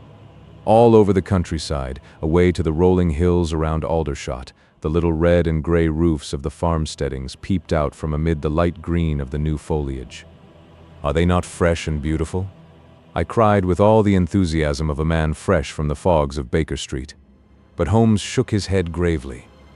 "Do you know, Watson," said he, "that it is one of the curses of a mind with a turn like mine that I must look at everything with reference to my own special subject? You look at these scattered houses, and you are impressed by their beauty. I look at them, and the only thought which comes to me is a feeling of their isolation and of the impunity with which crime may be committed there." "Good heavens," I cried. "Who would associate crime with these dear old homesteads? They always fill me with a certain horror. It is my belief, Watson, founded upon my experience, that the lowest and vilest alleys in London do not present a more dreadful record of sin than does the smiling and beautiful countryside." "You horrify me." "But the reason is very obvious. The pressure of public opinion can do in the town what the law cannot accomplish. There is no lane so vile that the scream of a tortured child, or the thud of a drunkard's blow, does not beget sympathy and indignation among the neighbors, and then the whole machinery of justice is ever so close that a word of complaint can set it going, and there is but a step between the crime and the dock. But look at these lonely houses, each in its own fields, filled for the most part with poor ignorant folk who know little of the law. Think of the deeds of hellish cruelty, the hidden wickedness which may go on, year in, year out, in such places, and none the wiser. Had this lady who appeals to us for help gone to live in Winchester, I should never have had a fear for her. It is the 5 miles of country which makes the danger. Still, it is clear that she is not personally threatened. No, if she can come to Winchester to meet us, she can get away. Quite so. She has her freedom. What can be the matter then? Can you suggest no explanation? I have devised 7 separate explanations, each of which would cover the facts as far as we know them. But which of these is correct can only be determined by the fresh information which we shall no doubt find waiting for us. Well, there is the tower of the cathedral, and we shall soon learn all that Miss Hunter has to tell. The Black Swan is an inn of repute in the High Street, at no distance from the station, and there we found the young lady waiting for us. She had engaged a sitting room, and our lunch awaited us upon the table. "I am so delighted that you have come," she said earnestly. "It is so very kind of you both, but indeed I do not know what I should do. Your advice will be altogether invaluable to me. Pray tell us what has happened to you." "I will do so, and I must be quick, for I have promised Mr. Rucastle to be back before 3. I got his leave to come into town this morning, though he little knew for what purpose. Let us have everything in its due order." Holmes thrust his long, thin legs out towards the fire and composed himself to listen. "In the first place, I may say that I have met, on the whole, with no actual ill treatment from Mr. and Mrs. Rucastle. It is only fair to them to say that. But I cannot understand them, and I am not easy in my mind about them." "What can you not understand?" "Their reasons for their conduct. But you shall have it all just as it occurred. When I came down, Mr. Rucastle met me here and drove me in his dog-cart to the Copper Beeches. It is, as he said, beautifully situated, but it is not beautiful in itself, for it is a large square block of a house, whitewashed, but all stained and streaked with damp and bad weather. There are grounds round it, woods on 3 sides, and on the 4th a field which slopes down to the Southampton High Road, which curves past about 100 yards from the front door. This ground in front belongs to the house, but the woods all round are part of Lord Southerton's preserves. A clump of copper beeches immediately in front of the hall door has given its name to the place. I was driven over by my employer, who was as amiable as ever, and was introduced by him that evening to his wife and the child. There was no truth, Mr. Holmes, in the conjecture which seemed to us to be probable in your rooms at Baker Street. Mrs. Rucastle is not mad. I found her to be a silent, pale-faced woman, much younger than her husband, not more than 30, I should think, while he can hardly be less than 45. From their conversation I have gathered that they have been married about 7 years, that he was a widower, and that his only child by the first wife was the daughter who has gone to Philadelphia. Mr. Rucastle told me in private that the reason why she had left them was that she had an unreasoning aversion to her stepmother. As the daughter could not have been less than 20, I can quite imagine that her position must have been uncomfortable with her father's young wife. Mrs. Rucastle seemed to me to be colorless in mind as well as in feature. She impressed me neither favorably nor the reverse. She was a nonentity. It was easy to see that she was passionately devoted both to her husband and to her little son. Her light gray eyes wandered continually from one to the other, noting every little want and forestalling it if possible. He was kind to her also in his bluff, boisterous fashion, and on the whole they seemed to be a happy couple. And yet she had some secret sorrow, this woman. She would often be lost in deep thought, with the saddest look upon her face. More than once I have surprised her in tears. I have thought sometimes that it was the disposition of her child which weighed upon her mind, for I have never met so utterly spoiled and so ill-natured a little creature. He is small for his age, with a head which is quite disproportionately large. His whole life appears to be spent in an alternation between savage fits of passion and gloomy intervals of sulking. Giving pain to any creature weaker than himself seems to be his one idea of amusement, and he shows quite remarkable talent in planning the capture of mice, little birds, and insects. But I would rather not talk about the creature, Mr. Holmes, and, indeed, he has little to do with my story. "I am glad of all details," remarked my friend, "whether they seem to you to be relevant or not. I shall try not to miss anything of importance. The one unpleasant thing about the house, which struck me at once, was the appearance and conduct of the servants. There are only 2, a man and his wife. Toller, for that is his name, is a rough, uncouth man, with grizzled hair and whiskers, and a perpetual smell of drink. Twice since I have been with them he has been quite drunk, and yet Mr. Rucastle seemed to take no notice of it. His wife is a very tall and strong woman with a sour face, as silent as Mrs. Rucastle and much less amiable. They are a most unpleasant couple, but fortunately I spend most of my time in the nursery and my own room, which are next to each other in one corner of the building. For 2 days after my arrival at the Copper Beeches my life was very quiet, On the third, Mrs. Rucastle came down just after breakfast and whispered something to her husband. "Oh yes," said he, turning to me. "We are very much obliged to you, Miss Hunter, for falling in with our whims so far as to cut your hair. I assure you that it has not detracted in the tiniest iota from your appearance. We shall now see how the electric blue dress will become you. You will find it laid out upon the bed in your room, and if you would be so good as to put it on, we should both be extremely obliged." The dress which I found waiting for me was of a peculiar shade of blue. It was of excellent material, a sort of beige, but it bore unmistakable signs of having been worn before. It could not have been a better fit if I had been measured for it. Both Mr. and Mrs. Rucastle expressed a delight at the look of it, which seemed quite exaggerated in its vehemence. They were waiting for me in the drawing-room, which is a very large room, stretching along the entire front of the house, with 3 long windows reaching down to the floor. A chair had been placed close to the central window, with its back turned towards it. In this I was asked to sit, and then Mr. Rucastle, walking up and down on the other side of the room, began to tell me a series of the funniest stories that I have ever listened to. You cannot imagine how comical he was, and I laughed until I was quite weary. Mrs. Rucastle, however, who has evidently no sense of humor, never so much as smiled, but sat with her hands in her lap, and a sad, anxious look upon her face. After an hour or so, Mr. Rucastle suddenly remarked that it was time to commence the duties of the day, and that I might change my dress and go to little Edward in the nursery. 2 days later, this same performance was gone through under exactly similar circumstances. Again I changed my dress, again I sat in the window, and again I laughed very heartily at the funny stories of which my employer had an immense repertoire, and which he told inimitably. Then he handed me a yellow-backed novel, and moving my chair a little sideways that my own shadow might not fall upon the page, he begged me to read aloud to him. I read for about 10 minutes, beginning in the heart of a chapter, and then suddenly, in the middle of a sentence, he ordered me to cease and to change my dress. You can easily imagine, Mr. Holmes, how curious I became as to what the meaning of this extraordinary performance could possibly be. They were always very careful, I observed, to turn my face away from the window, so that I became consumed with the desire to see what was going on behind my back. At first it seemed to be impossible, but I soon devised a means.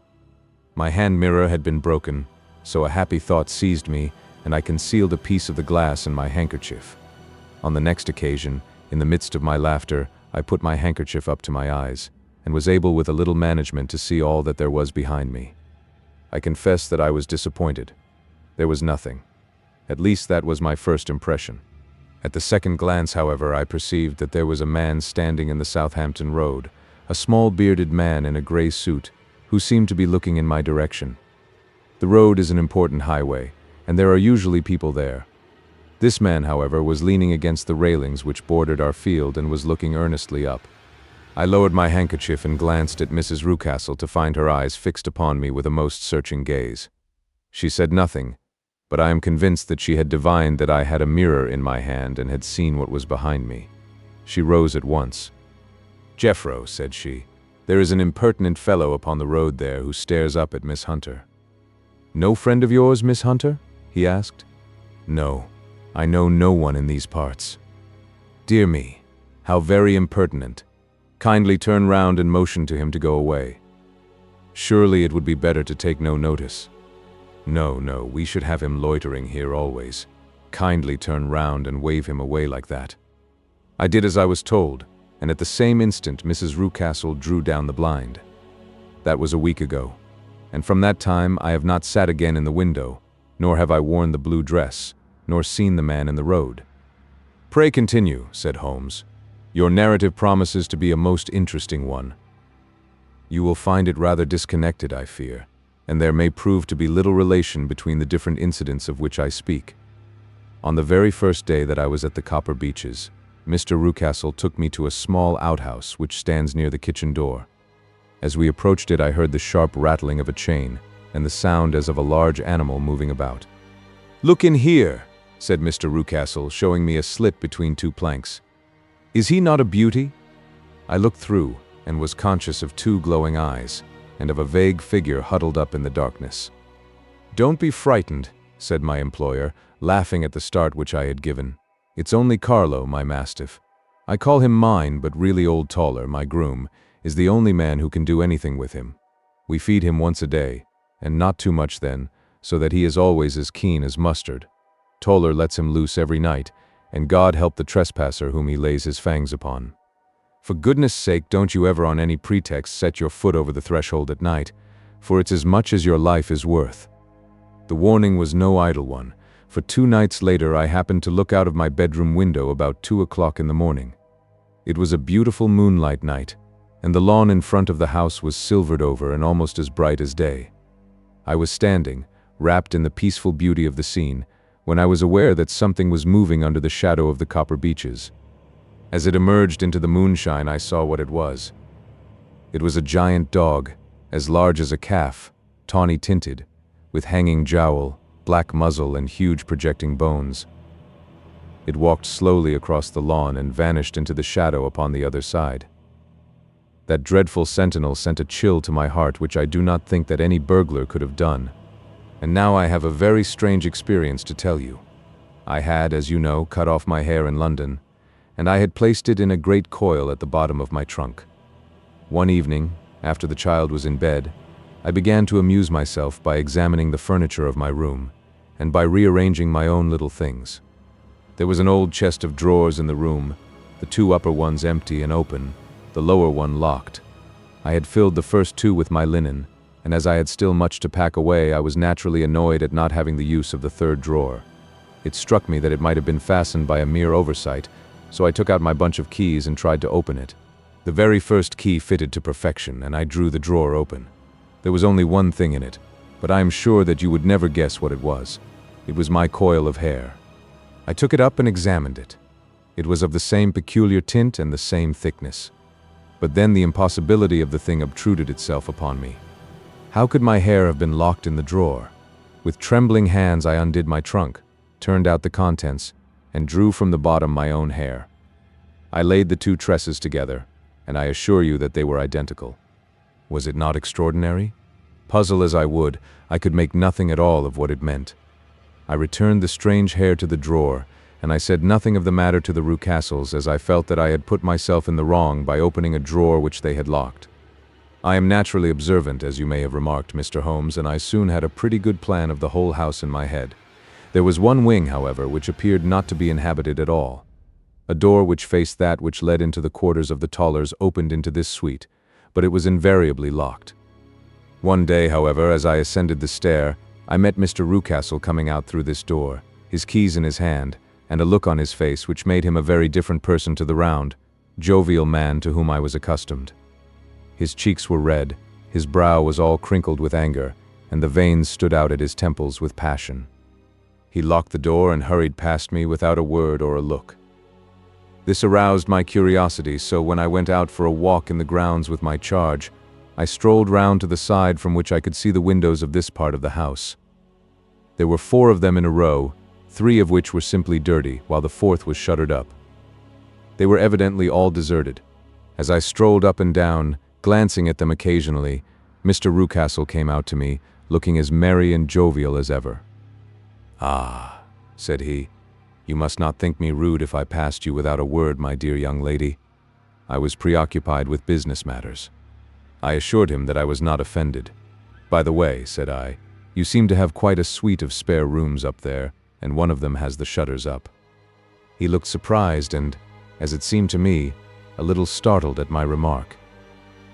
"Photography is one of my hobbies," said he. "I have made my dark room up there. But dear me, what an observant young lady we have come upon. Who would have believed it? Who would have ever believed it?" He spoke in a jesting tone, but there was no jest in his eyes as he looked at me. I read suspicion there and annoyance, but no jest. "Well, Mr. Holmes, from the moment that I understood that there was something about that suite of rooms which I was not to know, I was all on fire to go over them. It was not mere curiosity, though I have my share of that. It was more a feeling of duty, a feeling that some good might come from my penetrating to this place. They talk of woman's instinct.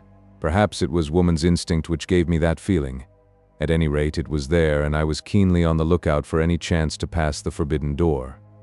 It was only yesterday that the chance came. I may tell you that, besides Mr. Rucastle, both Toller and his wife find something to do in these deserted rooms, and I once saw him carrying a large black linen bag with him through the door. Recently he has been drinking hard, and yesterday evening he was very drunk, and when I came upstairs there was the key in the door. I have no doubt at all that he had left it there. Mr. and Mrs. Rucastle were both downstairs, and the child was with them, so that I had an admirable opportunity. I turned the key gently in the lock, opened the door, and slipped through. There was a little passage in front of me, unpapered and uncarpeted, which turned at a right angle at the farther end.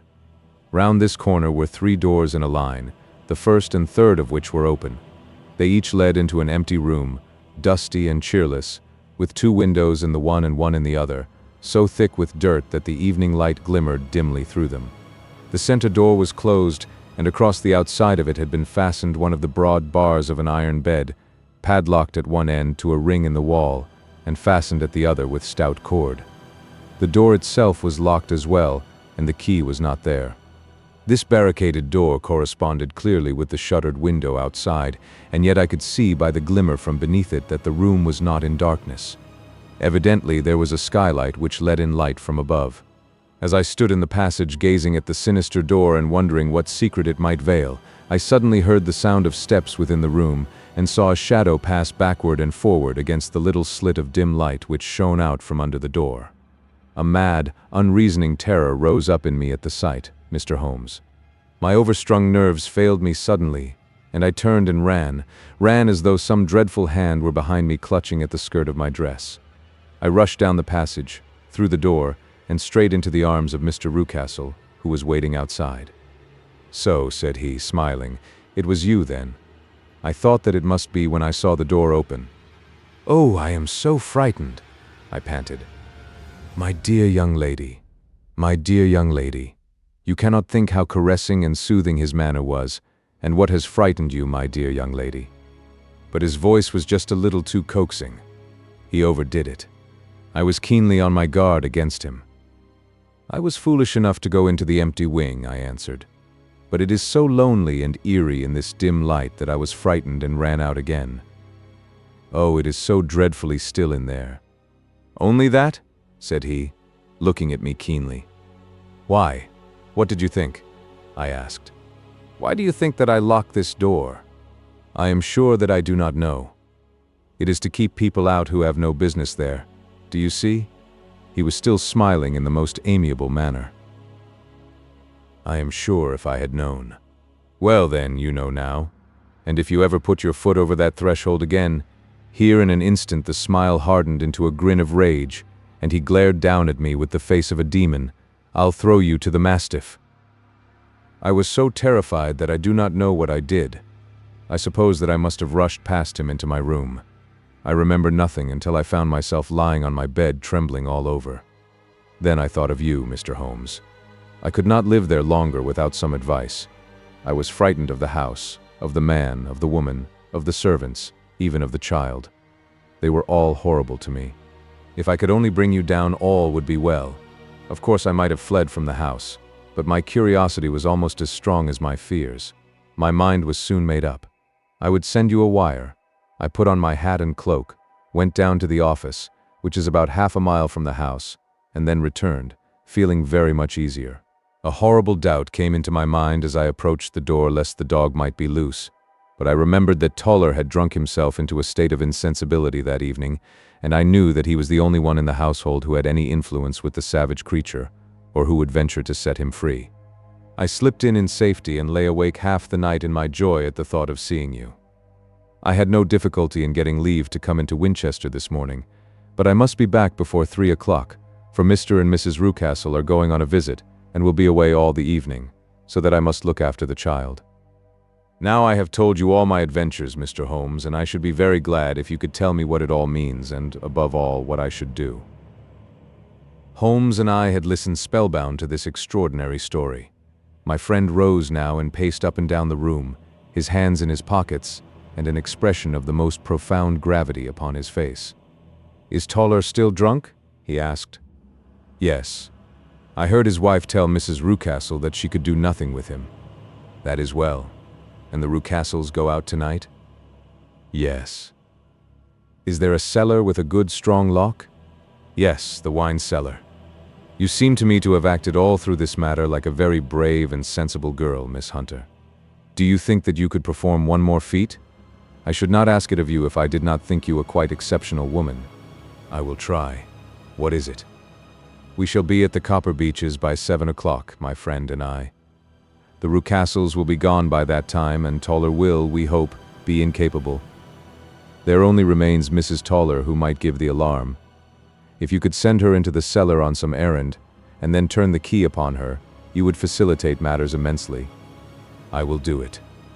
Excellent. We shall then look thoroughly into the affair. Of course, there is only one feasible explanation. You have been brought there to personate someone, and the real person is imprisoned in this chamber. That is obvious.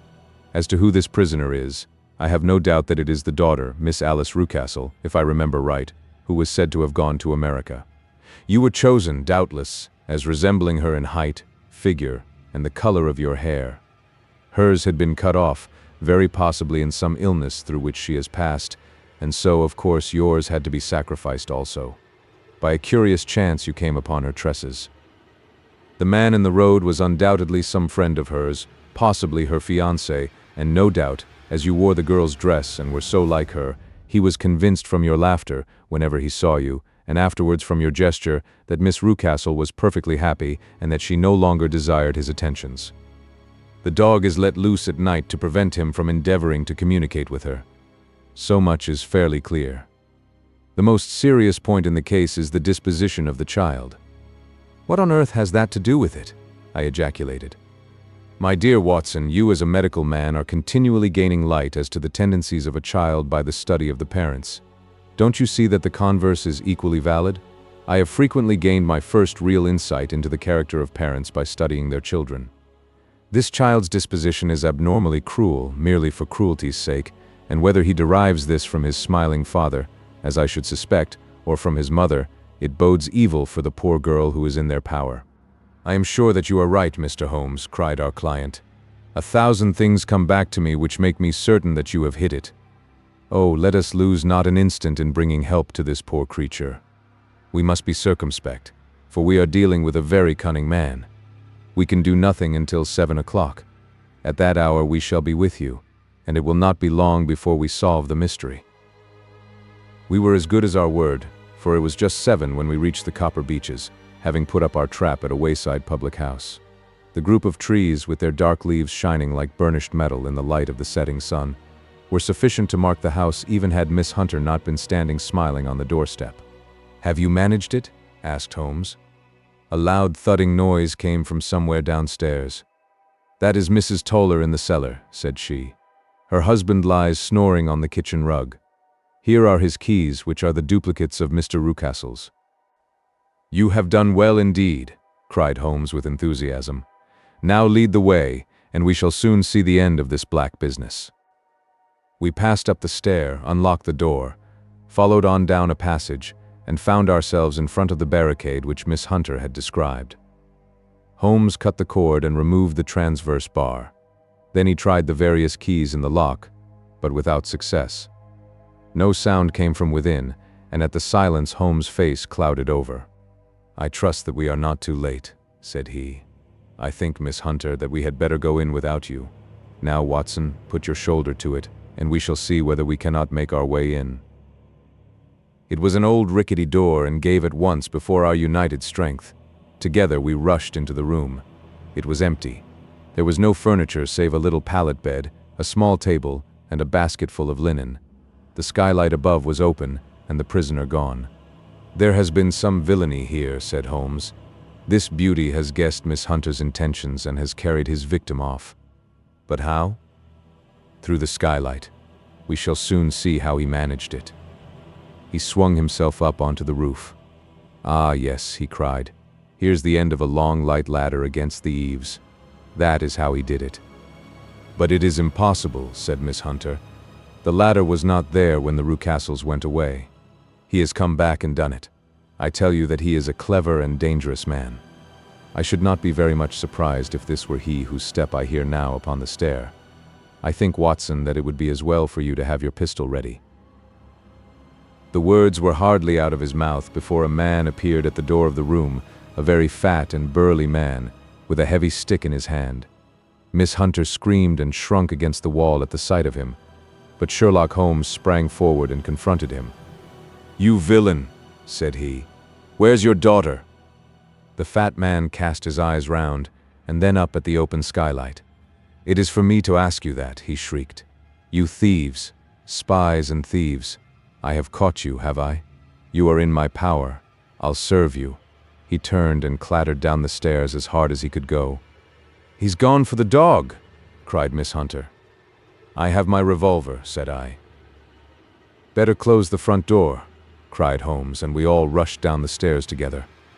We had hardly reached the hall when we heard the baying of a hound, and then a scream of agony, with a horrible worrying sound which it was dreadful to listen to. An elderly man with a red face and shaking limbs came staggering out at a side door. "My God," he cried. "Someone has loosed the dog. It's not been fed for 2 days.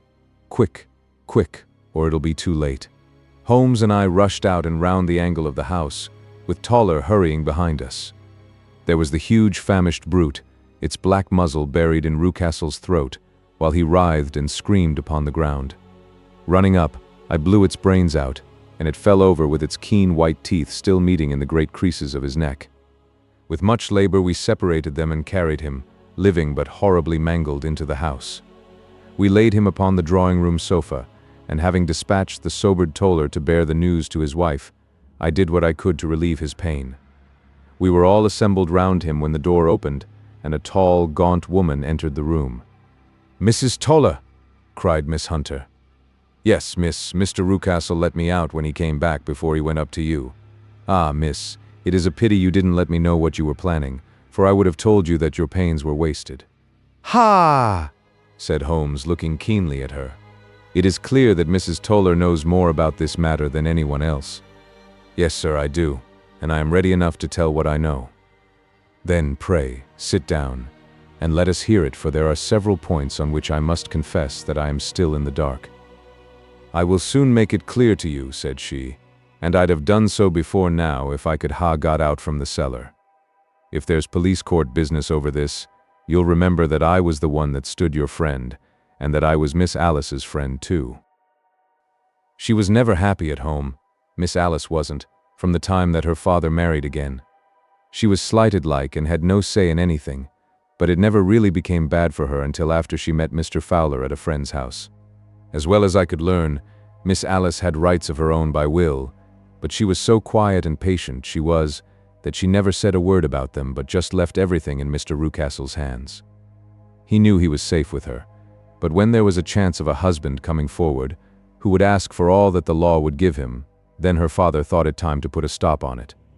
He wanted her to sign a paper so that whether she married or not, he could use her money.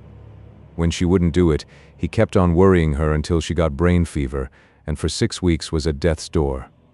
Then she got better at last, all worn to a shadow and with her beautiful hair cut off. But that didn't make no change in her young man, and he stuck to her as true as man could be.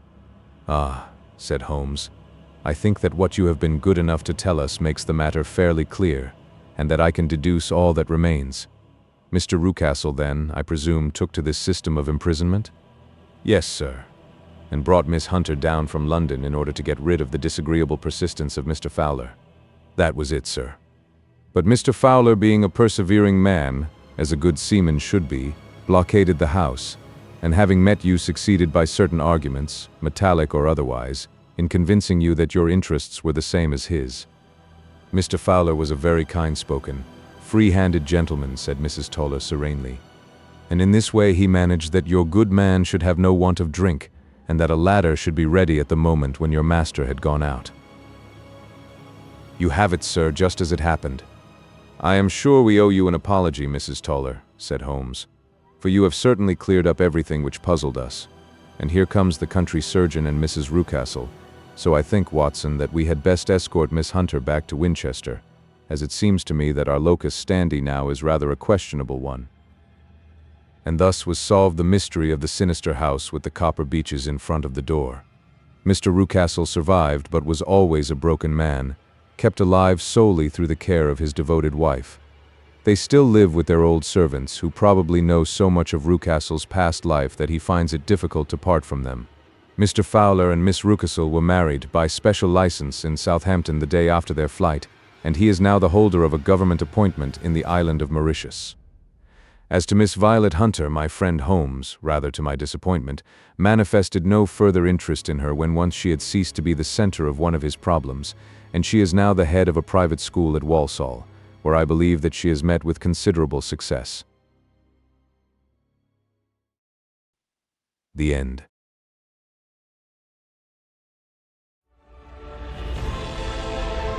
A whole galaxy to go.